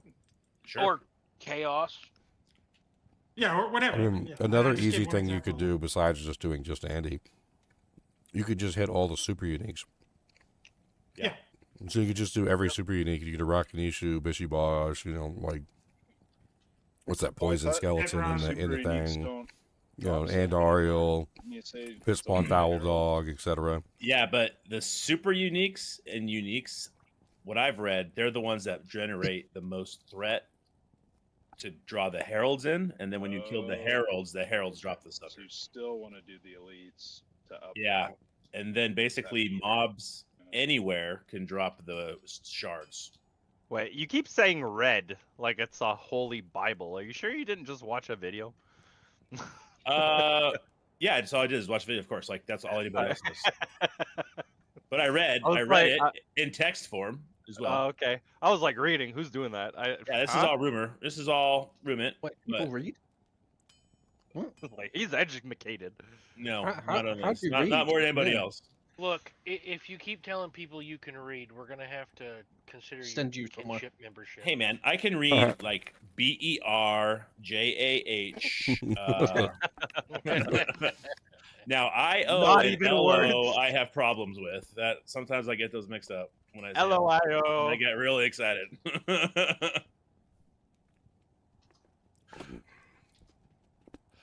But yeah, I'm also an idiot, so I know. Somebody was saying that the void. So the void knife that because I didn't realize it at first when I made the video. They said that the +3 abyss on the void knife is an O skill. What? Really? Ginger, do you have the occult? I'm gonna go check that. Book yet? I'm gonna go check that right now. An O skill? Yeah, some people were saying it's an O skill. I'm gonna check it to make sure. Does it say in parentheses? It does not. Maybe. It does not. Oh. Okay. I'm trying it right now. It is indeed an O skill. It is indeed. That's crazy. Does that mean we have a new like meteor combo? Suck them together, blow them up. Basically, yeah. Who are we sucking off? So everybody can get access to Abyss now. So everybody has a suck in. You can all suck. You don't have to aim meteor anymore. Holy crap. It's also Meteor? it's also a fairly good caster item. It's +2 skills with 40% faster cast rate. So the fact that it has Abyss as well, I mean and it has the Crepify charges. Like it's a really solid item. I made a video on it already, but I didn't know that the Abyss was an O skill. Oh. Hey, have we found the Elite Set book yet? Because I just got it. I got the Elite Set book. I need the I need two pieces. I need the low level stuff. You should see the gloves. The gloves are insane. Did you get the game yet? Book? Yes, but I need some of the low level stuff so that I can start. What is an O skill? An O skill is a skill that's granted to you as a special clause. So if you have a skill, like for instance, if you're a class and you're a sorceress and you have, say, chilling armor or teleport or something, that's your skill, right? If you have an enigma and you put enigma on, it grants you teleport as an other skill, essentially, as a native skill on your character. That skill that's granted to you can be increased with plus the skills of the generic variety, and you can basically make it better. CTA has O skills, Enigma has O skills, like Void has O skill. There's also like other items in the game, like the Trank set that give you like O skill Fireball and Firewall and like Fire Mastery and stuff. O skills are unique in the game because they grant a class a skill that it does not normally own. I mean, GGM1. All the things that grant usual Paladin cosmos. auras are technically O skills. Well, yeah, like Banat and whatever.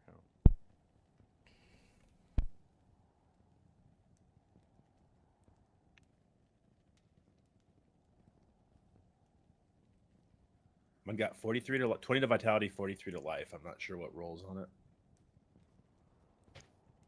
Wait, what'd you get? The Horizon Secrets Codex. Oh, the set book.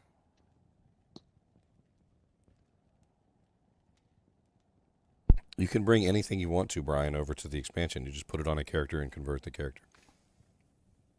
It will not convert your shared stash, though. Yeah, you have to. It has to be physically on the character as a part of their inventory, not the shared stash.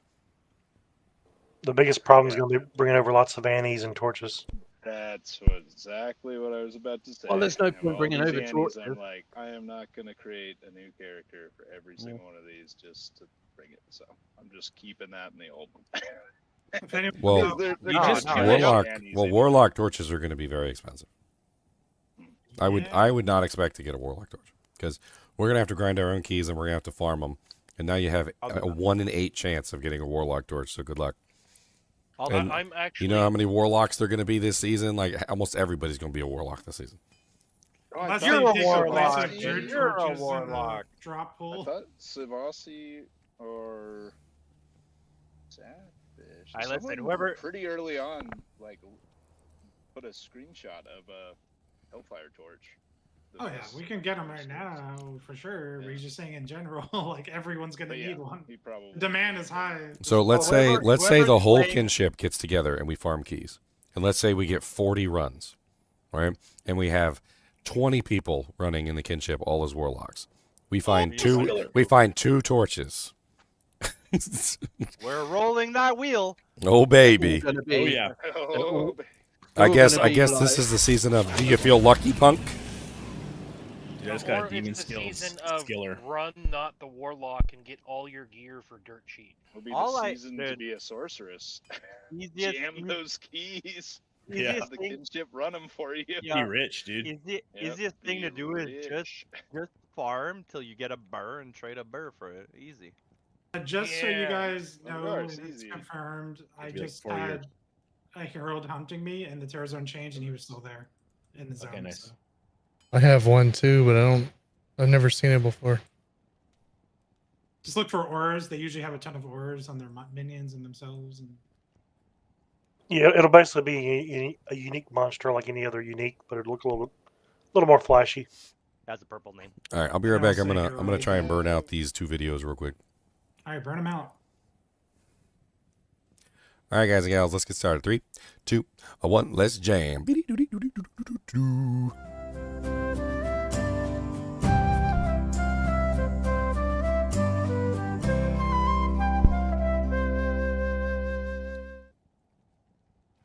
Hello guys and gals, and welcome to another episode of Rune Words. Today we're going to be looking at one of the new rune words. This one's a helmet rune word. And it's actually surprisingly good.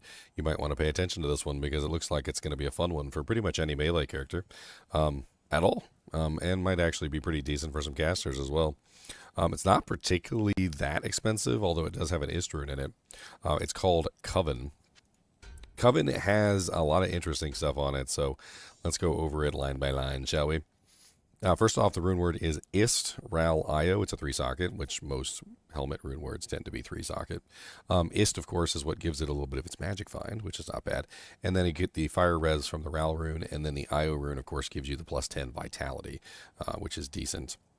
Do keep in mind, though, that mercenaries don't have any vitality, so if you put it on a merc, they don't get anything. The first line on here is a 5% chance to cast level 10 Sigil, Lethargy, when struck. Now, Lethargy is a new skill that is on the Warlock, the new class. And Lethargy is actually pretty darn good. Let's go ahead and beef it up to level 10 real quick. Oops, one level past. That's okay. Boom. There you go. I can respec anytime I want to.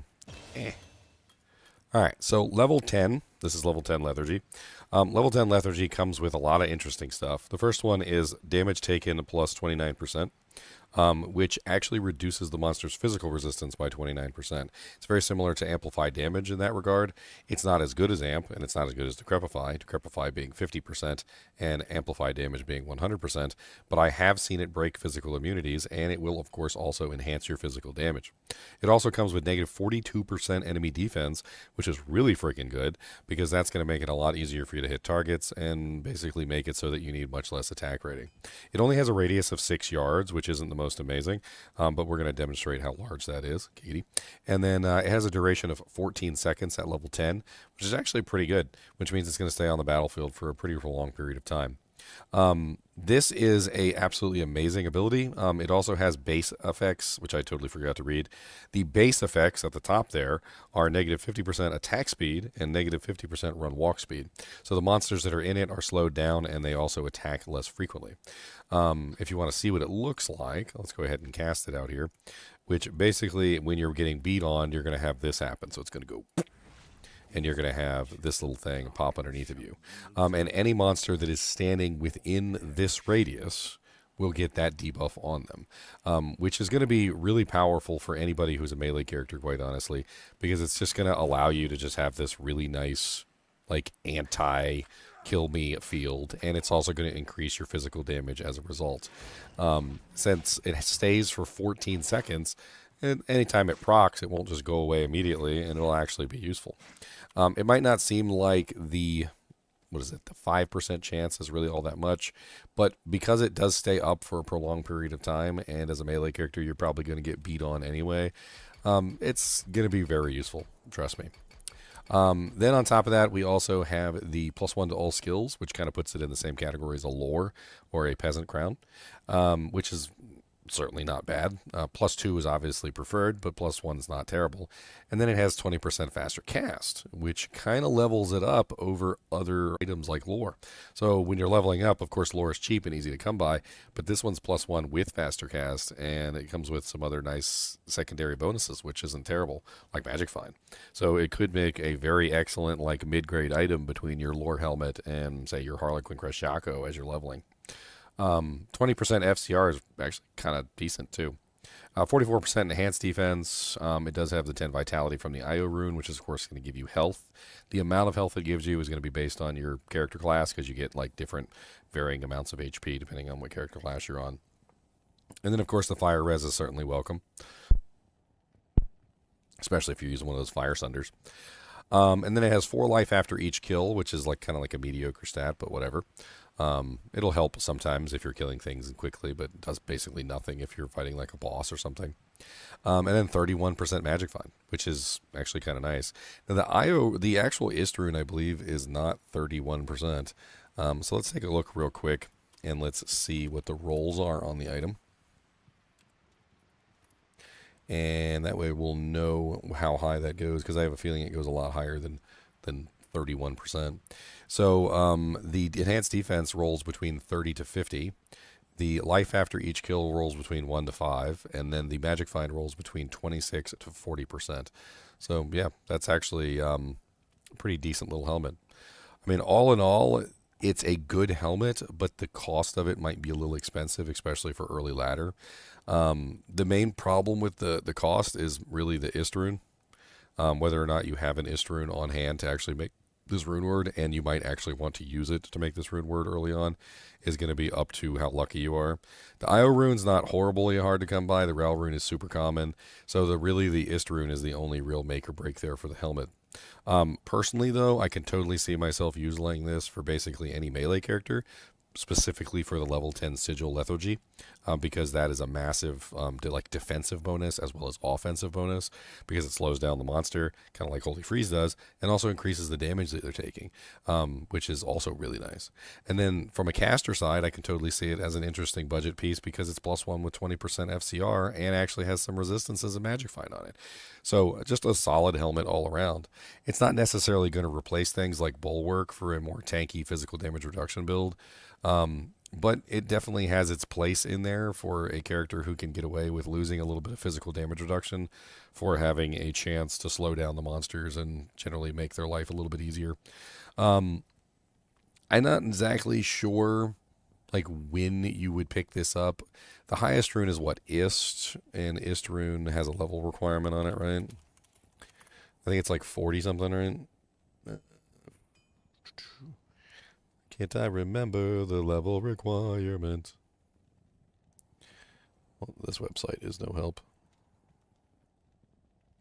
Ist rune, level requirement 51.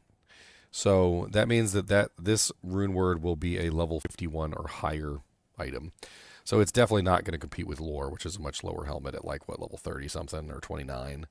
And this helmet is going to be mid-grade. So 51 is like square in the middle. You're talking like middle of Nightmare, like end of normal difficulty, middle of Nightmare, when you might actually have a chance to craft this and put this on your head. Which is kind of good because you would probably use it from Nightmare difficulty all the way until Hell difficulty when you could replace it with, say, a Harlequin Crest Shaco. You might not even want to replace it with Harlequin Crest Shaco, though, because it's Magic Find and faster cast and plus the skills, whereas Harlequin Crest is only plus the skills and Magic Find. So it does make a very interesting, like, middle ground item between the two, where if you're running for faster cast and you just really need that extra 20%, you can avoid using the Harlequin Crest and go with the Coven instead. The Sigil Lethargy might not be very useful on a caster, but, I mean, the rest of the item's pretty solid. I think that's pretty much it for this item. I think it's a solid addition to the game, and I think a lot of people are going to enjoy crafting it and using it. It's cheap enough that you can make a couple of them and try and get a good magic find. And, yeah, it's nice. I like it. Anyway, as always, I do appreciate you guys and gals watching. Be sure to hit that like button and subscribe button if you are enjoying the content. And as always, keep watching.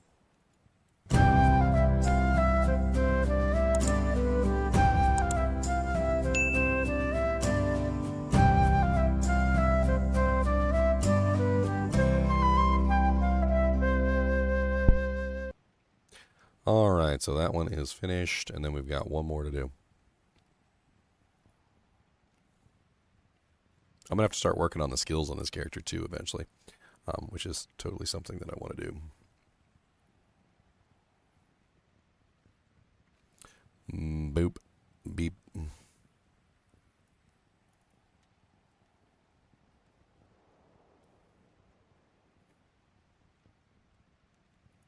Use details, rune words. Boop. There we go. And this is, of course, Ist. Ral IO. I like when they use Ist runes and rune words. It's always nice to have that like latent magic find that comes from the ability.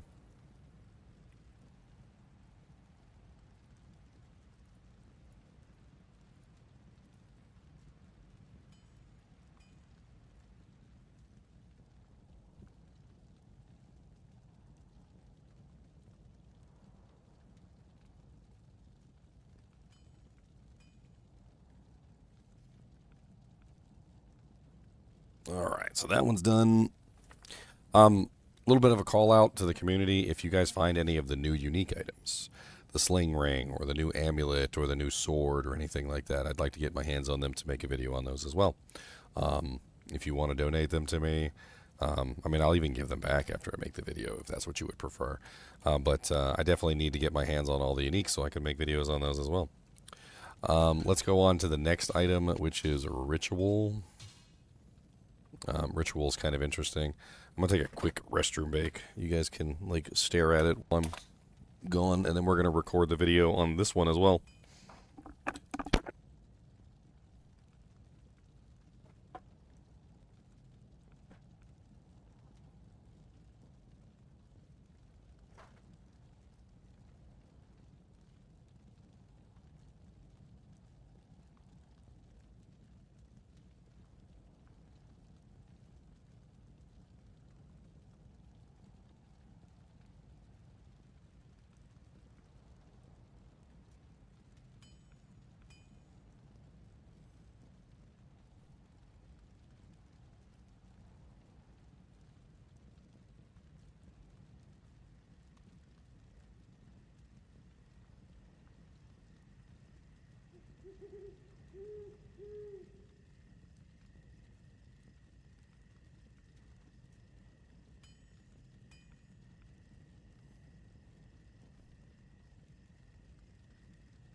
All right.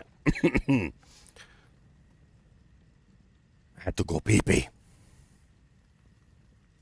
Pee-pee.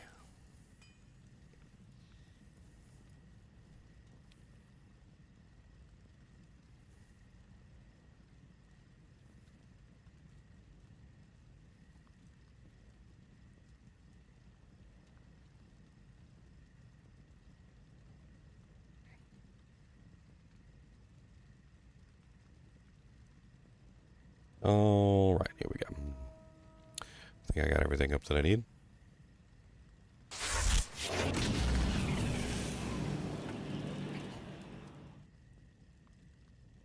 Do I have a gamer bottle? Can't do that on camera. Come on now. That's how you get banned. I don't want to be banned. I don't want to get banned. All right. 3, 2, 1, let's jam.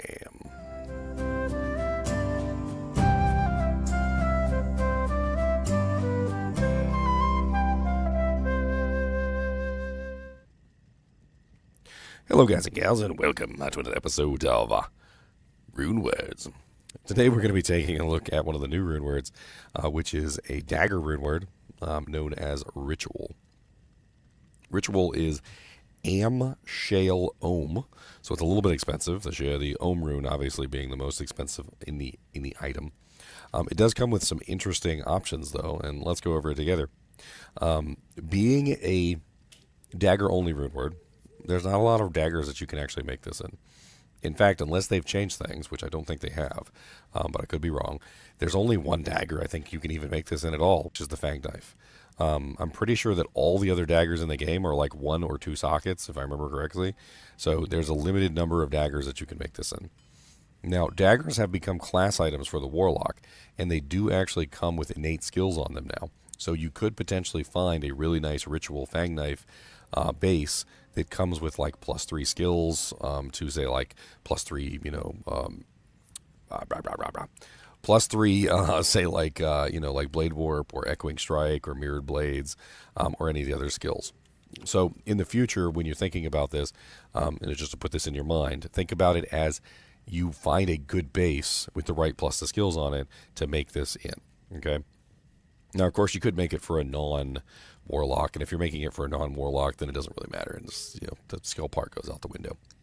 The first item on here is 13% chance to cast level 1 Sigil Death when struck. 13% is pretty high.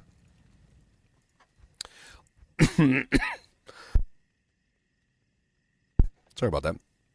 So if we go take a look at Death, Death is down here.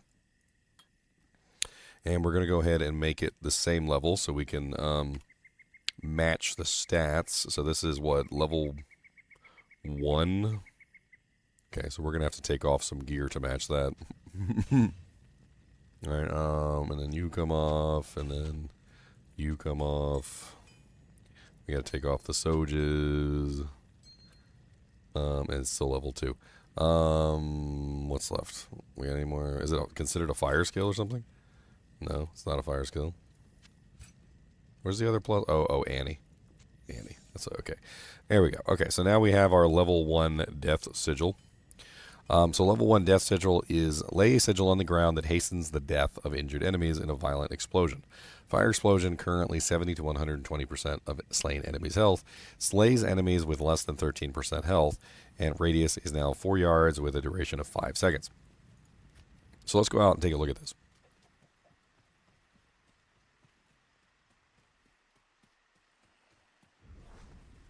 Now, when the enemy walks into the area, you can clearly see that they get this kind of like effect on them, right? They turn a color, and they are under the effect of the curse.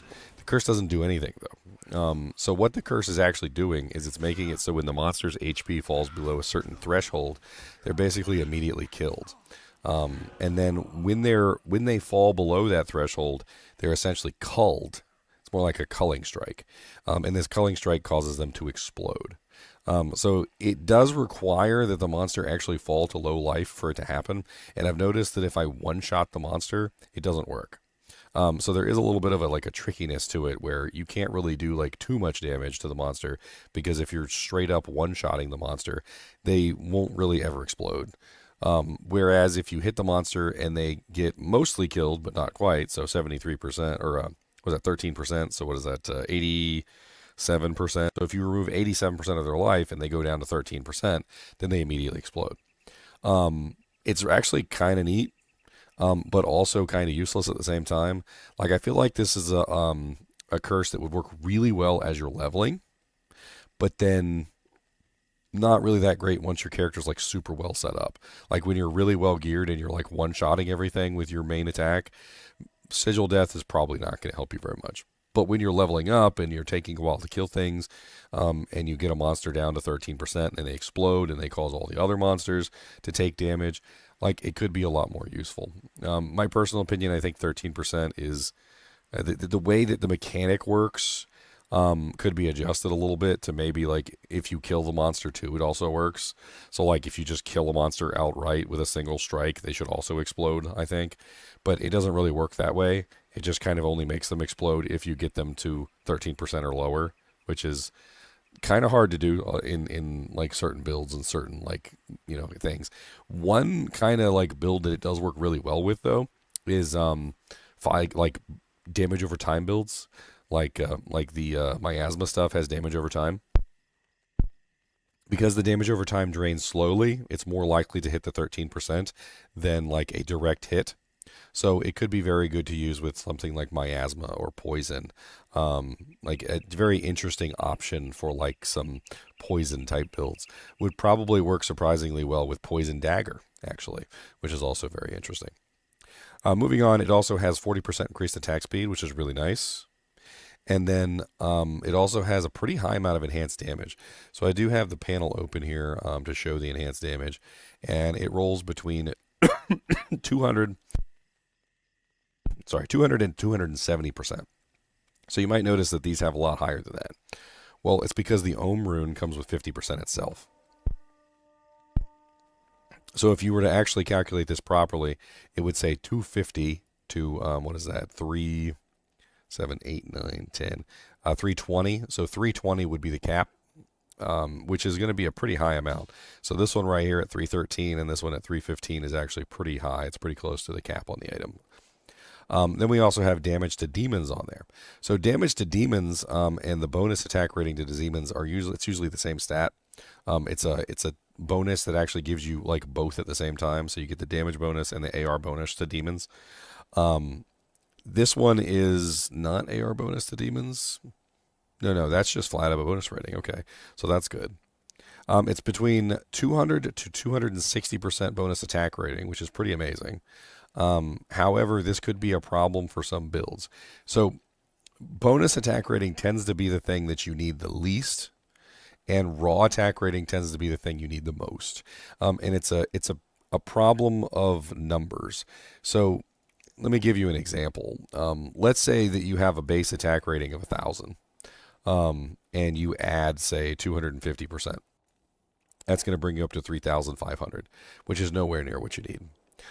Most characters already have a plethora of plus percentage. So for instance, like if you're a paladin, you probably already have like 250% from like zeal, and you probably have like another 300% from fanaticism, and you might even have like another like 75% from blessed aim passive bonus, and then you might even have like another bonus on your shield of like 50%. And so by the time you're done, you already have like 675% increased attack rating percentage. Well, if you take like 1,000% attack rating and you add 675%, you're going to get 6,750, which is a lot of attack rating. But adding more percentage to this doesn't necessarily increase it by much. Like if I have 1,000% attack rating or 1,000 attack rating and I add an additional 250 onto that, I'm going to go at 675, so 675 plus, was that 775, 875. So let's just round it up to like 900. So you add 900% and you get to 10,000 attack rating, right? Well, if you were to add flat value instead, so instead of 1,000, let's say you added like an additional like 1,250, and then you added 670%. You're going to get a lot more for adding a small amount of flat rate when you already have a large amount of percentage. And this is because the flat rate is so low and the percentage is so high that the gain is always going to be better on the flat side. And then this is essentially like an equation that is kind of odd. The odd thing here is that it has large amounts of bonus attack rating as opposed to large amounts of flat attack rating. And that means it would work better with characters that don't have bonus attack rating, that are using like some sort of odd build. It's not going to be horrible. I mean, nobody's going to complain about more attack rating, but it's less useful than flat attack rating. If you already have a large amount of percentage attack rating and then you put this dagger on, now you have even more percentage attack rating, which means that flat becomes even more important at this point, and you're going to want to grab things like, flat attack rating charms, grand charms that have attack rating on them, rings that have attack rating on them, and even maybe metal grid that has some nice attack rating on it. Moving on, we also have the damage to demons, which is really nice. It's 150 to 250% damage to demons. That is only obviously going to apply to demons, and it only applies to specific abilities that can actually get that effect. It is also only physical damage. A lot of people confuse for some reason the damage to demons and the enhanced damage with enhancing spells or enhancing like elemental damage. It doesn't enhance any of that. It only enhances demon damage or physical damage specifically. On top of that, the demon damage never displays on the panel. Okay, so if you're looking at the demon damage and you put the weapon on and you're like, why isn't my damage going up? Like for instance, if you throw on Laying of Hands and you don't see an increase, the demon damage just never shows up there. It does, however, show up here as a special advanced stat, so you can see the demon damage on your advanced stats. Then we also have 7% life leech, which of course comes from the Amber. 5 to life after each kill, which is, meh.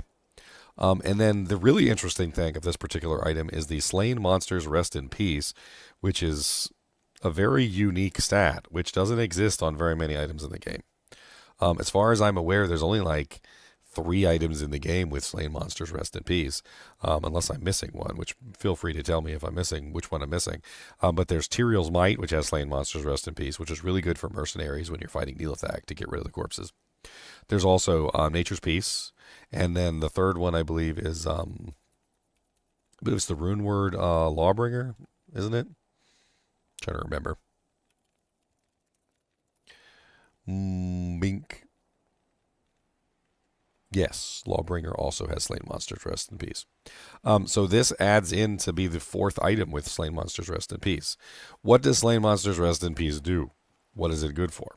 Well, the interesting thing about Slain Monsters Rest in Peace is that it has a visual effect that you can see when it activates. So let me go out here and kill a monster real quick so you can see what it looks like. If I can even kill a monster with these baby skills. Hold on. Ow. That poison hurts. You're a mean man. Mean quill rat.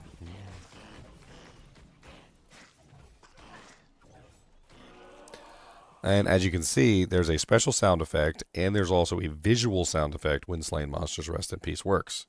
What does Slain Monsters Rest in Peace do? It prevents the corpse from being defiled in any way, shape, or form, positive or negative. This means that you cannot use it for corpse explosion. You cannot use it for raised skeleton. You cannot use it for raising skeleton mages. You cannot revive them. You cannot use it for death trap explosions. You cannot use Horkit. You cannot use it for redemption.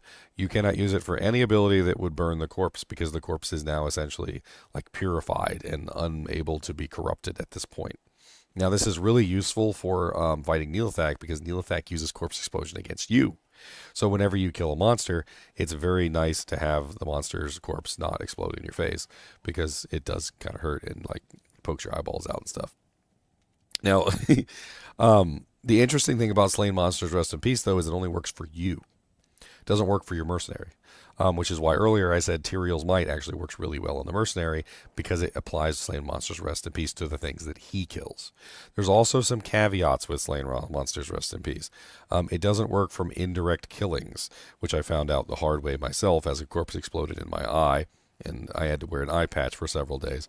The abilities like Holy Freeze, Holy Fire, Holy Shock, things that indirectly kill a monster that are not directly by your hand do not count for Slain Monsters Rest in Peace. So if you are a Holy Shock Paladin, for instance, and you go into Neelathak and you kill a monster with the pulse effect of Holy Shock, it will not apply Slain Monsters Rest in Peace to the monsters.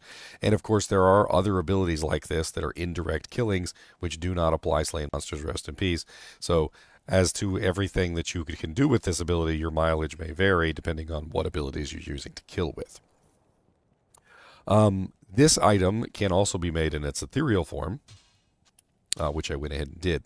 So as you can see here, we have the base damage of 62 to 236.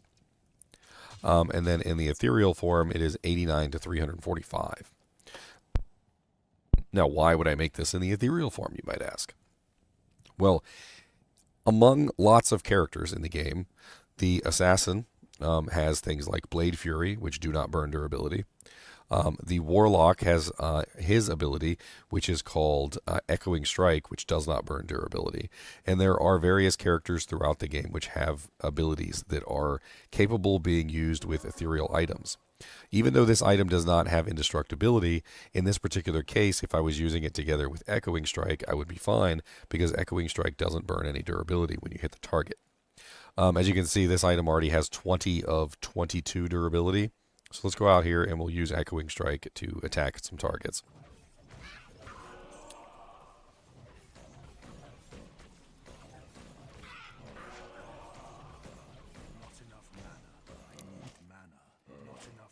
And as you can see, we are still at 20 of 22 durability. So in this particular case, you could potentially make it an ethereal version if you wanted to try and get extra damage out of it. And there's a couple characters that could potentially utilize that to their advantage. Like, for instance, the Blade Fury Assassin or the Echoing Strike Warlock. It's an interesting item. It has a lot of damage for a one-hander. It has some pretty good attack speed, and it has other really nice bonuses like the Life Leech and the attack rating, and the Death Sigil, which could be really interesting in a build. It's not too ridiculously expensive. Ohm runes are a higher rune, but it takes 2 Ohm runes to make a low, 2 lows to make a Sur, 2 Surs to make a Bur, right? So Ohm is a high rune, but it's not like the most ridiculously high rune, right? It's something that you could potentially obtain. And then going even further than that, We also have the fact that it is a one-hander. Warlock might not necessarily use this item, even though I think it might have actually been designed specifically for the Warlock. And it has to do with the fact that the Warlock has the ability to use two-handed weapons as if they are one-handed weapons. So, for instance, you can use something like the Death Colossus Sword in one hand as opposed to the Ritual Knife. And if you compare something like the Death Colossus Sword side by side with the Ritual Knife, they don't really stack up against each other. And this is just because the Death Colossus Sword is a amazing two-handed weapon. And it kind of like is proof in the pudding of what advantage you can get. And it really just has to do with the fact that wielding a two-handed weapon in one hand is just kind of insane. So is the Ritual rune word a bad rune word? Not really. It's actually surprisingly good for a one-handed weapon. But it might not necessarily be used for the express purposes of the Warlock, which it seems to have been designed. It could be very useful on a Dagger Necromancer. It could be very useful on a Paladin, a Barbarian. It could be very useful on any melee character, really, because it's got some pretty interesting damage output. I honestly think that it seems like it was almost like designed for the Poison Necromancer, because that Sigil Death allows you to basically explode corpses around you.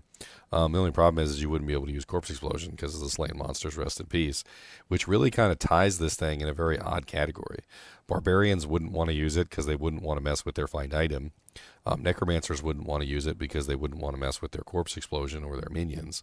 And then, like, maybe a Paladin, maybe, like, there's a couple characters that would definitely be interested in this, but I'm not exactly sure where it falls on the table of everything.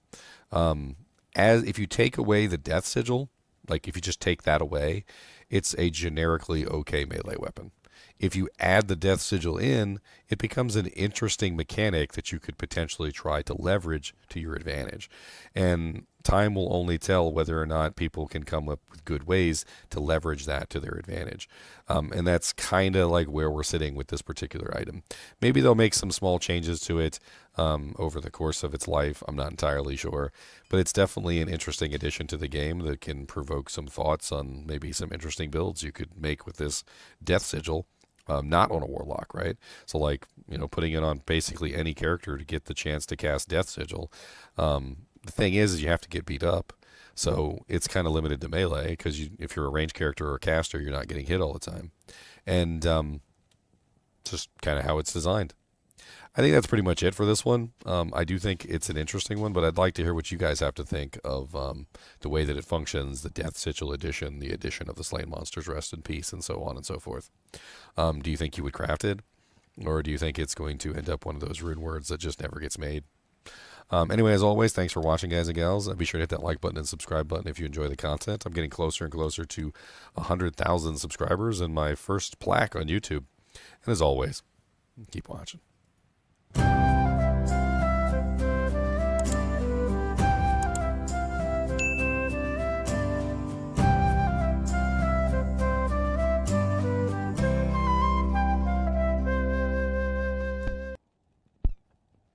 All right.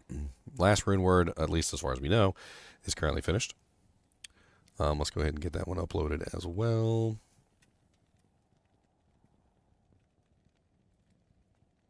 And I'm going to unmute my mic now. Eldritch. All right, I'm back. The magic damage on the Eldritch Blast is yeah, but the magic damage alone on the Eldritch Blast did 12k, and the Cleave did 10k. Am I doing all the new uniques? I want to do all the uniques. Do you have any of the new uniques so that I can do it? So with that in mind, you don't even need a Bone Breaker or anything, because the magic damage will just kill all the Fizz immunes. I mean, I don't know. You probably still want one anyway. What? I'm getting a lot of uniques. So yeah, I might run if I'm gonna start, I might run a Cleave build, because that's just. I thought you were running a barb. Well, it depends on whether we can find out if heralds can be horked.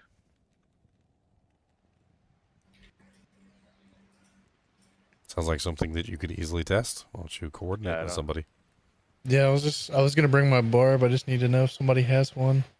I don't even have anybody on converted over yet. Yeah, I think increasing the level of the death sigil would be good because the duration of the death sigil is tied to its level. And if they did increase it, I mean, I don't think it would really do much because increasing the level of death sigil doesn't do anything except for increase the duration. Every 10 levels, it does get 2 yards. But we're talking about the because I just did the video on it, the ritual rune word that comes with the 13% chance to cast level 1 death sigil. I mean, it's interesting. It's an interesting item. I'm not exactly sure what I would use it on right now, but it come to mind. It seems like it would work really well with like a dot build. Maybe like Miasma builds. Well, I mean, you wouldn't use it on a warlock because you already have that skill to spend the spell. So it would probably be on something other than the warlock. Poison. I mean, yeah, poison, perhaps fire. I don't know. I'm not sure what it is with the warlock, but a lot of the skills, it's like every 10 levels they get a bump. Hey, Gingy. Question/idea. Waza. Now that Lower Kurast can be terrorized, how do you think it's going to affect all of the super chests there? Like with the they'll go up in level. The things, all the stuff. I mean, they can drop Zod runes now. I don't think those super chests could ever drop a Zod rune or a Cham rune. I think they were limited to was it Jaw? I think they were limited to Jaw before. So would it actually go up because like that wasn't already in their loot table, or is that not how it works now that they're terrorized? It will now be in their loot table. So I'm digging into the ancient knowledge now, from the time when the terror zones were first added, and the first thing we did was we ran around and we went to zones that were very low level, very low level, and we checked all the chests and we clicked on everything, and then we basically kind of recorded what we found. And basically what we found out is that the increasing of the item level or the area level did in fact increase the item level of the items that could be dropped from the chests. So we went and looked at the bases and found out each one of the bases, and we started recording the bases. And like if the area was like a TC-87 area because of the terrorization, but it was only like a level 70 zone, it would in fact drop TC-87 items. Interesting. So that was like a test from a long time ago, and I'm sure it will hold fast today. Like it never, we couldn't terrorize Lower Kurast before though, so now you can terrorize it, like whenever you want to. You can terrorize the whole act, yeah. Mm-hmm.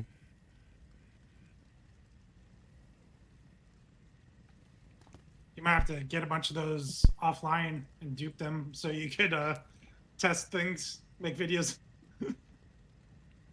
I'm gonna TZ this act and test this zone over and over again. Doop, doopy, doop, doopy, doopy.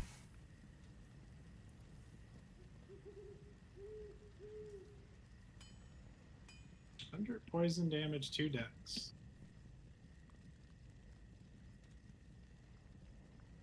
All right, let's post these real quick. Starting to develop my filter, non-filter. WebDevil asked me to explain the filter to him earlier in the chat, and I was like, why are you asking the one guy who doesn't like the filters to explain the filters to you? Yeah, I mean, I filter's think gonna be like my last feature I ever touched. I think the way I just set it up is the way you would use it, Ginger, which is you're essentially playing the game normal, and then when you want to, you just hit a toggle and you just look at, like, let's say you just want to see I have charms, to runes, I have to admit that the way you explained it earlier was more enticing than essentially using the filter at all times. I mean, go ahead and explain it again, because like I feel like other people might want to hear about that specific way of. How'd you do it? Here, I mean, I could stream it for the people who want to see it, like, because I have a ton of loot on the ground here somewhere. Would you just click though, hide all, and then just show unique and show runes? Just those 3 buttons? I'll show you everything. That's how I'm using mine too. So, I have a rune. Do I have a charm I can throw on the ground? I don't have I guess I can throw a unique on the ground. So if you're watching, see all this loot on the floor? I see it. So this is like normal, right? This is all loot on the floor. Mine. Watch when I hit my toggle. Boom. All I see is the rune and the charm. Cool. Now, how did you set it up?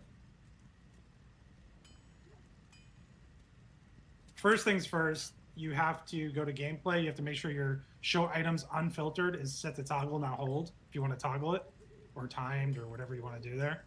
Okay. Then you have to go to controls, and you have to actually set that as a keybind. It is called show items unfiltered. Mm-hmm. So you need a keybind for it. And then you actually have to make the filter. So I just used one of the pre-builts and I started modifying it. Like I copied it, duplicated it, called it my own. And now like I have a rule at the top that's hide all, so hides everything that's not checked. So now I show uniques, I show runes, I show charms. I built these.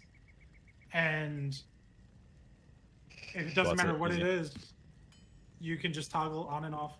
So you play game normal, you can throw, I don't know if that's a rune word, do I have a unique? Yeah, here, Ravenfrost. How do I convert a character over? I'm not even really sure I would call that a loot filter. Like, I feel like what you're doing needs a different term. Like because you're not using it to filter out all the loot. You're just using it it's a highlighter. That's what you're doing. Yeah. You're using it as a highlighter. You're highlighting a specific type of loot that you'd like to see, but only on demand. So it's a button that you can press that will highlight a specific type of loot that you're interested in. So when you're in these situations in like Players 8 games and cows, you can just be like, all right, I don't even know what's going on with the loot. Let me just hit my button. Boom. Okay, there's nothing I want to see. And go back to normal. Well, it could be very helpful for cows where the loot spawn is so much that you can't even see anything on the ground. I was actually thinking about that myself, like how you could potentially, I don't know, just like make those loot piles a little less spastic. I mean, there are some items in the game that you can filter out. Like you could filter out keys. You could filter out, I mean, I don't know if I would want to do that because I'm always opening super chests, but you could filter out keys. You could filter out the stupid little throwing potions that nobody uses. If you're not playing bow or like Amazon or Sorceress, you could obviously filter out the bolts and the arrows, which would be fine. One of the settings in there, Leon, is you're setting the filter based on the class you're playing, right? So like doesn't matter. Non-Amazons. You can go that nuts. Mine's very generic because I'm trying to build it slowly with what I want in a particular situation. But yes, you can go very specific. You can say I only want to see Warlock items. There's a ton of options in here. Like if you do a new role. So you can define in that rule Warlock, Necro. It only applies to the type of character you're currently playing, correct? So you don't have to keep activating or deactivating filters every time you switch to a different class. Oh, you can have multiple filters. So you see this? Yeah. They have the pre-built ones. Why would you want to do that? Assassin, you can have specific ones for your build or for your class. But I'm trying to build a generic one. Yeah. Gotcha. Generic one seems most useful. Why would you want to filter out the non-class items, though? A lot of those are like the most valuable things. No, I'm talking about like arrows and bolts. So like if I'm not playing a class that I'd ever use, that could be interesting. Bolts, that's all I'm saying. Yeah. So like a barbarian, I don't ever want to see arrows or bolts. I just don't. I'm just never gonna use it. I mean, you'll probably do more damage with them than Whirlwind. Oh man, to me though, this needs to be instead of show items unfiltered, there needs to be one that's show items filtered too. Like turn the filter on and off. Well, that's exactly what he literally just explained. There's two toggles, and you just have two separate keybinds, and then just like if I hit Alt, it changes. I know I'm playing with it right now. I'm just not. You gotta make sure both are set to toggle and that both are keybound. Just show items and show items unfiltered, right? Yeah, and make sure in your gameplay settings that they're both set to toggle. Gameplay settings toggle. All right, so who's got the barb who wants to come hork things? Who is the super? I can do it. I'm in gear 1. I mean, Ginger could probably just show on his stream what I just showed. It's pretty straightforward. I can walk you through it if you're watching my Discord stream. Yeah, I just watched it. I'm just it's not go against working like I'm expecting. One second. I'll come in with my barb. So DK, are you watching right now? Yep. I'll go through it again. So first things first, go to gameplay. Yep, there. Show items unfiltered. Set that to toggle. That's where that was. I was looking for that. Okay. Yep, that's step 1. Go to controls. What about show items? That was toggle as well. Show item. Well, yeah, if you want. That's an old school thing. Oh, we so should be able to tell by the corpse, right? So you want show items unfiltered? Oh, I didn't kill it yet. I just. Oh, you I don't didn't even know how to. I don't even know when they show up. So you got those 2 things, DK? I just. Oh, it'll tell you. Yep, I have show items and show items unfiltered. Yep. Okay. You only need really this one. Skill stuff. And then that's toggle, and then you actually have the filter. Did you set up anything? Yep. Test? Yep, I didn't already set it. I just Yeah, figured if it does run off of an. Is hide all at the top because the order matters. Everyone talking at once, and then everyone stops talking at once. My loot filter says, hide all, and then show unique, show runes. Okay, so then you have a rune and unique to test with, like I'm testing? Yep. So just look at me, I'll throw the rune on the ground. I see everything, I hit my toggle, I only see the rune. Just notice, so up in the top right it says terrorized, it also says fire enchanted. So is that working out? All the monsters are fire enchanted. Let's go enchanted. grab a rune real quick. all of them are. So that's an additional modifier on the TZ. Yes. So I mean, if you don't have a thunder and you're playing fire, don't go there. Yeah, I mean it's essentially it is like it's like a void. Like if you get a really bad one, it's like, oh, okay, I don't want to go there at all. Yep. Okay, so it rolls the TZ. It also randomly rolls like a modifier to the TZ. That's cool. I could get really nasty potentially. I don't think they all explode, but they get the fire resistance at least. I'm just working everything in here just to see if we can find some of the uniques. Work away. Good choice. I'm almost done posting these videos, and then we will be on to our run, so we can just sit there and do like a full game TZ. How's it going, Scream DK? like a girl if you see a Herald. It's good. Ginger, are you still missing? I haven't got the message that he's here yet. Did you check the missing list? what? Random. It'll be like there's you invoke the ire of a herald, and then what am I missing? A few minutes later, it'll say they're here. Are you still missing some of the new items? I mean, yeah, I don't need. I need all the uniques. I don't think I have any of the uniques. I also need two. I need 2 set items of the new Warlock set. I have the book. I have the gloves, and I have the armor. What's the name of your game? I'm currently in, I think, GGM 1. Hold on, let me. All right, got that posted. Just a warning. If you give it to Ginger, he'll hand it back as an elite. I mean, upgraded sets video. The only downside. I was not in a game because I was currently offline doing the things. Just make GGM 1. I'll be right there. You handed me stuff. I'm gonna have to make more videos. Somebody's already made that game. I don't know. Well, I will join it. I'll just make 10. Dang, Make 10. Who knows what that one was? Such an escalation, man. It's like when I be mean to my girlfriend by like plucking her bra, and then she comes over and hits me in the balls. Yeah, that's a fair trade. Like, why'd you have to fair? That's not a fair trade. That's. No, I know. And Harold's Sounds coming. like you win twice in that deal. What are you, a dom? He's a dom. All right, I am here in GGM 10. What do we got? We got any cool, unique items for testing? Oh, I got the oath. I got the oath set. So I just did a video on that, so that's good. I do not have the countenance. Nice. So that's one more piece to the puzzle. So the only piece I'm missing now is the legacy, Horizon's legacy. So we've got the Horizon's helmet, the Horizon's armor. I got the Horizon book, and we also have the Horizon's gloves, which are really good, by the way. Let's take a look at this helmet. +1 Warlock Any of the cube skills. Oh, it's got Visionary mod on it. That's No, pretty cool. Well, it'll we've got an show up. area we can farm. Does he spawn like the Gidman guy, or does he have to spawn in the place? I think he just spawns in. That's got Visionary mod, guys. Look at that. But we need to He wait doesn't for the convert message. a monster or anything. He just kind of comes from nowhere. Let's have a Yeah, look we at just it. need to wait for the message to tell us he's here. So 2-piece is increases 5% maximum life. No 3-piece. 4-piece is 15 strength. Where's the last piece? We got the book. My TP for a big pile of horking work. Oh wow! Dang, these gloves are ridiculous. A Horizon's hold.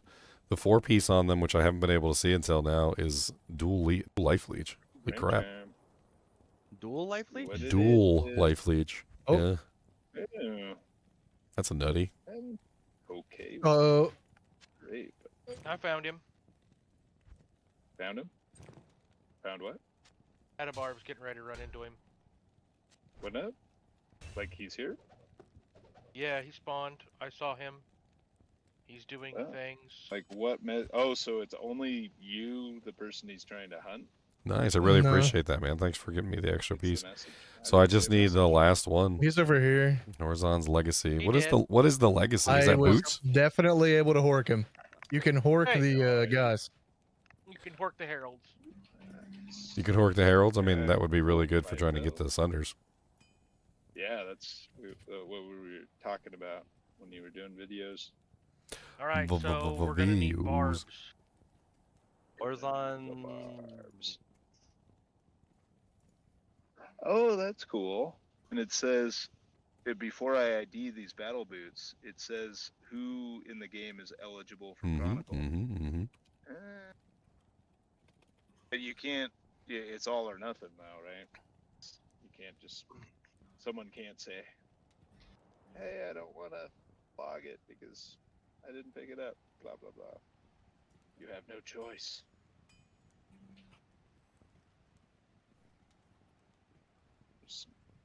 There's booties in your chronicles. Sounds kind of dirty.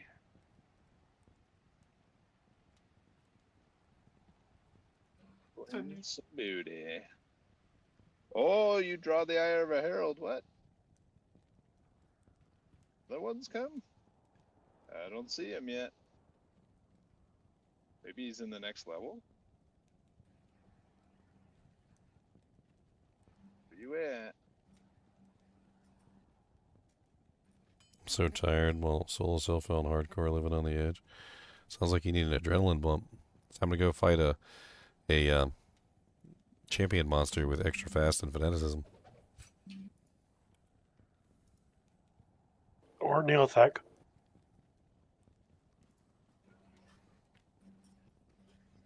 Neothek will definitely get your heart racing.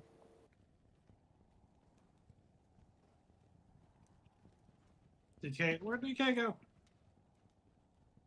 So, I mean, I saw the message.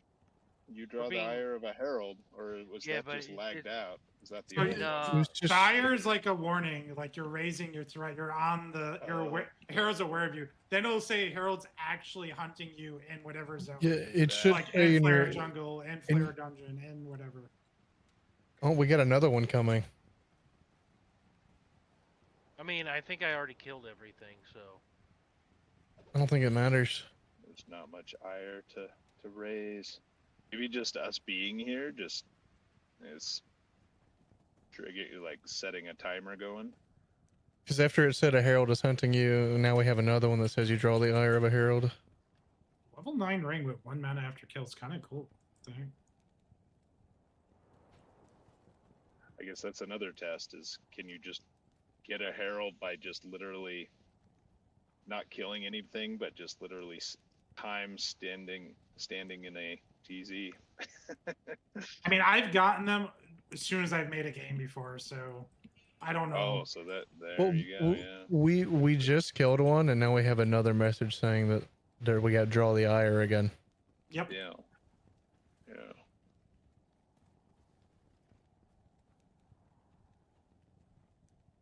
When you got that one initially, Leon, were you in the terror area or were you in town? Yeah, I go to the terror area. Yes, correct. In the area. He popped into the area and immediately it's like, Yeah, here he is. It's like, oh, hello. All right. So those 3 videos are posted and ready. Like all right. Are we ready to do some full TZ game? Yeah, I mean, it's gonna take a while, but that's fine with me. All right. So who's the highest level? Who wants to make it? I have an 88 Warlock. I could make it with a 93. Hey, you can make it with a high level character. Oh wait, hold on. Who am I kidding? I could go get my level 99. I think it doesn't. When we tested yesterday, whoever makes the game is who it's based off of, and then the other person can pop them. Because I made the game, Ginger popped them, and it was based off my level. Oh, okay. Swampy Pit 2, hunting you. So go to Swampy Pit 2. Okay, it's right by the waypoint, right? Let's see. Clear jungle.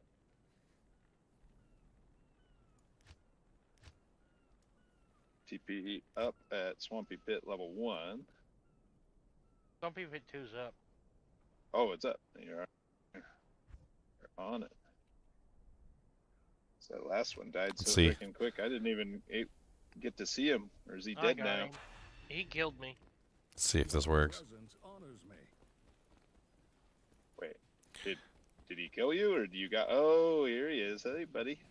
He killed the crap out of me. I'm chalking you down. He killed the crap out of me. Yeah, you better run for me. You better run. That one didn't drop anything when I horked it, but that one was all by itself, and I horked it, so that's confirmed. You can hork the heroes. Nice. They are horkable. All right, let's see if it works, or if it like readjusts itself or something. You just keep popping yourself. You should have waited for my bow, man. I think that the level 99 character has to be in the game when it's popped. I think that's what it is. Because I left from the level 99 character, and then came back with my regular character, and then it went back to 77. Yeah, we need to pop them with the person in the game at minimum, to see, and then go to each area and just see. Let me double check because I think it's because I left the game and nobody else was in here. Maybe. Yeah. Let's try this again. So I need somebody to hold place in the game for me. So I'm gonna make TZ. I'm gonna make GGM TZ1.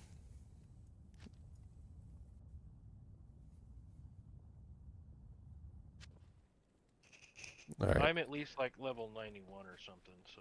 Well, this is a level 99 character, so I'm trying to see if we can get this as high as possible. So I'm gonna go ahead and go to sewers. So sewers says 96. All right, you guys are in here. Somebody come to sewers real quick and just stand in sewers next to the waypoint. All right, I'm gonna leave now that you guys are in there. Yeah. I'm gonna rejoin with my level 84. Did it didn't drop or anything? Did it? It dropped. It still says 96. Okay. Now if we hold on, I'm gonna rejoin with my other character. Now, I'm just wondering if we all go to town and I'm gonna go ahead and pop one of these whole things without her being in here, and let's see if it stays the same. So I'm gonna do the Act 1 because I have 2 of these. I'm sorry, what game? I was off. GGM TZ1. Okay, so I just did Act 1. It says 81. Okay.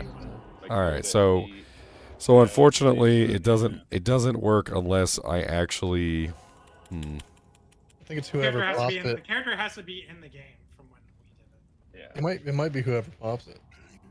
Well, no, because so yesterday Ginger did it with me, and I made the game, and he popped it, but it went off my level. 81 is very low though. That's lower than me. Like that doesn't even make any sense.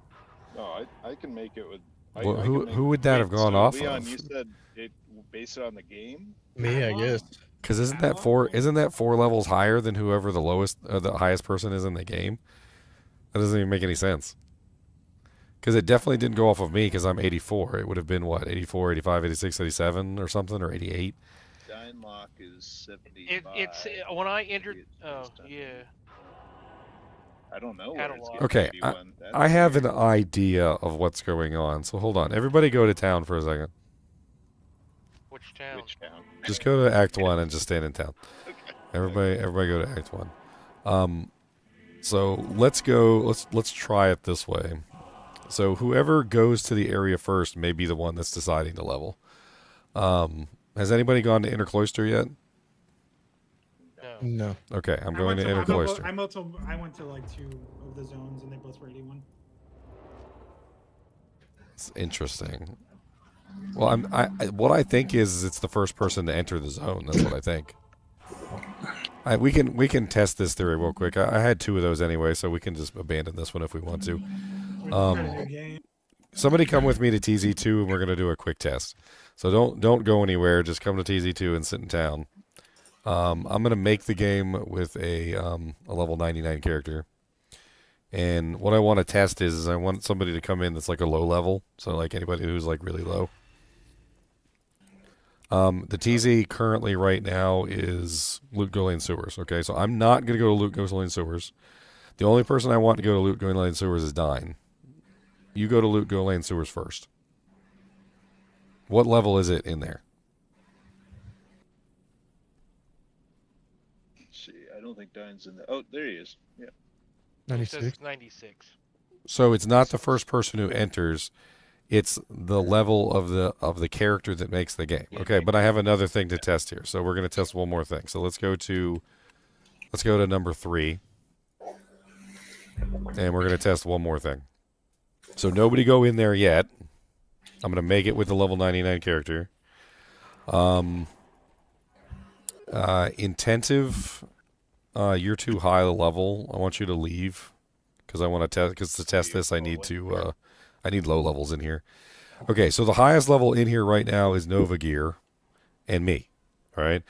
If I was in here, it would be 96. If Nova Gear's in here, it's going to be what, like 94 or something, or 93? It's +2. +2, so 90. So 93. Okay, so I'm gonna leave, and now somebody enter the TZ and tell me what level it is. Nova's going. I'm heading out to check it now. It's 96. TZ's 96. So maybe it's just that I have to be in here when it is created, and what happened is that I wasn't in here when it was created, so maybe that's the problem. Okay, so in that case, let's make let's all go to number 4. Let's just do a fresh one because we don't want to mess with any of the areas.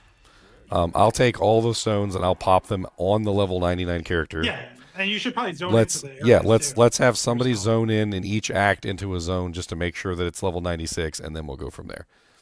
I mean, you should probably do it as the 99. Yeah, shouldn't you just do it? You should just do everything. And just make it all not make okay. All right. So I'm popping them all right now. Here we go.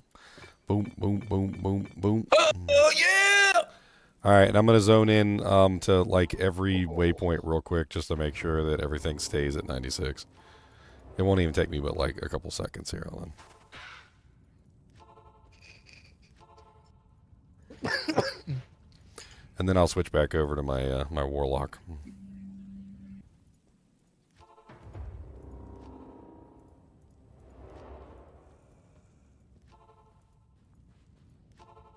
I'm missing Palace Cellar level 1. I know. I'm just being safe. You're absolutely right. It probably is overkill. Just do one each act. I think you're fine. Easy state 45. What? What's that? So when I did this when Terror Zones first came out, the level should stick if he makes it, I believe. Yeah, that's how old TZs used to work. Okay, I think that's good enough. I'm going to go get my other character, and then hopefully the levels all stay the same across the entire board. Okay, meet on the bridge. All right, now we're going to wipe clear the entire thing. Boys, we're going to go in places today we've never been before. Hey, I've always wanted to clear an entire game. It's going to be fun.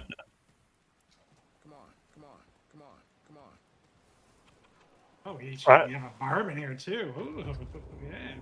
Oh, here. Are we on the bridge? And I can drop with somebody higher level. Everybody fights. No one quits.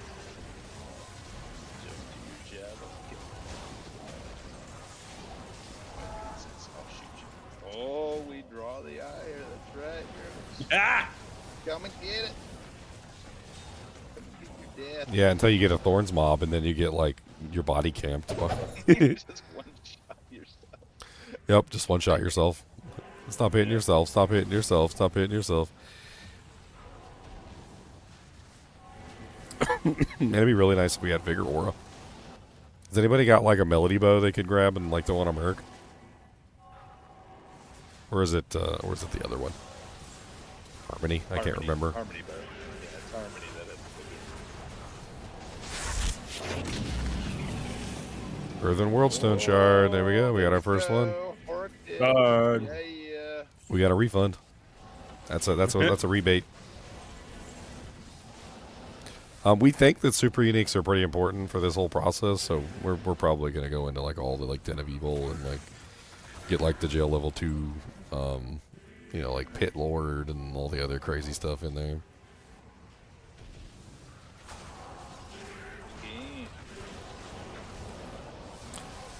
Stone of Jordan. The Herald is hunting you in the Bloodmoor. Oh wow. Yeah, let's come and get it. He's got fanaticism. I'm the only bar, but mine's a Horker. Horker over here. You're gonna go do Dan? There he is. Horker over here. He almost one shot. Oh yeah. Oh, he wasn't dead. You were just been gangbanging up against the wall. I thought he was dead. You guys were just like humping him on the wall. Yep, I was trying to hope he's still alive. I don't think you like that. I mean, let's just say that the vibrations, the smooth vibrations. They got them smooth vibrations. Come on, come on. They got them smooth. So is this basically the new farming meta? Just everybody 8-man into a... Honestly, this would be absolutely 5-act? amazing for farming, yeah. I mean, we could even level like this, to be honest. This would be a very acceptable way to level in a 99.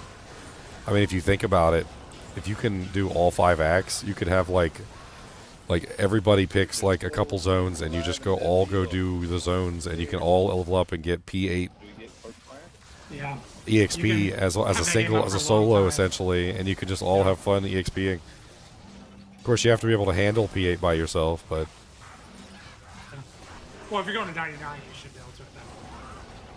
Because you only really need to get that extreme when you're like 93 plus, 94 plus. yeah. And at that point, your character should be, you know, Eastern World Sunshire. There you go.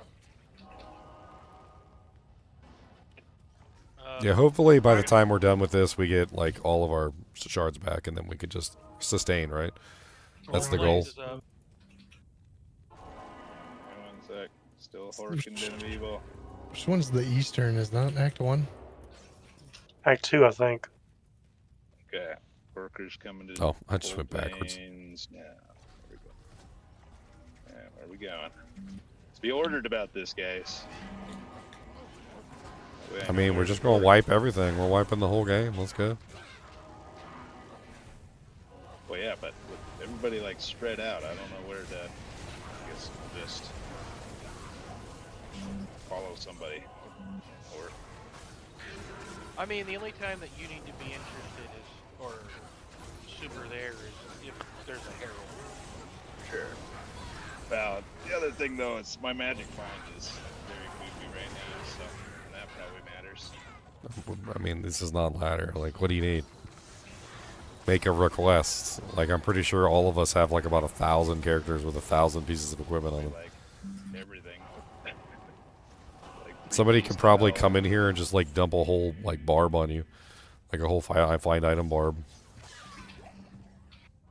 Yeah, you need. I think I got Babas on me. I think I've got suicide branches. Right now I'm only at a 46% chance. A little tougher with the P8. It's 7 MF. Pretty bad. I'm liking it. Level 96 monsters with players 8. This is about as hard as it gets, right? Here, man. Let me. I think I got some stuff. Let me check. Stony Fields over here, so Burial Grounds is the other way. We just killed it, Blood Rage. So somebody.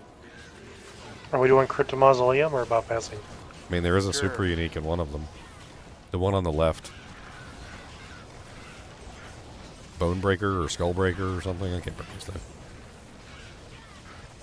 Since you're doing all Axe TZ, why not do Soul's Easter Egg 2 with it to increase the MF?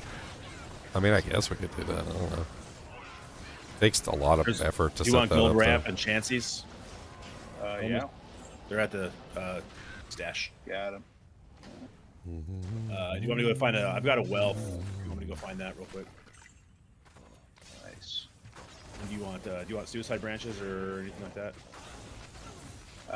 No, just plus MF gear, so like Alibabas. I've got those too. Hang on. Let me just grab my. Let me grab my. Yeah, I'll be right back. I got them on my bar, but I got them on Hork Tua. Hork Tua. Or Trabs, if anybody's got those. Man, these freaking zombies got some HP on them, don't they? Sweet. I would like some of this back if you don't mind. Oh yeah, yeah. I'll give it all back. So just remember what you gave me. I mean, once ladder starts, nobody's gonna care about these non-ladder characters anyway. So that thing's sick, huh? Oh, Dangoon's teaching. This is the first time I've ever cared about non-ladder characters. Like bringing all my Suicide branch items. in one hand and then the MF. It makes you feel good about not deleting them all immediately after a ladder season's over. Like this was very useful, like having all this stuff sitting in tow. Let's see, I think I've got some ists to put in this other Alibaba. Okay. What armor do you got? Okay, MF 446. There we go. Oh, just a ported dude right now. You want Enigma? You want Enigma or a wealth? Enigma's better for the magic find, isn't it? Yeah, Enigma's better. Because it gives them the plus the skills for more item find, and then. Oh, here's a helm. I mean, I got an Or you Enigma probably laying want a around Shaco. somewhere too. I can Or give you. Shaco. Oh yeah. Oh. Want the Shaco or the other one?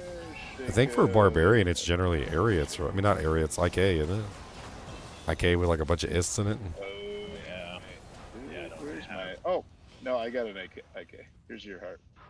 Your Shaco back. Anybody got topaz? Perfect. I didn't bring any of those over. Sweet. That's fine. He's got them. Good. Okay. MF is now. Does anybody have a mist 23. made in a non-Amazon bow? Like a nice. A mist in a non-Amazon. Yeah, kind of an odd ask, or a chamroon. Does anybody got a chamroon? I can go grab a chamroon. I mean, I just want to make a mist in like a blade bow or something. I'm not trying to. Actually, I don't remember which base I want to use for it. It's 5 sockets, right? So I got what, shadow bow? I think I can do a shadow bow. That'd probably be a good option. I'll go get my chamroon. What's a good TP? I mean, I trade you. You want a Zod rune or something? Sure. Ginger, I think the animation for holding the Breath of the Eye or the spears looks the coolest. Like, look at it. It's like a throwing weapon, like a gigantic. It's like that ghost spear is freaking awesome. We didn't get. Did anybody go into Tristram yet? Nope. No, it doesn't look like it. Either that suicide branch or the spike. Oh, Herald hunting us in Tristram. Might be good.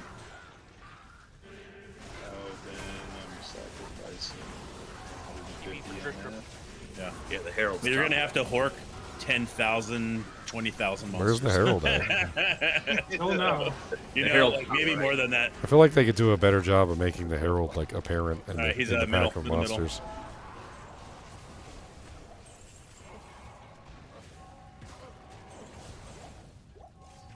I'm back with a He's chamroon. not dead, is he? Or, oh, I see. I'm trying to search the corpses. You want a Zod? You want He's a up Burr? here. He's You at the want- top. He's oh, at the top. He's at the top? He's at the top. I'm fighting him right now. What? Someone got shanked. So you got thorns? I don't suppose somebody has some cash on them. I didn't bring any of that over either. My merc died. Sell one of the billion things that's on the ground. You said you want, what do you want, a Burr, a Zod? Do you want an Ist, Mal, Sir? Low. The herald died. Yes. I don't care. Anything. Your choice. Zod or Zod. something Okay, cool. Zod on the ground. All right. What's the what is the recipe for mist again? I can't remember. I need to find the base too, unfortunately, but Exclamation point mist. Do you have that? yeah, I just I might have a rune base. I just for typed you. it in. What base you need? In Where do you want the gold? Cham, Shale, Gull, Thul, Gold I if. just down by the stash. Do I have a gull? There's close to a mill. I do not have a gull. Does anybody have a You gull? guys are beautiful. I do have a goal. Goes by the stash. Got it. Thank okay. you. And then What bow do you need? it's an ist. Well, I would think it would be it's got to be 5 socket. Hold on, let me pull it up real quick. I don't have one on me here. I'd have to go look. Sorry. Passage arrow. It's for the Warlock too, so I can't be Amazon specific. Yeah, I don't think I have one. 5 sockets. So the 5 socket bows are Shadow Bow, Diamond Bow, Ward Bow. Base. I mean, so it looks like it could be Ward Bow, Diamond Bow, or Shadow Bow. I probably don't want to go with the slower Hydra Bow or Crusader Bow. Here, I'll just screenshot the panel and then. If 5 sockets is the maximum for a Diamond Bow, Ward Bow, or a Shadow Bow, so if you guys find any of them as we're going, it's just a white one, I can always take it to Larzik and just socket it. Alright, where are we at? We moved on to Underground Passage? Yeah, I have a Zod bows. Who's got a Portalis? I have a Harmony base though. Can use Adalog. Nice to see Cleave doing well. Cleave looks like it's going to be fun. Mirage, Mirrored Blades looks like it's going to be fun. I mean, freaking Echoing Strike looks like it's going to be fun. Void's going to looks like the Void stuff looks really fun. The Fire stuff looks really fun. I mean, the whole character looks fun. It really depends on like what you want to play. You TP. Can check Blue Codex. Demon +2 demon skills, +2 sigil. Interesting. Who's got the tape? Okay, King, thank you, King.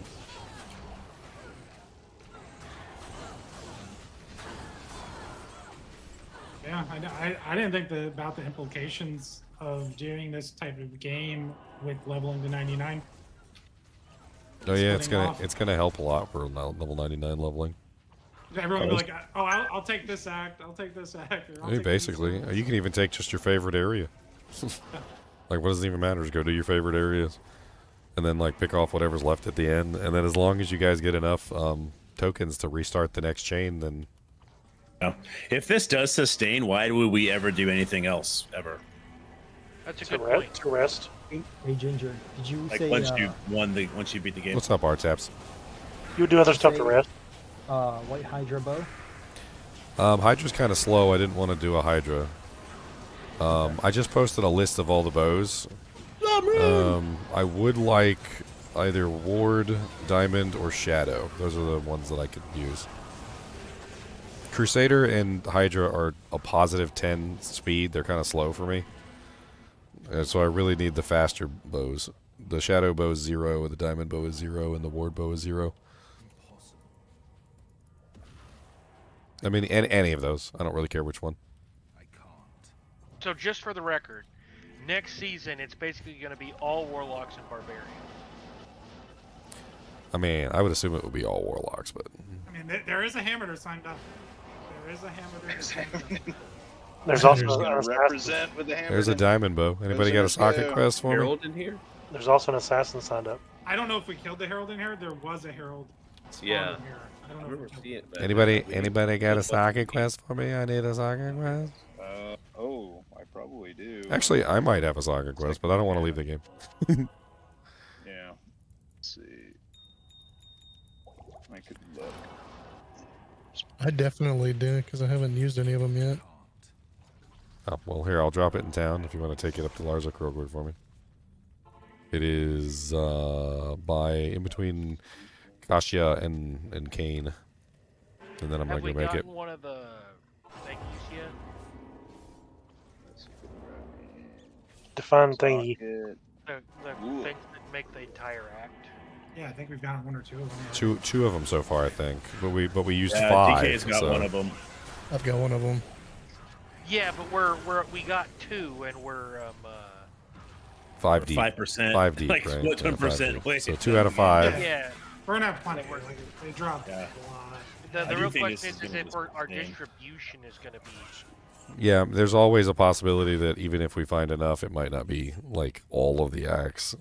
I wonder if there's cube recipes where you can change them into different ones, you know? Oh, burn text. It's a new item. Oh, is that King one of the uniques? Okay, then King got it. Yeah. Nice. Ooh, Measured fancy. Warlock skills, summon tainted, flame wave, ring of fire, all res. Wow. Faster cast. That's nice. So it's a fire item. 1 to 3 flame wave, 1 to 3 ring of fire, and then tainted Fire wind too. struck. The tainted's really nice because that'll save you some points on having to grab it. Ooh, that's sick, dude. 5% chance to cast level 25 ring of fire when struck. That sounds amazing. Diamond bow. I actually wish that was mana after kill instead of. Well, that's the Nah, one. it's I only just gave 3. him. I need 5. That's What? That's fine. That's- that's the bow I gave him. Where's the what? Elements Only it only bow I rolled with gave 3 him. sockets. It really only rolled 3 sockets. That's weird. No, it rolled 5. No, that's fine. Oh, well, he just linked one that was 3. No, that's 5. What? Oh, that's so weird. It linked as 3, but it's actually 5. The one, Yeah. yeah, the one that was linked was Definitely got 3. I 5. was like, okay. What? Well, that's a really neat, unique yeah, item. We could definitely make a video on that. Link that and see if that does it for anybody else. Is it just me that it's linking as 3 even though it's a 5? Okay, so it looks Mist like 3. is Chammy. Well, yeah. Then we need I see it as 3 Shale. on the chat too, but I'm saying I see it as item 3 as that well. I actually Goal. linked was Mhm. 5. I'm saying if anybody else links it, Oh, let's Oh. say 3. Where is it? Mist. I don't know where it goes. Oh, I just. Somebody picked it up from stash. Oh, you can't make it. You can't make it because it's non-ladder. Dude, I did that with You a can't treachery make it because earlier. it's non-ladder. It's non-ladder. It'll convert. did It'll that. convert to ladder, It will. but it'll be I did that, too dude. late. It'll be too late. Totally forgot it. We're not on ladder. We don't play on non-ladder enough. Like I had no freaking. It's silly. You draw a herald. Silly me. Silly Herald. Silly. Man, Hadaway, you really came up on that deal.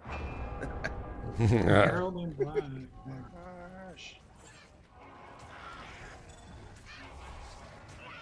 Just goes to show you, we all make mistakes. Yes, this is the game now. Like, there's no reason to do anything else except this and Ancients. Yep. Well, Unless you're solo or tired or. You know, would be really cool if you always end regular up with overs. like 5 statues by the time you reach Act 5, and then you just do the Ancients as your crescendo. Here. Yeah, dude. But this is honestly perfect because you're gonna play parts of the game that you've not touched in 20 years, like over and over again. You know. This is The more I think about it, it's like this perfect solution to everything.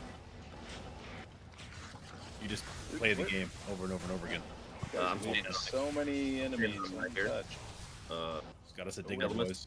Come to Mag, King Mag. Diggler. Socket non-FTV. Kill one, just call. Found the Herald yet? Diggler only increases Yeah, my I'm standing on. pork chance by 1%. Not worth it. Get the MF instead. Power. Did we ever find the herald? Yeah, then King called it out. Yeah, I kept calling him Oh. out. Wait, we did? I didn't hork him yet. I don't know Yeah, where he went. I'm still standing on him. You're Who is? still. Oh, King. It's on King? Okay. Everyone has like a random sentence or random thought in their head. They're not even listening to the call out. Called it out like 3 or 4 times. Okay. We need to turn him up. Yeah, I can barely hear him. I'm very. Yeah. Yeah, I got a new Hang on a mic. second. It's super low, so it's where the royal shield is. All right, so we're going Turning down me up. into the. There's nothing to hork there. Maybe somebody shattered him. I don't know. Or maybe I think I horked by there. Just a bit. I don't know. I don't know. All I know is nothing. Yeah, you were super close to him, so you might have swiped him. Cellar 2 TP up. On the way. I'm not. Yeah, tower's over there.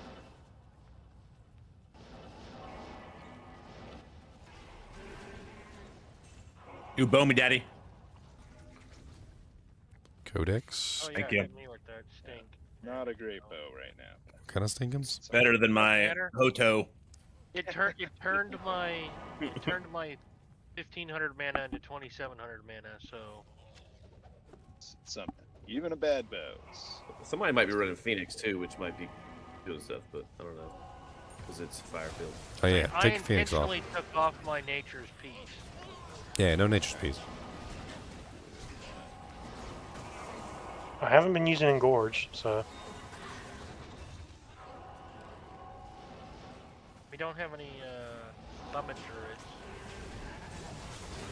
That's kind of cool. Saw 2 apocalypses go down at the same time. Oh, click those racks, you guys. What are you doing? Well, I'm clicking them. So much untouched. So much. Get them raccoon paws dirty. You guys are, yeah. You guys At the are end of the going run, on. we're going to check your raccoon paws to see how dirty they are. And if they're not dirty... There's a lot being missed. We don't even have to play together. Like, we can play separately. It's no fun. I mean, if you don't want stuff work, then yeah. Do your thing. You can follow people for sure. Yeah, no Can work. multiple heralds spawn in multiple spots? If Yeah. not, we should stick together. Yes. Okay. Some sucking. I don't We have think I draw on can the take eye.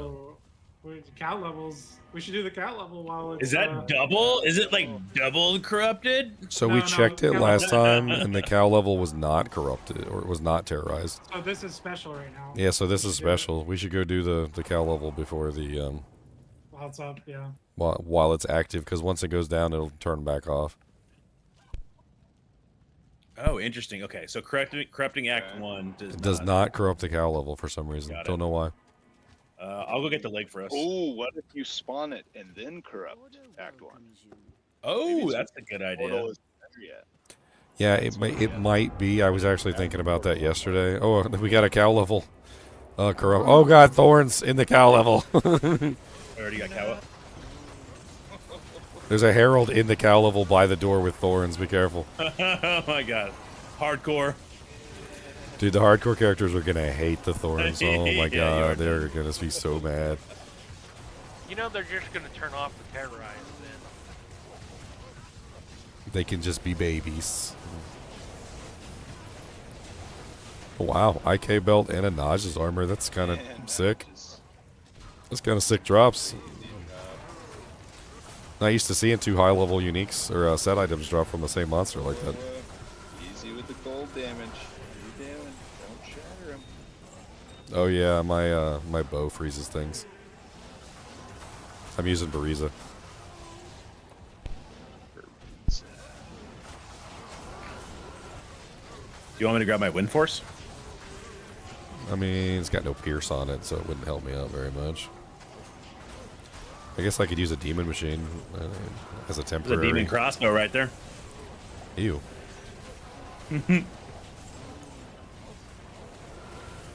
Hold on, I think I have a. I mean, it's not really specifically what I would like, but do I have a demon machine in my stash?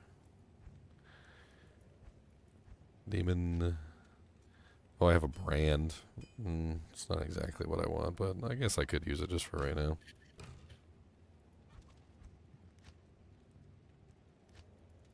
It'll be funny, if nothing else.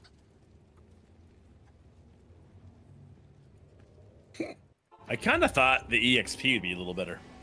In the cow level, the XP sucks. Just in general, since it's 95. Well, it's normal TZ at EXP. We just have to. Well, if you're really low level, you're out of target, so you're probably going to get I'm crappy 87, so I might be, It's okay, EXP. I was below. I only had 3 bars when we started. Now I have 7 out of 10. So it's not terrible. Now, why is it 95? I thought we made it. Well, oh. So this is 95. Change. He's not in the game. Yeah. That's correct. I wasn't in the game when this one was created. So I think that confirms it for me. Like, I think you need to have spawned the cow level and then you terrorize the cow. Well, we don't know if spawning the cow level will make it terrorized with that token. Yeah. But it's definitely worth testing. Theorized. My hypothesis. I'm like 95% sure.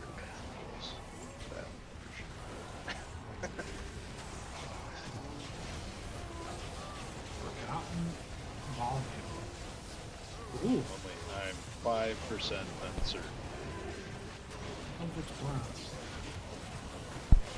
Yeah.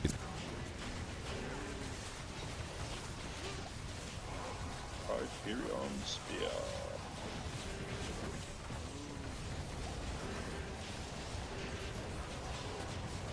This is awesome. Good. This is a new game, boys. This is a new game. It is a new life. All I know is that there's so much going on, I can't see much. Pretty wild, yeah. Perfect. I tell you, Apocalypse seems like it's going to be amazing for cow level for me. Pentagrams in my sleep tonight. Just herd them all up and apocalypse them down. It's like pentagram strobe. Do you want those? The Viper clutches.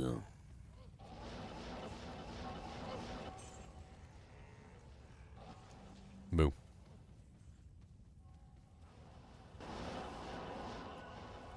Chest. Miss a chest. Get it ready?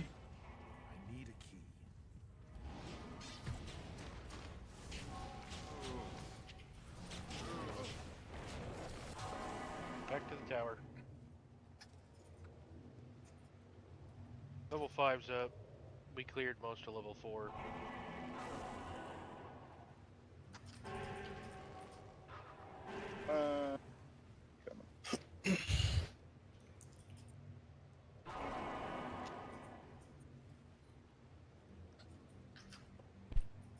Oh, fanaticism.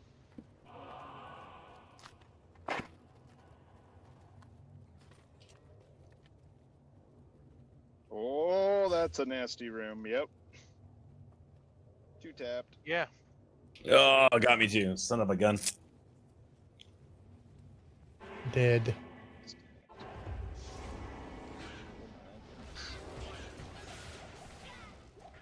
You guys died to. It was the bow people. Oh yeah, they get you. They rip you to shreds.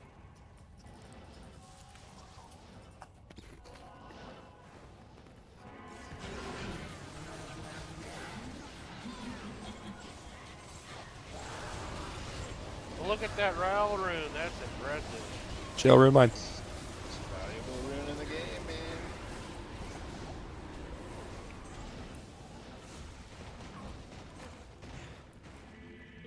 Make sure you hork the Countess's bloodbath. Oh, yeah, I thought I did. But it's always good to do a double. Oh, I missed a go. Dang.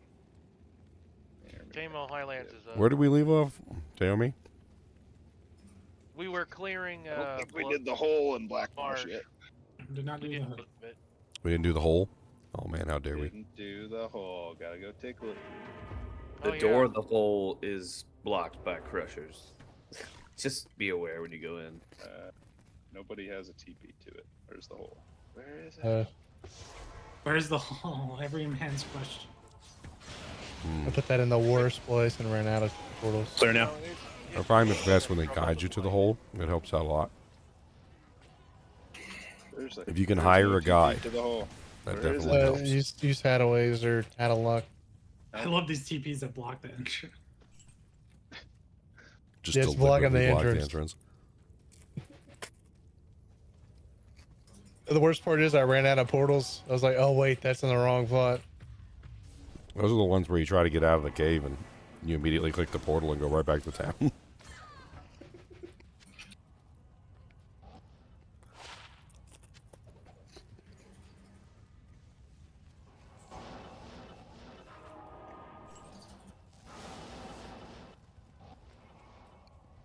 Where's Bobby Billions? I have no clue.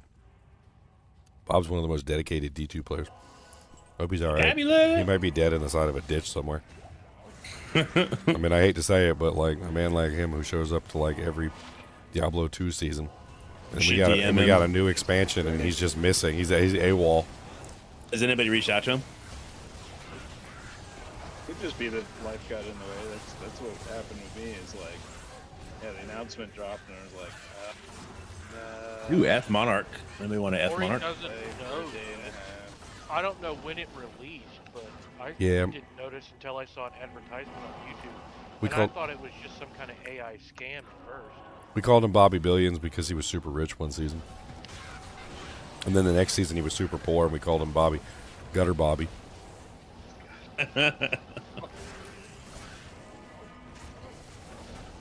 Dang, that thing's huge. It's like a taco. there's a hole. Diggy diggy hole, diggy diggy hole.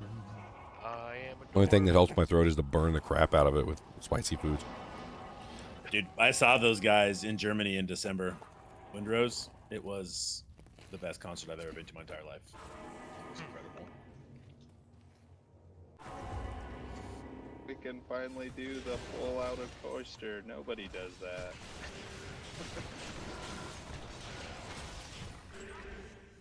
Let's rename Bobby Kitten to Bobby Billions. I like that name better. We're gonna go do the pit. Can somebody give me the outer cloister with me, please? Oh, it's spicy. Watch it.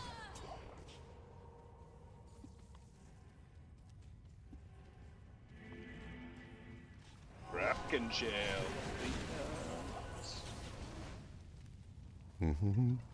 So is all of Act 1 cursed? Yep. Oh, the entire game is cursed. The entire game is cursed. Every zone, every Every nook, zone, every cranny, every nook and every Are we cranny. sure like Act 2 is going to have the same modifier? That's a good question. I'm not sure. Unsure. You can, like, when you leave games, it will reset the modifier, you know, on a normal No, I PC. know, but Yeah. you know, they're The separate. modifiers were carrying over when I was testing it. I don't know about this version of it. Ring. Probably. Is that Dan? Oh, over on right. Bobby Billions is a good name. Bobby can be Bobby Billions. Our cat. Bob, Bob, Bob, Bob, Bob, Barbarino.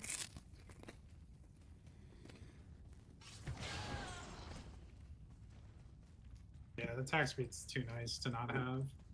I have to figure out the.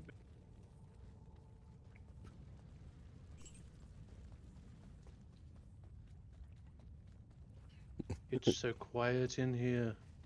What? Hello. It's not quiet. It was so loud earlier. Half the team was talking over each other. Now. We're settling in for the long haul, which For is the grind. entire Cube at the TC moment. game. Just finding me the cubie. We're over here I'm doing an loving this, entire hell Ring of difficulty Fire. game of terrorization. Oh, ouchie. Eastern World Shard.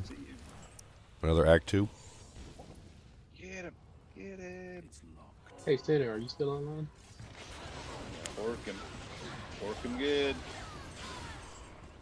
Oh, no. There's no. Can you not hork the Smith? Or did somebody just shatter him? I don't think he's Been caught the shattered. Smith There because was no body. he's a boss. So it's like trying to walk Andy. But a pinky. I think he does technically count as a boss. I'm not sure.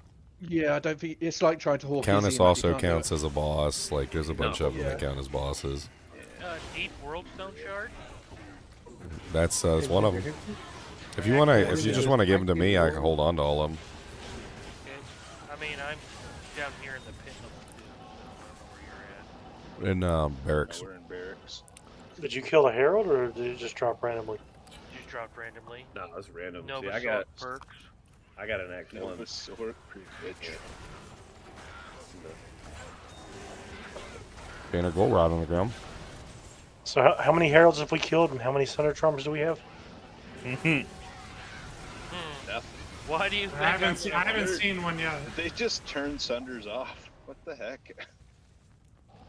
That's what it feels like. Or is just the increased loot table. Wait, did Sunders ever drop in non-ladder, or are we just stupid? Oh yeah, true. Are they? Were they a ladder only creation? They're ladder only. And Ginger, have you had a chance to test the psychic ward? Because I don't know what kind of damage. I might be wrong. It doesn't say. Bone armor says physical. Cyclone armor says elemental, and psychic ward says nothing. So we're assuming it's everything. Yeah, like I sat in front of Diablo with 75 all res, didn't budge much. I mean, Diablo does physical and fire and lightning. Running which build? Cleave. You know, I want to. I thought you were going to be a barb. I mean, I might as a second character, but I figure I want to play the Warlock and have fun with him. I'm thinking either I summoner. might as well be one Warlock in the crowd. Am I bugged? What the hell? I'm still Need to debating exit. barb or warlock. I'll come back in. We got a TP. I don't know. This stuff is weird. What kind of barb? Thank you. I said I'm still debating For some warlock reason, or my barb. UI was weird. Well, barbs are going to be super useful Alone since we here can for your hork chronicles. heralds. I Everybody's going to one want to was have gonna you die. around, so you don't have to be, good. You just need to be hork. Bow also helps, like having that extra life and that. I've noticed that the Ring of Fire and that's very mana intensive. Northern Worldstone Shard. Northern, nice. That would You be draw a the ire of a herald. We've drawn the ire. I'm still thinking I'm going to start out as summon, doing the summon version, because I think that will help most in the group. Like at least if we have like one summon warlock in each of the groups, that's just sort of can tank the boss while people DPS. I mean, the first streamer that gets all the summon binds out and what buffs you can get and everything is the video I'm watching. Yeah, it's gonna take some time. Yeah. Well, you don't need bind demon is nice for a conviction source very early. Yeah, that's true. And what level do the mon conviction cap out at? No idea. Not sure. Because isn't Mephisto's like 12? 21, I thought, or 20. Yeah. 20? 20, I think is Uber Maps, yeah. What you can? Uber Map can is you what summon level? Uber Map? 110? It matters on the monster level. It's based on... Don't even know how you summon them. Well, we have a herald somewhere on this level. I don't know where he is. No, we drew the ire of the herald. He hasn't spawned yet.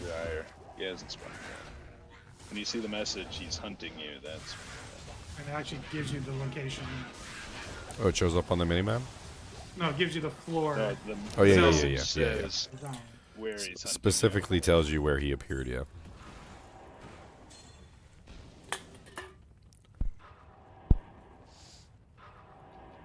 I've never experienced this before. Is there something I've turned off? Oh, there's an elite over here. What's wrong? You can't see the names on the minimap? No. When I mouse over anything to interact with it, it doesn't show up. Like a non-monster or a town portal. Sounds like an alt or a shift problem, maybe? Or... Yeah. I think Is there a button stuck down on your keyboard? It's, I think you go into your options and it show enemy names and life and stuff on enemy. It's all that sort of stuff. Weird. I think it's got to do with the way I have the filter set up. I don't know, it ain't messing with mine at all. I don't know. Did anybody still need a G-Rush? I'm just slowly walking through Act 2 at the moment. Because obviously I'm late to everything. But you can literally turn off the filter. Turn it off. It's hard to actually keep up with the group. Y'all are moving so fast. Yep, y'all need some G-Rushes. I think one guy said yesterday it is, but if y'all need some this weekend, I've got a bunch of characters I can rush you with. Elrune, Rick. I want This to rush definitely them feels as Russian. fast as a Mosaic Sin.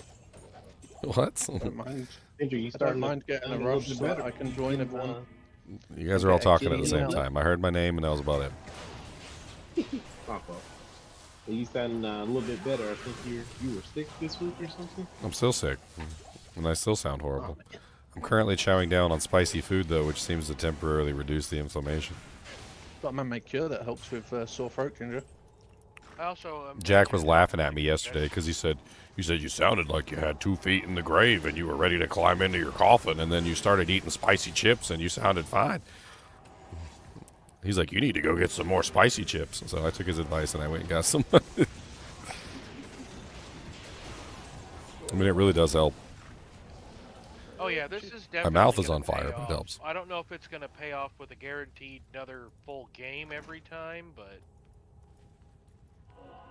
Yeah, I think we've already gotten a full another all 5 well, I'm acts. sitting on 2 deeps, so that's 2 act 4. Go see a Yeah, doctor. I've gotten So the last time deep. that happened, I went to go see a doctor. She took a flashlight, looked at it in my mouth, said, "Huh, doesn't look too bad." I was literally dying, by the way.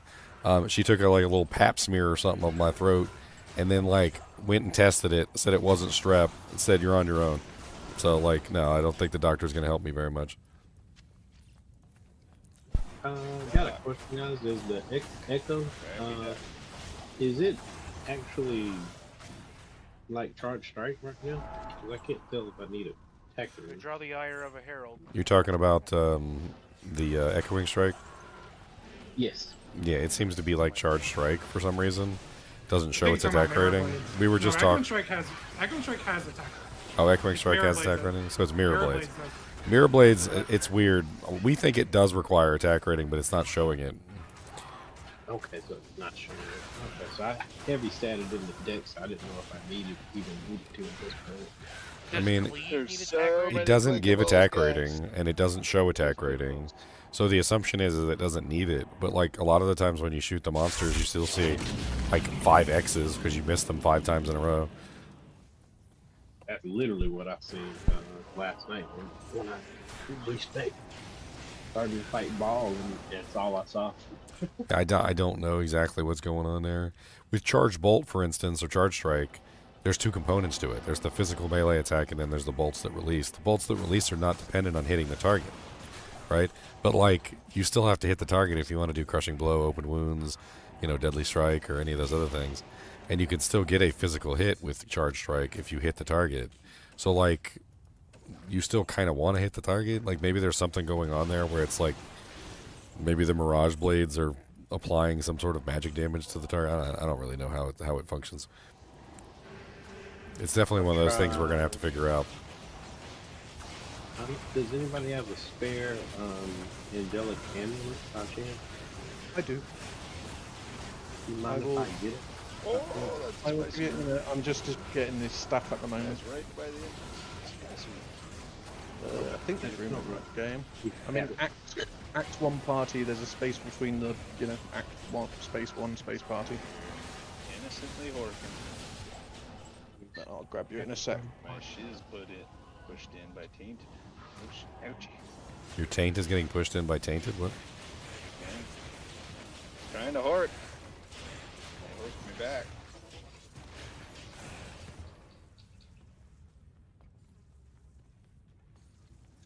Somebody made me laugh earlier. They were talking about the miasma chains, and they said they look like Ghostbuster proton packs. Oh, yeah, crossing those streams. No wonder they do. They get them Ghostbuster proton packs. Let's go, baby.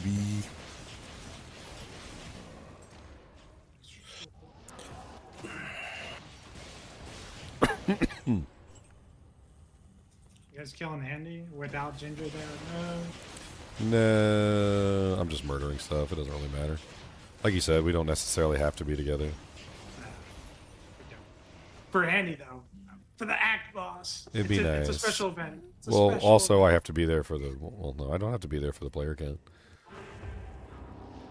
No, Andy's dead. That's A horrible. sword with skills.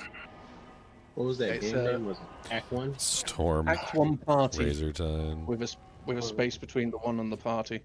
Like Act space 1 space party. Which game name are you? Wanting? It's mine. He wants Ginger, Angelic by on the me. stash in Act 2, I'm gonna drop a bunch of shards. You're gonna drop a bunch of shards? Oh man, In, you know, wash your the hands USA afterward. or in the Europe one? I Yoink. I don't actually know. I looked. It might have reset to Europe, but I don't know. Yeah, I don't remember. Do Thunder Charms actually drop in the ladder? I'm thinking they don't. I think maybe that's Do what dropped here. Thunder Charms drop in non-ladder? Kind of interesting that all this other stuff is dropping as non. Yes, Thunder Charms drop in non-ladder, starting with patch 2.6. These became available in all game modes, including non-ladder and single player. They specifically drop from champions or uniques. So they should, I mean, at least as far as the previous version, they should be dropping in now, non-ladder.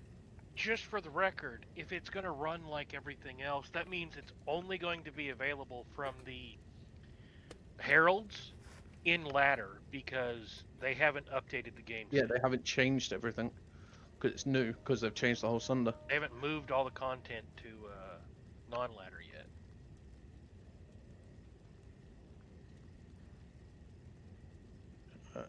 Let's go to Claw Viper. Yes, Act space 1 space party. When people are ready. Belly button itchy. Ready.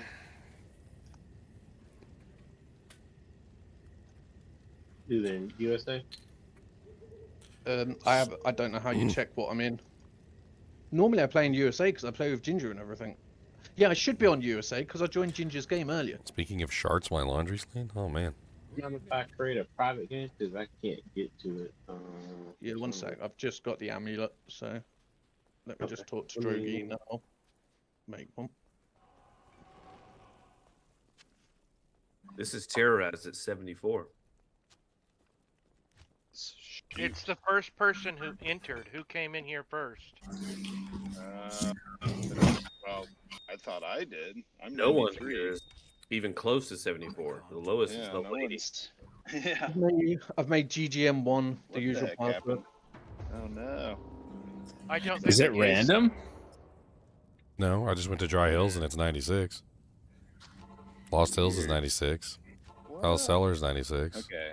As a level 93, I'm gonna go to Spider Forest is 96. Let's go to Lower Kurost is 96. Travancore is 96. Any River chance is you can 96. Seems we completely gotta go random. Kill the Herald. We gotta go kill the Herald. Bridge Lower is 96. Dude, did it literally put one in Lower Kurost just because I went there? Yes. That doesn't even make any sense. He's a lot of stuff's on the waypoint. So can we Yeah, just he's like right on top of the waypoint? Can we just waypoint hop and make them spawn?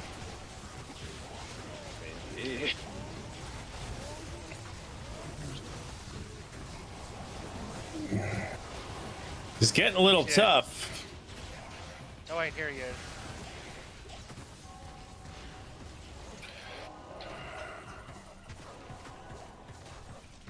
He died. He's still dead? Where is he? Where? Man, this dude dropped like did Right he- on DK on right here. Where? Who's DK? Sorry, Will. Will, okay. Combat shrine. Yep. No, Ramble that dude mitts. dropped Lang of 5 hands. items. Anybody need some Lang of hands? Heavenly light or heavenly stars? What's the... So the Herald So I am so always drops curious now 5 because I items? just got a random spawn just by going to a waypoint. I'm gonna try something really stupid here. Are you ready? I'm gonna go Cold Plains. I'm gonna go Sunnyfield. I'm gonna go Darkwood.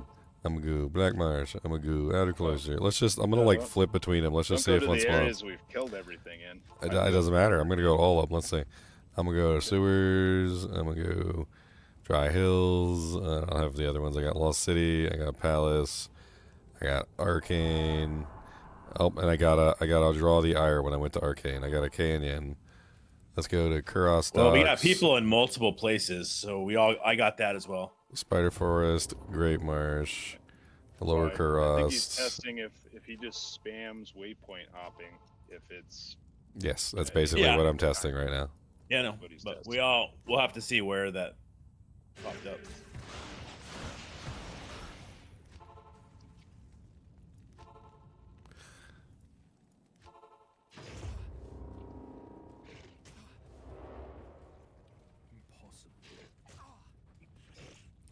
Interesting. All right, so where are we at? Dry hills or sewers? Oh, well, we were sewers, but it was saying 74, so I don't know if I wonder what happens if you go to the next level in sewers. Yeah, it's level 74. Let's just skip it then, since it's 74. Let's go to Rocky Waste, Dry Hills Or area. should we do it because it is bugged? There could be something bugged that happens. Oh, Ginger, there's still some Worldstone shards over here at the stash. Oh, where? We don't want them to despawn. Act 1? Oh, no, Act 2. Okay. Okay, bing, bing, bing. So we are... With the ones that we got so far, we have... What is that? 4 Act 2s, and we have 2 Act 4s. So we still need an Act 5, an Act 3, and an Act 1 to replace the missing ones. Northern. I don't know where it went. Oh, yeah. You need which ones? I mean, it's fine. Let's just continue. Like, we can consolidate them later. We're only like 1/4 of the way through. Pompey's Wrath. Yep, Pompey's Wrath. After all this is done, we'll have to theorycraft the best, most efficient way to get through all 5 acts.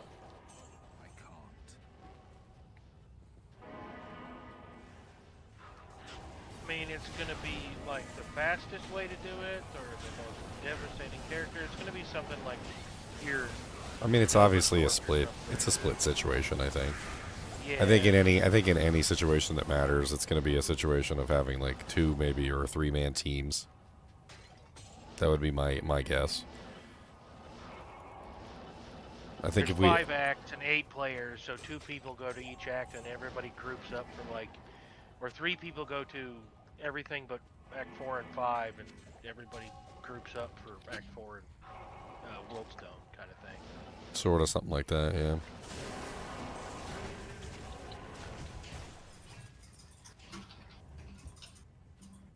Fanaticism, what's up, buddies? Ow, my face. Fanat plus amp is not nice. And then like a single barb in the game. It's like act hop being like crazy. The called Yeah, just anytime a herald shows up. Yeah, it's Herald Horker, man. Yeah. HH, Harold Horker. We're gonna get you a little badge, like the red ribbon army little badge that says RR, except it's gonna say HH. The Herald Humper. Sir HH, Sir Herald. Harold Humper? No. Wait. Harold Horker. Harold Humpin' Horker. HHH. Sony 2 level 2.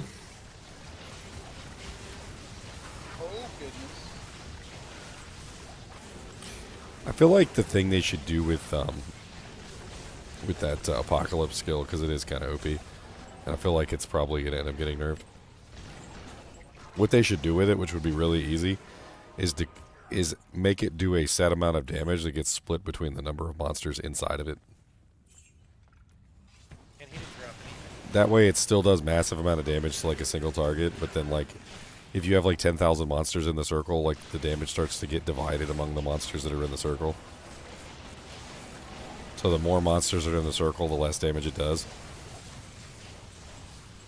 They should rename Arctic Penguin Land? What the hell?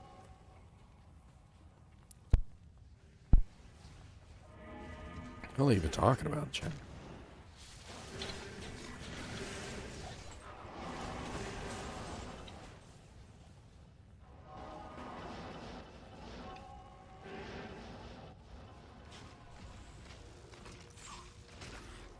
Rare vampire bones.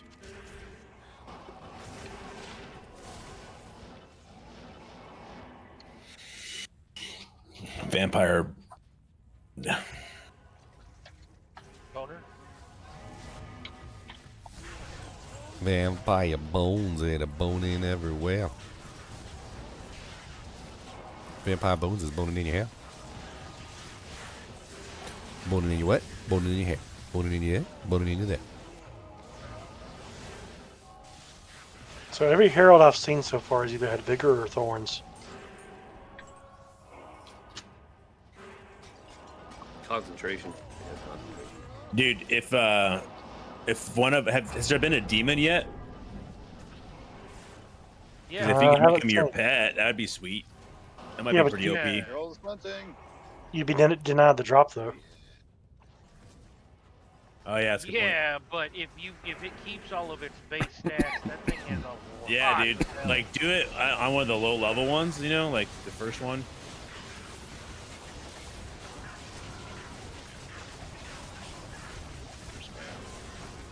Hard to know what's happening. It's hard to see the heralds. A little complaint about the heralds. I Look, feel like they're everybody not. was complaining about the mosaics. They're not visually distinct enough. No, it's not even that. It's not even the like all the spammy stuff. It's Just like it's the herald is just like a regular X monster, and like you can't even see the damn thing half the time. It doesn't stand out from all the other monsters. Did we find it already, or did we murder it? He's It died. well, I mean, it took a while for him to murder. He had a lot of HP. You gotta tell me these things so I can orc him. Somewhere up here, I and me. didn't see it. Somewhere. It was right here. Yep. Private Eye. Right here. I'm circling it. It was somewhere in. It was over here by this pot. I think this urn right here with a jug. F Cryptic X. That's where the jug is. See the jug? Oh, there's it. Yep, we got the Herald. Ah, look at that. We got a dark Ring mail. Dark glow and some Vidala's booties. And a small trap. It seems like they definitely like to drop some good items. Well, Has anyone found a book was with my Ring of MF Fire right now levels? 623, so Ring of Fire? that probably matters. Yeah, a low level one. I gave you like a couple of Balls them. of the Dead. Yeah, none had No. Ring of Fire, I don't think. No, snap, my bad. The world is a vampire.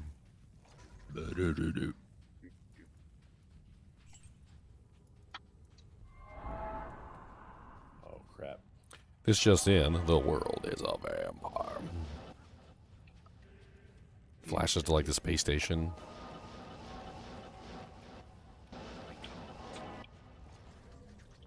I just feel a high rune is about to drop. I mean, P8, level 96. I mean, yeah, could be. Any high rune can drop from most of these zones, so.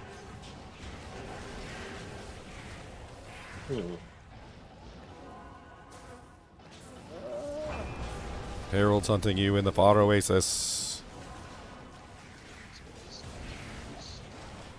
Oh, there's a Oh, pack. concentration aura, that's it. Where is he? Oh, I got him. It's Herald of Terror. It's an Itchy. Itchies have such low health.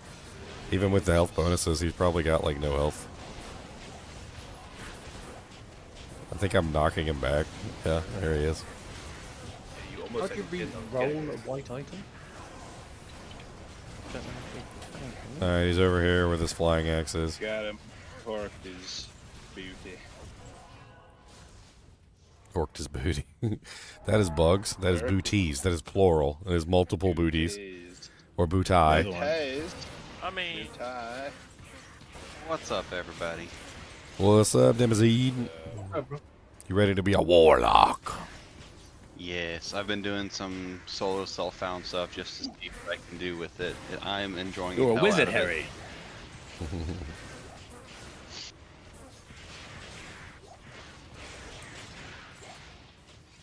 We need a clip of Meow saying, "You're a tosser, Harry Potter." You're a tosser, Harry. You're a tosser. Oh. Are you doing the demon machine build? Give up this 92% run. Me? No, this isn't Demon Machine. This is Brand. This character. Oh, Brand, even better. Ooh, there's the. Everything else. I wasn't deliberately trying to do Brand. I actually wanted a mist, but I can't make it on non-ladder. he tried. It came out gemmed. I mean, it'll convert when the ladder rune words convert over, but it'll be too late by then. Maybe I can use it for some testing at some point. I think he's on me over here. Yep. You can Hork on Will. Hork on what? Hork on Will. King Maggot TP. He's down here with me. He's not even with you guys. Yeah, I'm down in Maggot. Oh. Let's see. I'm having fun in the maggot layer with my character that can do like massive piercing lines. Ow! What am I out of bolts? Fun with Oh no, playing I'm out of bolts. The Abyss version. I'm out of freaking balls now.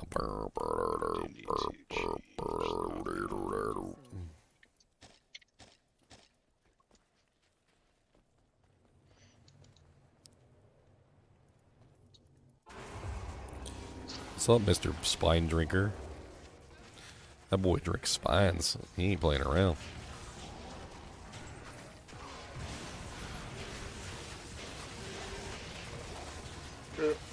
Gotta say, a little overwhelming as a hooker. Like when it was just a single TZ, at least you could like follow the group. Now, like, everything is everywhere. So like, don't be a horker. everywhere. No, I'm just saying, as an observation, it's like wow. So you're saying I shouldn't be a bard for ladder? Well, I mean, if you do, just You'll be invaluable. just running around like crazy. I don't think But that your only that's thing you're a. Not time to do anything else. I don't think that's a positive.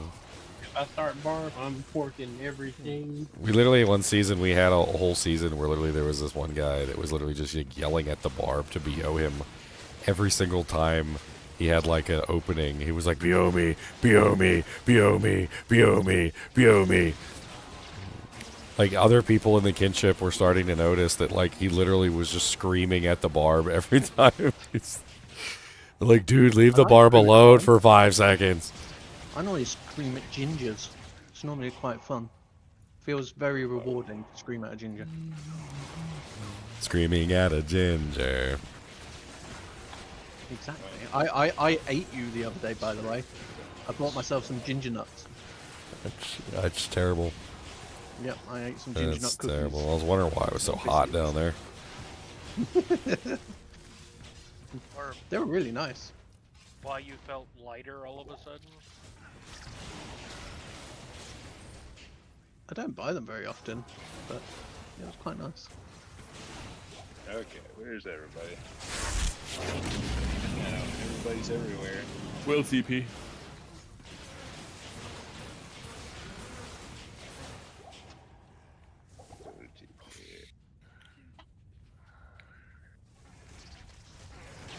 Oh, bow me, daddy.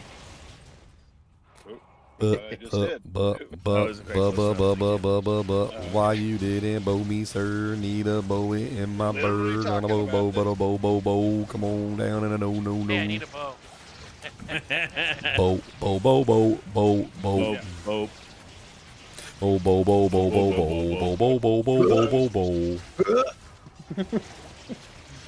hair. Close that hair. You get a bow, and you get a boot, and you get a boot, and you get a boot. Boop, boop, boop, boop, boop, boop. No one gets a bow until the herald's dead.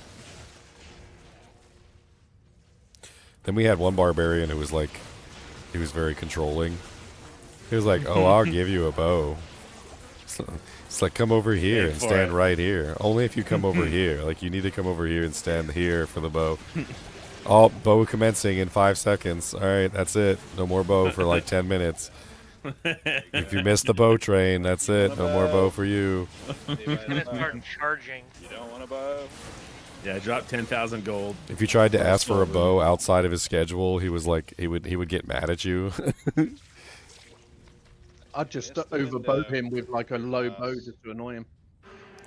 Oh yeah, we had that too. There was like 2 barbarians, and one of them had a bad bow, and the other one had a good bow. And the bad bow kept overriding the good bow, and the guy who had the good bow was getting pissed. He was like, "Stop bowing! I'm losing like 4,000 hit points." Oh, it's really funny. It's like I'll troll the other barbs that have, like 100 HP difference. It's not that. It's not game-changingly different. Just override it. And then the even worse ones, the sorceresses will show up, and they have their crappy like CTA, and it's not even good, and they do like their terrible bow. Like level 9. And they overwrite the real bow from the barbarians, and then everybody gets mad. They're like, please stop using your crappy bow. Like, make sure the bow is that low that it literally kills you. What did I play? I played what was the game I played? I played not level whatever. Why am I forgetting the name? Levitating? Bye-bye for Temple TTF. Ow. Ow. Why are the monsters over here so mean? Don't bow, don't do it. It's a trap. He's gonna spit all over you. Spicier. I mean, you can just go check my channel, look at my live streams. Bromac. Ginger. Should What's I up? eat some pork faggots? I have no idea what those are.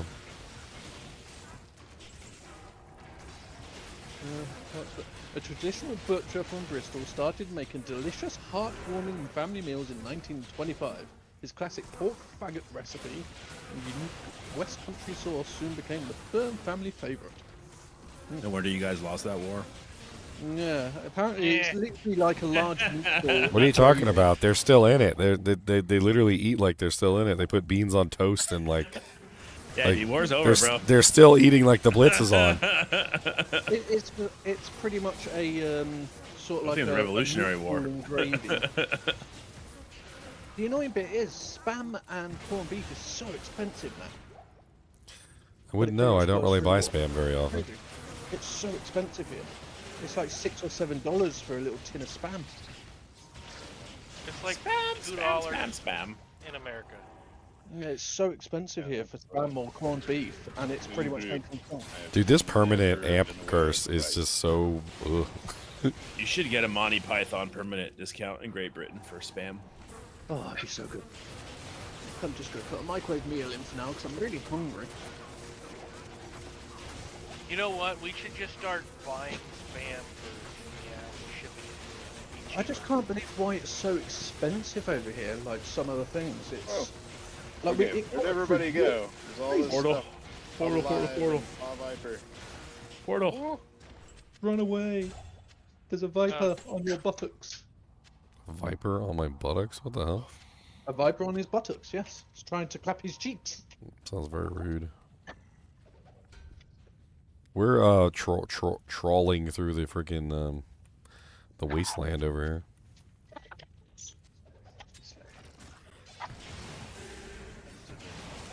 Man, these freaking amp monsters are gonna just like clap my cheeks one of these times.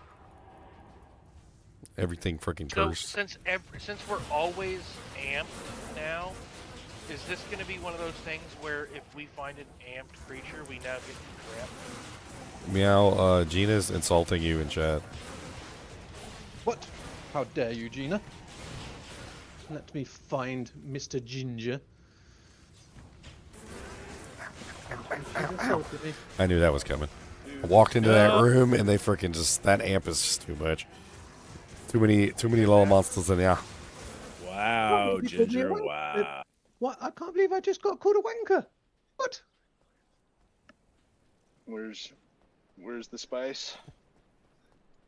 Yeah, where's everybody? All right, fresh TP, please. Where are we at? Yeah, salmon, that is expensive. Dine's TB. Where is my body at? In a spam, I can buy enough for like two meals of like frozen chicken or something. It's ridiculous. Where's my body? I don't even see my corpse. I threw it down a maggot shaft.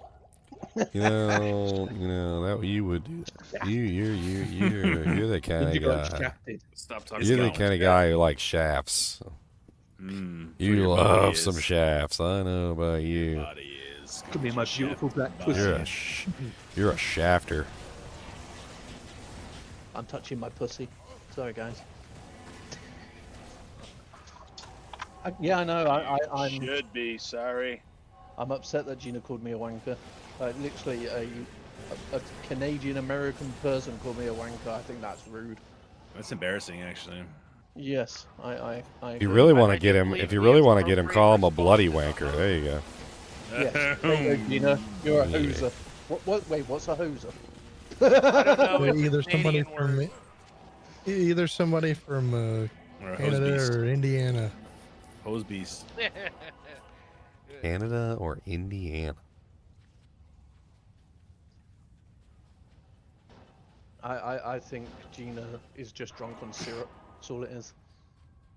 Yes, I did get her a Shirley Temple soda flavor earlier, so maybe she's Maybe it's causing some reactions. On some scissor. She knows I love her. She's aced.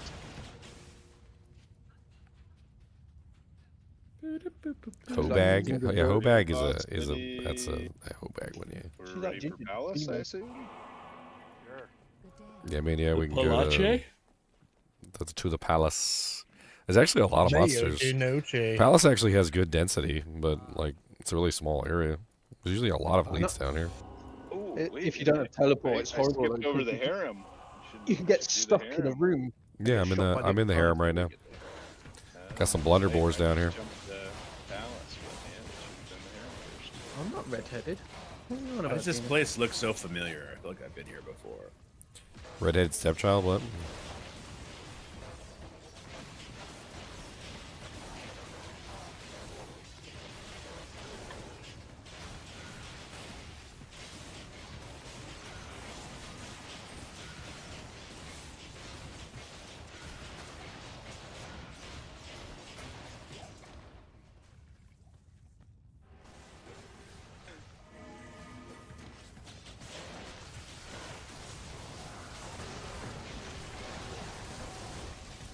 Oh, to the host, to that ginger person.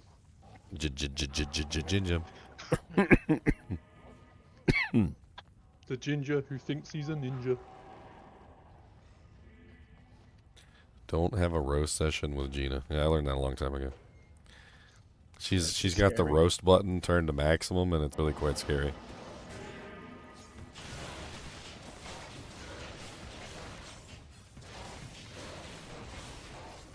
With the nose. What's up, Shadow? Okay, sweetie. I already gave you one of your yogurts and you didn't like that one. I bought one of the strawberry flavoured cat yogurts and she won't touch it. So, guess they're going in the bin. Why would cats like strawberries? That's Cats, strawberries are really good for cats. It's the same with banana. I mean, yeah, good for, watermelon. and whether they would actually eat it is two different things. Watermelon's good for them. How do you entice her to eat the strawberry? How is she even willing? I don't know. Okay, so That sounds so like let's do a fun little lesson on cats, okay? Do you know what fruit uses as its primary source of enticement? Sugar. Sugar. Do you know what cats can't taste? Do you know what cats can't taste? Yeah. Sugar. They can't taste sugar. So sugar has no effect on them, which means you have to entice them with something else. propaganda. So if they eat a fruit for whatever reason, they're not eating it from the sugar. They're usually eating it for other reasons. All I know is my cat will seek out pineapple. Yes, pineapple. Pineapple has other things in it. Yeah, probably that And one sardines, could be. Apparently, if you give your that cat one could sardine be a week, but enticing. it has to be in water, not like oil or something. So fish it have a gives subtle them sweetness. Years of life. There is a sweetness to fish that exists that is separate from sugar. That's why cats like fish. It's not just that. Certain ones give them, like, it gives them what they need, and you know, like watermelon's really good because it can help hydrate them. Because cats are naturally rubbish Yes. at drinking water. Bromine's good at killing things like viruses and bacteria in you. Yeah. But there's some very good foods. I can't remember what the other one was. Parasites. No, like a superfood for cats. I can't remember what it was. Superfood for cats. Yeah. There's like certain things This that is are what really good. this is what Meow's been doing with his time as opposed to playing with us. He's been Oh, looking I up what watch a foods lot to of- feed his cats. Yeah, I watch a lot of them weird reels that you just sit there. Like when I A can't lot sleep. more in the affordable plane, to do, so I can understand. It's not more affordable I see here. absolutely nothing has Somebody, changed. somebody worked up like how much it would cost to raise a cat, like a person, like a baby from a child upwards, and they're like, it costs you this much money to raise a child, and they're like, for you know, like the amount of money that it would cost you to raise a child, you could raise 5 dogs, and so you could have 5 dogs for the same price as one child. I'd rather have 5 dogs, to be honest. It's like, you make up your mind, and then he's like, but you could raise 10 cats. Yeah, No, incorrect. I think cats are more Price of expensive than doing people it. think. Yeah. I bet the Like cow cat owners would food. definitely disagree. It's like, and then your cat just decides, oh, I'm gonna crack up your sofa that 5 costs humans for the same price. Yeah, meow. Don't you just hate it when your black pussy shits on the bed? Mine, I actually, funnily enough, Did I pay her to do that? there was a bug going around. And You don't I have to actually pay woke cats to up- do anything, okay? I woke up wondering what the smell was, and she literally had one way or like, a another. full boot stuck to her backside, just smeared across her backside. And I was like, oh my days. It was bad. Did you guys ever see that story about the cat that was stealing underwear? Yes. There's also a cat that steals anything from its neighbor. The owner like comes home and there's just like random underwear sitting on the bed, and like he just keeps doing it. He goes out and he just steals people's underwear. Yeah, I've seen that one. He's a panty There's a thief. cat that likes to steal socks as well. So, perhaps the cat is trying to tell the owner he needs to get some. Like, yo, Janks is stinky boy. Here, have some new ones.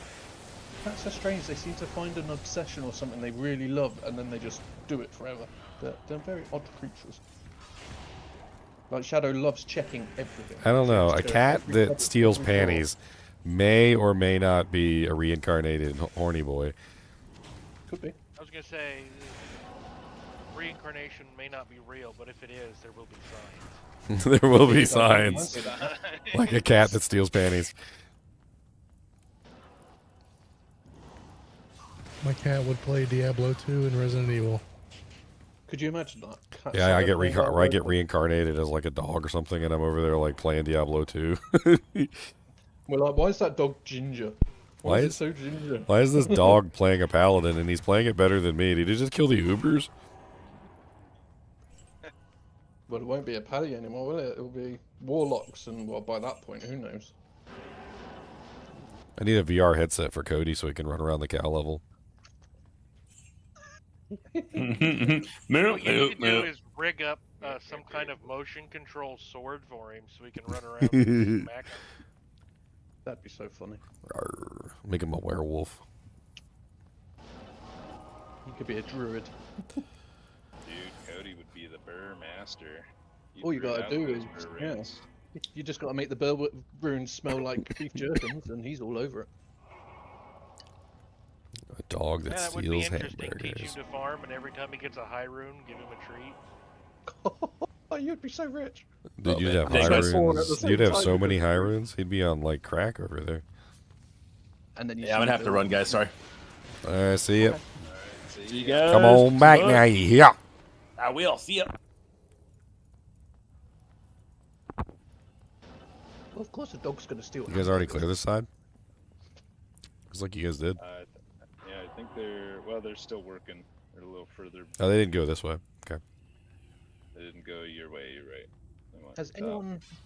anyone got an Eye of Elch or the set one that gives 1-4 skills? Yeah, Telling a Found the beads. summoner. Oh, telling a bees. Kill him. I probably do. Yeah. You draw the eye of a herald. What happened at that moment when we drew the eye of the herald? I killed the summoner. So you think killing the summoner specifically caused that to happen? I think that there's a chance every time you kill a unique or a boss Or elite. trigger, Yeah. or there's a timer. I think it's a combination of things. I mean, it's too much of a And that coincidence for it to have timer happened probably exactly when you killed the summoner. So if it is a timer, I don't think that time specifically was a timer. I was testing it earlier, Ginger, and with the ire, it's based on killing elites and uniques, but there's either you have to kill a certain number or a specific one, but there's no telling which one it is. Yeah, but sometimes, like, for instance, earlier when sometimes we it were just doing never it, triggers. I literally just walked into a zone and it happened. Oh. Well, but I think it's the timer is building it up, and then at a certain build of that, So let's form a framework in our then minds you here. have to. So let's imagine a kill timer the right monster. that's counting up to like 100, okay, slowly. And then when you kill a unique or a champion or whatever, maybe it adds to the timer. Yeah. And then like once it reaches 100, you get like they're hunting you. And then once it reaches like 200, you get they're kill. They come and they actually like invade your area. So it could be like a timer that happens naturally on its own with no interaction, but you can accelerate the timer by completing events. events Well, seem to or be it's- champions, I don't elites, know if timer is bosses, even the right word. It's like a super it's like uniques. a pool that's being filled, and it fills like gradually, but then it jumps up as you Oh, he's fill mean. stuff. which would literally be the definition of a timer. Well, kind of a timer. It's like an Egyptian timer filled with water. You know, it's like a sand pouring down. Grand Theft Some eater. Auto. This is another way that people to keep track of time. Yes, okay, go on. Oh goodness! Didn't hit the juvie in time. Dang it. I still remember the first time I saw like an Egyptian clock for the first time, and they like set the clock up, and then they had like it was like a big giant bucket full of water, and they just like unplugged the hole, and it started dripping out, and that was how they like kept track of time. Was they had like a steady drip of water that was going into like another basin, which would then tell what the time was for the day, and it was enough water in the basin, and the drip was slow enough that it would just take like forever.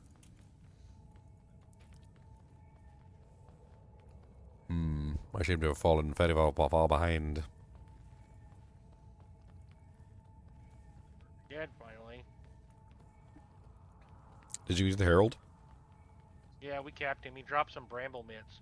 Nice. Didn't we already? Oh, are sets considered like unique items and can only drop once per game? I think so, yeah. What's that? What bramble mitts are they? Lake of Hands. Because I think there's two now. I think the other one is also bramble mitts. Yeah. Yeah. It is. Did they change that rule in? They would never apply to sets. Oh, it didn't. Okay. Only applied to uniques.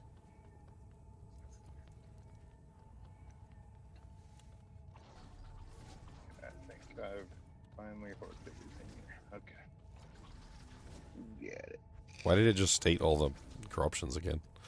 Because I think the zone changed, but everything's already the Whenever zone it changes. It's already corrupted, Oh, so in the it's, half hour. Yeah, everything's we don't already even get to corrupted, so know. It's just like it's all corrupted. Oh, fire damage. Did you guys Should have just gotten save up Uber shards? Rockanishu. What's up, Last Bulbasaur?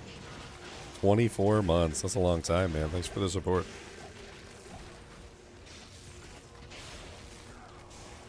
It's not, it should be 2 million years. 2 million. I haven't been streaming for that long. Of course you have. I'll be right back. So I've told you guys before that my girlfriend, she has the ability to like talk to cats. Like you guys remember that like thing from a long time ago where they had like the yodeling pigs or whatever, and like the guy would come out and be like, "Suey," and then all the pigs would come running. Like first time I met her, she was literally like, I saw her leaving the house, and she did something. She's like, "Hey there, guys," or something, and she did it in like her own little voice, and like 3 cats popped out of the bushes and started following her, and they're like the Pied Piper. So she's good at screaming at pussy. Okay. And then the other day, like she literally was at it was like a little 7-Eleven, and there's like a storm drain. There's 2 little like homeless cats in there that the homeless people take care of. And she made some noise, and they called, and they came out. And she said the homeless person came up behind her, and he was like, "Man, you yodeling cats." Cat yodeler. I like that. Cat yodeler. That sounds epic. Hadaway's got the 33 months. He had to flex on Last Bulbasaur. I seen that flex. I think we went to the wrong. That was a flex. Yeah, maybe we did. We went to the wrong tomb. What? There's another tomb over here. Yeah, that's where everybody is. Yeah, me and Diane were struggle busting it.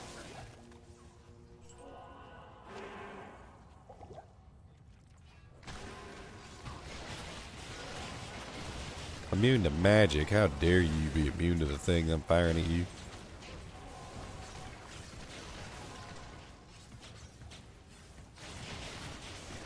Yes, that's a bin shadow. There's nothing in there. What are you doing? Don't tell him what's in there. Yeah, it's just split farming a full TZ deed, basically. Yeah, come on in. We got a spot. I am doing offline stuff. Did you see I posted a test character for everybody? Ow, ow, ow.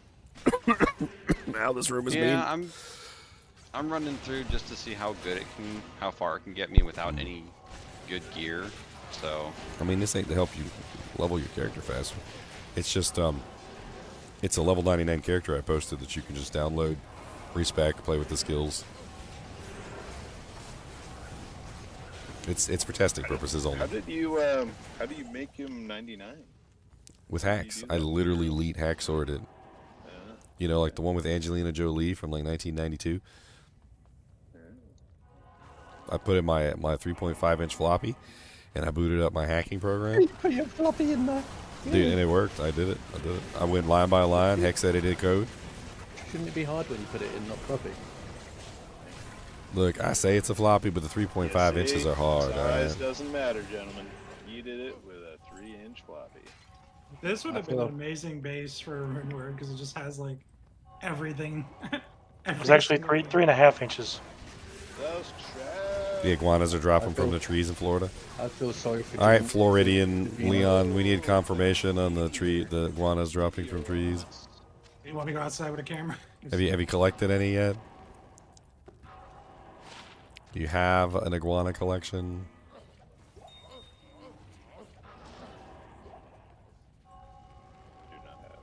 They're probably not dead. They're just frozen. They hibernate. They could be. Yep. I remember one time when I was a kid. In Florida, I opened up. Heard about the ones that just drop out of the trees in Florida when it gets Yeah, we were just talking about that.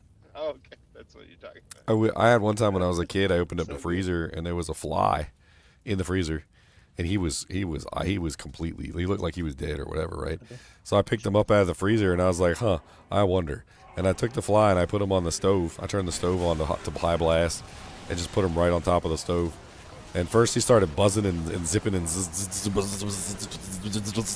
all of a sudden he just like took off, and I was like, oh, okay.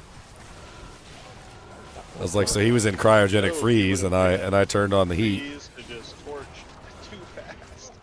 I would have just put him on the counter. Let the poor guy.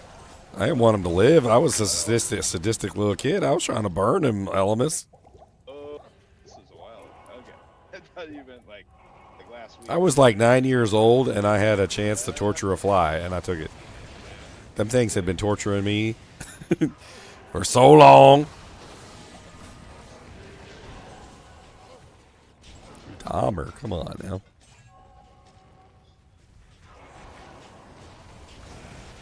I didn't try and flush him down the sink.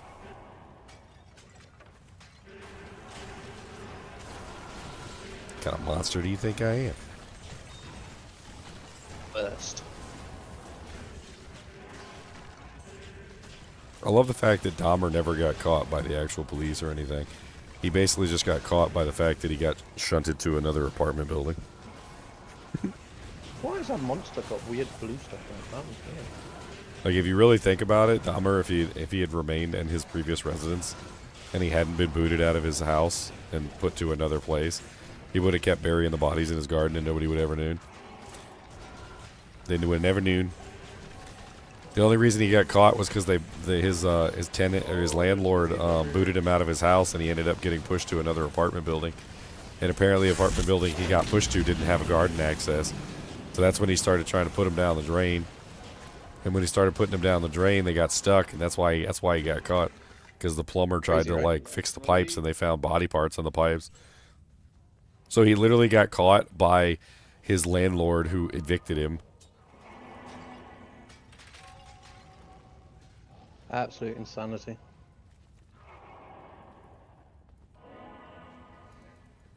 It's always the bureaucracy that gets you. It's always the bureaucracy.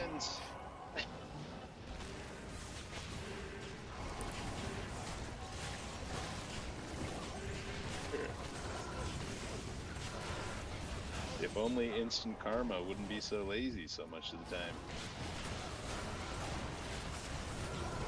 Oh, I found a Peltaluna. Yeah, he literally started cutting them up and flushing them down the drain. And basically what happened was that there was all these like clogs and backups, of course, because you can't flush people down the freaking drain forever and not expect it to get clogged. And then like So what happened was they called a plumber, and the plumber started fixing the pipes, and they started like tracing the pipes back to figure out who was like doing the dirty deed, and they ended up figuring out where it came from by following the clogs. I feel sorry for that plumber. Could you imagine you go to fix someone's plumbing and you find parts of people's body? Like, wow. You should have learned how to dissolve them a little better. Mm-hmm. Some drink in your room. Rookie. Yeah, you got to get that muriatic acid. Come on. Yeah. But no, I didn't think of Goop 'em that. up. Goop 'em up. Put 'em in. Oh, dang it. Somebody cast a portal, and I literally just went straight through it. Got him.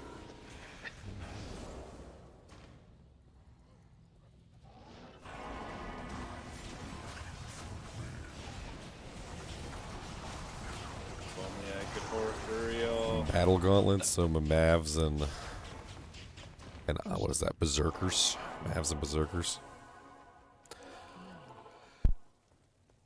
Yeah, the hell. Ginger, I have an 81 single player Warlock. Would you like me to send you the character file to play for the videos? I have a 99 Warlock that I literally just got done, and I put the file up there for everybody. I think I still have it on copy paste. Hold on. No, I don't have it on copy paste. Hold on, let me grab it. I'm looking at my the Bane's garment set. The belt was dropped by a random skeleton, and the Oh, it tells you what drops dagger, it? That's pretty neat. Yeah, the dagger was dropped by Andariel, and the other one was just a random skeleton. Hey guys, if any of you guys want the level 99 Warlock for testing, here it is right here. It's just a test character. There's nothing special about it. Like, it's just a level 99. He has access to Act 2 Hell. He has the skill points, and he's got his stat points. You might have to go do the additional quests or whatever, but, you know, whatever. It's something that you can easily use for testing purposes.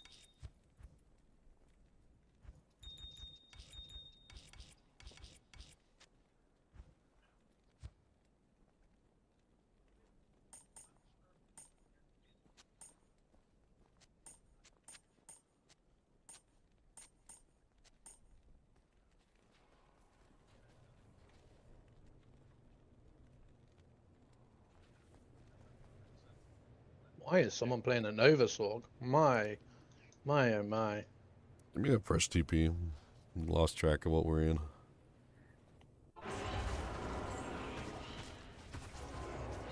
Lock chest, nobody's got a key. Oh, I'll go lock. I'll unlock it. There you go. I wonder if it tells you for things other people have gotten. What's up? I mean, if you were there when it dropped and it counts to your thing, it should show you. Yeah. Well, it's got to be ID'd. Some of these have dropped. I don't know if all these are being ID'd. I was just wondering if it told you like what dropped it if somebody else grabbed it. No, it just tells you who dropped it, like the monster that dropped it. Who dropped it. You want heart-shaped Chick-fil-A nuggets? Okay, you guys gonna get them for me? I like heart-shaped Chick-fil-A nuggets. Dropped a little bit. If you look under the Mavinas, yeah, it says Black Rogue dropped the Mavina's Embrace. Duriel dropped the Icy Clutch. Or Mrs. Robes. Yeah, we found a meteor. Oh, that's right. Oh, an urn. An urn dropped the Ormus robes. Yeah, it was in an urn. Okay, so armor. I actually was interested in seeing. Oh, so it doesn't tell you the stats that actually dropped on it. Because all the Chronicle does is just show you the options. So that particular Ormus was a +3 to meteor. Wow. But it doesn't indicate that. That just dropped. That's kind of unfortunate. A 38 all-res 4-socket vortex I'd just like fell. to track the different types of Ormus that have dropped. Found one, found them all apparently. It's just chronicling that you actually found the item. That's all it does. Yeah, just the item. Doesn't save any of the stats. Really? I thought it did. That's what I'm saying. It's kind of unfortunate. Some of those I kind of. I thought it did save the stats. I was looking at it earlier, and they had I clicked on an item, and there was stats on there for the item. It even showed the mods and how it rolled. How it rolled? Yeah. Well, look at the Ormus. Look, I'll link some stuff for you. There's Ariad's face. Like here's let's see. There's Silk Weaves. Do you not have those things turned on that show you the variables? See the Silk Weaves? It doesn't tell you how it rolled. 150 to 190%. It tells you all the rolls and the defense rolls. Yes, I'm saying it doesn't tell you that particular one what it happened to roll out of that range. That's what I'm saying. So like that Ormus, all the Ormus says is just +3 to a random skill. It doesn't detail that was in fact a meteor Ormus that dropped.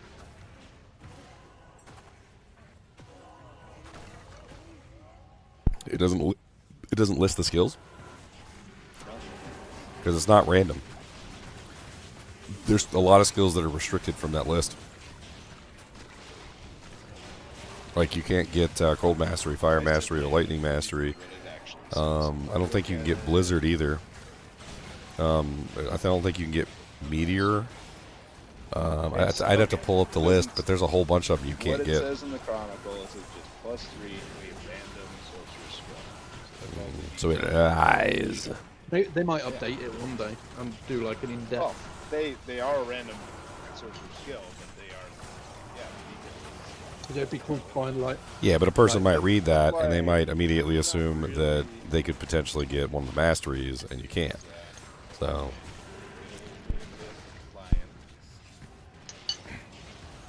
Well, that and so it definitely doesn't replace a Grail because like in a Grail, like I care what kind of Ormus dropped, and in a Grail I'm gonna keep all the different ones. Yeah, but they might update it eventually to like maybe some of the runners will complain that it's not, detailed enough. Yep. Like me, I just they better take note.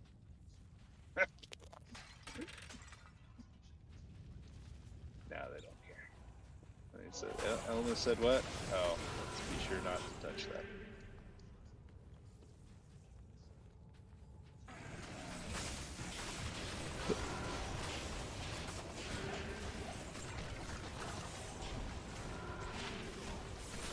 So, Gina, you're giving us chicken nuggets. She's getting us chicken nuggets. Nuggets.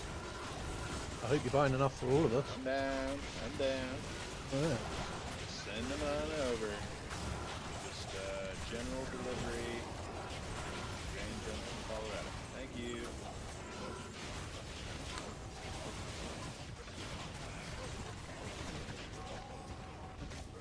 Appreciate it.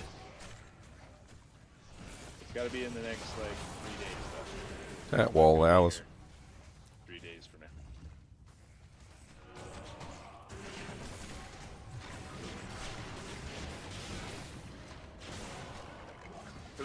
Grave Spine.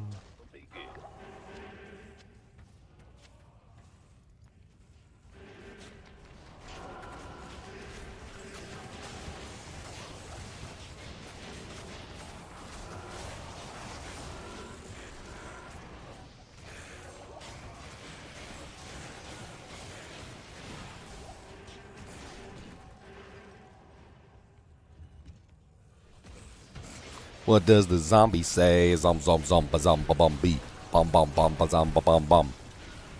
Actually, they don't say that. I'm just kidding. So, does it?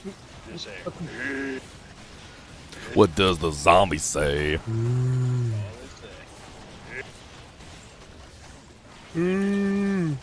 All right, here's one for you guys that's gonna make you laugh. All right, what's a skeleton is a bunch of bones, right? A zombie is a skeleton with flesh. A mummy is a zombie burrito. Yes. Or alternatively, a Crunchwrap Supreme. Rocking around with us. That's terrible. I'm not hungry anymore. Where'd that minion of destruction come from? Someone brought it with them. Bail? No, they brought it with them. It's a bind. It's the bound. It's the bound demon. The demon of the binding. That is cool. I forgot that it persists across games. It's like Iron Golem. That's sweet. Yeah, apparently that one's like the Iron Golem. It's pretty cool. But I'm wondering what's going to help it more, putting flat levels into the bind demon or flat levels into the demonic mastery. You don't know how I'm gonna eat linen. Dude, this is like 1,000-year-old linen, okay? It's very nice and crunchy, and it's got some flakiness to it, and it's got a good seasoning going on because it's been marinating. It's been marinating for a very long time. That's why we call it the Zombie Burrito or the Crunch Wrap Supreme, okay? Sounds terrible. A Conquest Sword? That could be good. Yeah, what's this small? And it is not.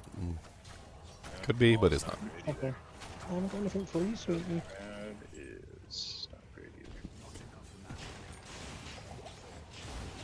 This guy's magic resistant. Damn, he was magic resistant. Magic resistant spectral hit, which is all the resistances, and he was also magic immune. So he had like every resistance in the world. Yeah.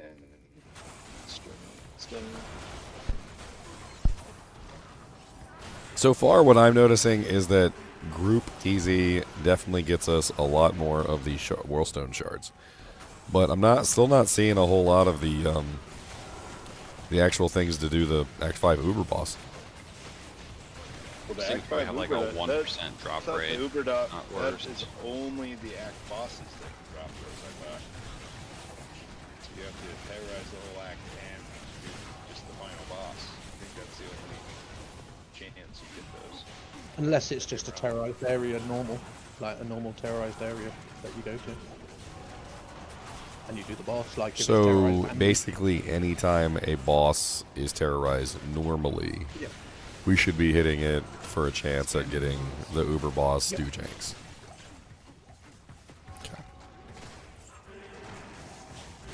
Because I doubt there's any difference between terrorizing the whole act and just having the boss terrorized on the normal rotation.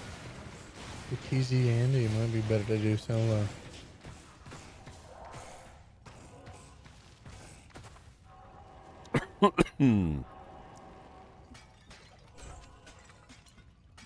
I mean, has anybody seen these Worldstone shards pop out of the like urns and chests, or is it just the monsters? Wait. Loopy says he can't see anything, and oh, he reads it at the stream. Okay. Yeah, I think the shard. If you want to keep that Act 2 one, you can, Loopy. Or because I think GGM probably has a bunch already. He's been collecting. Well, I used all 5 that I had on this run that we're doing right now. That's right. That was kind of the whole point. That was kind of the whole point. I mean, we had been collecting them specifically for this reason, so. I've only seen Act 2 one so far. Oh, really? Oh, we dropped an Act 3 one. So we have a couple Act 2s and one Act 3, I guess, now. Sounds like. Oh, Who is redemptioning everything? We're trying to hoard corpses here. I'm guessing someone's wearing Phoenix. You're literally taking all the corpses for us that we're trying to hoard for Dewjanks. Take that Phoenix shield off.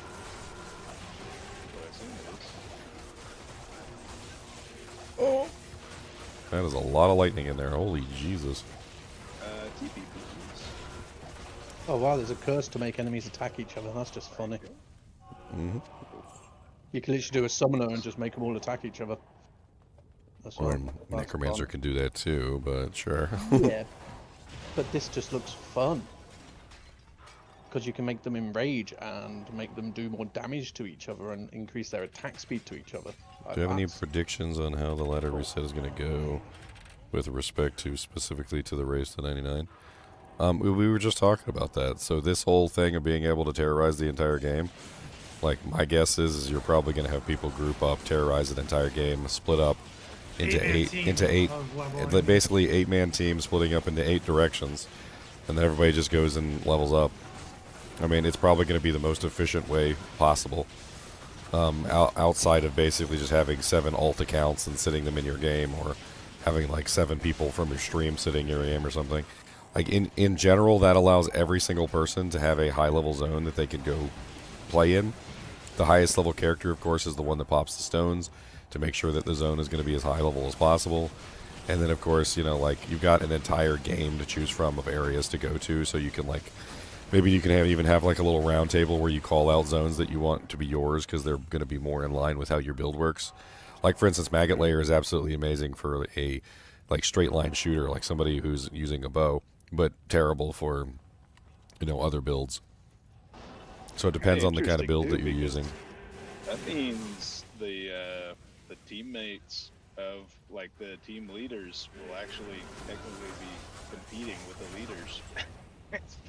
they'll all have P8 opportunity in a Yes, game. and if all things were fair, they would even lap whoever they're playing with. So like Llama or whatever, you know, like they might lose to one of their own teammates, which is how it should be. But chances are they'd probably just like log off and let Llama get number 1. Sadly.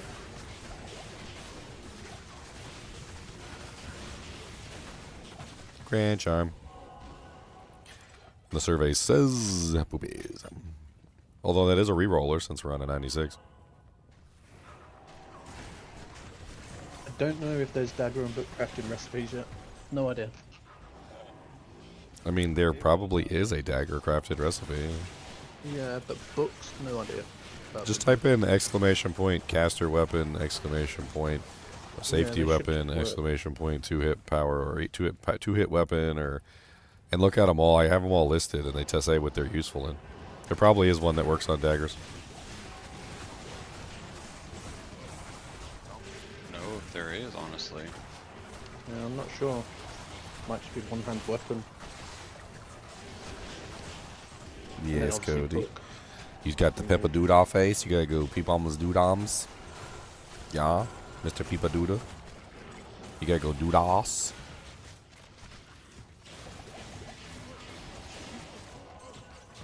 I think the curse I'm really liking is this lethargy. Make everything nice and slow. Oh, lethargy is amazing. Yeah. See that bow that Loopy just linked again? It's doing it again, where it's a 5-socket, but when he links it, it only shows 3 sockets. Anyone got the new physical sunder yet? No. I don't think anyone's... Not seen a single sunder the entire time we've been playing, and we're literally farming an entire, like, zone of monsters. You guys did a full Act 1, right? Yesterday, was it? Yeah, no sunders yesterday, no sunders today either, and we've already done Act 1 and Act 2 so far. I think this is this last one, I think, finishes Act 2 for us, and we're moving on to 3, and we still haven't seen a sunder. I don't think they drop in non-ladder. I mean, they used to drop in non-ladder. I looked it up. Yeah, but that's, remember, they've changed the Sunder, so it's a new name now, so they might not have enabled it yet. We don't even know if the Sunder's enabled. But Yeah, it's totally different. I mean, I guess just too many unknowns at the moment. Yep. All we can say is that if it is enabled, then the drop rate is very low. Very hard to find. Then if it is enabled right now and we are able to find it, we are not finding them. So. Alright, that's it. Act 3. Alright, I'm gonna go take Cody out to go to the bathroom. Unless he wants to go with his mama.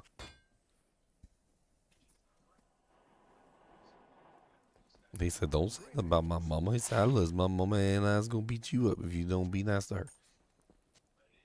Are we skipping Canyon? Canyon? Did we do Canyon? We didn't do Canyon? We I thought we kinda did Canyon. But you're right. There's probably some stuff left, but probably minimal. If you're taking a little break, Ginger, we could clean it up in prep for Act 3. Yeah, there's still some left.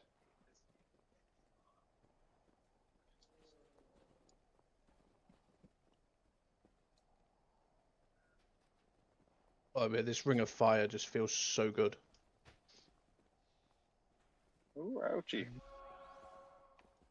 Like, leave me alone, beetles. I'm just here to hoard. Attack the people that are trying to kill you. Leave me alone. Corruption begins to fade. No, you don't. No, you don't.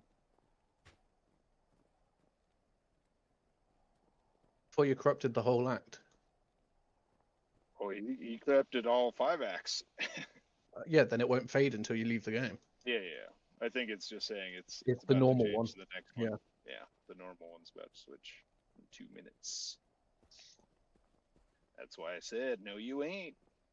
You think you're changing game, but you don't realize you're locked in. Forever. Yeah, so far the only buggy areas are the sewers for some reason that didn't load in at 96. They were what, 74? I think they were. Did you report it? Well, I don't even know if there is a. I don't know how to report stuff. Yeah, I don't know if there is a Yeah, they thing don't have the like testing They or didn't anything. really ask for feedback, did they? They're kind of just like, here it is. Yeah. Go crazy. Well, I'm guessing they had llama and stuff test, and maybe they didn't test everything. Everything is working and everything is perfectly balanced. None of the classes are overpowered. As intended. Even my barb is stronger somehow.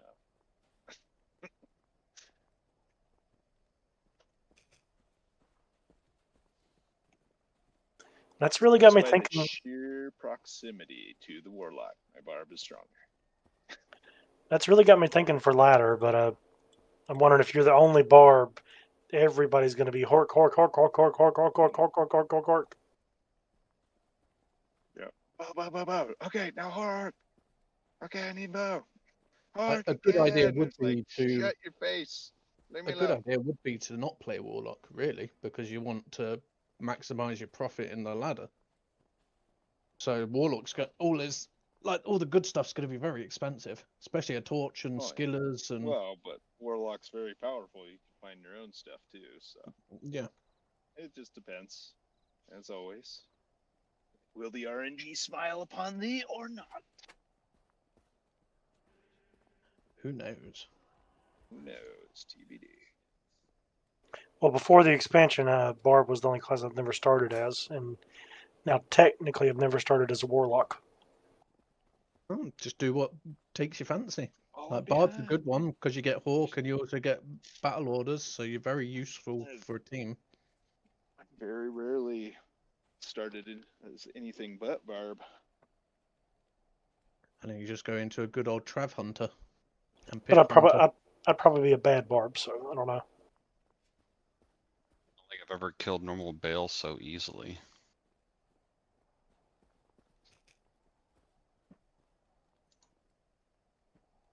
Yeah, it's a pretty smooth playthrough with him, it seems like. What are you going, Mice? I'm doing a solo players 8 Miasma Abyss build. And it is just melting everything. Wiping the floor with it. Well, they say Miasma is bugged. I think Miasma is like ticking 10 times more than it should. Kano was talking about that last night during a speed run.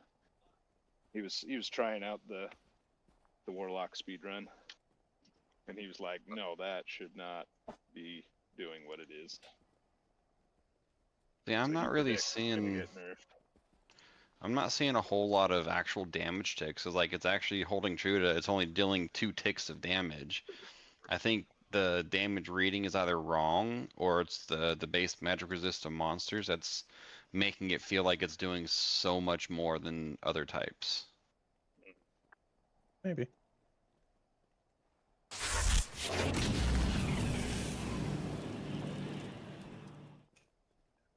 We don't know, Lycan.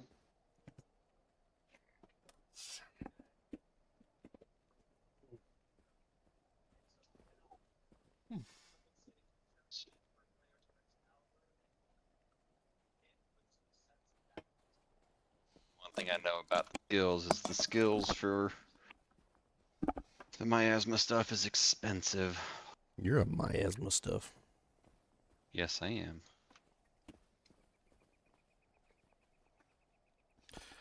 expensive. Oh, like mana expensive. Yes. Yeah, it's pretty intense. I have Abyss at level 18 and it's 40 mana. Dang. That hurts. Get that spirit rocking. I Well, you're certainly need doing one. self-bound, right? Yeah. So you're a little bit. Well, you'll get spirit soon if you just kill Dale.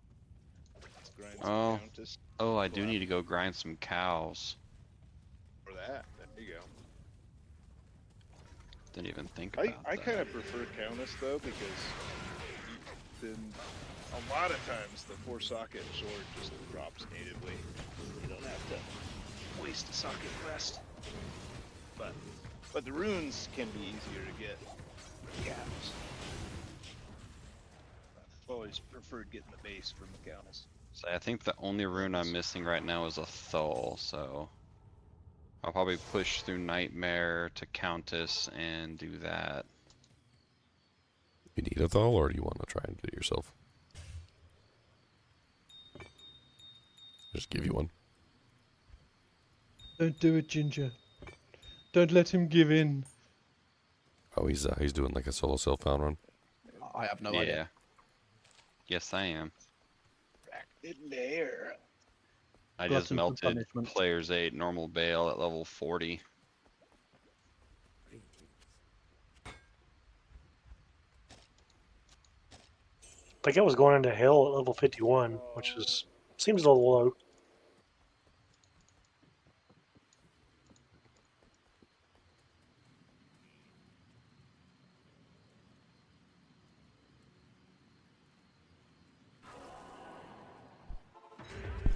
I was running out of bolts. I had to go back.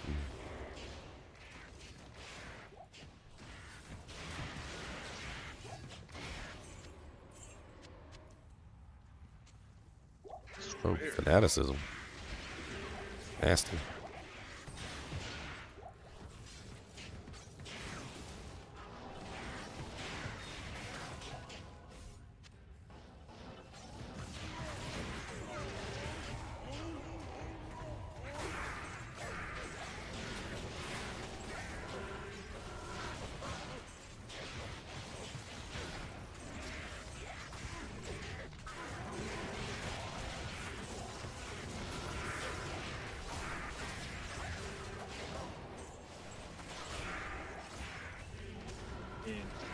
Sork is still going to be pretty darn popular because every team is going to want somebody telly.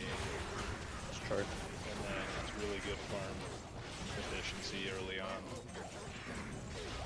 Get keys or farm bosses, build wealth that way, and then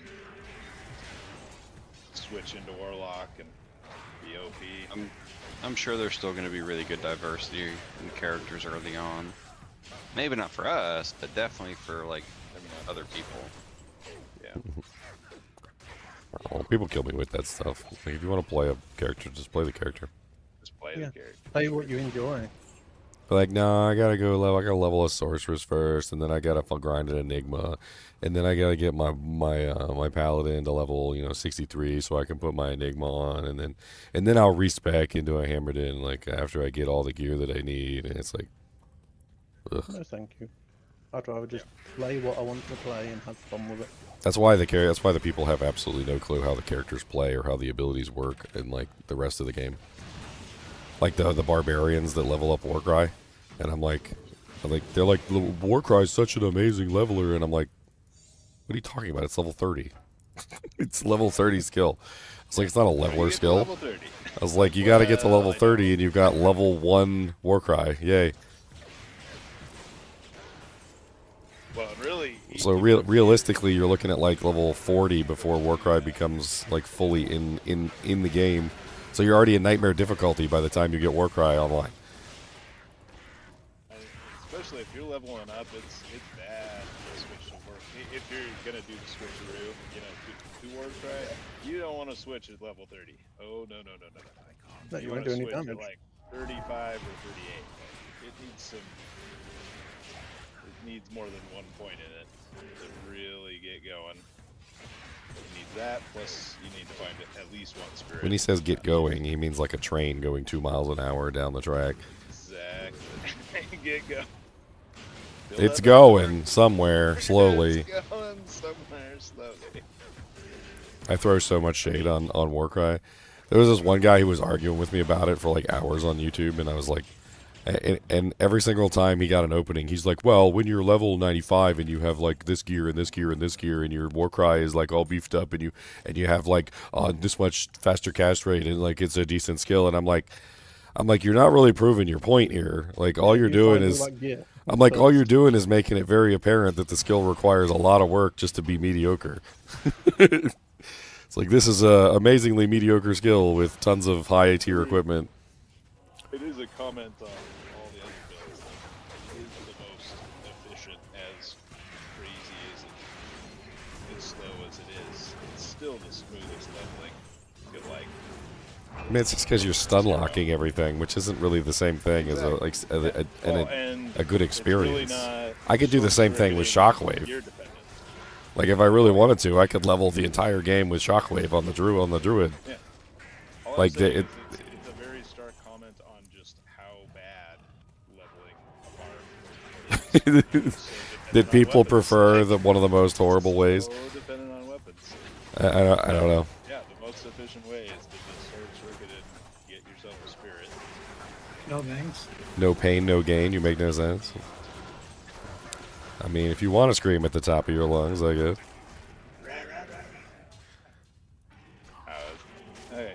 I did that whole journey to 99. There's a lot not to like about Warcry, but my most hated thing about that skill is that it's a pseudo spell that literally has the range of a melee weapon.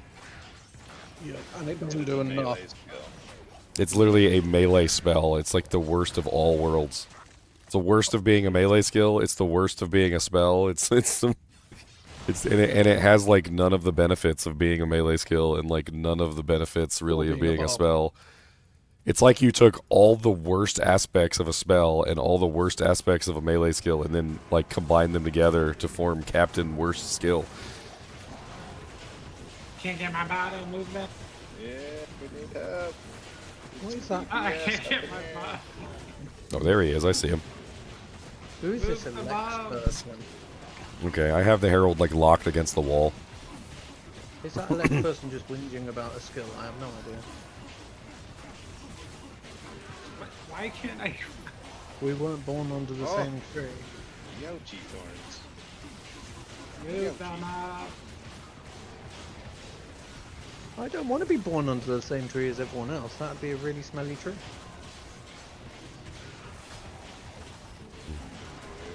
Fine, isn't it?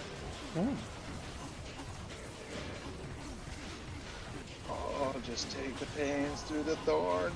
I win with my juvies. I have a feeling Leon's going to be dying a lot in the thorns. And we're all going to be laughing at him. People looted all my stuff. That's it. You're banned. Everyone banned. Banned. Yes, Cody, you went and drank a whole bunch of water and you came over here to wipe it on me?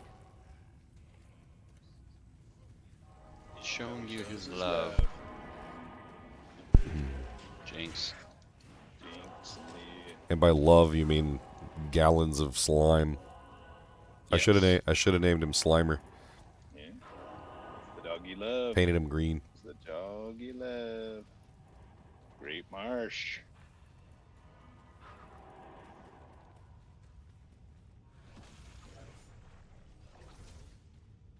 What? I can't cross that? That's BS. Oh god. So much lightning. So Sigil Death paired with Abyss is a really fun combo. Group everyone, they explode. I need to do more like checking into the sigils. The duration on them goes up tremendously when you level them, which is actually really nice. Does their radius go up?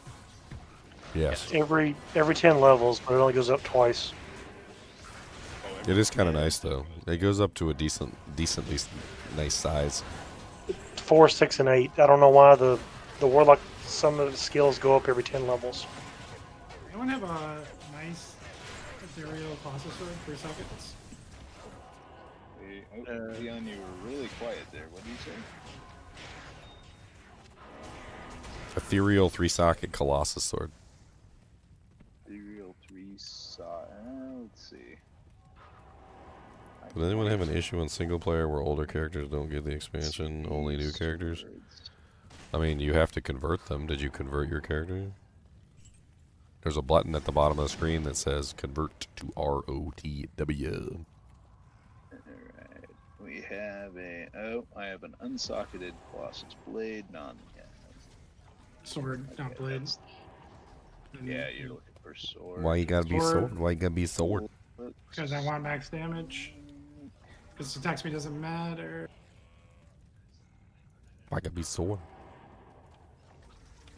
Can I have a mic check? Mic check, Hello, mic check, check. 1, 2, 3. Come on down and play with me. Thank you. Well, I have this, but it's got a plague in it, and it's a legend sword.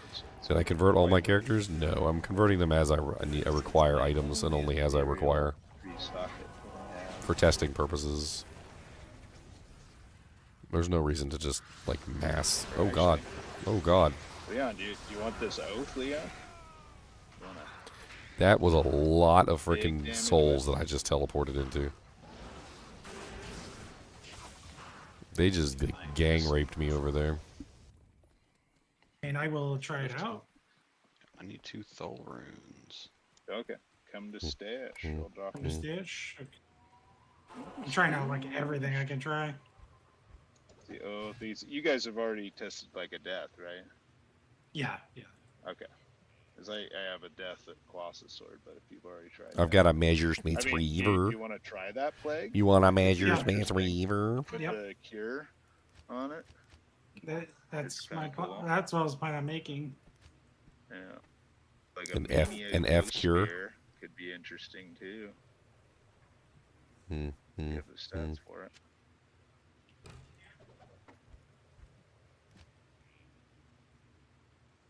You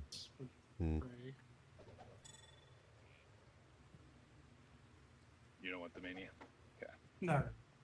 Grab that back. No worries. Upgraded Rib Cracker could be pretty insane too.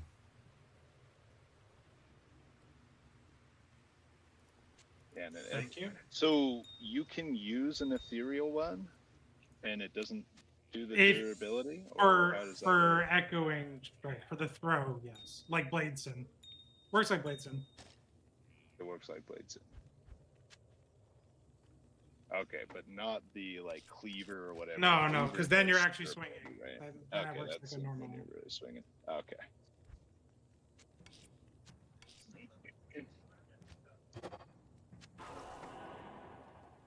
Your body's safe, Junior. Oh, okay, nice. Rib Cracker. Which TP we at? This one.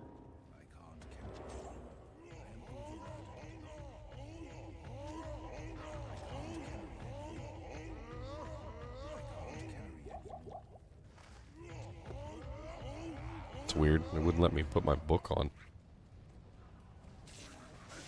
From my body. I had to like pick it up in my inventory. And then put it back on. It was a full elite pack of I killed you. Oh yeah, I teleported right into the center of them, and I juvied and everything, but I couldn't make it out. They were just like blasting me. They went in blasting. Anyone else playing an Abyss Warlock? Some Abyss skills. What's up? How high do you have it already? I'm maxed. Is your DPS stupid high? Like your average damage per second? I'm at 1,833 right now. But it doesn't say it's that high on the chart. I'm in Act 2 Hell and I melt everything when I play solo. Oh, okay.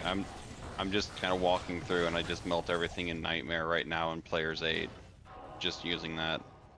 Well, I mean, it's magic damage. Using what? Most things don't have magic resistance, so. Yeah. Abyss. No, I haven't tried it. I think it's gonna be a tough one though, like for the magic immunes and whatnot. Because you yeah, don't really I'm have trying to it. walk Act 2 and it's real bad. Oh, with the. I think that's why the Magic Sunder is going to be so expensive to upgrade. That's why that one's the most expensive. There's so many magic resist items that came out or are coming out with this patch, so It'll help. It'll help. This Bone Spirit on Shuriken is pretty fun. What are you doing to bone you? The Oath, Bone Spirit. Oh, Oath. I do have a Bone Hue, but I don't have a Zod to put in that. I have an F Bone Hue in my stash. Yeah, I was strongly thinking about like maybe like a Cleave Bone Hue build with like the 50% chance to spawn Bone Spear and see how that runs. Kind of crazy. I mean, with 360 Cleave and then having a bunch of monsters around you, it could be nice. Be fun. You could also try doing Oath. Make Oath Dude, into Bone Spirits. Elmas just handed me an Oath. I need to get some items crafted though that have 100% proc rate on like some very obvious skills, and I need to actually go test this stuff and see. Yeah. Like I'm gonna test each one of the skills, like the mirrored blades. I'll test the cleave. I'll test the whatever, and we'll see like how the procking works on them because I'm not entirely convinced that the procking works beneficially. Some of them are not. It does look interesting though. Some of them are not functioning like how you would think they would function, and some of them are.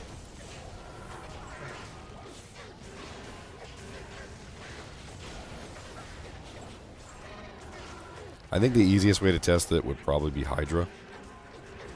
Because then you could just look and see how many Hydras are on the screen to see how many procs you got.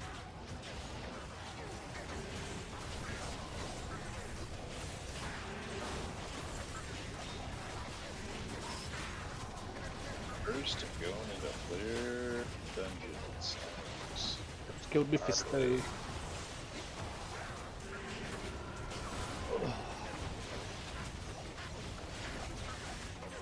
Who's the lag mine?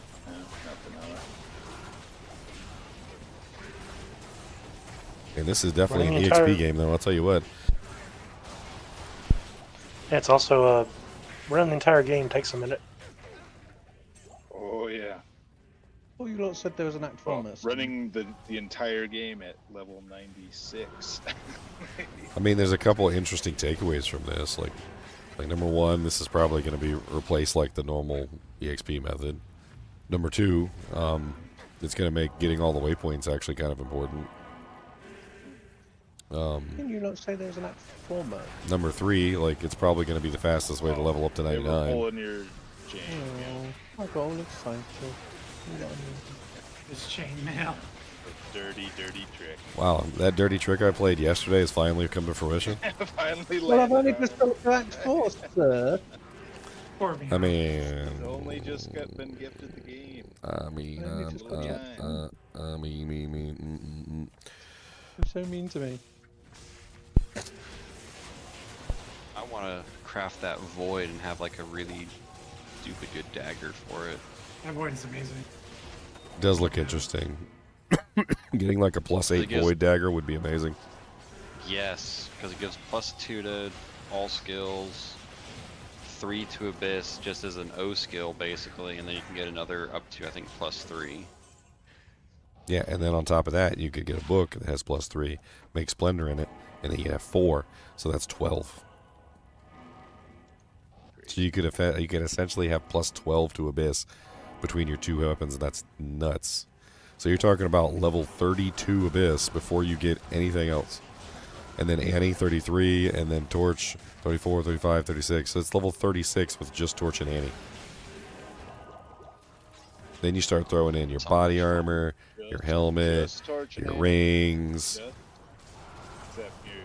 And then there's the unique book, the Mephisto one, that gives negative magic res plus like 3 to all skills.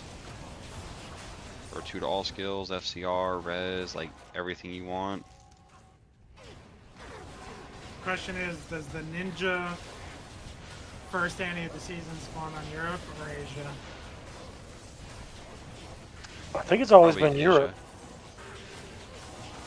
The ninja one was always on Europe? I thought it was Asia that the ninja one Could be. I mean, if They I always normally hide. if I were in the shoes of the person ninja spawning, I would never do Asia because Asia has the largest population. I mean, that's just silly. Like to put it on Asia would be like suicide. You're pretty much just flooding the market with Annies. Yep. You do it on the place that has the least population, which would probably be Europe. Hey, be nice to us Europeans. Maybe I was thought. Well, it was probably an Asia person that did the ninja one, but they did it not on the Asia region. First one's always a ninja until the race is over, and then they start announcing. First one's always RMT, is what the first one is. Yes, on that we can be sure.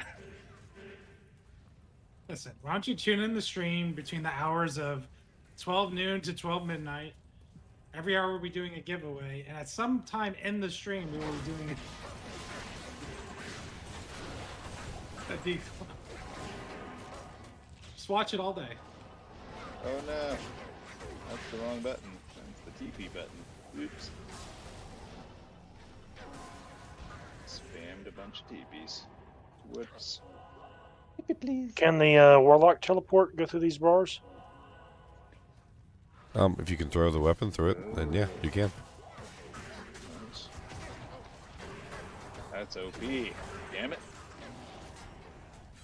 Anyone check to see if Fortitude works with the Mirage Blade or whatever it's called? You're talking about the physical damage increase? No, yeah. If the attack does physical damage, then yes.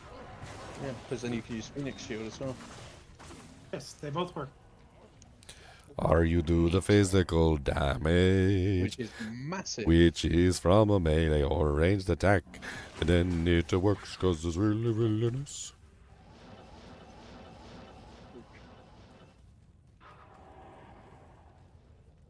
Swampy Pit level 3s. I haven't been down here very often. No, now you're in the pits with the swamps. I had no idea it had 3 levels even. I figured 2 levels. That's because nobody goes down here because it's full of gloams and dolls, both. Not one or the other, but gloams and dolls, both. Super nasty. It's actually really dangerous for us to go down here because we got amp. There. We did most of Flare, didn't we? Yeah, but you also got the Warlock abilities.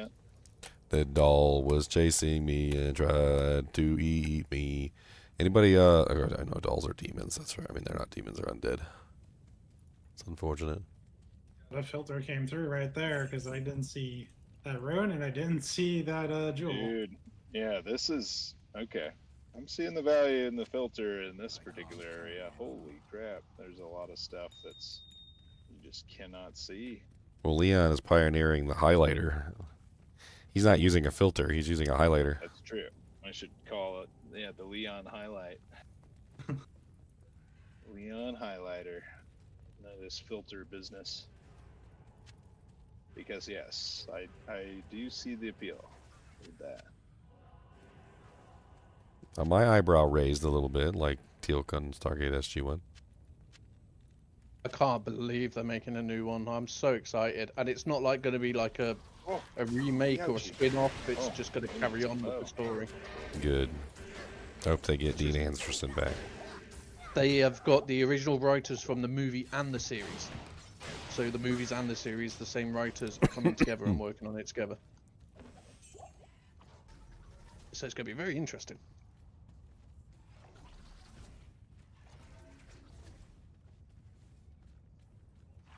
I mean, the formula for the original show, not that stupid Stargate universe bullcrap that nobody liked, but the formula for the actual show was getting better and better. Like, by the time they got to, Atlantis, that was... I loved it. They had pretty much perfected the formula for the show, and it was just a fun show to watch no matter what. I love that they just built the ship that the Asgard helped them put weapons on, and it was getting really cool with everything. I think the only thing I didn't really like was Ronan. He's okay, but he's basically just a knockoff Teal'c. yeah, true. But Teal'c's already been It's not just talking about coming back. It's not just that he's a knockoff Teal'c, though. It's that they deliberately made him as a knockoff Teal'c. Like, like he might as well have had like a like he might as well have been called like RC Cola or something. He did a video about if they wanted him to come back, it would have to be for a good reason.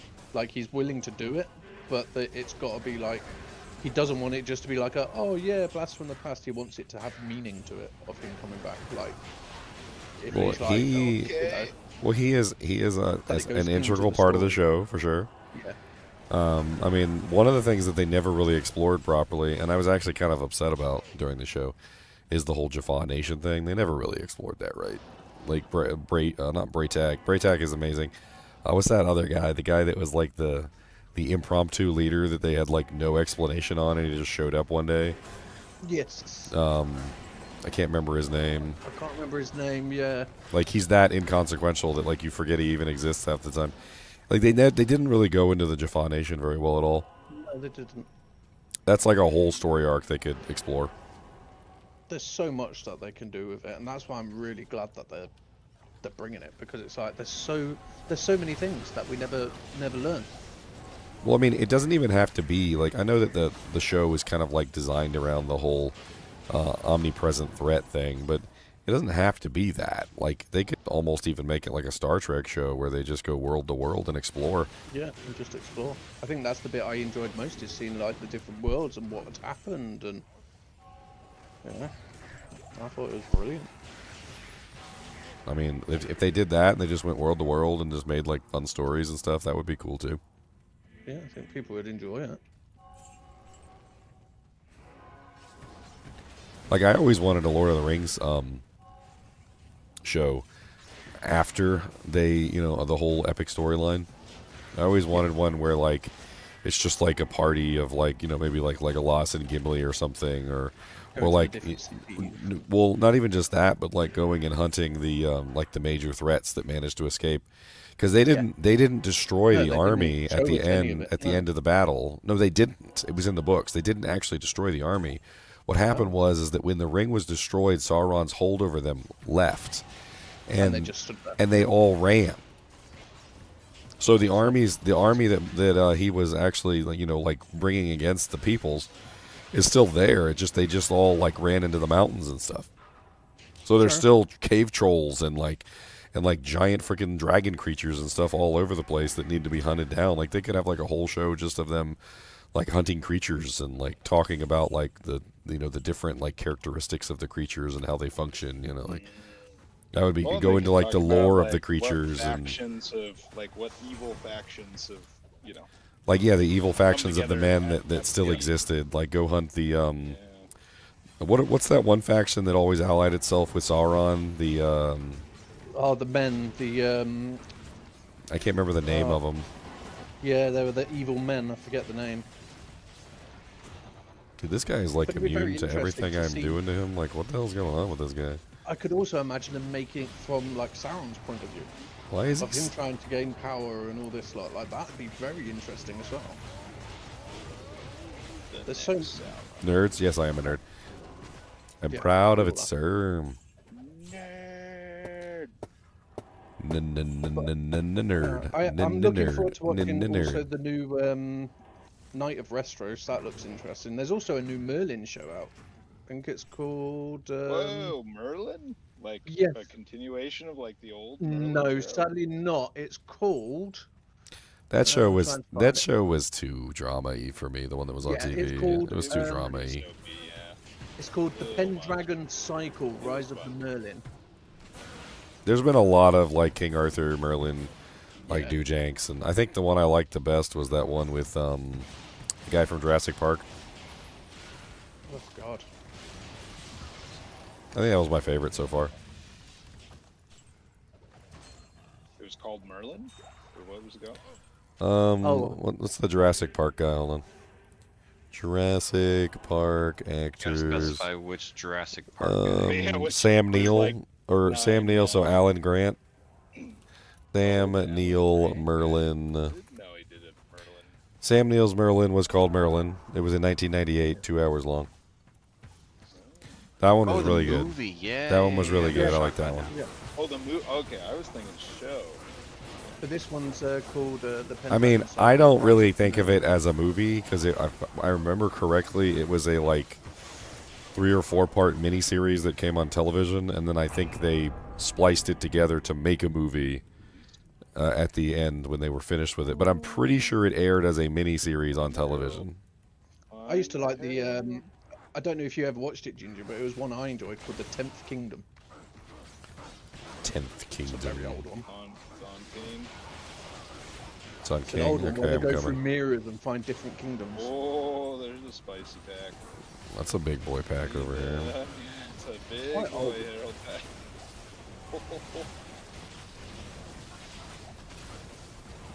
Which one is the Herald pack? This one over here or that one over there? We're like double-sided over here. Over on the left of this.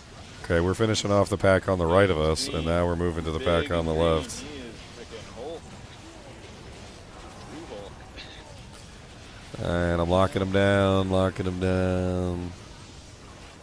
Dude, I got like 10 tether lines on this guy. This is great. Them dropped 60k gold. Wow.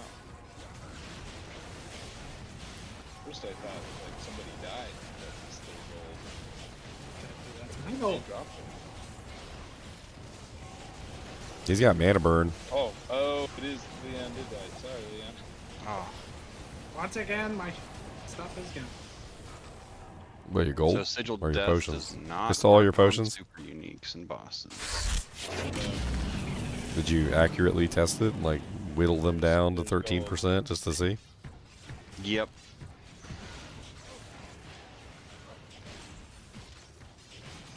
Man, these even the minions of the heralds are like ridiculous. Look at this Thrasher over here, just taking a pounding. It works on the some super uniques, but not the boss super uniques like Griswold and Countess.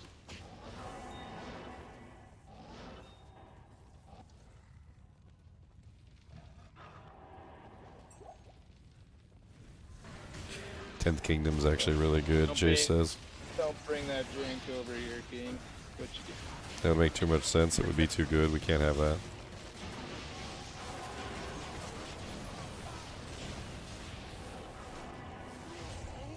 Do people use Apocalypse as a main skill? I mean, there's a lot of angles that they could explore with the new Stargate, which would be amazing. Like Daniel Jackson is one of my favorites. I think he's a fan favorite in general. He actually left the show, and I'm pretty sure that he's on record as saying the only reason he came back was because he got so many requests, like from people because they didn't want him gone. They literally were ambushing him outside of places and asking him to go back on the show. And I can understand why, because he was pretty good. I didn't like General Hammond. I didn't really hate his replacement though. Like I thought that they should have kept the replacement on the show. He was good. Yeah, the replacement wasn't bad. And they did kind of pull him back for a couple episodes. I think it was obvious that he was a liked character. But like Daniel Jackson in particular, he's like a really good avenue that they could just use to fuel the show. Yeah, because he's still he's not like old. He's not like when you look at, Well, I mean, the Ancients. So like there's a lot that could happen with the Ancients. They could easily dive into Morgana. So Morgana was an Ancient, and she did a whole bunch of stuff. They could start diving into like Morgana's past just for the fun of like following her footsteps. I want more on the Asgard. I found them so fascinating. It would be nice if they could come back, and I think they probably can. Because I think that'd be, and So that- with the new technology we have now, we could make it look so much more realistic. Well, the thing about the Asgard is they would store their consciousness in digital constructs. Yeah, and and they were able to. If you were able to make bodies for them again, if you find a way to make their bodies and actually work, you could probably put them back into bodies, because their minds are probably in that Asgard core, which means that you could probably revive their race. Yeah, I'm excited though. Just like I'm excited for Harry Potter, I'm scared because it's like the movies were such a big part of my childhood, but at the same time I'm interested. Well, I've seen leaks. A guy that does a YouTube channel, and they saw Nicholas Flamel and his wife and like Dumbledore talking to them. Oh yeah, so let's they're go actually inside going these into all things. the These things lore are we good. haven't seen. We're gonna get Like, they're ambushed going- though, so be careful when we walk in here. We're definitely getting ambushed. Oh, no ambush. Okay, they let me down. Yeah, new Pokemon would be really good. Oh, The fully Last free Airbender's snake. gonna be amazing. Season 2 and 3 have already been confirmed for the live action Last Airbender, and I thought the season 1 was absolutely fantastic. Oh, there's enough for Kurost and intensive TP. Temple's not cleared yet. Yeah, but But I think Daniel Jackson's the key. I think you just follow him and let him do his thing. It's going to be interesting though with what they come up with, because they did say it's not going to be a reboot or anything like that. It's like you can watch all the previous Stargates and then watch this one, or you can just watch this one if you haven't watched. So they're trying to do it for both sort of audiences, like people that have never seen it. But it is a continuation of the lore and everything, instead of being totally new. You guys are at Ruin Fane? Is that in Upper Kurost? Is that somewhere else? It's So in you're the doing the causeway. temple, right? At 5. Oh, in the causeway. Okay. 'Cause yeah, there's still an elite pack on my TP in the temple that my TP's at.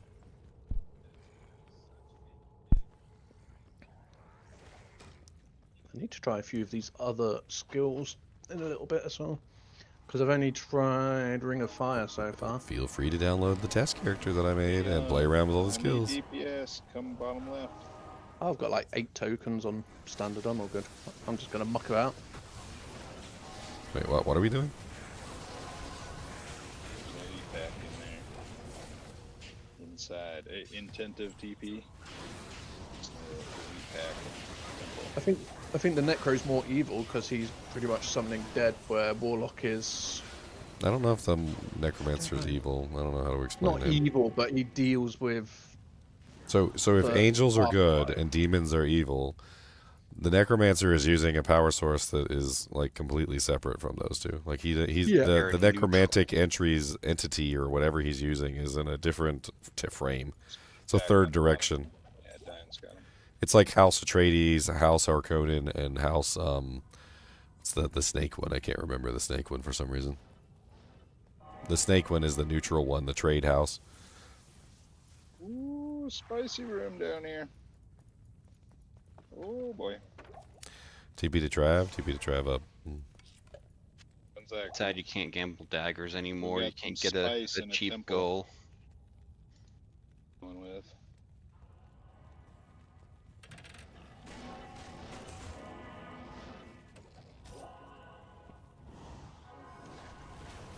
That Abyss O skill thing looks really interesting though. Take a timeout break, be right back. Kind of has me excited for playing around with like a pull-in build on a non-warlock. I will say that the Abyss pull-in is a little underwhelming. Like I don't know what it is about it, but it like doesn't pull in half the time. Like sometimes it does and sometimes it doesn't, and like I don't know what's going on with it. Speaking of Abyss, it's terrible in Arcane. Why is that? Oh, wait, I would think it'd be good in Arcane. You want to pull them onto the path, don't you? It can't Doesn't work. cast onto the stairs. Oh, on the stairs, yeah. It seems like is its pull not far enough? That might be to something they put it fixed on the though. platform? Like that could be something that they're working on.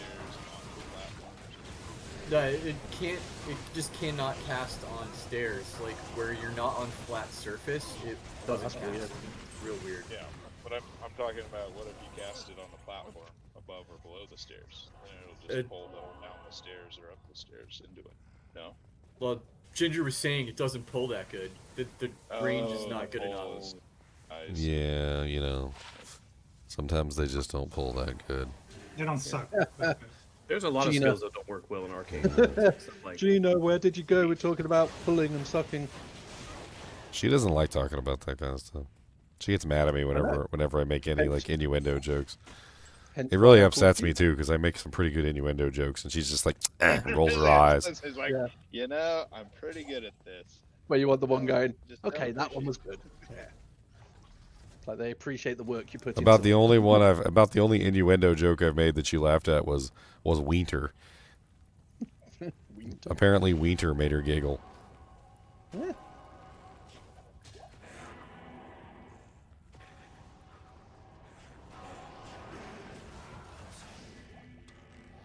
They should bring out a unique that makes Ring of Fire go further. Like increases its AoE, that'd be insane. Sometimes I wonder if she actually does laugh at my jokes, but she just doesn't let me see it because she doesn't want me to see that she's laughing at my jokes. So she just like holds it in and just always tells me that my jokes are terrible. Trying to make you into a better human being. It's a sacrifice she makes. 7 warlocks. Let's do 73 warlocks. How about that? How many warlocks can you make? How many baking cakes can you cake?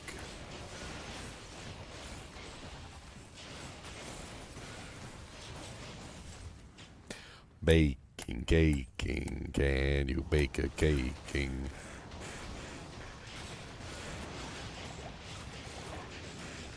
Oh God, why did I go forward? I was holding shift and then all of a sudden I just went forward. What the hell? I walked straight into the pack of monsters and died. Just straight into them. It's just like, hit me in the face. Okay. Right in the eye, please. That's exactly what I would like. Can you do the left one? Because it's been feeling ornery on me and I want to teach it a lesson.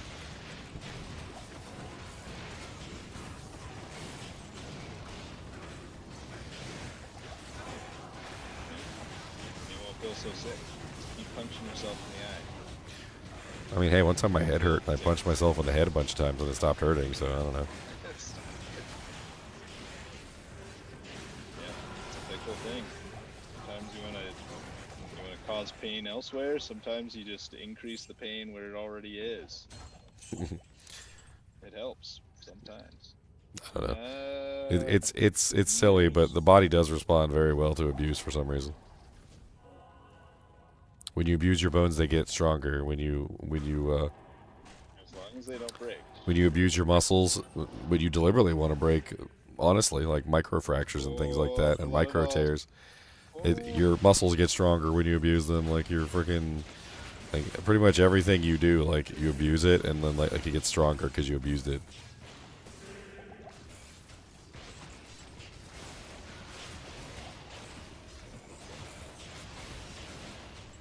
Winter's coming. That's right. Well, winter is coming. It's February. Winter is here and coming. Every day. Come and knock on my winter. I'll be waiting for you. In the depths of winter, I'll see you.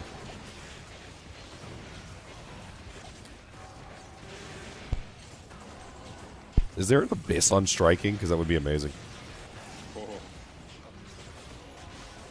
Sealers would be crazy with that. I just used Rancor on one of the catapults and it's attacking monsters. What? Get him, man, and punch him in the toe. Get him, man, don't let him know. Alright, I'm gonna show this trick to everybody who's watching right now, just in case, because there's always somebody who doesn't know this trick. There's always that one guy who's got his head buried in the snow, and he doesn't know this trick, and I'm gonna teach you this trick right now. Alright. Damaged old book. You see this damaged old book? We're gonna put it in the stash. Oh, I got a bunch of crap in here. Oh, let me clean up first. Hold on. Clean up. Everybody clean up.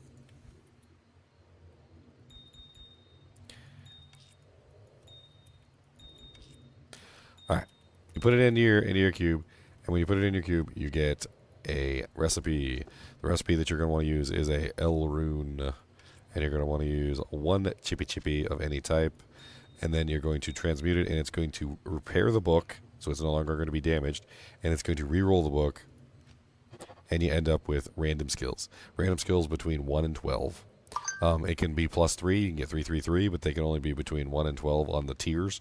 So the first 3 tiers on the book. So this, and this. So the first 3 tiers. Any skills within the first 3 tiers on any of the tabs. And you can do this with any damaged book, and you can re-roll it, and you can just sit there and keep re-rolling books until you get a book that has like 3, and then you can use that for your Warlock. This can be something that you're going to want to do all season next season. Every time you find a damaged old book or something, you're going to want to take it to town and repair it. So make sure you're picking up your L runes, make sure you're picking up your chippies, and make sure you're repairing your books, because you might end up with like an absolutely crazy 3 book, which even if you don't want it, can sell for like multiple burr runes if you get the right skills in the right combination. You have been taught. Bro.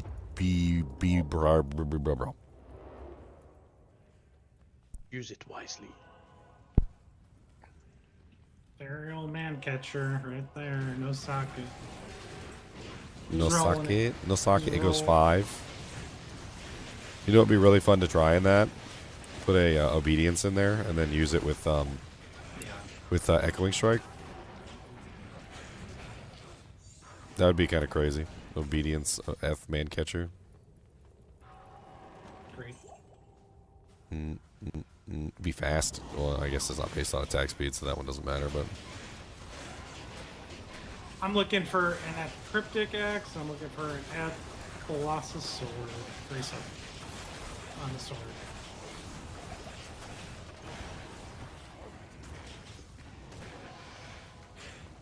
How many holes for the cryptic? 3 or 4? 5, which is the Larzek technically. No, that elite shattered somehow. What are you trying to make with 5? What elite? It's my secret. I'm not telling you. I don't know if that... It's my theorycraft in my head.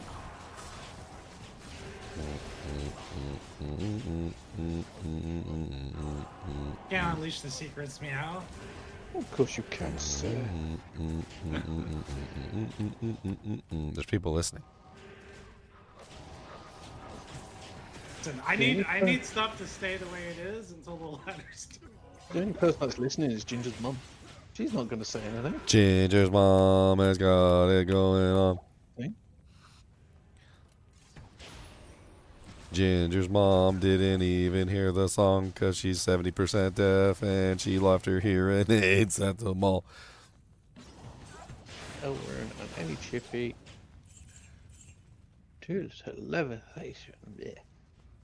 2 to levitation mastery. That's level 3. Are we ready for level 3? I'm stuck here. I've gone too far. Gone too far.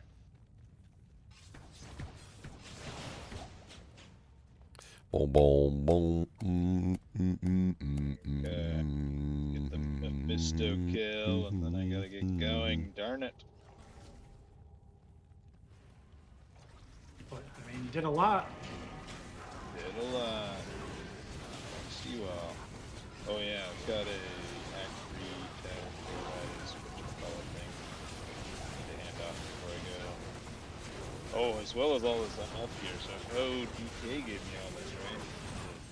Connect with him, give it back to him.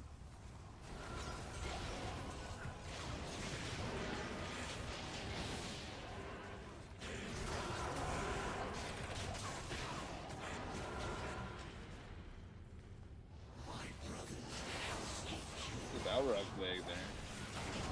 Be able to make your own oath with that, maybe. No, crappy drops. What the heck? Oh. It's not ethereal. It's non-net Balrog leg with 4 sockets. Almost net base.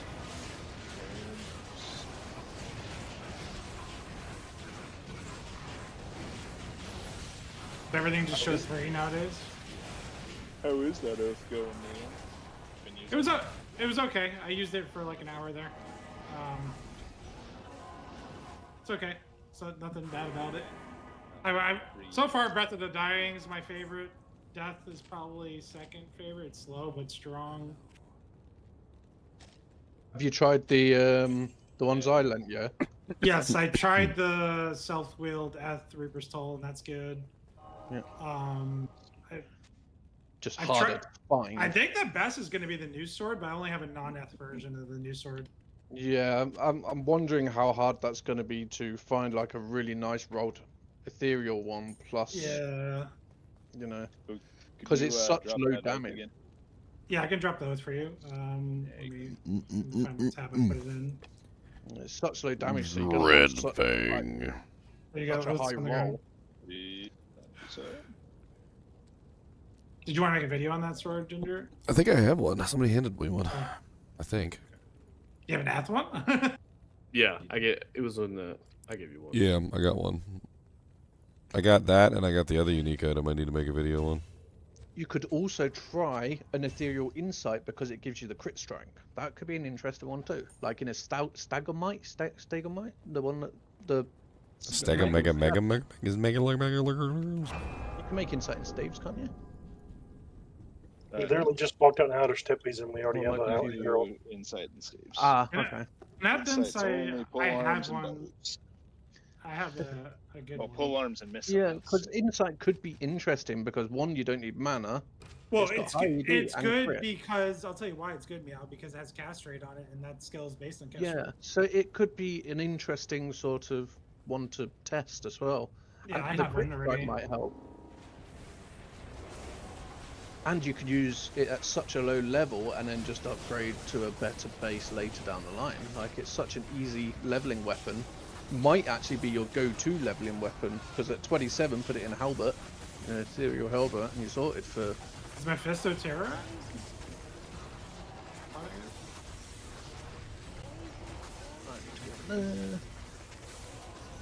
Where is the Herald in this mess of monsters? Oh, there he is. Oh, yeah, I saw a flash of him and then... Mana potions are absolutely kicking my butt.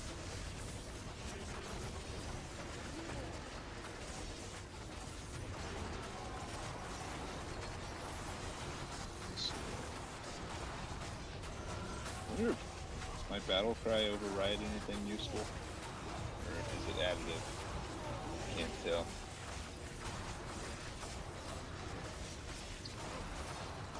Okay, alarm, I know. After this herald, I'm gone.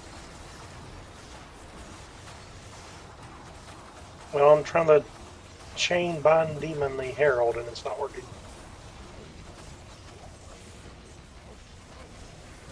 I mean, that bind thing is difficult. It only works when the monsters are low on HP. So it seems like, anyway.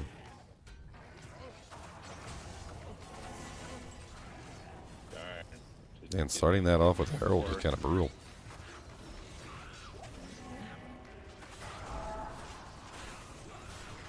And now we have another one. You serious? Another one? We only drew the eye. Oh, The eye is sort of on. okay, we're like, wow, that was fast. The eye are. I'm sorry.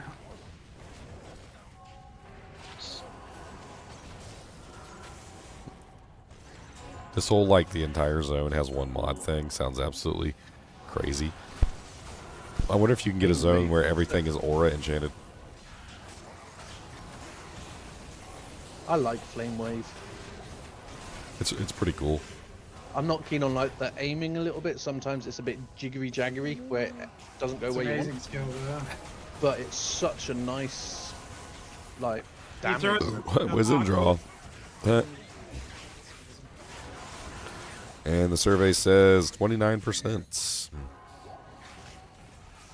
Okay. Here, at least before I go. Oh, God. Oh, oops. That's what I get for AFKing. Oops. Cliff lurkers, yeah, they love to go back and kill people that are AFK. It's like their goal in life. Cheers.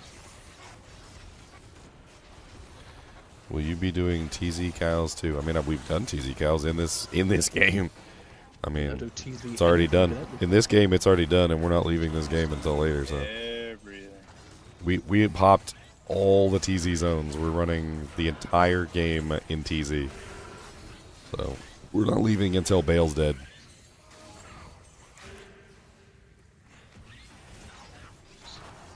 Yeah, Came in this- with, if you wonder How who many pops statuettes do we it, have too? Because we could do the ancients in that's this. my mule to increase player count. I wonder if the ancients become terrorized. I mean, technically, all of Act 5 is terrorized. Could be. Oh, but we didn't summon them when, or like prior to. No, all the zones are terrorized, so any monster that spawns in a zone is terrorized. Okay. Well, oh, but they may not be like 96. I mean, they're probably higher level than that. Oh, are they natively higher than like? I mean, Ubers are 110. Why would they make new Ubers and not make them 110? I think the ancient zone is also. You're talking about the Uber ages. I'm just talking about. No, he's talking about the. Yeah, that's what he's talking about. The Uber ancients. Well, I mean, I thought terrorize as in you terrorize Act 5, with the shards. That's not the same as the Colossal. Terrorize them with the sharks. Yeah, shards. Oh. One shot to fool them all. Which I guess I'm not sure what Uber ancients are. Like in the update, they called them colossal ancients. So are Uber ancients another thing? I mean, we call everything in-game Uber. Uber Diablo, Uber Tristram, Uber. Uber cheese. Uber Meow. Hey, an Uber Meow would be so dangerous. And Uber Black Pussy. Oh. Don't get me excited, You sir. don't even want to face the Uber Black Pussy. That is like That thing will squish you. boss. The world will end. It's like a black hole. It's just going to suck everything up. Did I miss anything cool? Yes, the void. You found a what? An Uber Black Pussy. Oh. He's We know, stolen it. we know you are, Meow. It's okay. Yeah. I mean, like, oh, not this crap again. Not the English. Found the unique demon skill book. Nice. I mean, if you're willing to donate it to the cause, I will make a video on it. After we do this, I'm probably going to start up some more video recordings. I'm going to see if I can get some more Dujinks in. I haven't found a single set or. I might even start in on the skills too, because I really want to go over every single skill and like talk about them. Even just for me, it'll help me like organize my thoughts on like what to do with the skills and what they could be great for and like how they work and blah blah blah. You're on offline single player. Well, you dirty hoe. Send us a screenshot in Discord or something, so we can see it in all its beauty. Well, and at least offline single player, he can send you the D2S file. Well, I mean, yeah, you could just send me the whole character, I guess. Or send it, Yeah, you can just send me the character file if you want to do that. Email it to me, gingergamingmentor@gmail.com. Just email me the whole character file with the book on it. Make sure it's in the character, not the shared stash. Just character's personal stash, and then save the. As that character's personal stash or in his actual inventory. And then just copy the D2S file and send it to me on gingergamingmentor@gmail.com.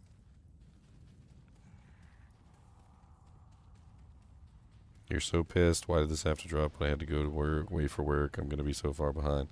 Ooh, sounds like it's a good time to quit your job and don't worry about bills no more. Don't say that. I mean, hey, for at least 1 month, you'll be fine. You'll have it. Which is more than enough time to enjoy the expansion.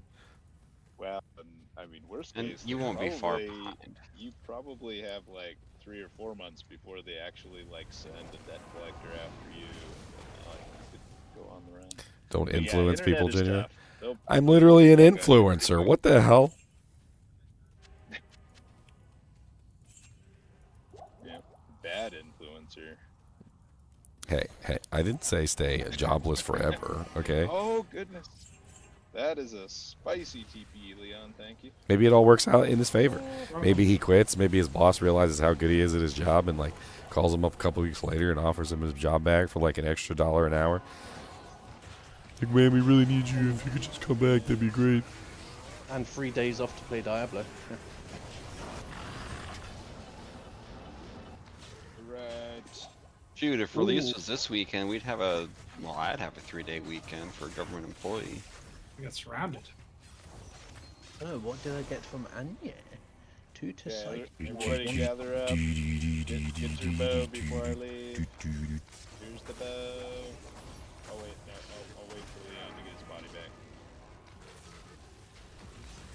Stall. The mobs.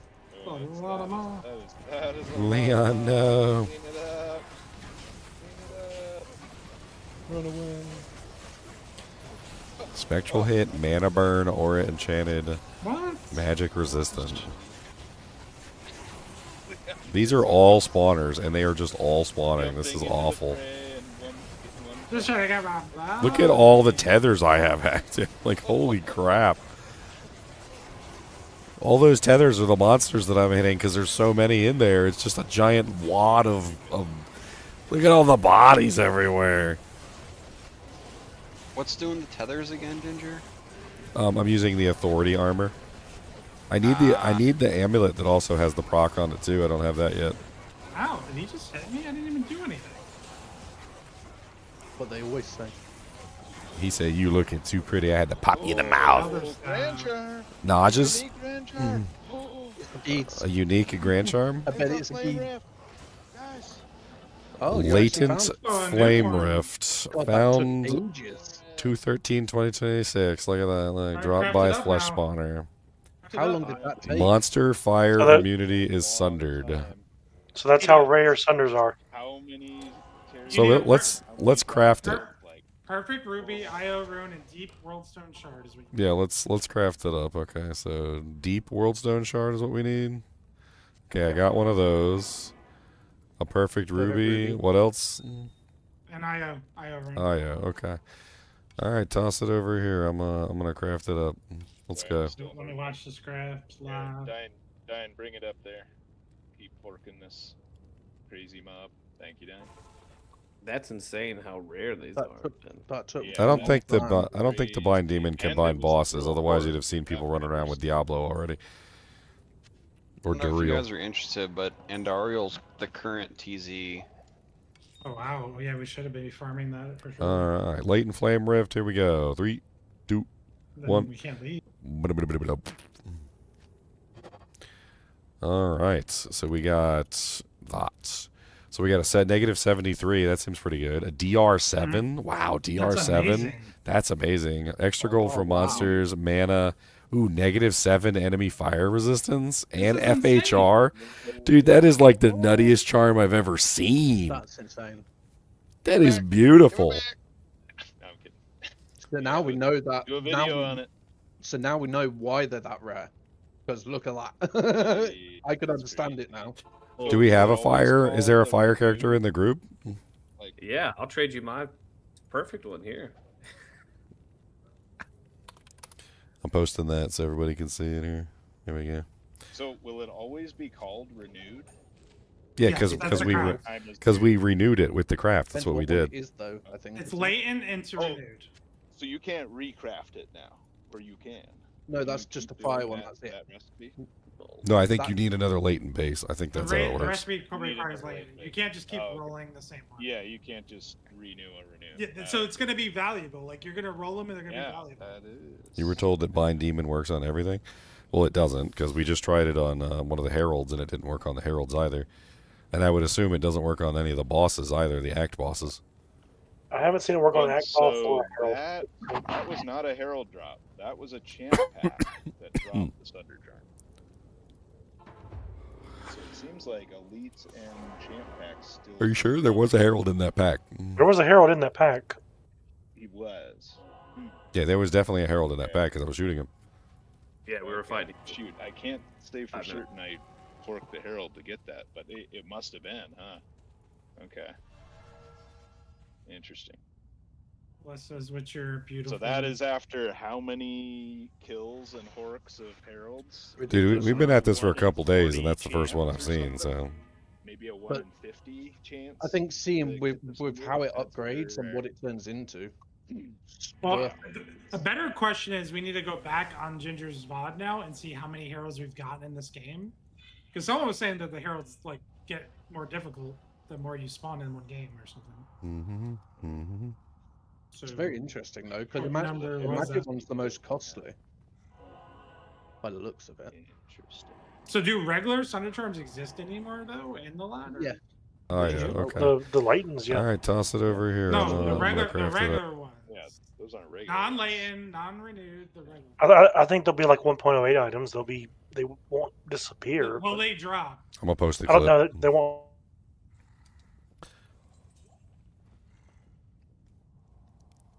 Oh yeah, okay. All right, toss it over here. I'm gonna craft it up. Let's go. Let me watch the scraps live. Diane, bring it up there. Keep porking this crazy mob. Thank you, Diane. That's insane how rare these are. I don't think the blind demon can bind bosses. Otherwise, you'd have seen people running around with Diablo already.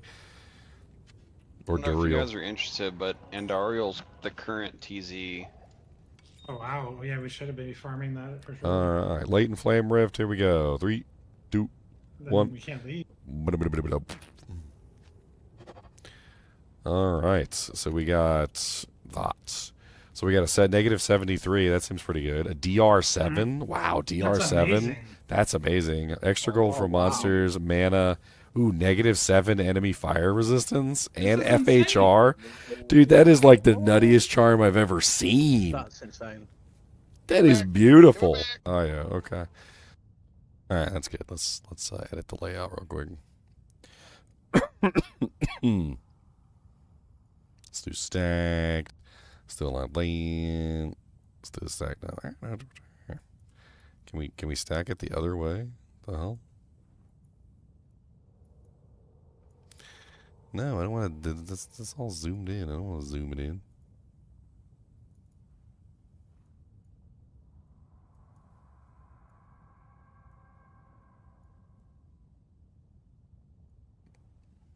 Boom.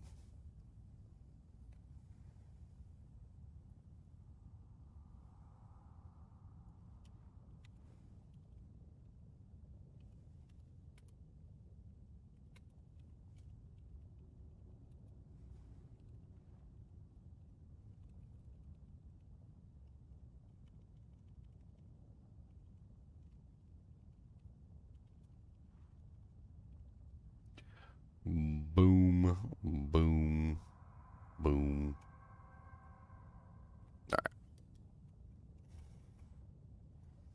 All right, I'm back. Oh, I just got to level 30. I just did Ancients and I hit level 30. You're back. That Thunder Charm is insane, dude. Dude, it's really good. I'm We gotta- posting it. I'm posting it on YouTube right now. All right, toss it over. Estimate the value on that if it was like 2 days into the season. Just like, what is that thing worth? Oh man. We were just talking about the magic one. Imagine that, like, with minus magic res, and that's going to be so good. Dude, that charm is so good. Like FHR, freaking the DR7 is amazing, and then like everything about it was like freaking awesome.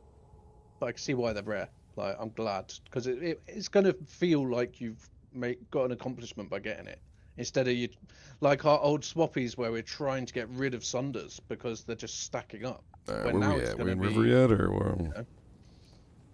My TP. Okay. Ooh, I finally got Apocalypse and it looks so cool. That's what I was trying to think of. It's basically a rare charm. It's basically an imbue. Yeah, I really like that.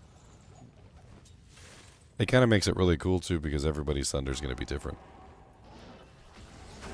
I haven't heard anybody getting plus skills on it. That would be absolutely insane. But Like a tab, like a +1 tab. Yeah. No, I think everything that you can get on it is listed, but they had a list of all the stuff. But there's a probability that they might update it and add more to it over time, and like, who knows? Because maybe that's what their sort of version of, because we've got the Analyst, we've got the Torch, that's the new thing. That's like the new charm.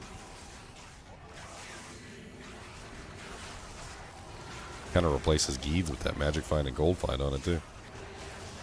Nice. Very cool. Very, very cool.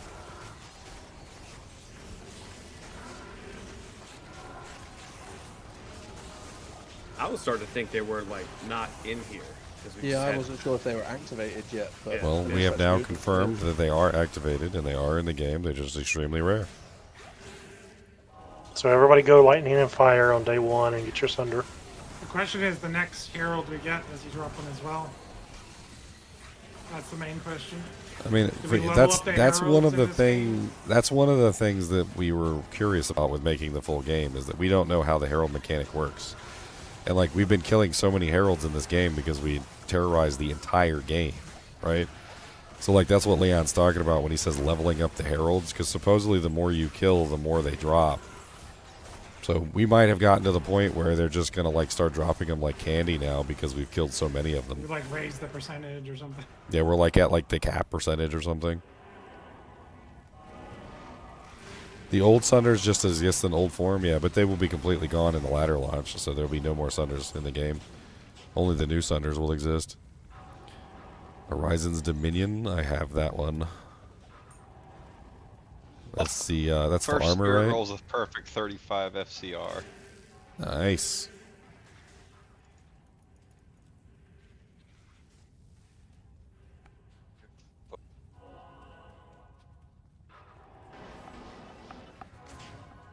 The first what was FCR? 35, perfect. Oh dang. I just did. Literally, I walked into Ancients and I walked out. It just. It does that. Great. Yeah. But I am wearing I'm level 30. I can't really say much, you know. I've just put my 2 Stone Jordans on. Let's put my Viper Magi on. Let's just go crazy in this. So much mana now. How much mana does that give? It gives 105 mana, okay. Now I just need to find some Mage Fists, and I think I'll be set. Oh, Herald in there. Herald and River.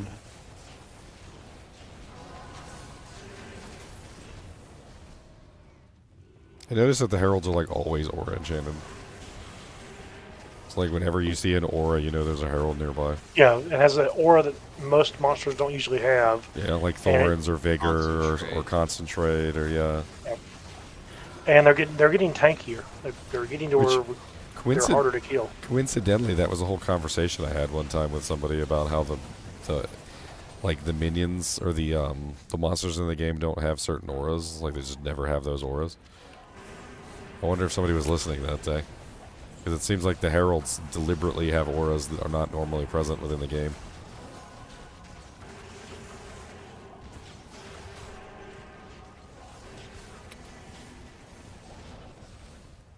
Forever amped, dude. This entire just amped city.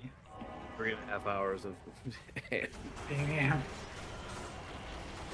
I mean, it just makes you play more cautious and you can stand back more and like try not to get killed. Don't want to die. Well, luckily the Warlock's a fairly tanky class. I think it's fun that you can build it in a billion different ways, and there's no right way for it.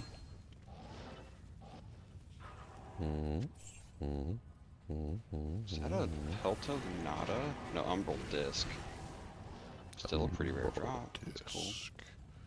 I love that on low-level whirlwind barbs.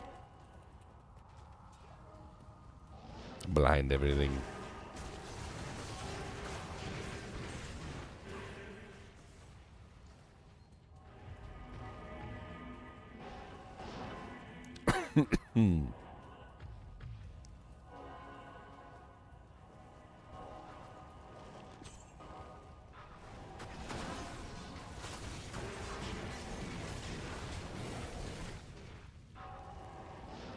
Did we kill the herald yet, or is? As you know, so we may have to backtrack. Oh yeah, no, we got him. That's right.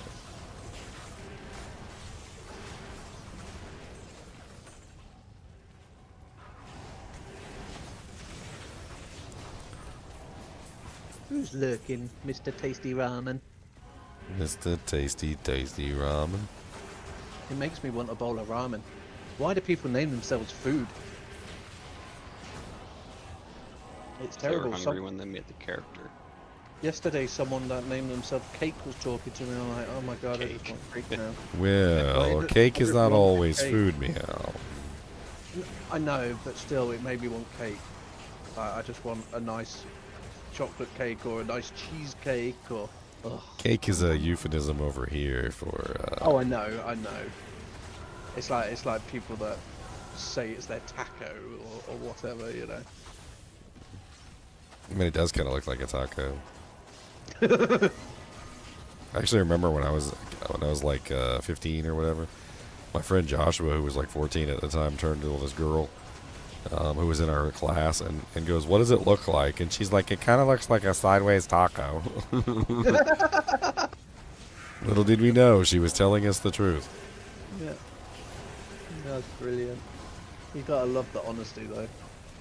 And the difference is kids are innocent, so they're not like, it's not sexual, they're just curious on, well, what is it? Because they don't know. I'm pretty sure Joshua was being sexual. Well, maybe. He was a little horn dog. Because I can't play with Warlock. Anyone? What were you asking, Ahmed? Sideways Reuben. Look, we're not going to Arby's, all right? We got the meats. Because I can't play with Warlock anyone. Well, you need to explain the rest The of the question. Warlock is in the DLC that you have to buy. Yeah, you have to buy it. It is $25 and it costs you your left eye. Hero spreads across Sanctuary. So Interesting. Did we ever find the Herald? Somebody's spawning a decline. And then you need to go into your game and launch it from the new. Triangle's helmet is the crappiest piece, but it's also the rarest piece. I swear that thing never drops. I'm kind of surprised to see it. Ginger, do you know how it works with Steam? Actually, I do not know. I haven't built the game on Steam. I've never played it on Steam. I No, think it's you've brand new never- on Steam this season. It's like a new thing for this season. I'm assuming you would have to buy the DLC on Steam. That's what he said. He's bought the DLC on Steam. So then update the game. Yeah. Wait, I don't. does that bypass the issue of launching two Diablos at once? Can I buy it on Steam and have a second account now? I don't know because it would still be trying to launch the same game from the same. Unless you change the file location in Steam so that it's separate, different files. Yeah. So one launches from one launches Separate from the install other. or whatever, yeah. Yeah, like that should theoretically work, but it would have to be a testy thing. That sounds like a good time. DLC is not. Oh, the DLC is not on Steam. I don't know what to say, to be honest. If you can't buy the DLC on Steam, Well, the game and DLC is sold as one now, right? It's like the Ultimate Edition, Infernal, Yeah. Warlock, whatever it's called, edition. try just searching for the Warlock and see if it is sold separately because you already own. I don't know. Yeah, there's two versions of the Warlock. There's one just the Warlock, and there's one with the base game. It's just gonna read Diablo II Reign of the Warlock. There you go.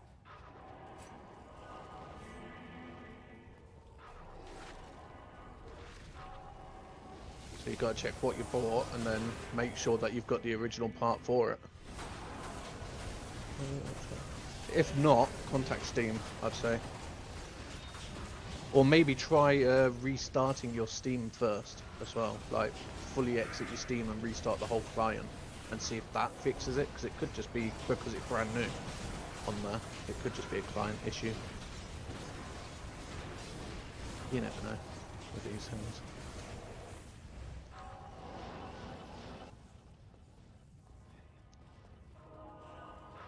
Why do I always run out of TPs? Why couldn't they have brought out a unique portal book? Where did they go? My TP. My every TP time I turn around, they're empty. scrolls. Where did they go? I didn't read, but they are gone. And this is bad. One thing I would have liked to have seen is adding a bit more into, like, maybe arrows having replenished like, I don't mean arrows need like extra damage or this or that, but like arrow bolts. Yeah, or at least replenish quantity or something just to make it less annoying. Or just like drop a hidden unique quiver and bolt. Yeah, thing that's that just gives you that replenish. Yeah, like it just replenishes, you know, 1 bolt a second or something, or 1 bolt every. Because then at least it's, you know, not such a, or just an infinite bolt or whatever. But Infinite.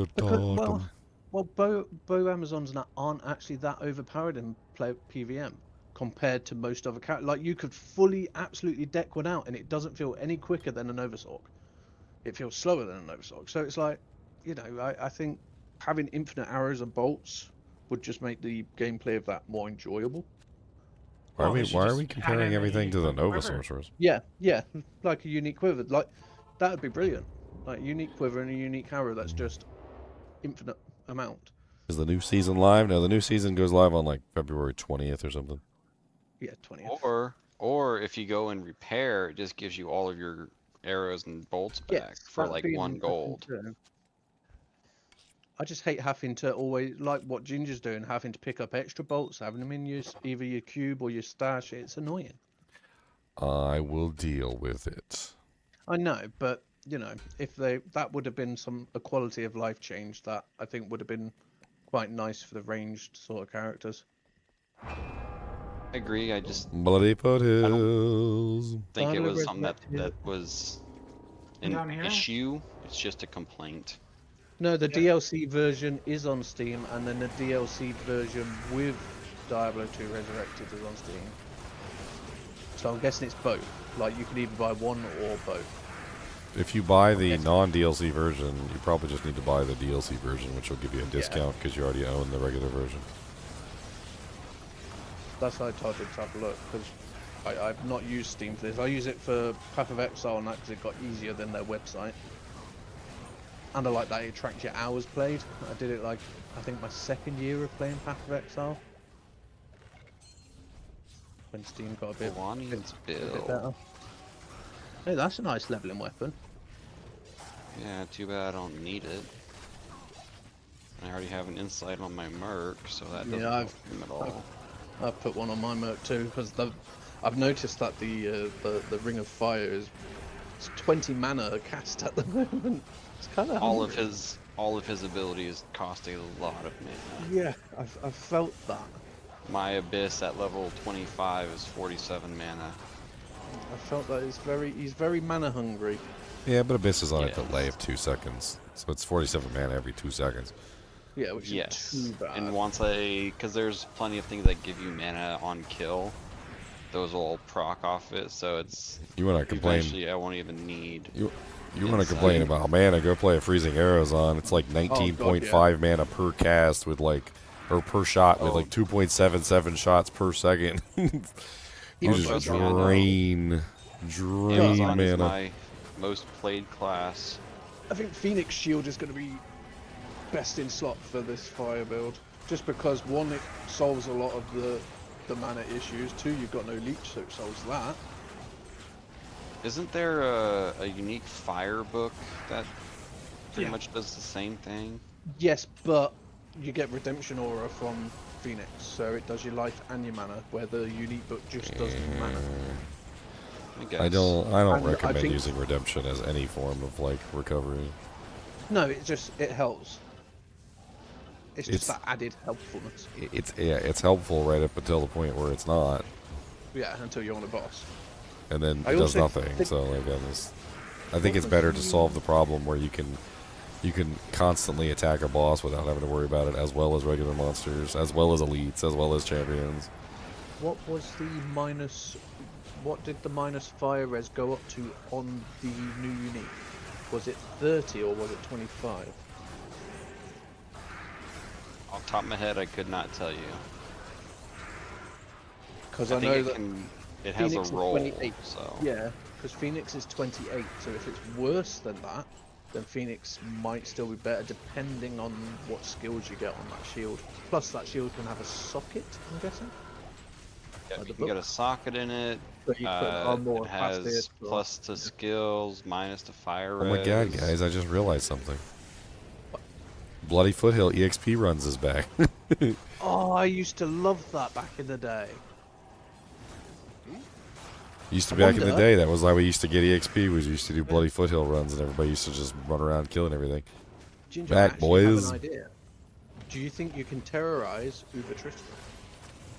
I mean, they're 110, so it doesn't do anything for them. Aww. I was hoping it would make them like Uber. No, the highest you can get on a Uber is, I think, because it's 96 plus 4 for elites. Ginger. So Did you see what Joy put? Someone enslaved the Smith. the Smith, yeah, nice. Really? That's brilliant. Pretty beefy too. Fresh beat. I think Hephaestus is the best target though, because he always has an aura. Yep. I'd rather go with him between the two. What one's Hephaestus? Hephaestus, the armor. Oh yes, forge. actual. Yeah. I haven't got to the Bind Demon yet, but I looked at the Bind Demon and it says death marks a 1% chance to bind the demon per level. So does that mean you might not be able to bind it? So it seems to be based on the HP of the monster. So if you hurt the monster, it definitely seems to increase your chances of binding them. And then I don't know, like from there, like if you try and bind a monster that has no damage to it, it almost never works. Yeah, because it says death mark 1% chance to bind demon per level, and that's its synergy. And yeah, it's got to be injured. It says forced an injured demon to do your bidding, so it has to be hurt. Oh, Joy said the Smith has an aura, a curse, and teleport. Yeah, because it's well, so it's randomized, and because it's randomized, you can get randomized effects. But like the other thing is that even though it's randomized, I mean, you still might want to go with somebody that has like effects that are going to be more common. So like while running into a random monster that has some really crazy effects might lead you to swap over. The Hephaestus, the reason why he's such a good choice is because he's always aura enchanted. So it doesn't matter what you do, you just go to him, check him, see what aura he has, and then if he doesn't have the aura you want, you can always just make a new game, check him again. And he can get conviction, he can get fanaticism, he can get all sorts of stuff. So you basically have one monster that you can check that has a guaranteed place, that has an aura, guaranteed every single time. So it's like a really easy like choice, like at the beginning of the game, you could just go grab him. Like, okay, let me go see what I get for Hephaestus today, and then just grab whatever aura he has. Your first Warlock unique, you got a mithril point. You should put out a screenshot of it in the ladder chat. And then give it to me so I can make a video on it.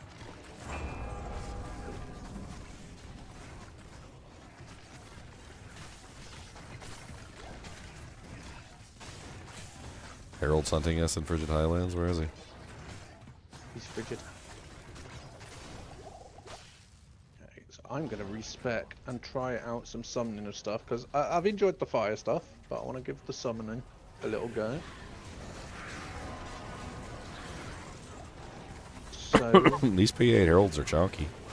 What summon would you guys say is best to do as your main summon? Would it be the Goatman or would it be like the Tainted? I wasn't keen on the Defiler. Thought that looked a bit odd. The Goatmen are basically like overpowered. Oh God! Berserk barbs with frenzy. I just like walked over there by accident and just one shot me. They have frenzy, berserk, and stun, and they're actually intelligent enough to know when to use it. Oh, I've got a free Goatman. Okay.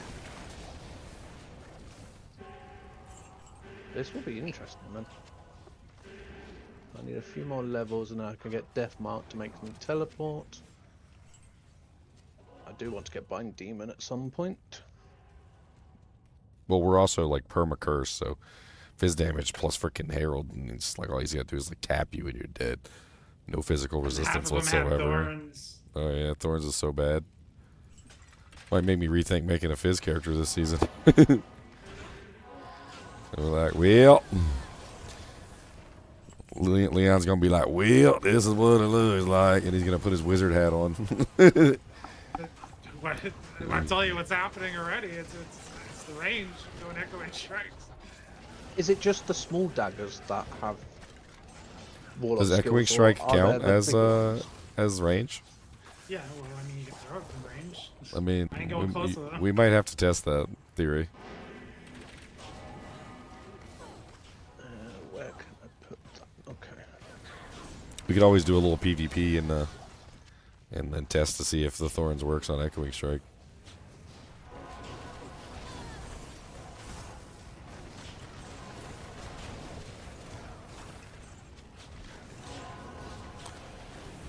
Okay, let's go test this. Let's do some bail. There's also the possibility of doing a like a proc or a an elemental cleave or something like that. That could also be very powerful. So I was playing around with that yesterday, day before yesterday, and one of the banes or the hexes, Hex Bane, I think, synergizes really well with it. Does a lot of magic damage explosions for everything. That Purge is the one that explodes. It's Cleave and Hex Purge. Purge, okay, Purge.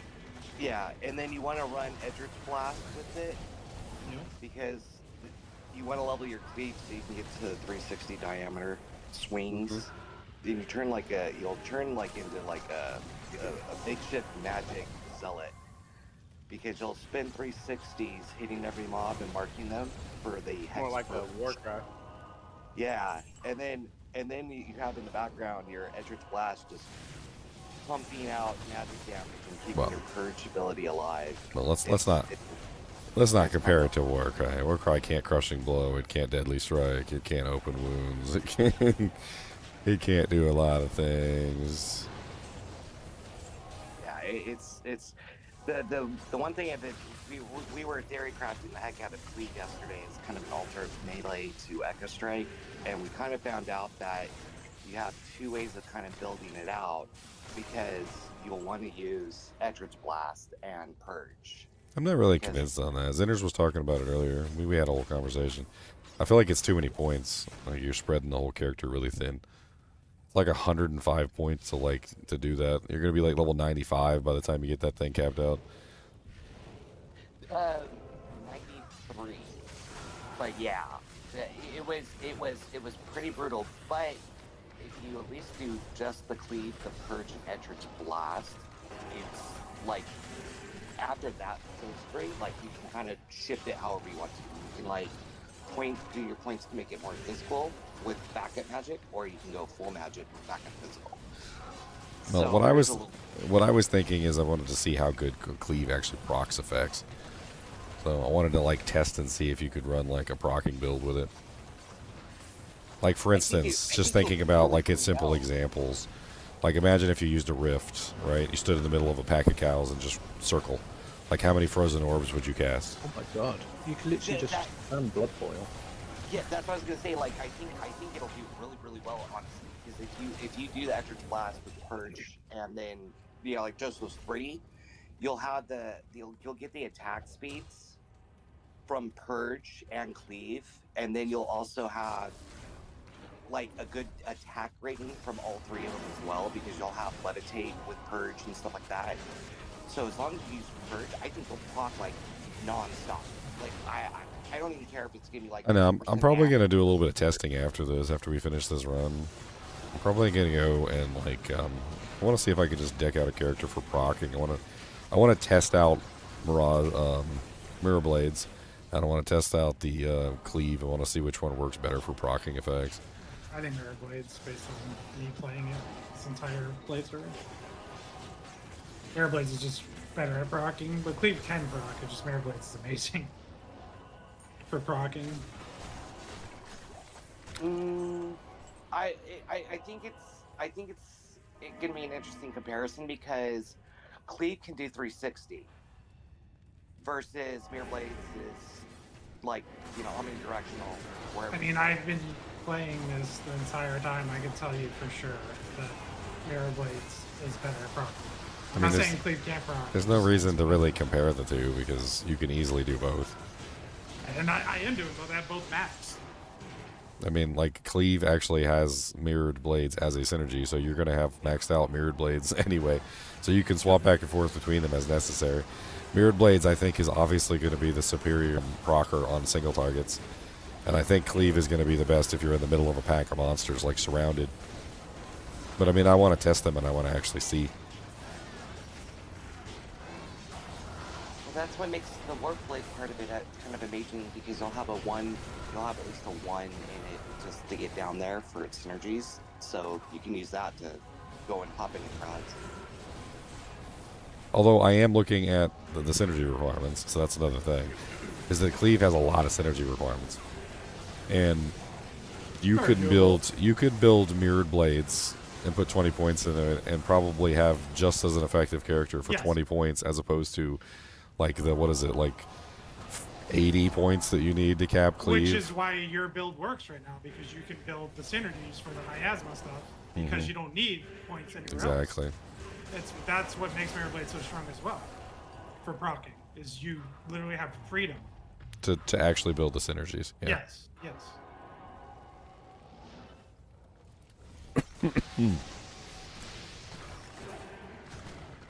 That's interesting.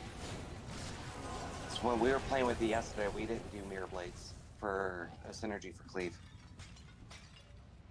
Because you didn't have enough. Because you don't have enough points. That's the whole thing. The build you guys are doing is going to run out of points. No, if you don't, there's actually perfectly enough to fill up exactly what you want. If you skip mirror blades for Cleave, you can do levitation, Cleave, purge, Eldritch Blast. You can max warp blade, and you can max hex bait.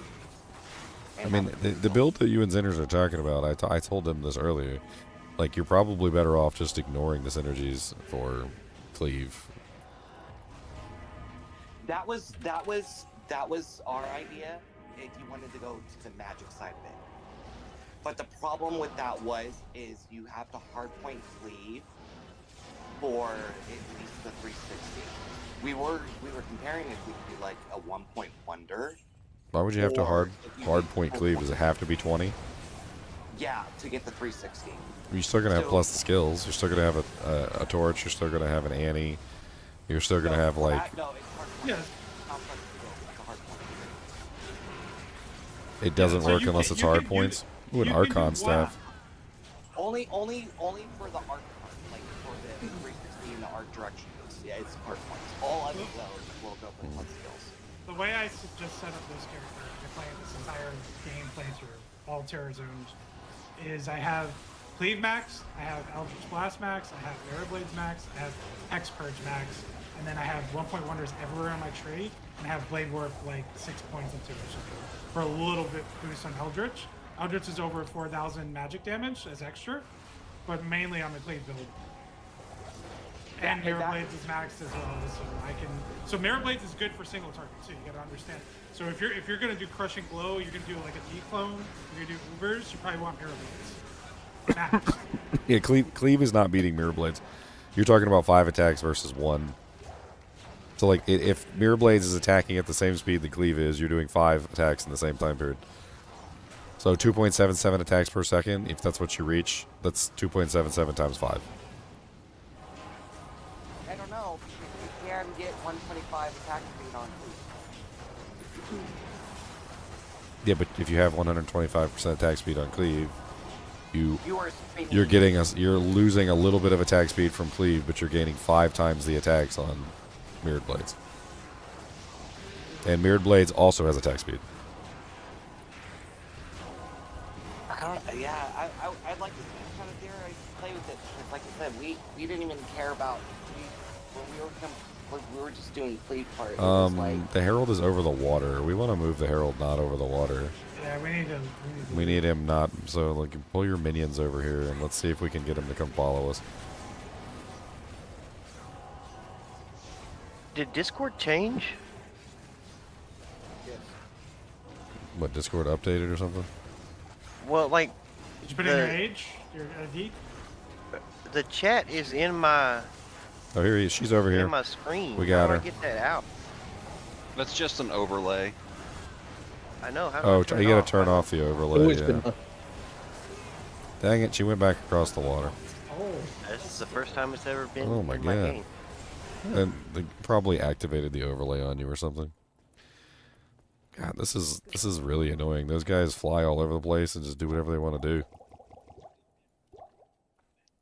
Well, the goatmen feel really weak.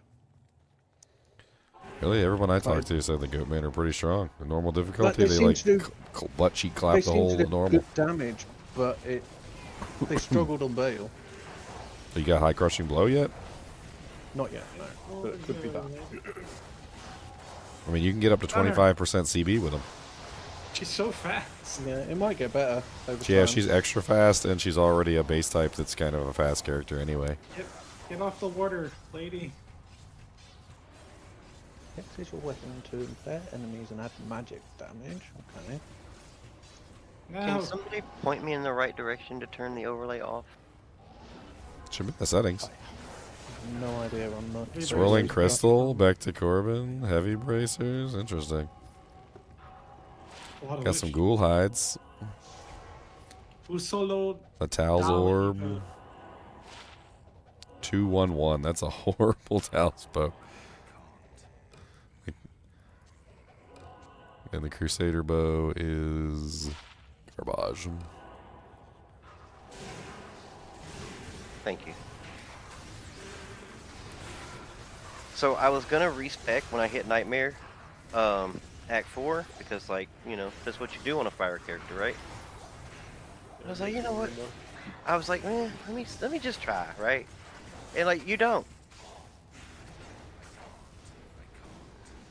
They're like, it's like, oh, you're fire immune? Okay, well, here, take this. Y'all fight amongst yourselves, and then they get lower cursed. They get lower resed all of a sudden, and then they just die.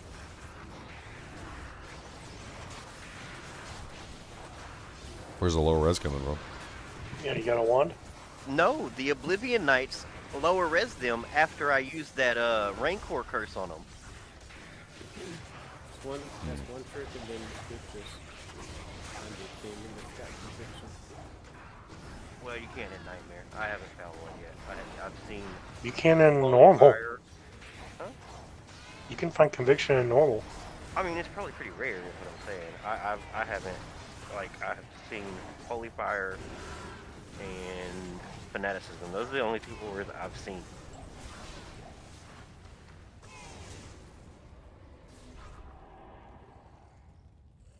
What's But up, even Kevin? Even if you did find a conviction one, it probably wouldn't be a high enough level to strip anything. conviction is good enough to keep them out of your way. But I was just toss lower res one on swap. Why it wasn't a problem? That's what I'm saying. Like with this character, it's like the first time you don't have to be like, oh, I need to do something different now. Like you can still just do fire.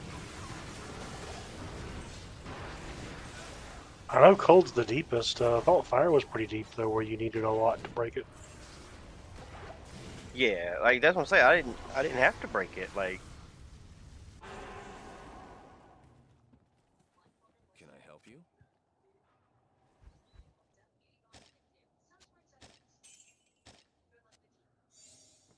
I said, that Rancor ability is like really, really good.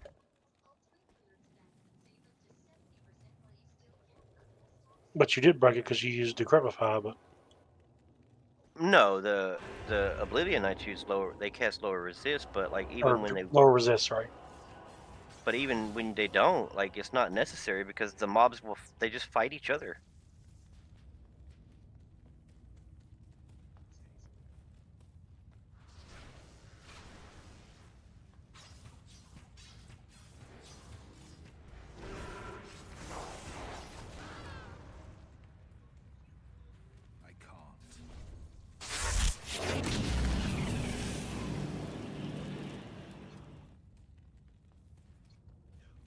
I'm trying to figure out how I get enough points to do fire and summon, but because P8 summon's a little not great. It's fine for P1, but Well, see, that's where I went wrong. I went with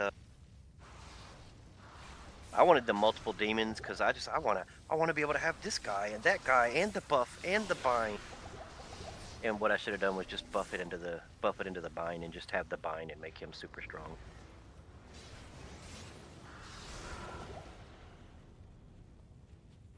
Because the summons themselves are really lackluster without like buffing them up. I like the stun from the Goatman. I like the berserk from the Goatman. I like the frenzy. I like that they're fast, but you only get 3 of them, and in P8 they're just not enough.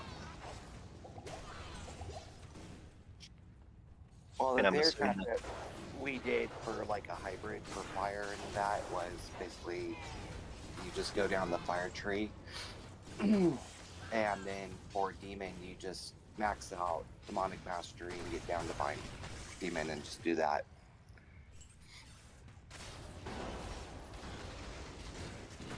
Because that seemed like reasonable, but that's like still that makes you like an 85 character to like fix it out if you go that route.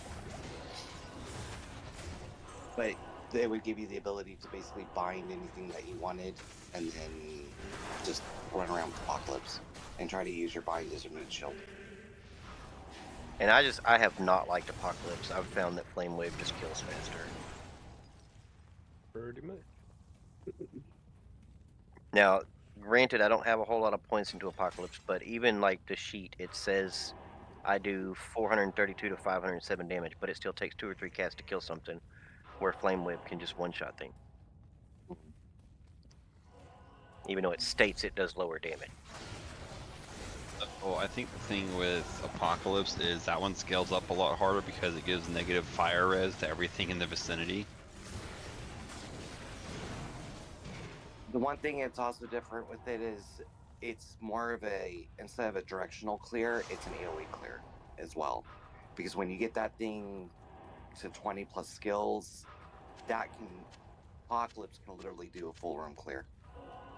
Yeah, I'm probably gonna change my mind on it later once I get actual skills in it. Right now, it's just 1 point, whereas Flame Wave I have like 14 in it. But like it's just been unimpressive when it supposedly has a higher base damage. The sheet, the tooltip says it does more damage than Flame Wave does, but We'll get there. Don't worry about it. Yeah, and the cool thing though with it is you can toggle between the two too. So it's not like you can't use both. I mean, you probably want to like rotate between the two if you want to maximize all the damage. Cause like just like all the Miasma skills, you end up using all 3 cyclically, especially on bosses.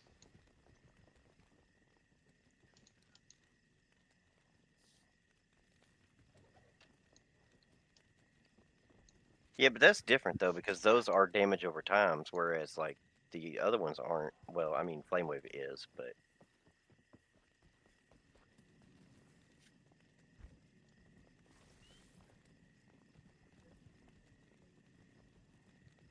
But the fact that I can literally just walk through players 8 and not struggle with bad gear is pretty impressive. What build are you doing? I'm currently Nightmare, solo self-found, level 53. Doing the Apocalypse thing. Oh no, I'm doing Abyss. That's the other guy. Ah, yeah.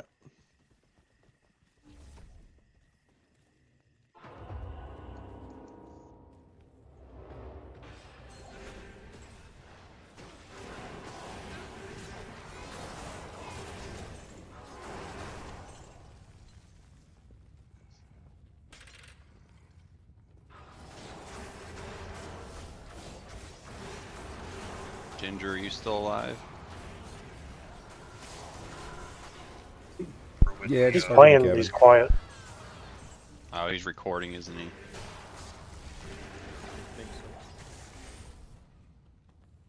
Hey, does anybody who's doing fire have any ideas for where to put skills after you've maxed the 3 main fire skills? Did you go Yeah. into summons?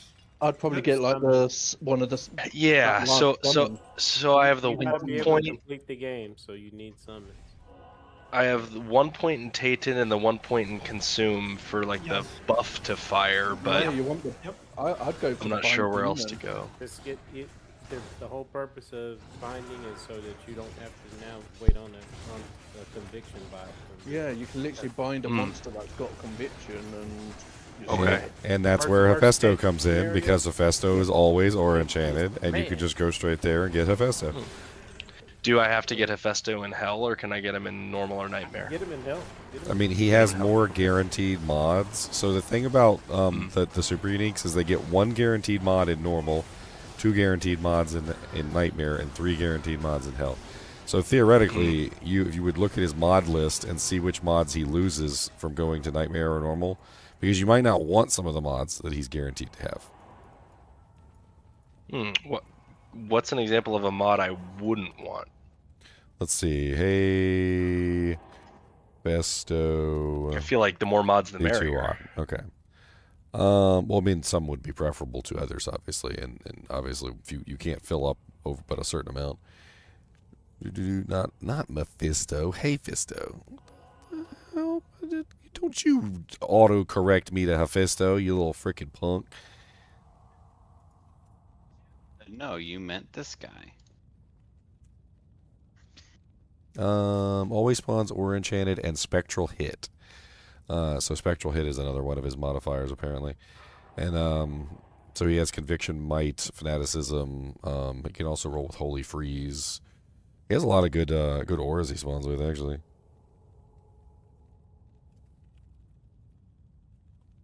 I'm slightly concerned if that's the strategy you want to go for, if you don't want to level up Bind Demon, because apparently the higher level you get in Bind Demon, it gives you automatic auras, and Conviction's not one of them.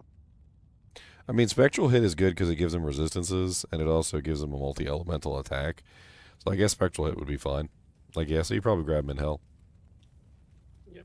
Okay. Do I pump more points? I guess here's my question. Does pumping more points into either Consume or Tainted improve the buff to, like, fire damage? Not Tainted. Consume is what increases it. Consume maxes out at 11, from what I've been able to see, and then it does get more duration. So level 11 is all you need on Consume to get the maximum of value.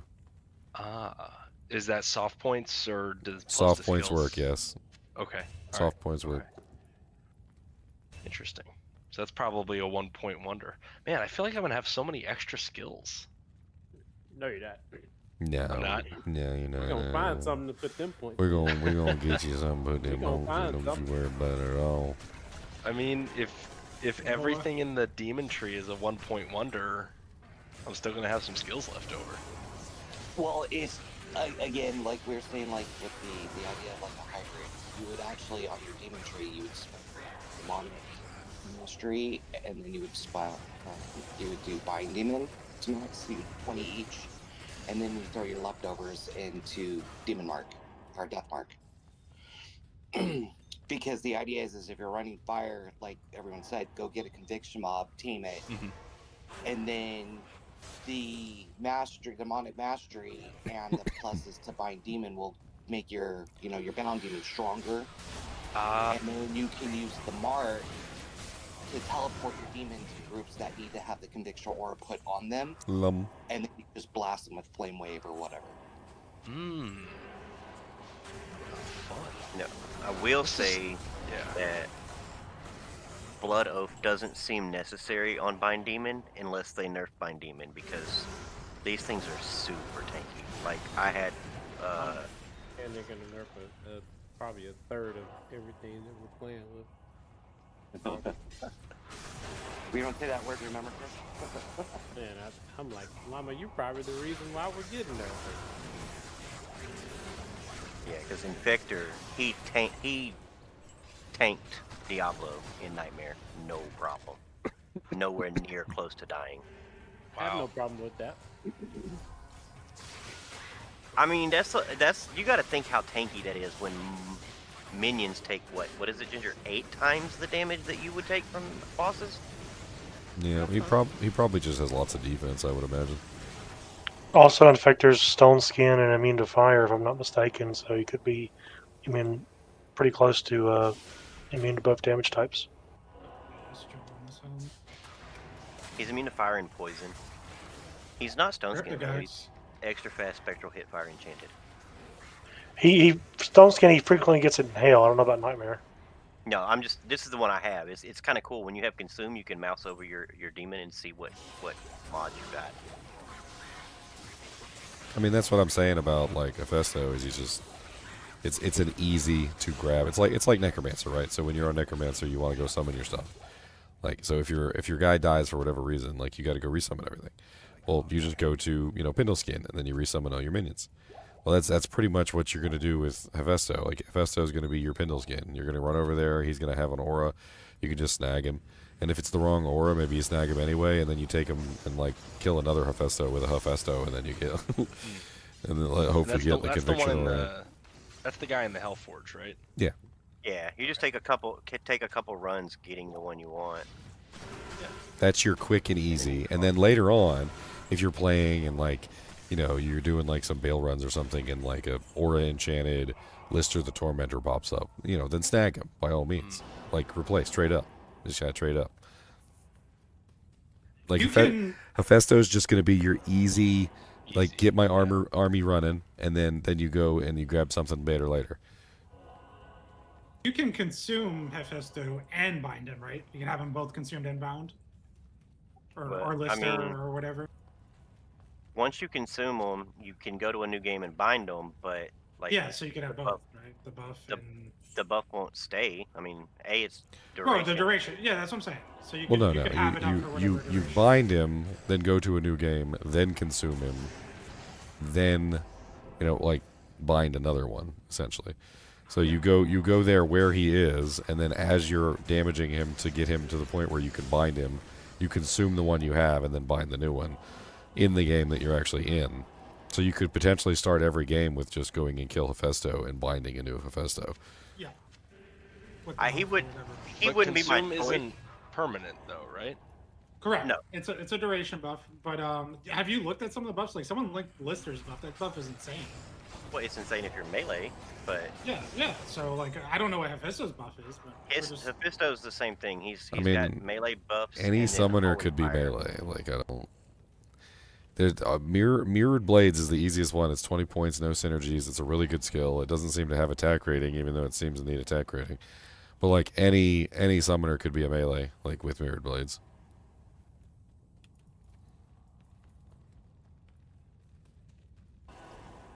Matter of fact, you might want to do that as a summoner because you can easily proc amp. You could put on a lasso, you could put on the new sword or whatever, and you can proc amp for your minions. Yeah, walk up, tap, one mirror blade, hit 5 times, proc one amp, done. Yep, that'd be pretty powerful. Or you could go the opposite way, grab a plague, and you could proc lower res. I think most of the melee characters should be running a demon just for the amp proc. I agree too. Go get a cursed demon. Well, I mean, for the consume at the very least, I think the demon is an easy, like, I think it's 4-point wonder or 3-point wonder, depending on which demon you go with. Well, you want to max consume. You want that duration. 11 points, and you can get that with just like, pretty much just like some items. I mean, you got Annie Torch, that's 4, and then like, assuming you have like a +2 armor or something. I mean, a couple hard points. It'll be a balancing act. You just figure out how many plus the skills you have, put the number of hard points you need. But like, if you have enough plus the skills, you won't even need to put anything more than 1. It might even be a Death Sentry situation where you get it on a book, and then you have like +3 consume on the book, and then you don't even put a point in it. Well, yeah, but isn't consume like at 11? Wouldn't it be like 240 seconds. 240? Yeah, it's 2 minutes. That's not that long. It's pretty darn good, especially for something that you can easily just summon. So you just like yeah, if you were doing if you're using a summon one, yeah. Well, yeah, the fire one is negative 15% fire res and 20% fire damage, and the defiler is negative 10% magic res and like 20% magic damage. Like it's like, and then the physical one is probably the worst of the lot at only 5% CB and 80% physical damage, but like it's not bad. You can make that one 25%, but I don't know why you would invest 20 points into Deathmark as a melee. I mean, if you're a mirror strategy, technically good, I guess. DB's too easy to come by. Well, I'm not. It's not easy to come by, but it's not worth 20 skill. No, it's not. Do soft points work on Death Mark, or is it only hard points? It should be hard point because it's a synergy. Okay. I don't know. Yeah. Sure. For crushing blow, yeah, it's only like I have 1 point in it as a 1 point wonder. It's like 6% crushing blow. I only went up 1%, even though it's level 12. Yeah. Figured. Yep.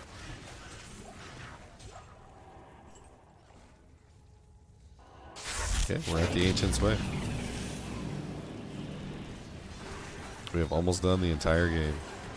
The thing I think I do recommend, actually, though, if you do a Cleave build, is you actually max out, like, you buff up Psychic Ward. I think being tanky is important. Like, I would do, if I did this again, I'd probably do Levitation max, Cleave max, which gives Psychic Ward its synergies, and maybe, I don't know if I would max Psychic Ward, I would buff it up, and yeah, Absorb is nice. How long was that last time? Or is it just a passive? Just like no, it's like bone armor. The problem with that is it's gonna be just like all the other skills like that, and it's not gonna take your defenses into account. It's gonna come off the top first, and then your DPS will apply to the rest. Yeah, that's pretty good. I like that. No, that's bad. Why? Because it's just there as a lord. It's just free HP, basically. Yeah, 1 point wonder if you really want to. It also stuns the enemy when they hit you, which is also very defensively good. Yeah, it helps swipe back from like faster hit recoveries and stuff. Well, if you're doing the Cleave build, you're gonna want to do Levitate with Cleave max 20 points on each of those. So in essence, Psych Ward becomes 1 point wonder because you already have its synergies. Just if you're trying to do a Cleave build in general, so it's really just free. You actually don't need Levitation for Cleave. Like 1 point wonder is enough for it, but it is nice. Don't get me wrong. No, you don't. You want that max. You want that max as much as possible, so you can drop your weapon requirements as low as possible. It's not that serious because you still need that strength and dex. First of all, you're gonna put dex for like blocking and for attack rating, and strength. You still need enough strength to equip your chest piece and whatever you're running. Like it's still a problem. Like even if you equip your weapon, like no issue, you're still gonna have armor requirements, boot requirements, glove requirements, chest piece requirements. That is true, but usually the strength requirements for your armor are not as bad as 200 weapons. Well, yeah, I mean, I have 1 point, right? And my weapon only needs 96 strength and 46 dex with 1 point wonder. Correct, which means that you got, like you said, an on-call plate like Honor or Fortitude or any of that, your strength and is pretty much at the right level to wear a 200 weapon plus that kind of gear without Correct, dropping. with 1 point wonder without maxing it. That's what I'm saying. You don't have to max it. Yeah. Okay.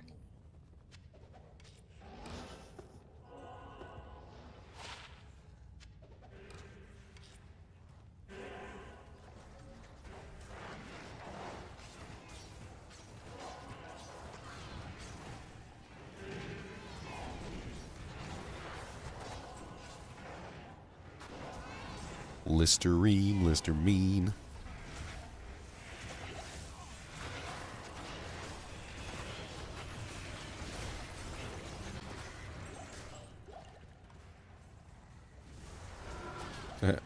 Store mine.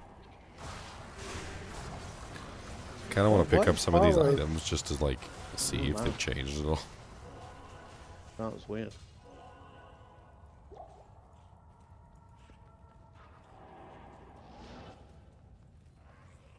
Superior matriarchal bow.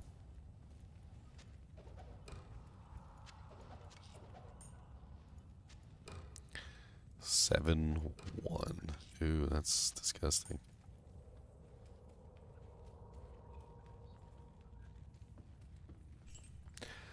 Disgusting.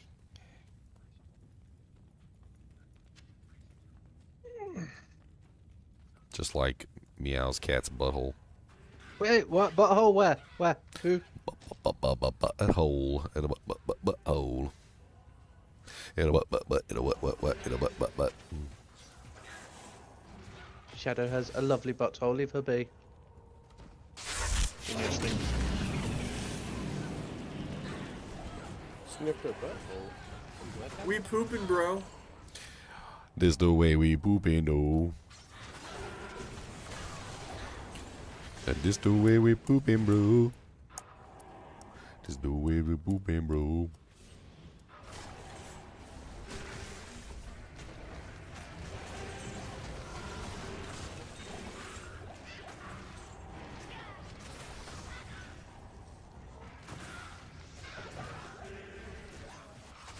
Crude Occult Codex. Anybody needed a G rush? Oh god, why is it purple up here? That's scary.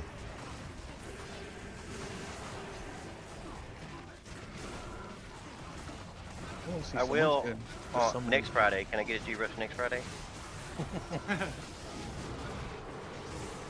He needs it on ladder launch. Can you do that ladder launch? I'm gonna have to put a ban. I'm gonna have to put a ban on G rushes for the first 3 days of ladder. First 3. Hmm. Yeah, we like walking. No, just like it's a freaking brand new season. Enjoy your character and stop rushing. I know. If you're getting a G rush within the first 3 days of ladder, like, I'm gonna slap you on the back of the head. I'm gonna reach through the screen and I'm gonna slap you on the back of the head. I really like the summon tainted, where it just like shoots stuff. It's very cool.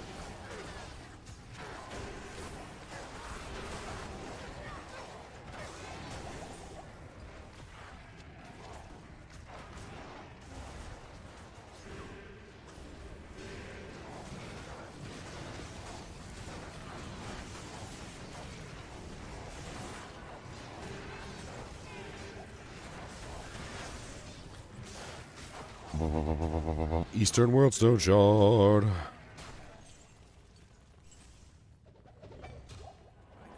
Have you ever mentioned that hell temperatures and amp are not a good combination?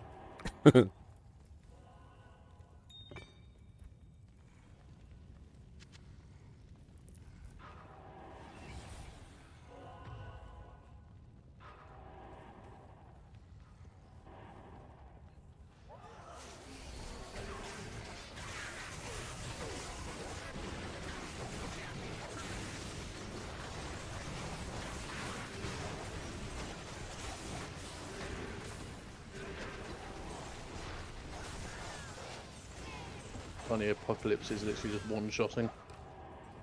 I mean, the damage and the negative res that thing has is nuts. It's gonna be a really powerful skill for sure. And I wonder if there'll be like a special unique eventually that'll lower its cooldown, like lower its time that it takes to hit. That'd be very interesting. Gorge is gonna be nerfed. Why Gorge? What's that do? It's like heals half your minion's life and gives them like 30% life steal for like 30 seconds. Yeah, but you gotta sacrifice a corpse to get it, so I don't really see the harm in it. I mean, it's not a long duration either. Like, it's useless when you're at a boss and there's no corpses. So, exactly. yeah. Unless you can provide Yeah, I your own agree. corpses. It seems fine to me. Can you provide your own corpses? Corpse explosion. It's like, I'm gonna take this corpse now for future damage. Whereas corpse explosion is like, I'm gonna take this corpse now and kill all of you. Minion stuff does look very, very interesting. I think corpse explosion is probably the funniest realistic skill in this game. Well, here's a question: when you consume one of your minions, does it create a corpse? No. Not a corpse you can interact with. It does. Not when they get interacted, but you visually. So here's how I see corpse explosion as a realistic spell. So the necromancer goes to the body and casts the spell of advanced mitosis, and he basically speeds up the development of the bacteria which eat extremely quickly inside the body, producing methane and other explosive gases, which then at the end of the spell he basically just makes a tiny little fire spark inside the body, igniting the gases and causing the body to explode. It's got to be like the one spell in the game that actually probably is realistic. Well, why are we doing it the hard way when we could just last action hero it? Jeez. That's all. You want a fast action hero it? What? We can last action hero it and just put the bomb inside the body. I mean, that requires more magic. His way is better. Like, all he's doing is manipulating the bacteria and then causing a tiny little spark. I was going to say that the cartoon part of it would be Necromancer running up the body, stuffing it with a lot of fucking dynamite, running the beast back away, and then just waiting till he lets it. Kaboom. Reminds me of what's that cartoon as a kid, the one that loved dynamite all the time? Tom and Jerry. Which one? I don't know. I'm thinking the one with Meep. Tom and Jerry. That was Meep was not Tom and Jerry. Yeah, no, sorry. Yeah, Roadrunner. Wile E. Coyote and Roadrunner. Boy. Boy. See if I've got any leveling weapons. Boy said Meep Meep was Tom and Jerry. Meep Meep. Next thing you know, he's going to say, Captain Caveman. We'll stop to Jerry. I was gonna say it's sad that I remember because it's like at that time like there was always like paired like characters for like shows at that time or something. Oh god. It was like Tom, Jerry, Wile E. Coyote, Roadrunner, and then it was like what Donald and Goosties and all that kind of stuff. The good old days. Okay, so I ain't got any weapons there.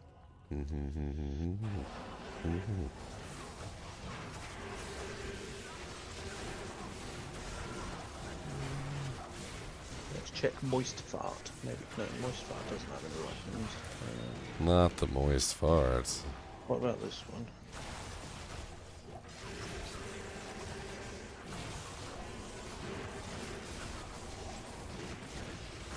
Okay. One thing I can comment on about Warlock so far, just kind of playing it over and over and over, is Eldritch Tree is the worst start. Period. Don't even consider it. Even What? in the PA. What are you talking about? Echoing Strike is insane early on. No. I'm not saying it's not a good tree. What I'm saying is a horrible start because you have to wait until level 12 to actually lock something good to even it's usable. Nah. But 12 take Not it's here. not that hard. God dang it. Getting to 12 is pretty easy. You got me and Leon killed. That was so stupid. I mean, that's Neither one of us, our brains could not function anymore because that was so dumb. We really had like a heart attack in our brains over here. We all dead there? I'm not going over there. Oh my god, it's scary. The mighted scarabs, it's like death and destruction all over the place over there. Need my body. Melee's always been worse than casting to start. Okay. Okay, Are those those bodies are gone? rough. Are those bodies just gone? Dude, that's a lot of XP. Somebody kill this stuff, you know? Who's the OP guy? Hold on, let Blaming me. Ginger. I could go get a bow and I could try and kill him. Hold on.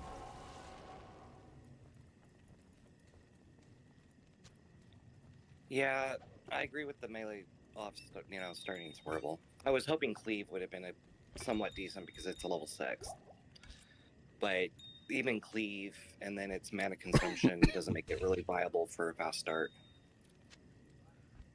I mean, I leveled as Eldritch and it was fine. I just did Levitation and Hexbane and it was fine until I got 12. Like the game's not even hard for the first 12 levels. Like I don't even know. Well, I'm not saying it. I'm saying slow.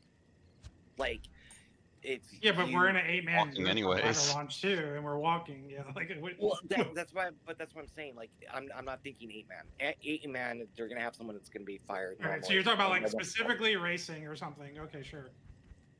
But I heard it was like bad no matter what. So I didn't hear like a racing. Like, yeah, no, it's not. Eldritch is amazing. Like I think it's actually probably the strongest. Echo Strike is the strongest skill. Broken, strongest skill. We've already tested out, and we were able to get up to like 70 and 80k damage with that skill by itself. it wipes everything. It outpowers assassins. They're not fully decked out. It's insane. Kited them away from our bodies, I think. Good job. And never mind. There's still more.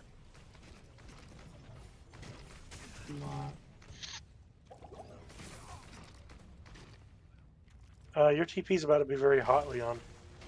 I'm not going to mine. Mine was like an in and out kind of thing. Like kite them away.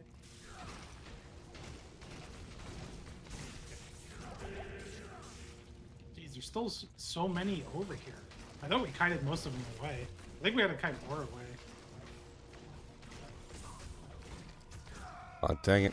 Almost had. I killed one and then I freaking died killing the second one. There's like 5 or 6 now that are by the bodies. I think they kited most of them away. I think you guys gotta port out of the ones you've kited away, leave them over there, and then come back to someone's portal over here and start kiting these ones or something. Well, the good thing the waypoint's right over there in the corner. Is that the waypoint, not the level? That's good. That is good.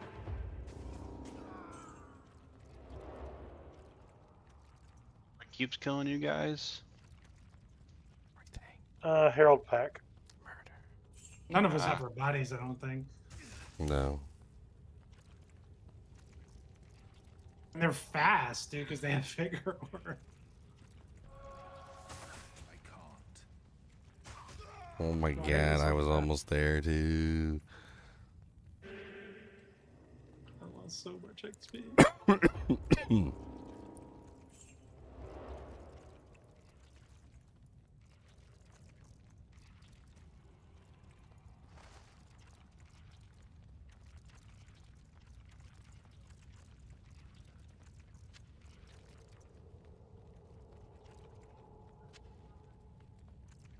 God, they're so fast they can literally keep up with me all the way around the corners and everything.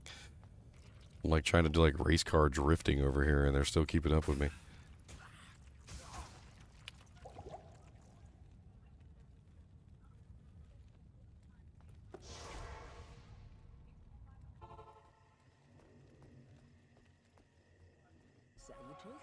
Okay, so the Herald is still camping the bodies with 1 minion. But that's all there is by the bodies, is a Herald and 1 minion.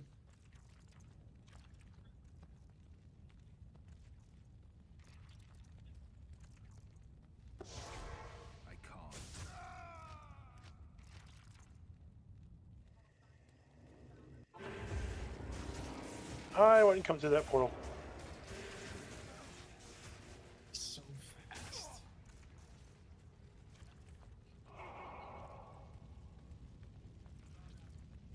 Oh, that little bastard, he ran away from me to go get you guys and then he was just like came back and he was like, oh, I see what you're trying to do there. And then he slapped you. They're so fast. Alright, let me get my guy.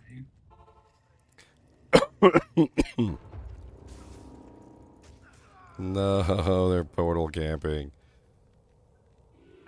They buffed my Warcry Barb.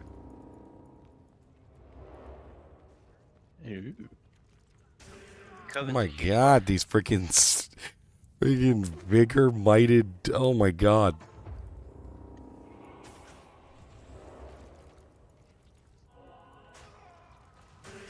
Dude, they literally just speed around like speed demons and just murder everybody. It's great.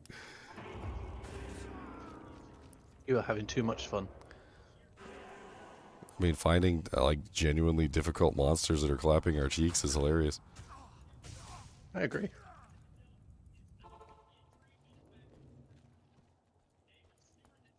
The morning comes. I'm trying to run these away from the portal. I mean, he's actually killing the goatman.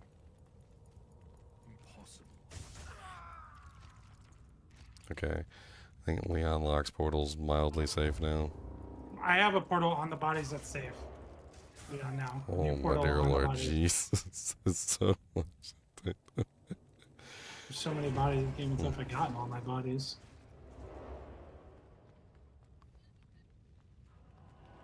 The new armor's Hell Shale Route, right? I got the Herald locked down.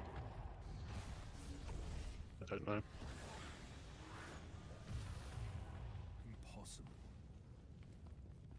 All right.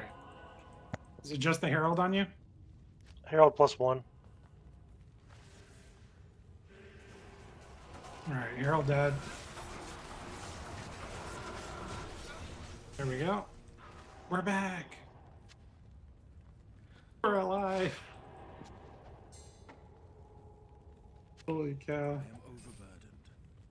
I'm gonna go pick up all my bodies. This is a very good game to do, to test. A lot of choices. I know what I'm gonna do now. Now there might be like 50 scarabs down this one. There's a lot of scarabs.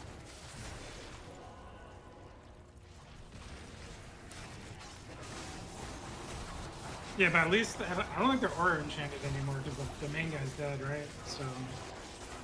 Yeah, they had vigor and might, I think, did they? Yeah, they were just Somehow. super fast and yeah, it was bad. There's a body there. There you go. That was a good time. Oh, there's more bodies down here. Well, I was kiting them. I was trying to get them away and stuff. Yeah. Which worked. That's exactly what worked perfectly. Hey, by the time I died these other times, I had no EXP left anyways. I actually got back like 2 bars and a little change. Yeah, what killed y'all immediately? Like, was it the lightning? Was it the might? Was it? No, it's hard to tell. I mean, might plus curse plus a monster that is extra fast with literally the stupid vigor aura, so he's running even faster. He just ping-ponged around and batted every one of us on the heads. That's what he did. He literally just went like, pew, dead, pew, dead, pew, dead, pew, dead, pew, dead, pew. Like, he was literally just running around like a ping-pong ball. I noticed because, like, when we came back down afterwards, like, I went through the portal, and then, like, I tried to run away from him, and so that he was chasing me. And then Leon went through the portal. He ran over, killed Leon, and then came straight back and killed me. And it was, like, instantaneous.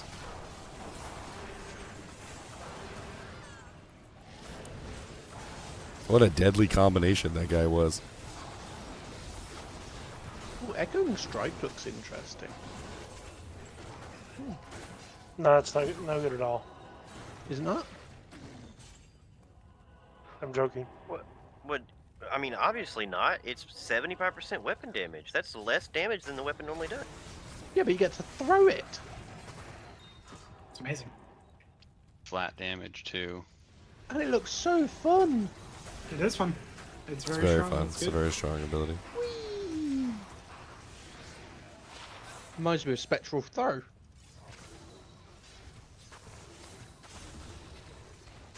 I've always liked boomerang abilities like that. Yeah, that's really, it's kind of cool. I actually like that. One monster wiping out 8 characters in 3 seconds. Almost more kills than Bobby Billions murdering us all with dolls.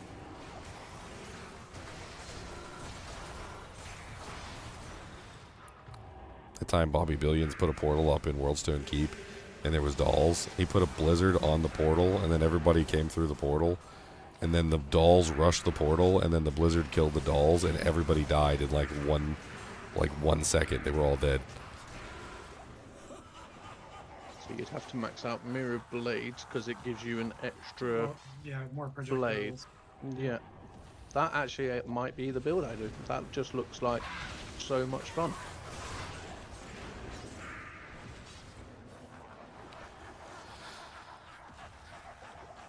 It reminds me of Spectral Throw. I can't go wrong with that. It's just like, throw your weapon, bring it back. I can't believe it only reminds you of Spectral Throw. Well, it pretty much is Spectral Throw. Yeah. Pretty much. Imagine, like, you know, Ethereal Death. With, like, what shield would you, like, use? I guess, like, you could go tanky with a Storm Shield, you could go Phoenix for damage. I wonder.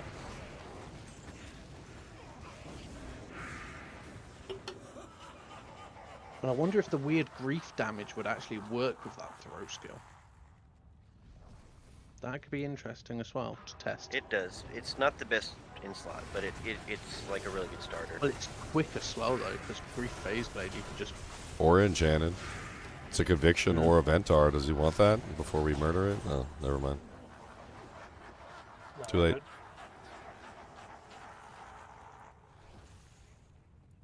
Okay, let's go see what melee stuff I've got. Fire? What, did we find a fire facet? No, he's asking what he should do with his weapon, and I was like, a facet? And he told me to use his blood boil, which looks like it's half fizz, half fire. Yeah, it's half fizz, half fire. It's kind of like corpse explosion. Similar, So but not the same. Maybe a fire facet for that skill would help in his weapon. Did I just get a conviction lister? Did you?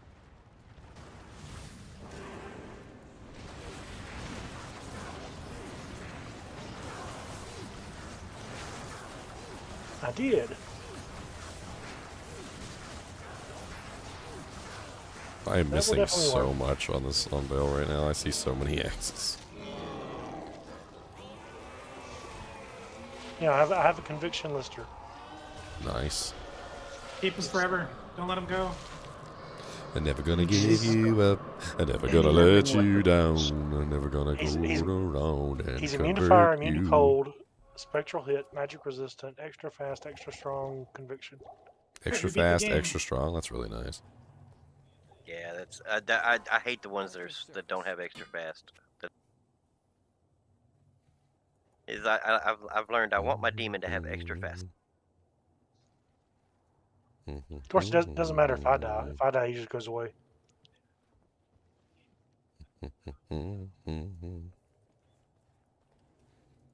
Who said they wanted to try a one-handed sword? For something? Because So, I do have an ethereal crescent moon mythical sword. so do we have enough statues to do a run? I've got one Bolcathos, one Maddox Ire, and one Talix Anguish. So I'm missing on the panel. I'm missing. Oh yeah, that's the mithril point. Okay, I'm missing the second one and the last one. I don't know if we have those. Maybe we can do a run.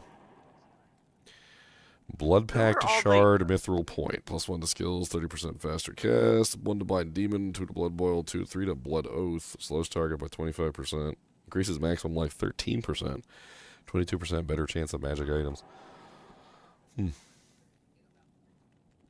Who are these extra barbarians? Conch stuff sounds like a mule.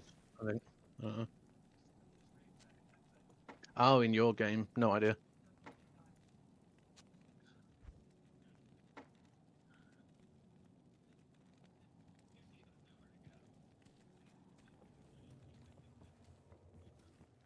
Or actually, who are these extra ancients? That's what I meant to say. Yeah, the shards are to make everything into a terrorized zone. The statues are to summon the ancients and actually do the Uber fight. That's why I was wondering if we could do an Uber fight real quick. Like, we've been farming like all day. I don't know what statues we need, but those are the statues that I have. I put them in chat. So if we only need 2 statues. If anybody's got the second statue or the last statue on that list, we could do one Uber run.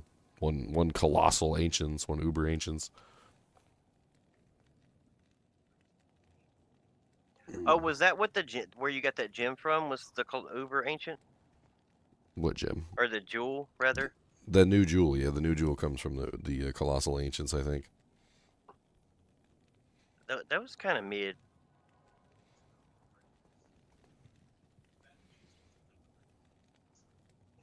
Well, kind of mid for you can only have one jewel on your character. Have you seen how busted those jewels are? Yeah, you haven't looked at it. If you think that's bad to only have one. No, I did look at it. It was pretty mid. Because you got to think, if you're using, like, say, a Mang Songs, you put it in your Mang Songs and you're all good. and then you put other stuff in your other things. You can still use normal facets and all that lot alongside it.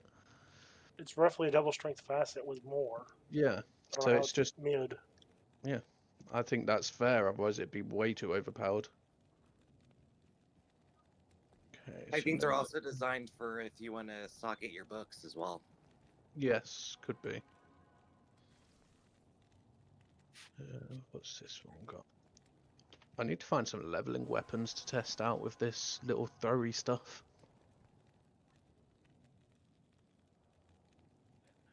Seeing what I've got laying about.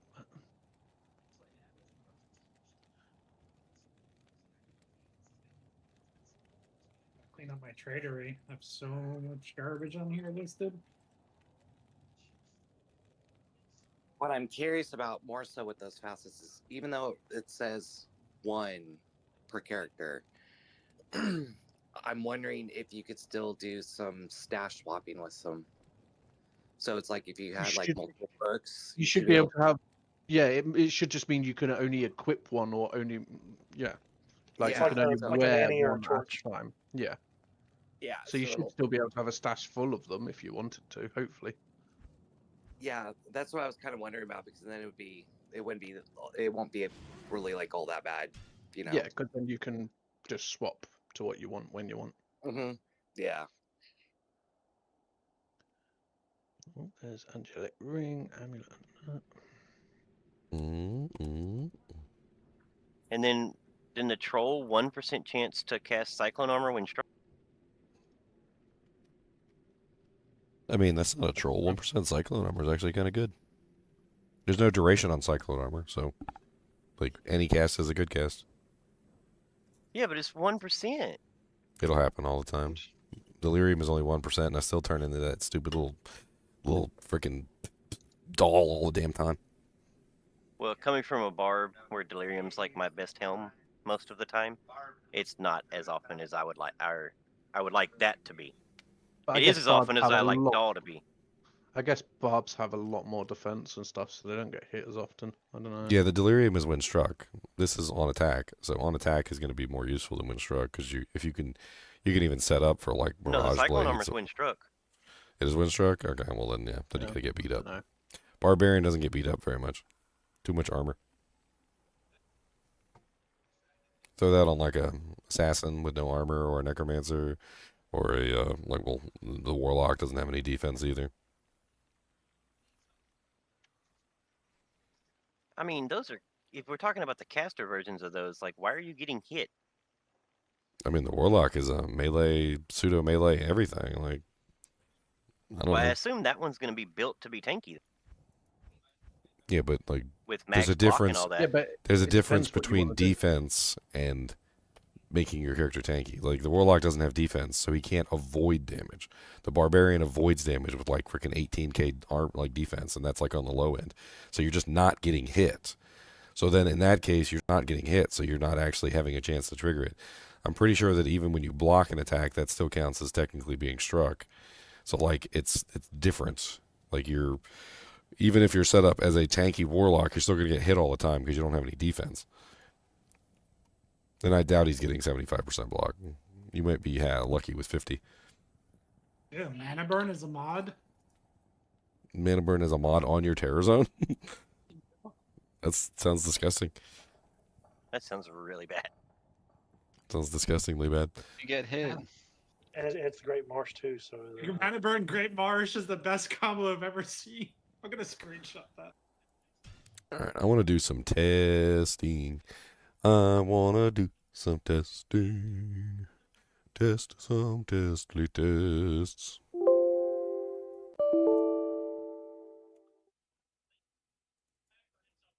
Best combo right there.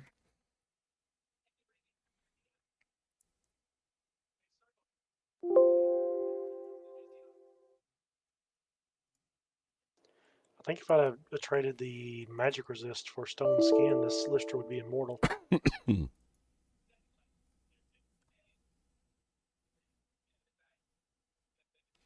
Did they change the drop rate for runes? I'm finding runes less. Why am I finding so many gems? I've answered this question a bunch of times today. The answer to the question is they increase the stash base, which increase the total item count, which change the way that the items drop in the game. So all of the drops in the game are going to feel different than they did in D2 LOD and D2R because they increase the total item count. And the total item count is the main mechanic that makes all the items fall. So the game will feel different. I've told everybody this before, and I'm going to tell you this after. Like, the game is designed around total item count, and you can stack freaking runes and gems in your inventory to 99 now. Like, the entire game is going to feel different because your stash is full of crap. That's true. The more tabs, the more stuff. And the more stuff, the more total item count. And the more total item count, the different items are going to fall.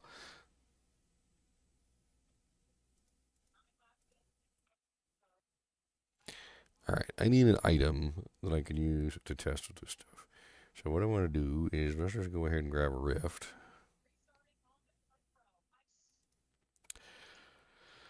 And let's edit it. Dang.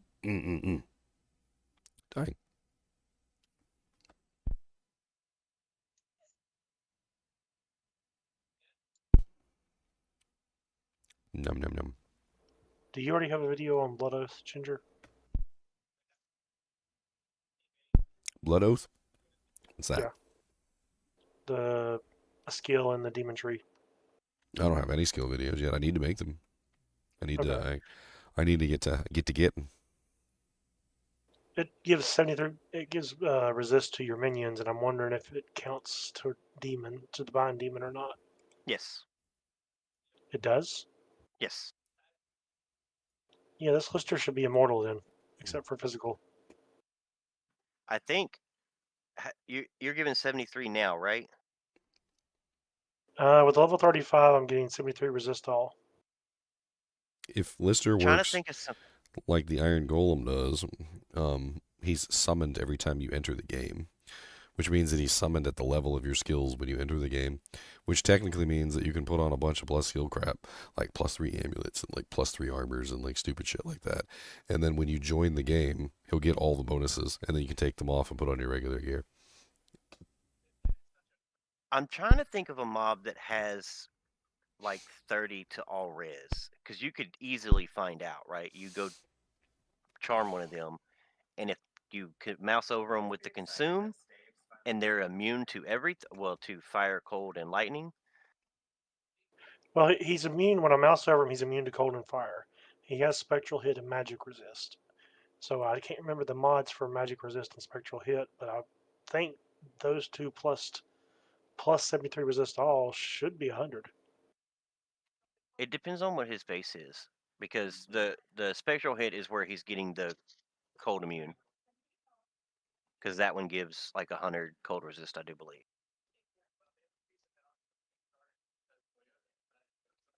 Man, a rare codex, well rolled with 2 sockets, will be nasty to have. But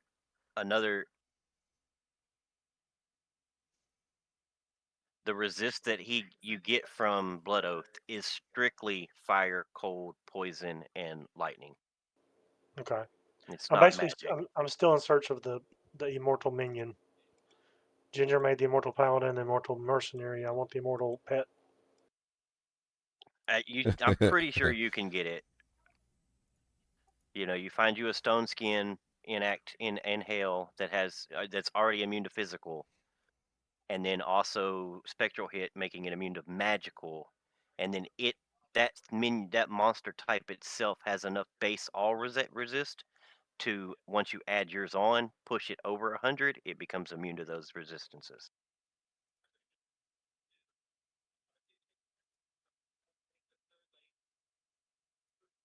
Or you could just go to Ubers and find one of Diablo's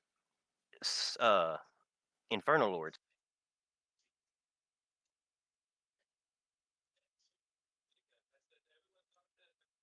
That's a good question. I don't know if you can bind the Uber minions. The first spirit sword I crafted also went 35%. You're hacking. You're wasting all your luck now. Next week you're done for.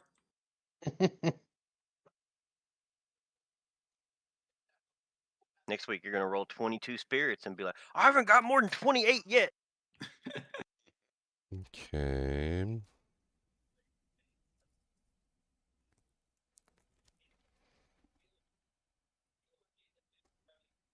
Well, I wanted to point out, as far as like moving all my characters over from D2R, I don't want to because there's a lot of like legacy junk that I just want on my bucket list of things in my stash, and I'll lose inventory space by converting everyone over.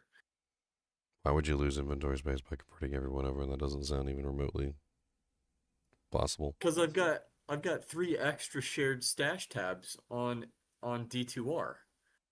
No, How? the stash tabs are only on Realm of the Warlock. How do you have 3 extra stash tabs on D2R? Well, it's gear I'm never gonna use, but I just want to have, so I don't But need you have to that migrate on it. everything. You have that on everything. I And you have both games too. But you know you have 5 stash tabs on the new expansion, right? 5 shared. 5 shared. Are you just talking about the shared stash tabs as a separate stash tab setting? Yeah, like my ethereal unidentified Lenimo is not something I need in the new update. Don't worry about the If items. you delete every single character on D2R, your shared stash is still there. Yeah, that's the main thing. So You can always create a character on D2R. That's what you're trying to say is you want to have access to D2R shared stash, then you can always make a character at any point just to access it. Oh, I didn't know the stash still exists if you have no characters. The stash is not part of your characters, so it doesn't disappear. Part of your account. The stash is actually a separate file, like on single player. Yeah. It's the shared stash.json or whatever. Or D2S, I can't remember.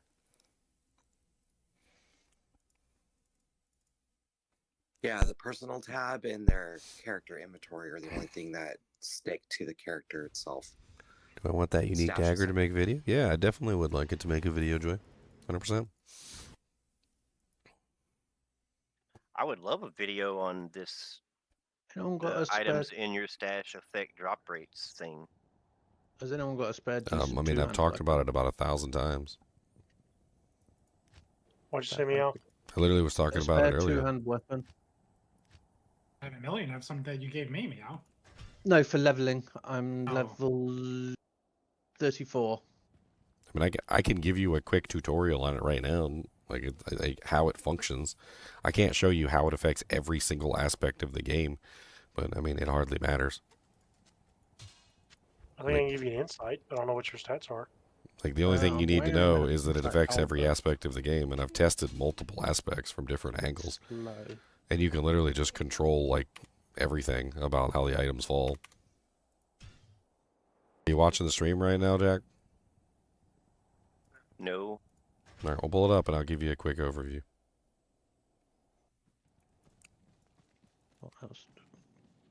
Do you have 95 strength, Meow? I have 110. I can give you an insight if you want it. Yeah, let me know what game, and I'll come join. All right. Are you watching? Yes. Okay. So basically what the game does is it counts every single item in your inventory. Every single item. It counts all your equipment. It counts all of your stash. It counts all of your shared. It counts all of your gems. It counts all of your materials. It counts all of your runes. It even counts your gems and materials that are inside of your items. Okay? So the runes that are inside of this knife also count, and the base counts. So that's 4. All right? Once you have your item count, you know exactly how many items you have. If you sit there and count all your items and figure it out, and also what's on your mercenary, and also the items that are equipped to your minions. So once it has a full count of how many items that you have, it just gives you a number. It's a flat number. It's literally just counting everything as 1. And I tested to see exactly what counts as 1 and what doesn't count as 1. Like, because I wanted to see, I was like, do big items count as more, or does like a rune word item count as more, or whatever, and you know, blah blah blah. And I tested it all. All right, so when you go and you actually play in the game and you test this stuff, you can actually play around with the way that the item count affects items. But that character does not have the waypoint that I need. Hold on.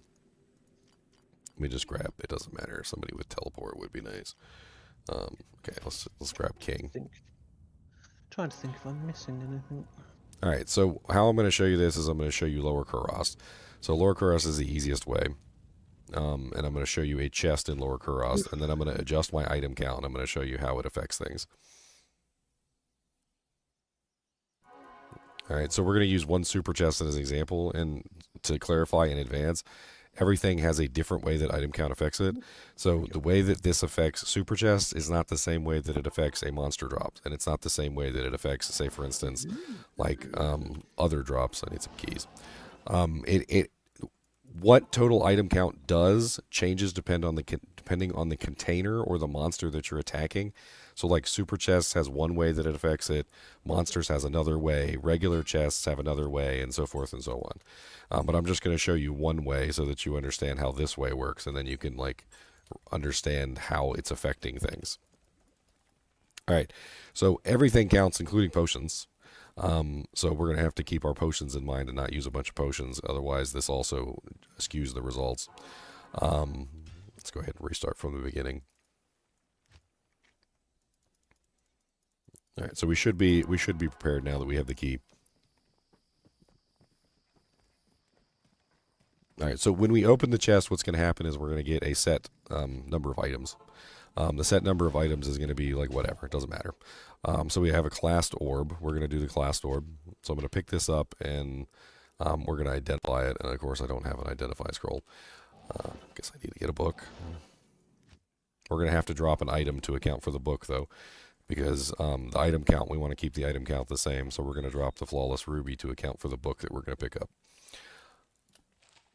And so we have a Hibernal clasped orb of lightning, 5% chance to cast lightning, cold, and thunderstorm. All right, so kind of keep that in mind when you're thinking about it. I have to drop it back on the ground, though, because I have to keep my item count the same. All right, if you don't keep your item count the same, then the item changes, and you don't get to see the magic that's happening behind the scenes. The way that they crafted the game, and specifically, was to obfuscate everything that they possibly could. And you never see this stuff because you never keep your item count the same. Like you're never going to go game to game and have the same exact number of items every single time, because you always end up picking up something or dropping something or using a potion or whatever. I did that wrong because I was sitting there talking. Hold on. Ooh, that's interesting, actually. All right, so this is I'm just going to show you that it's the same item. That's all I'm doing. And then the next time we're going to change the item to whatever we want. So we're going to start manipulating the item to change exactly what falls. And of course, we're not getting the item again. Hold on. Let's put this in here for a second. We'll do the heavy bracers instead. It's fine. All right, so we've got Jade heavy bracers. I'll drop one of the key stacks. That'll make up for it. Definitely going to put that on. Sometimes, like, things go weird and I have to, like, adjust. But for the most part, this usually works like clockwork. Of course, it's malfunctioning because I'm trying to show you. And of course, now it's just not working at all. We've got the Grim Scythe this time. Wonder if they adjusted this to account for item count as well, because I did pick up an item. Let's go back again. So it's echoing. I was actually curious whether they had actually addressed this in the patch. That was actually something Why I was is thinking about. That so much mana. Yeah, because from what you're doing now, I just thought was seed manipping. No, it's a little bit different than that. So, from one conversation I had with Peter, who was actually the person who wrote this stuff, he said that there's a layer over top of the RNG layer. So basically, the RNG layer is one layer, and then there's this layer over top of it. And what's happening is this layer is actually manipulating the other layer through each other. And of course, I seem to be having issues here. Let me try one of the expansion characters instead. Let's go to... Stream chat may be right. Does the number of scrolls in the book count as individual items? When I checked it before, it didn't. But I don't know. They started adding a bunch of stacking stuff, so maybe... What merc do I want? Let's just try a different character. Let's do one other attempt here. girl doesn't have teleport, but whatever. We'll make it work.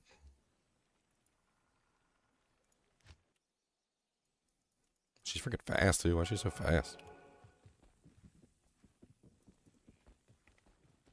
I was showing this off earlier, and I had no problem showing it off. I don't know what's wrong right now.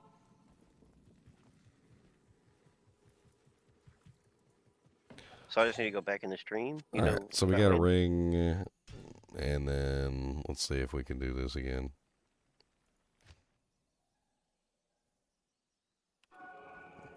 Oh, I don't want any of these.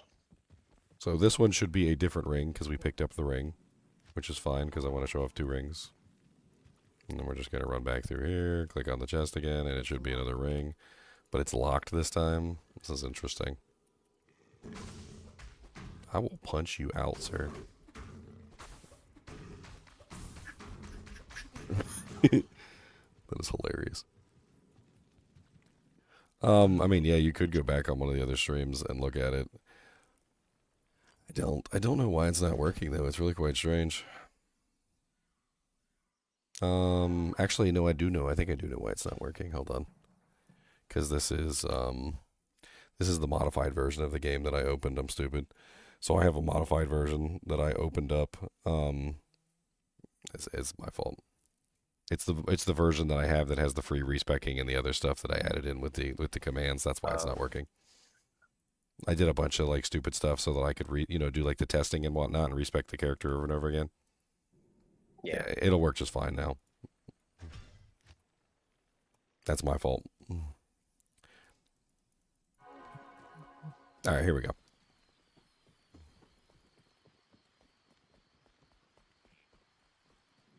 I was running the, this is the wrong client. All right, so we're going to teleport over here. We click on the chest, and we got a pair of gauntlets. All right, so the pair of gauntlets is 12 dexterity, 8% lightning res. All right, so pay attention, 12 dexterity, 8% lightning res. All right, so we're going to hop back on here, and I'm going to go back to the same chest, and we should get the same pair of gauntlets because we dropped the item back on the ground, and we didn't pick anything else up, so we kept our item count the same. All right, so we're just going to go back over here. I'm going to click on Lower Karas, and then we're going to go here, click on the chest. There's the gauntlets. Oh, look, same exact gauntlets. All right, we're going to keep the gauntlets this time because we're going to add 1 item count to our inventory. All right, so once we add 1 item count to our inventory, we're going to go back, and it's going to be a pair of gauntlets again.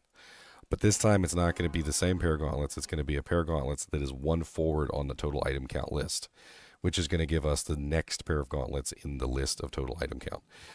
Which is essentially how this total item count thing works for super chests. But it doesn't work this way for everything. So it has different ways that the variables function. So you can see we got 2 of the same gloves right there. I don't know why we got 2 of the same ones unless there's 2 of the same ones in the list. Let's try again. Because it should be advancing forward. I mean, there is maybe a freak situation where there's 2 right next to each other that are the same, but that seems weird. Unless I drank a potion or something by mistake. Which I do actually do that sometimes and mess up the number. So here we go. We got another pair of gauntlets. And this one is Faithful Gauntlets of Regeneration, 49 defense, based on character level, replenish level 5. So we drop that on the ground, keep our item count the same, and then we come back, and they should be the Faithful Gauntlets again, right? So the way that this system works, that's kind of like overlaid over top of the RNG system, is it uses your total item count as like a way to determine what stats are rolling on the items for super chests. But then when it comes to monsters, it's using it for a different purpose, which what I found out with monsters was actually determining what actually fell entirely. See, that's another faithful pair. So if we kept on that item, we would keep rolling them forward, and you can just do this over and over and over again until you get the pair of gloves you want. Now, to test the other stuff, because I wanted to see what total item count did for the other things in the game, I was using the inner cloister body. So for containers, this is a container test. So what I did with the container test is I started checking and seeing what total item count did with the containers. And when I found out that the containers were being manipulated by total item count, it actually changed what they dropped. So if you go to the container and you open it, we've got a crude plated belt, right? If I don't pick it up and I don't do anything and I keep my item count the same and I go back to that same body, it'll be a crude plated belt again. I'm going to inner cloister, click on the body, and it's a crude plated belt. Another interesting thing I found out was that Magic Find actually changes the quality of the belt. So if you have enough magic find or the right percentage of magic find, it would change it from a crude to like a superior belt. Or it would change it from a white belt to a blue belt, and so forth and so on. So I can add magic find, and I can actually change the result of the plated belt. However, if I pick up an item or drop an item, I can change what drops from the body. So if I drop one of the pairs of gloves on the ground and change my item count and go back to the body, now it drops a different item. So it's not going to drop the crude plated belt anymore. It's going to drop something else. So it drops a key, a greater mana potion, and a rancid gas potion. And it'll do that every single time if my item count stays the same. This is kind of like an obfuscated system, though. You can't do this in the real game because the problem is that every time you join a new game, you're going to get a different result because the seed code changes every single time. So this whole thing that I'm showing you right now is obfuscated from the online game, but it is happening in the background. So the whole game is essentially determined by this total item count, and they've added huge total item count into the game. You know how, Jack, all the time we do the swap games and everybody drops all the items on the ground? Mm-hmm. You're basically resetting your total item count. So like when we do that, we're like refreshing the table, so to speak, and refreshing it back to 1. And then when you pick up items and fill your stash, you're filling it back up again. And then when we cleanse everything again and we drop everything on the ground, we're back to 0 or the closest to 0 we're ever going to get. And then we're, building it back up. And we keep doing that over and over again and running through the numbers. It's like going through the Rolodex of phone numbers, essentially, and like all the options are available to us. But if your stash is full and you fill up everything, you're going to be stuck at like 1 total item count or just a little cluster of total item counts. And you're going to get the same exact items like all the time. And that's not necessarily a good thing. It could be a bad thing. Then I started testing other things like magic find percentages, and that's where I got into like a deep web of horribleness. I started to find out the magic find percentages were essentially like a lottery system, like tickets, like you buy tickets and like you get like a ticket and your ticket says like 161, and like, if somebody calls 161 and like you win, right? Well, if they don't call 161, you lose. And this was pretty easy to test because I actually went like 1% by 1%. And I started like checking items. I have a little drop down here. Hold on. I started writing it down and like keeping a meticulous notes on it. So here was some of my testing right here, where I started testing individual percentages.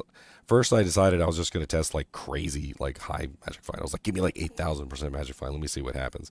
And like nothing was happening, and I couldn't figure out why. So I started testing like 5% increments, and then eventually I started going to 1% increments. And when I went to 1% increments, I started to realize that I was able to like individually manipulate what was falling. So like 281 was no change, like 282 was no change, 283 was no change, 284 was no change. 285 changed it to a rare man catcher. 290 specifically, not 289 and not 291, but 290 specifically changed it to 405 gold and a crude man catcher, where it used to be a cracked man catcher. I don't know why it changed from a crude to a cracked. I also had an odd situation where I got nothing. Where was the nothing? Was it on this list, or it might have been on the next list? There was a specific percentage which caused the thing to drop nothing. Like the no drops. And I was like, I'd never heard of that before. I'd never heard that magic find could have a negative result, but it actually caused the body to drop nothing at that specific percentage of magic find. And I was like, what? It's all a very interesting system, but the moral of the story is that by adding a massive number of items into the game and allowing you to store them in a stash, they're changing the total item count in the background, which is effectively changing what's dropping on the ground. And like at the end of the day, like it's manipulating almost directly the feel of the game and like what is falling. Even shared stash counts, yes, I've tested it all. I tested shared stashes, I tested personal stashes, I tested my inventory, I tested the runes in the items even, I tested my mercenary, and believe it or not, also I tested minions. I even tested wolves, which I didn't think had items on them. But when I summoned a wolf, it changed the total item count. So the only thing I can assume is that the wolf has equipment on just like the Valkyrie does. The Valkyrie definitely changed the total item count, and by a massive degree, because she has full equipment on. She's got an amulet, helmet, a weapon. She's got belt, gloves, boots. She's got the whole 9 yards. So summoning the Valkyrie changed the total item count and changed the items that dropped. And the Necromancer was terrible because the Necromancer has all these minions, and the minions, every single minion seems to be wearing gear. So like you got like 20 minions, and they're all like adding huge numbers to the total item count. And I don't even know how it works in a like multiplayer because I can't test that. I'm assuming everybody's gear counts, but I don't know if it only counts for you, or if it counts for everybody, or if it takes like a total tally of everything. I'm not sure. There's a lot of unanswered questions, but I mean, at least I know for sure that changing the total item count like manipulates the way the game feels. Are you saying in party play we need to play naked? Naked? I mean, if we Well, might, Well, if my takeaway from the oh, you go ahead. It's not that, because it's also your stash, your inventory, everything. So the shared tabs. I was going to say all of it. my takeaway is that we don't know what the correct number But- is. But we It also could don't be know more, what it could be they've less. changed. We don't know what they've changed with this expansion, so they might have actually revamped the system. Well, the Well, other you just thing, showed it. the other thing, Jack, is we don't know what the maximum count that they ever intended to Yeah. reach was, and we're definitely going way beyond that. Like if you take D2 as Like an they may example change for that. Classic, Yeah. the total item count in D2 with that little tiny stash was nothing, and then D2R was only a small increment increase over D2 Classic, right? And then from D2R, D2 LOD, we went to D2R with more stash tabs, and the whole feeling of the game changed again. And now we're going to D2 ROTW, which is literally like even more stash tabs and even more items in our inventory. So it's so far past the original game in the total number that you can achieve. I don't even think it's even in the realm of the original games at all. So we don't even know what effect that has, that it's going over the like maximum total item count that they ever intended. Well, the other, and to add to that, the other two things you also could take into consideration is with the multiplayer, you have the no drop table too that manipulates everything. And then it more than likely is a global modifier, so it probably does take into account all the players plus their items and that. And my assumption would be is they would have a counter rollover. I would think it's some certain number. So I tried to test that. So it would you, reset it to like 1 or something. I did try to test a rollover. I could not find one. I put as many items on as I could. I put as many things in my inventory as I could, and I couldn't find a rollover. It just keeps going up. And the minions are odd too, because I tried to figure out exactly how much a minion was worth. I tried to like weigh them in gold essentially, and like I couldn't figure out like what each individual minion was worth. It was almost like they were multipliers or like divisors or something, because I couldn't figure out exactly how much the minions were worth specifically. Like they had their own values or something. Like maybe it was a specific value that was put in for each minion, which could explain why sometimes minion characters feel like they magic find better. It could be simply because their total item count is all wacky compared to everybody else. Well, We don't know what they've changed either. Well, what I was going to say is I believe, and if my old school information is correct, I believe what it is for minions is it's an incremental increase with each summon. So it's like your first summon, I think, is like 1.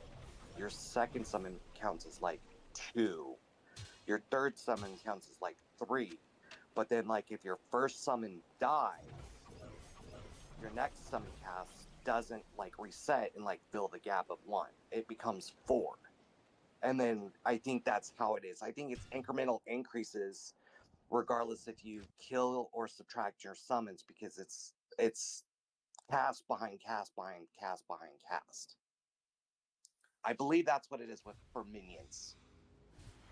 That could make sense because it could be considering your minion still has the items that it gave it, but it's just dead somewhere in the Great March, and you're now in Act 4. Yeah, like when a minion dies, I don't think it subtracts. And then it's every time you recast a summon, it's 1 point incremental increase in it, because it's like it assigns a value to a summon Like, you know, your first summon is number 1, and then it's like number 2, number 3, number 4, number 5. Okay, number 1 died. Okay, we'll bring out number 6. Okay, number 6 dies. Oh, number 7. Well, number 2 dies. Well, we're gonna bring out number 8, and it's like that. But each number represents an item count. Yeah, Pelzology, it doesn't necessarily mean it's bad, and it doesn't necessarily mean it's good. You're right. What we're talking about is the feel of the game. Like, if you played Diablo 2 for like freaking 20 years or whatever, and you're like, you run a character through normal difficulty, and you always find an Eisenhart's breastplate or like 3, and then you hop on here, and it's like for some reason you don't see any Eisenhart's breastplates. The feel of the game has changed. Like, you realize, you're like, hey, I just realized I've been playing for like 24 hours, and I haven't seen a single Eisenhart's breastplate, and you realize that something's off, right? Basically, what a lot of people said when they played D2R for the first time was that the drops felt different. They didn't say they felt bad. They didn't say they felt good. They just said they felt different than D2R, than D2 Classic or D2 LOD, right? So like, and this has happened already. Like before I even mentioned anything really, like Leon was already like, you know, the drops kind of feel different in this version of the game. Like I might be smoking some like, you know, some copium or hopium or whatever. He's like, but they definitely feel different. And I'm like, they are different. Like that's what I'm trying to tell you guys. They are different. Like you're in your mind as a person, you're very good at recognizing patterns. People are amazing at recognizing patterns. And you're recognizing the difference that the total item count is causing. You're seeing it, and then you're saying to yourself, things kind of seem different than they were before. Like, just believe yourself. You're right. Things are different, and I'm telling you the reason why they're different. It's because the total item count is different. Like, how many freaking runes you got in your inventory now? How many gems you got in your inventory now? Like 99, 100, 1,000, like 99 for each type now? Like, of course that's going to be different. Why is Cleave so slow? The other thing I would think they would also manipulate that is the fact that they've also introduced new items. So they've manipulated the drop tables just by itself with the introduction of all that. So I totally agree. I think it's going to look and feel completely different, you know, and you're gonna feel it.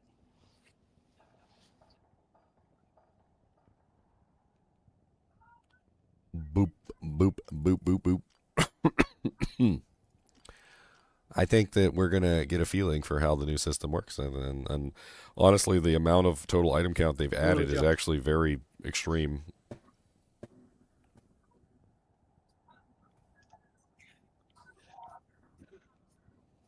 I was using the expanded mod for 16 by 13 shared tabs, and I was 5 items away from completing the Grail.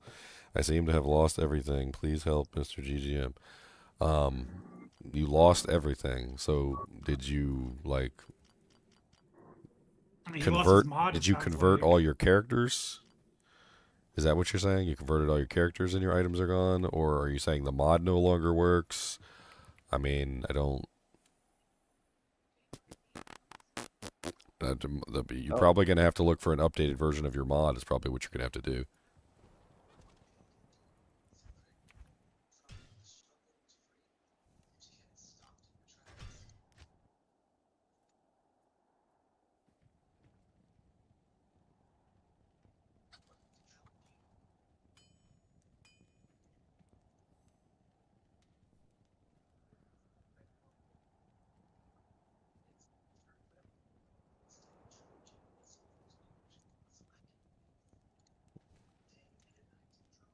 I mean, it doesn't matter if you bought the expansion. If you updated the game to the new version, it's still going to make your mod not work. You still need to download the updated version of the mod that works with the new version of the game.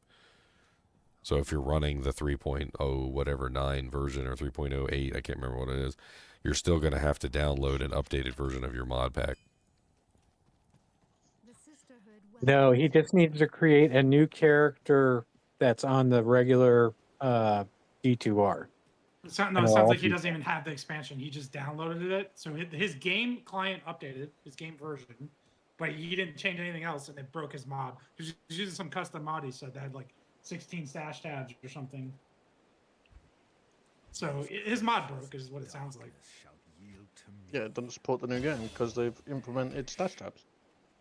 He just needs to create a new character on D2R and it'll take care of it. He doesn't D2R. have What the don't you understand? expansion. He only has D2R. That's it. No, what he's saying If you is went through the update, it still puts in the new patch for the expansion. Yes, Correct. he's bought D2R. He didn't own the previous. He doesn't own the expansion. He can't create expansion characters. He just has his client updated because everyone got their client updated. Yes. Yeah, even if you didn't buy the game, there was still an update on the base D2R, and that probably you need to Probably update broke. your mod. It says the updated mod only works if you buy the expansion. I don't really know how true that would be. I mean, you have the expansion patch without the expansion right now. So you have the expansion patch without the expansion because they updated both versions of the game.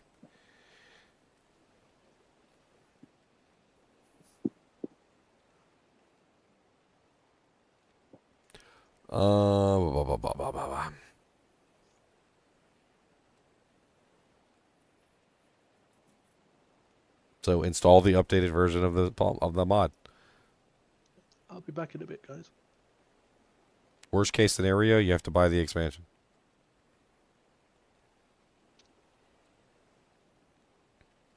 Seems like you might have to create a generic video on just how like expansions work, how the stash tabs work, how the shared tabs work. It's been a You're minute getting since the that last question one, a right? lot. It's been a minute. It has been a You might minute. have to create a generic video real quick because that question just keeps coming up and up, even though his is a little different with the mod thing. You can mention So mirrored blades is definitely attack speed. Like I know a lot of this stuff already, but I'm just like testing for my own stay safe of mind. So mirror blades is definitely attack speed. And Echoing Strike is definitely cast speed, looks like. Yeah. So Echoing Strike is definitely a spell. Yeah, it works on Like cast you can speed. clearly see I put a 107 cast speed wand on. You can clearly see that's huge cast speed It's a bonus. spell with attack rating though, so it's more like a hybrid ability. Interesting. Because any And other then we spells have have attack rating? Cleave, which Cleave I'm pretty sure is attack speed as well. I feel like Cleave is attack speed. I mean, it has attack speed on Cleave. So, I mean, This is just for my own Yeah. peace of mind, so that I know exactly which one is which, and you can see it clearly as night and day, right? So like, there's the cast speed wand really slow, and there's the attack speed wand super fast. And like, what else can I test?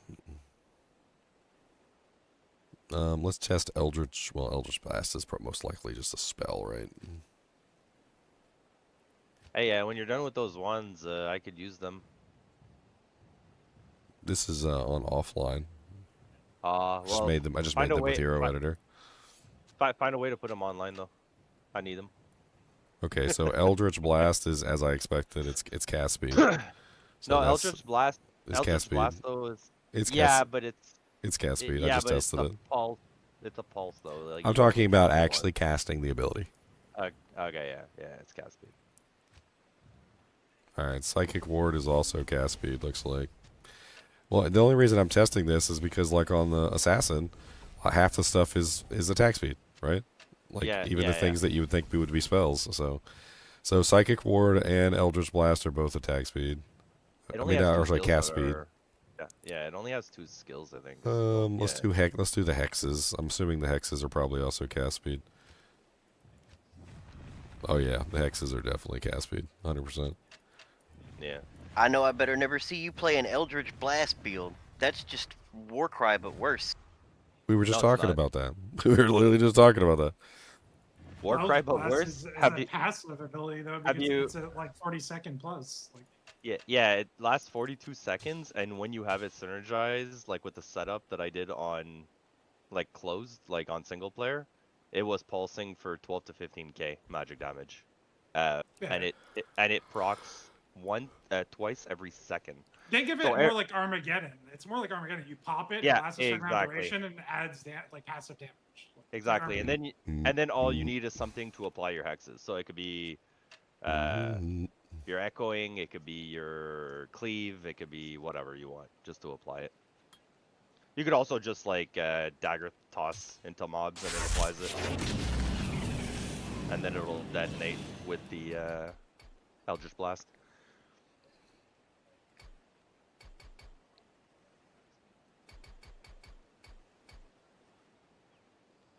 Also, what's crazy about Eldritch Blast is that maxed out it heals you for 39% lifesteal. Well, 39 times 2 every second. Alright, so now we're going to be testing attack. So I've modified a rift so that it has 100% chance to cast Frozen Orb on attack and 100% chance to cast Tornado on striking. This way we can visibly see like whether it works with attack or whether it works with striking, and we can visibly see whether it like actually procs multiple times or whether it procs a single time. So that takes a lot of the variable out of the equation. Let's go ahead and grab all the melee skills. So let's max out Levitation Mastery for the attack rating. Max out Cleave, Echoing Strike, Mirrored Blades. Might as well max out Blade Warp too. Why not? Yeah, how'd the run go, by the way? Did you guys do it? We got a decent number of the little Worldstone shards. We got one whole latent Sunder, and we crafted it, and it was like freaking godlike. I put a screenshot of it. There's a little short if you want to watch the short of us crafting it. It's pretty cool. Amazing craft. You should watch the short. And we also got one very mean Herald.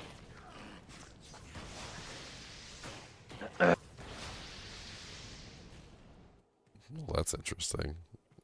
I think that's multiple Frozen Orbs. It looks like they're all proccing at the same time and they're all traveling together. That definitely seems like multiple to me. Like, holy Jesus, that's actually amazing with Mirage or Mirrored Blades.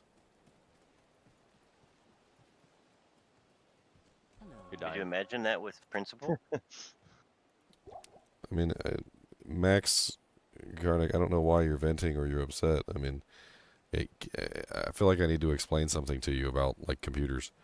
Like, most of the time with computers, like, nothing's lost. Like, if your program crashes or something, there's very few times that you're actually going to lose anything. I really doubt your shared stash is gone. If you start doing stupid things like deleting stuff and like, messing with the program files and whatnot, you could potentially delete it yourself. Punching into your computer. Punching into your computer.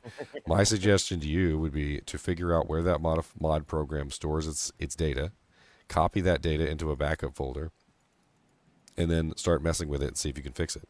As long as you have the data in a backup folder, nothing's lost. I have the files double backed up. Well, then you're already good to go.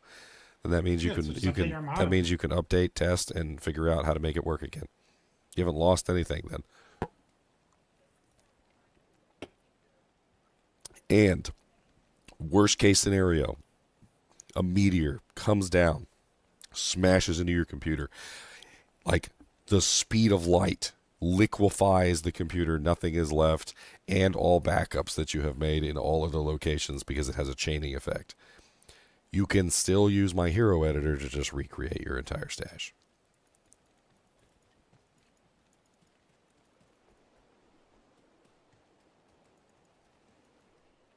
And the game has actually a tracker now for collecting every item. The one thing I'm kind of surprised that they didn't add was a training dummy in town. It would have been a good addition. Yeah. Yeah. Then the town boss would be so real you'll never leave. Town boss, best boss. So I'm fairly certain that is 5 Frozen Orbs that is coming out with Mirrored Blades. Like, if I attack with the regular attack, you can clearly see that's a single. And when I attack with the Mirrored Blades, you can clearly see that is 5 Frozen Orbs coming out at the same exact moment. So that is pretty ridiculous. So let's put a little checkbox. Too. Well, yeah, so that's attack and striking. So we can mark on the list. So if we're gonna keep a little notepad for this, and let's start writing down stuff. So echoing equals cast speed. Cleave is attack speed. And then, of course, mirrored blades is attack speed. And then we can start writing in some other stuff. So now we know that mirrored blades works with attack. Yes. Well, let's put on attack. And then we can also do on striking. Yes. Now, the interesting thing here about the on attack is we got like a double yes. So one of the things about on attack is that it only happens when you swing your weapon, right? So if I swing my weapon, I get 1 cast. But the thing about this is it seems to be actually swinging the weapon 5 times because you're getting 5 casts, which is very interesting for on attack because that's not normal. Normally you only get 1 because you're technically only attacking once. But this seems to signify that mirrored blades is indeed actually attacking 5 times because you're getting 5 attack procs, which is kind of crazy. It's like a zeal all in one. I guess so. All right, Just so let's all zeals hitting at the same time. So let's test the other ones here. So Cleave is, I'm really interested in Cleave because I know it's only 1 attack, but I want to see if it actually procs multiple times. Around, like on different mobs. Okay, so I totally just died right there because I have no equipment on, but I should probably put on some you gear. cast 2 though. It did. I saw it cast 2, yeah. Yeah. So it will proc multiple. So it looks like I got the tornado and I got the other thing. So you got 2 orbs and a tornado. Yep. Let me put some gear on so I can actually wild survive. Because I used to always start a rift kicker, and I've never ever in my life seen more than 1 orb at a time. That was 5. Because you're technically doing 1 attack, right? So even if you're kicking 5 times, it's a 1 attack cast. It's counting as 1 skill. Whereas like the mirror blades, what he's That's saying. what I'm saying. This is broken. This is 1 attack. It's like you cast 5 times, but you're summoning. Well, it's like you cast once, but then you summon after him and just doing the same attack. But that all have like your gear. The technically, skill itself does say you're attacking with X copies of your weapon. Yeah, exactly. So it's literally, it's not 1 attack hitting 5 times. It's like 5 attacks hitting once. Yeah, that's exactly what it is. Yeah. It is a glorious. Well, I'm pretty sure the kick skill says kick your target 5 times. Yes. Kick your target in a 5 row, times with, not at once. Yeah, exactly. Okay, this is all at so once. so Cleave and this is actually really beautiful.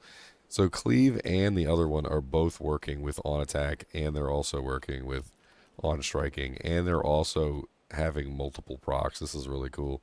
So on attack, on striking. Actually, this is better than I hoped. So yes, and then we could also put like times quantity or times number. So and then we can put essentially- yes times number. So just Imagine to like doing that in a pack of cows. Yeah, just to recap, technically, mirror blades, do they hit multiple targets as an AoE, or will it only hit a single target? I'm pretty sure they only hit a single target 5 No. times. Okay, so if we take like cows, like he was mentioning, and you use mirror blades, you'll get only maximum 5 procs. Whereas if you do cleave and hit, like you were saying this morning, 20 cows, you can get 20 procs. I mean, technically, I think that they go hand in hand. I don't think it's either or. I think if you're doing a proc build, I think you're using cleave and you're using mirrored blades because you use the cleave when you're surrounded, and you use the mirrored blades when you're fighting a single target like a boss.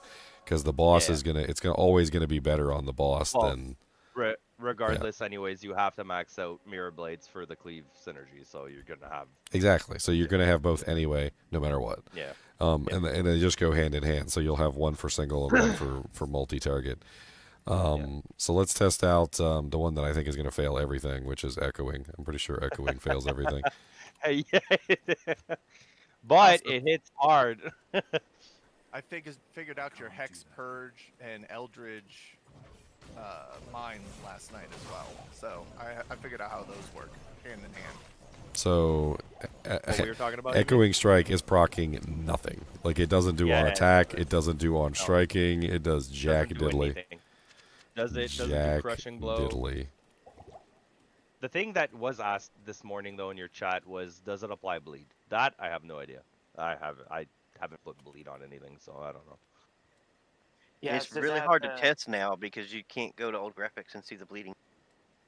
Well, Yeah, I but think you the could still... echoing is more like a spell versus an actual It has attack rating, which is weird.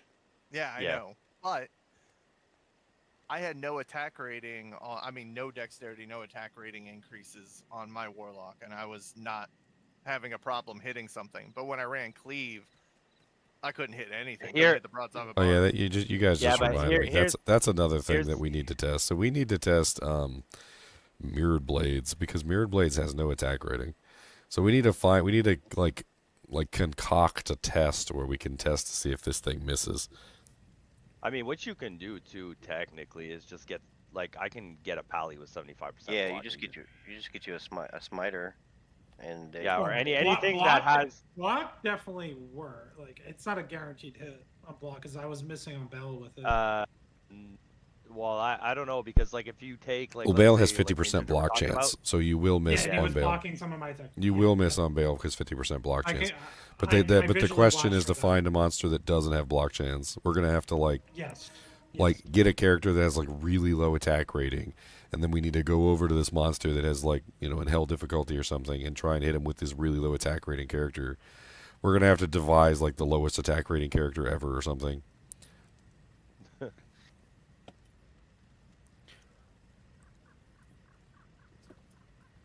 Well, I mean, technically you could do that.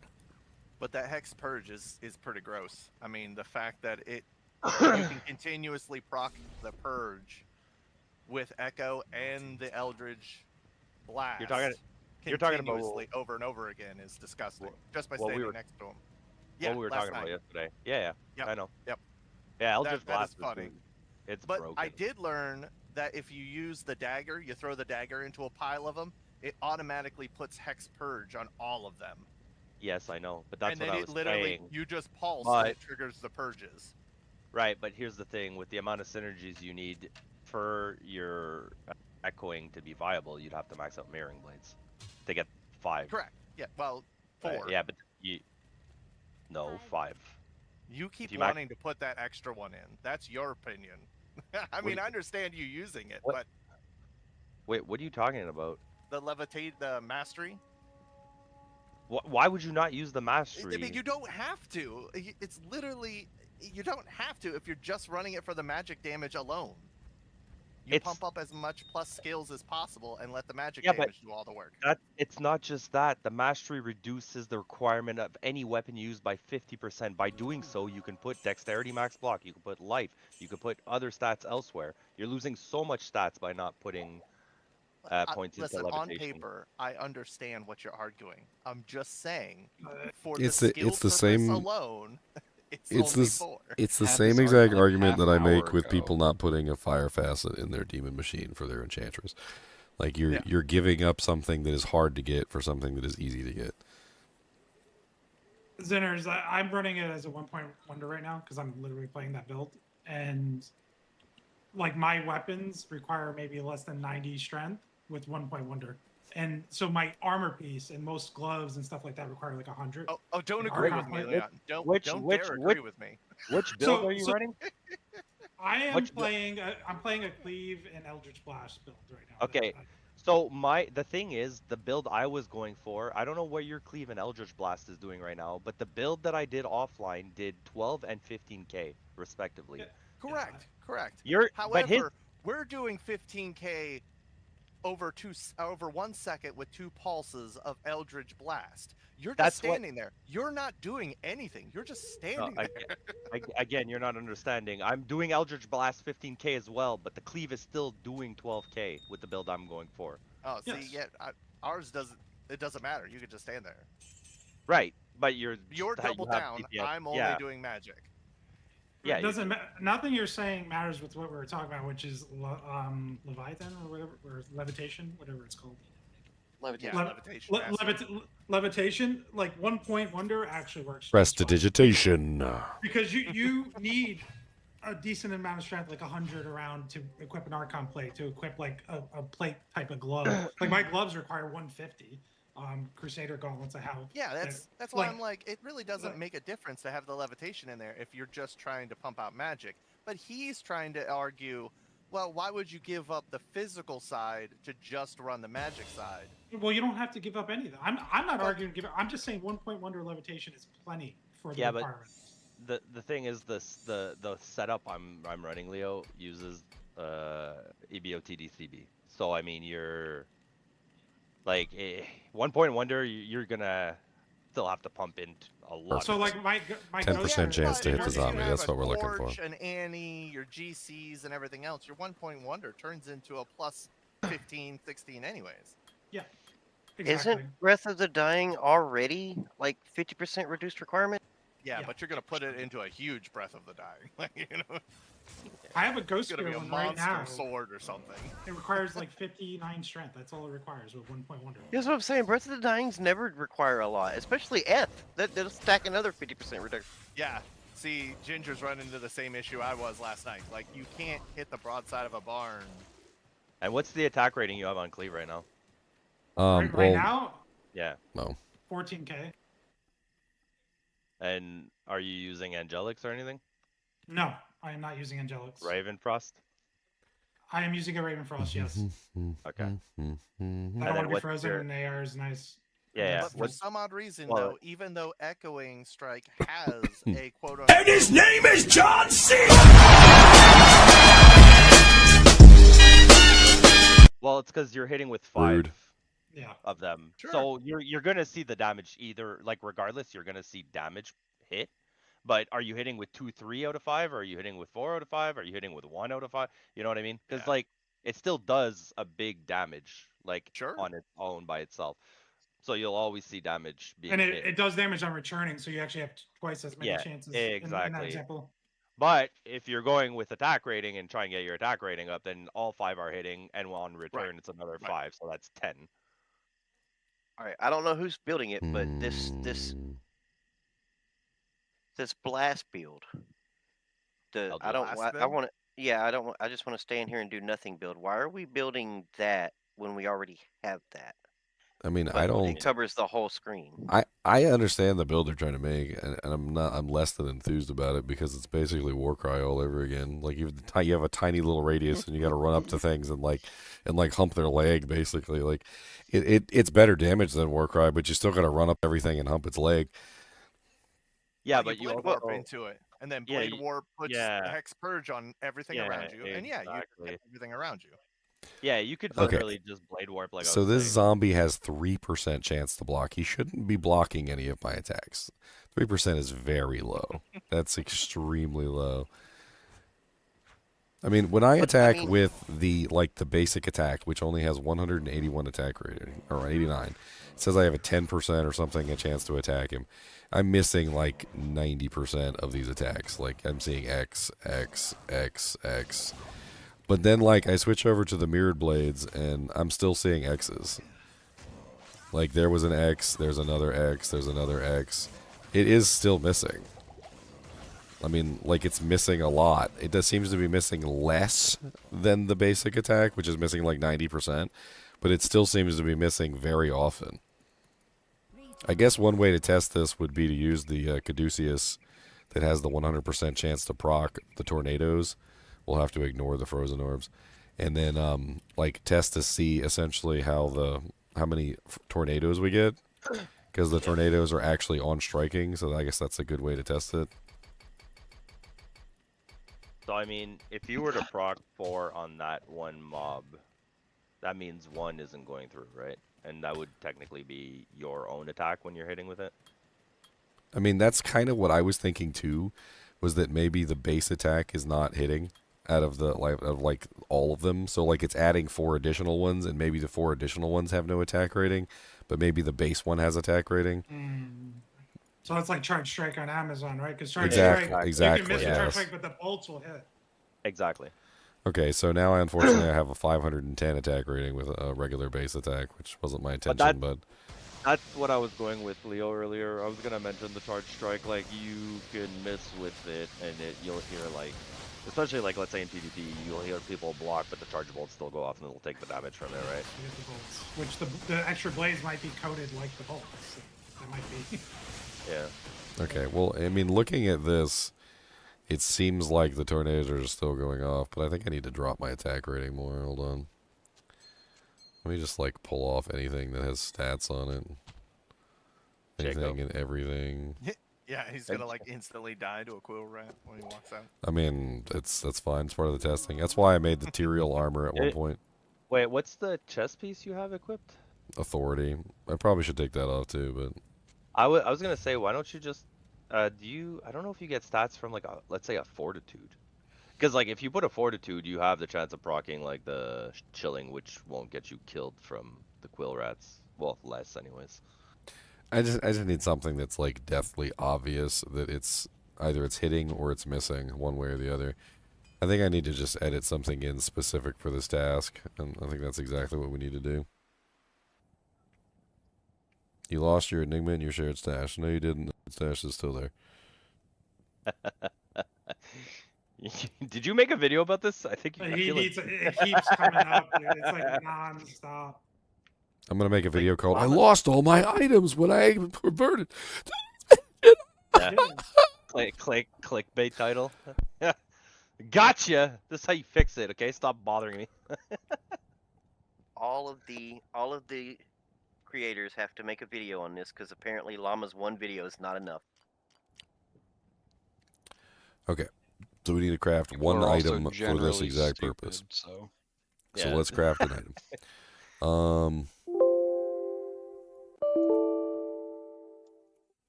Listen, it's forgiving for somebody who's never played D2 and they're just like, oh, they came out with an expansion, new class, let's go try, and they buy the game. They never played it in their life. Like, okay. Okay, sure. so I'm just gonna make an item, something stupid.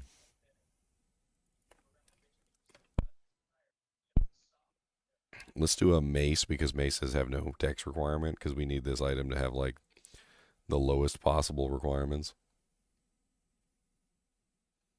I would like it to not be like super slow though, so I'm sitting there like, ooh. Maybe I'll put some attack speed on it. Back to this. Put some attack speed in. Back to this Eldritch Blast build. Why do we want a 4-yard radius stand there do nothing build when we already have a 20-yard radius Oridon that does it better? I don't know. Oh, it's because you heal for 20% of the damage. You No. heal You heal for way more. It's 42%. And correct. The thing is, in the grand scheme of thing. The thing is, yeah. So the Oridon's not healing off its aura pulses. And then the other thing Oridon's is just killing things off screen and they can't hit you. Right. But this build, literally, you're just tossing. You can literally good luck finding the runes for that. Not just that. Once you're geared, you just blade warp into a pack. Let's say you have Hex Purge. Hex Purge has the magic damage explosion, right? It also gives you the attack speed, and then you have the Eldritch Blast. So as soon as you port into the pack with Blade Warp, it applies the Hex Purge to everything, and then the Eldritch Blast detonates, and then it detonates the Hex Purge to do the whole thing. It the whole thing about at it 12 frames per second, so it's two Eldritch Blasts per second. Is 12 frames. The whole thing you need to realize is even if you're not an Eldritch Blast build, you're just a melee build, like just Cleave. Let's say you're not even building into the magic damage. You still want Eldritch Blast pressed because it's a passive thing like Armageddon. Like you would press Armageddon on a Druid. It's passive. It's going to leech. It's going to reapply your hexes. It's going to do utility for you, even if you're not doing damage with it. It's utility based. That's fair. Seconds without any like I don't know what we're even talking about. It's a free skill. Like why wouldn't you press it? It's like we all use it. We're just trying to build around it. It's not. But like, I'm just saying to the people who are saying like why wouldn't you use it? I was trying to make a specialized build just for Eldritch Blast. We were up till 5 in the morning with that. Right. The only thing I wanted to do was just stand there and use Cleave with a Hodo to do no physical damage to you, but just to apply Hex Purge and stand there and detonate all this stuff. No, but like you said, if you're not going attack rating though, you'll be better with echoing. Correct. Yeah, because as you miss so much with Cleave, so it's like you'll miss with the echoing, but it's like 5 and then 5 something goes on. yeah, it's hitting for sure. It still sounds like Warcry with extra steps. It No, sounds like no. Warcry with I less mean, steps. okay, so you say that, but also like the damage output is 40k versus like 2k Warcry. Like, what are we talking about? Because you're Like, still teleporting with Warcries, and you're still teleporting with Eldritch, Echo, excuse me, Blade Warp. Yeah. So I guess and you're still buffing with the BOs. You're still wait, buffing with wait. Hexpert. Again, So I mean, it's and again, I think what people don't understand is that Hex Purge and Eldritch Blasts are buffs. You cast them once, you forget them. That's it. You're not having to cast like you do Warcry. correct. Yeah, it's just continuously spamming it around you, and you just stand there. It's more equivalent to Armageddon. Than Yes, anything. you have to Blade Warp into the next pack. Again, I totally understand the movement base of this. But oh my god, that's all I have to do is Blade Warp onto the next group, and I'm good. I'll just cast my black holes from nowhere and myrtleize everything. You show Myrtleize. Right. Yeah, the reason Kleber was taken into consideration was basically the AoE effect of Eldritch Blast and Purge. And Cleave just worked better because you could just pour it into an area, spin around in circles, hitting everything for physical damage, while Eldritch was doing the magic damage with Purge stacked on top of it. That was just the generalized idea about Yep, and then it's the 50-50 split. You have physical damage and you have the magical damage. So I get it. Hold on. The justification for doing this on a barbarian is you get find item, you get massive life boost for the whole party, and you also have berserk to deal with bosses. And the whole group feels sorry I mean, for you, this so they build- feed you all the items. This build does have And magic damage as well, so it doesn't. It's not even. That's not even a valid point. It's fizz and magic. So yeah. But you're also a melee build at the same time. Like, I don't know why you would only do that. Like, if I'm going to teleport into a pack, unless they just instantly die, I'm still going to be pressing either Cleave or Mirror Blades. You're playing a melee character. You're just adding a passive damage. Like, I don't think this character is going to be tanky enough to be able to do what you guys want it to do.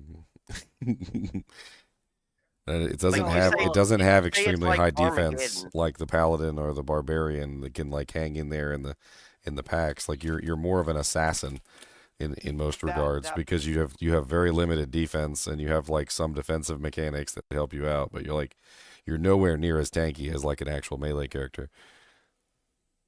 But see, here's the argument to that. It doesn't matter because you get 40% life leech. Life leech does not prevent you from getting hit. No, but you want to get hit because then when it procs, then your life leech and you fill it all back up. Yes, and life leech does not prevent you from getting hit. So as soon as you get hit hard enough, you're dead. You'll get one tap pretty quick.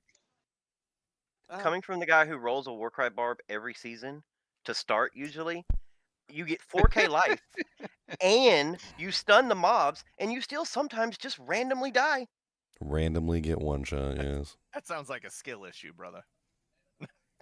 No, some monsters are just that strong. No. Wait, here's your issue. Are you running a shield? No, I'm running dual Just spirit don't into get dual hit, hodo. bro. Just don't get hit. That's why I run the Warcry barb. It's one of the easiest characters to gear up and then move to the higher stuff. Also, if you aren't actively doing damage, you're dead. That's another thing I don't like about what you guys are trying to set up here. Because yes, the little poofy purple thing that comes out of you steals life, but it's also on a rotation, which basically means that there's like a almost like a gap in between it where the monsters can just like finish you off before the next rotation of it comes on and then re-heals you. Like It sounds like it's 6 frames, which is almost a whole second. 12 frames. well, that's what I would never do it the way they're suggesting. I just added in as extra on top of a melee, like on top of Cleave, on top of Mirror Blades. It's just an extra thing in there. I don't know. That's like saying I put 20 points into Thunderstorm because it's just passive damage. Well, so if you play a druid right now, like a melee druid, because I played one last season, you're not going to pop Armageddon. Like when you go into a pack, you're not going to use Armageddon. Like what are you talking about? Like if you're a Fury druid or a Fireclaw druid, you're not going to pop Armageddon. I mean, if it's a synergy, maybe. It is a synergy. I don't remember. It is. I mean, I just know a Well, it's not a sorceress synergy doesn't run Fury. You thunderstorm. build an Armageddon on top of the Fury Druid. Well, no, for Fireclaw specifically, it is synergy. Right, That yeah. matches up perfectly for damage reasons. So you're a Fireclaw Druid, and yes, Yeah. you will put Armageddon up. But if you're Yeah. just a Fury Druid, like Hurricane Gilbert, you're not going to put up Armageddon. You're not going to build in. You're not even touch No. Armageddon. You're going to build around Hurricane. But it's part of a rotation, right? You just activate it and it's passive, and then you're playing your But character. that'd be the same argument. If you're building around Hurricane, why wouldn't you put Hurricane up? It's free damage. You're I still think doing the I do same too. thing. I do that. Yeah. Yeah, I definitely do that. So yeah, I agree. I mean, you're just gonna put up free shit. Put up free shit. Yeah, exactly. Why would I not put something up that's gonna that's called help good my economy damage? right there. It's gonna help my damage. It's gonna leech for me. It's gonna reapply my hexes. I'm not gonna use it. Yeah. Why don't I chop off one of my legs? Exactly. Yeah, but it's not free. It is It free. takes It 20 is free. points. No, you don't even have to put points into it. To do damage, if you want to do damage with it, sure. But you can just use the utility portion for free. Well, okay, so yeah, 1.1. the argument is we want to do damage with it, use it as a main skill kind of thing. It But has you- nothing to do. Other people Leo, yeah, exactly. You can use other skills to do damage, like Leo's doing. It's fine, but again, it's free because it's a buff. But you also And if do you're max it using out with Cleave because it's a synergy for Cleave. So if you're a I think Cleave the build, you're difference gonna have it. between Leo, Noble, and Sinner is Sinner's using his as a ranged attack. Leo is using his as a melee attack. I want to just blop in and use it as an aura and just have the aura do damage and do tick damage. That's the difference of the three builds. Yeah, it's just 3 different ways of running it. Right. They're using theirs as a passive, more or less. I'm using mine as the full-on active. Is that what you made last night, by the way, when you're like, I'm Yes. making another character again? Straight up, I think I made it. Like I got 2 to in the level morning. 55, and I ran as hard into those skills as I could just to see the difference. The order welcomes you. And that's it. You literally just blade warp into it, let Hex Purge basically trigger on everything, and then you watch it. You watch the little pulses of the Hex Purge going off because it triggers from the 2 frames per second or 12 frames per second Eldritch Blast, and you just watch them pop as you just stand there. You will die because obviously I had no gear and I was in hell at level 65. But I mean, I was also throwing my dagger into the mix of everything. Okay, that's yeah, more you're like it. so one-shotting stuff. I mean, All right, so now I have a 9% chance to hit the zombie, a whole 9% chance, and a 100% chance to cast level 1 frozen orb on striking. So the first thing I want to test is I want to just go with like the base level 1 mirror blades, because I am curious whether that base blade is not actually hitting the target. that's the one missing, you think? Yeah. Well, as you level it up, like it's every 5 levels that gets Okay, so I think we've managed to confirm that mirrored blades is actually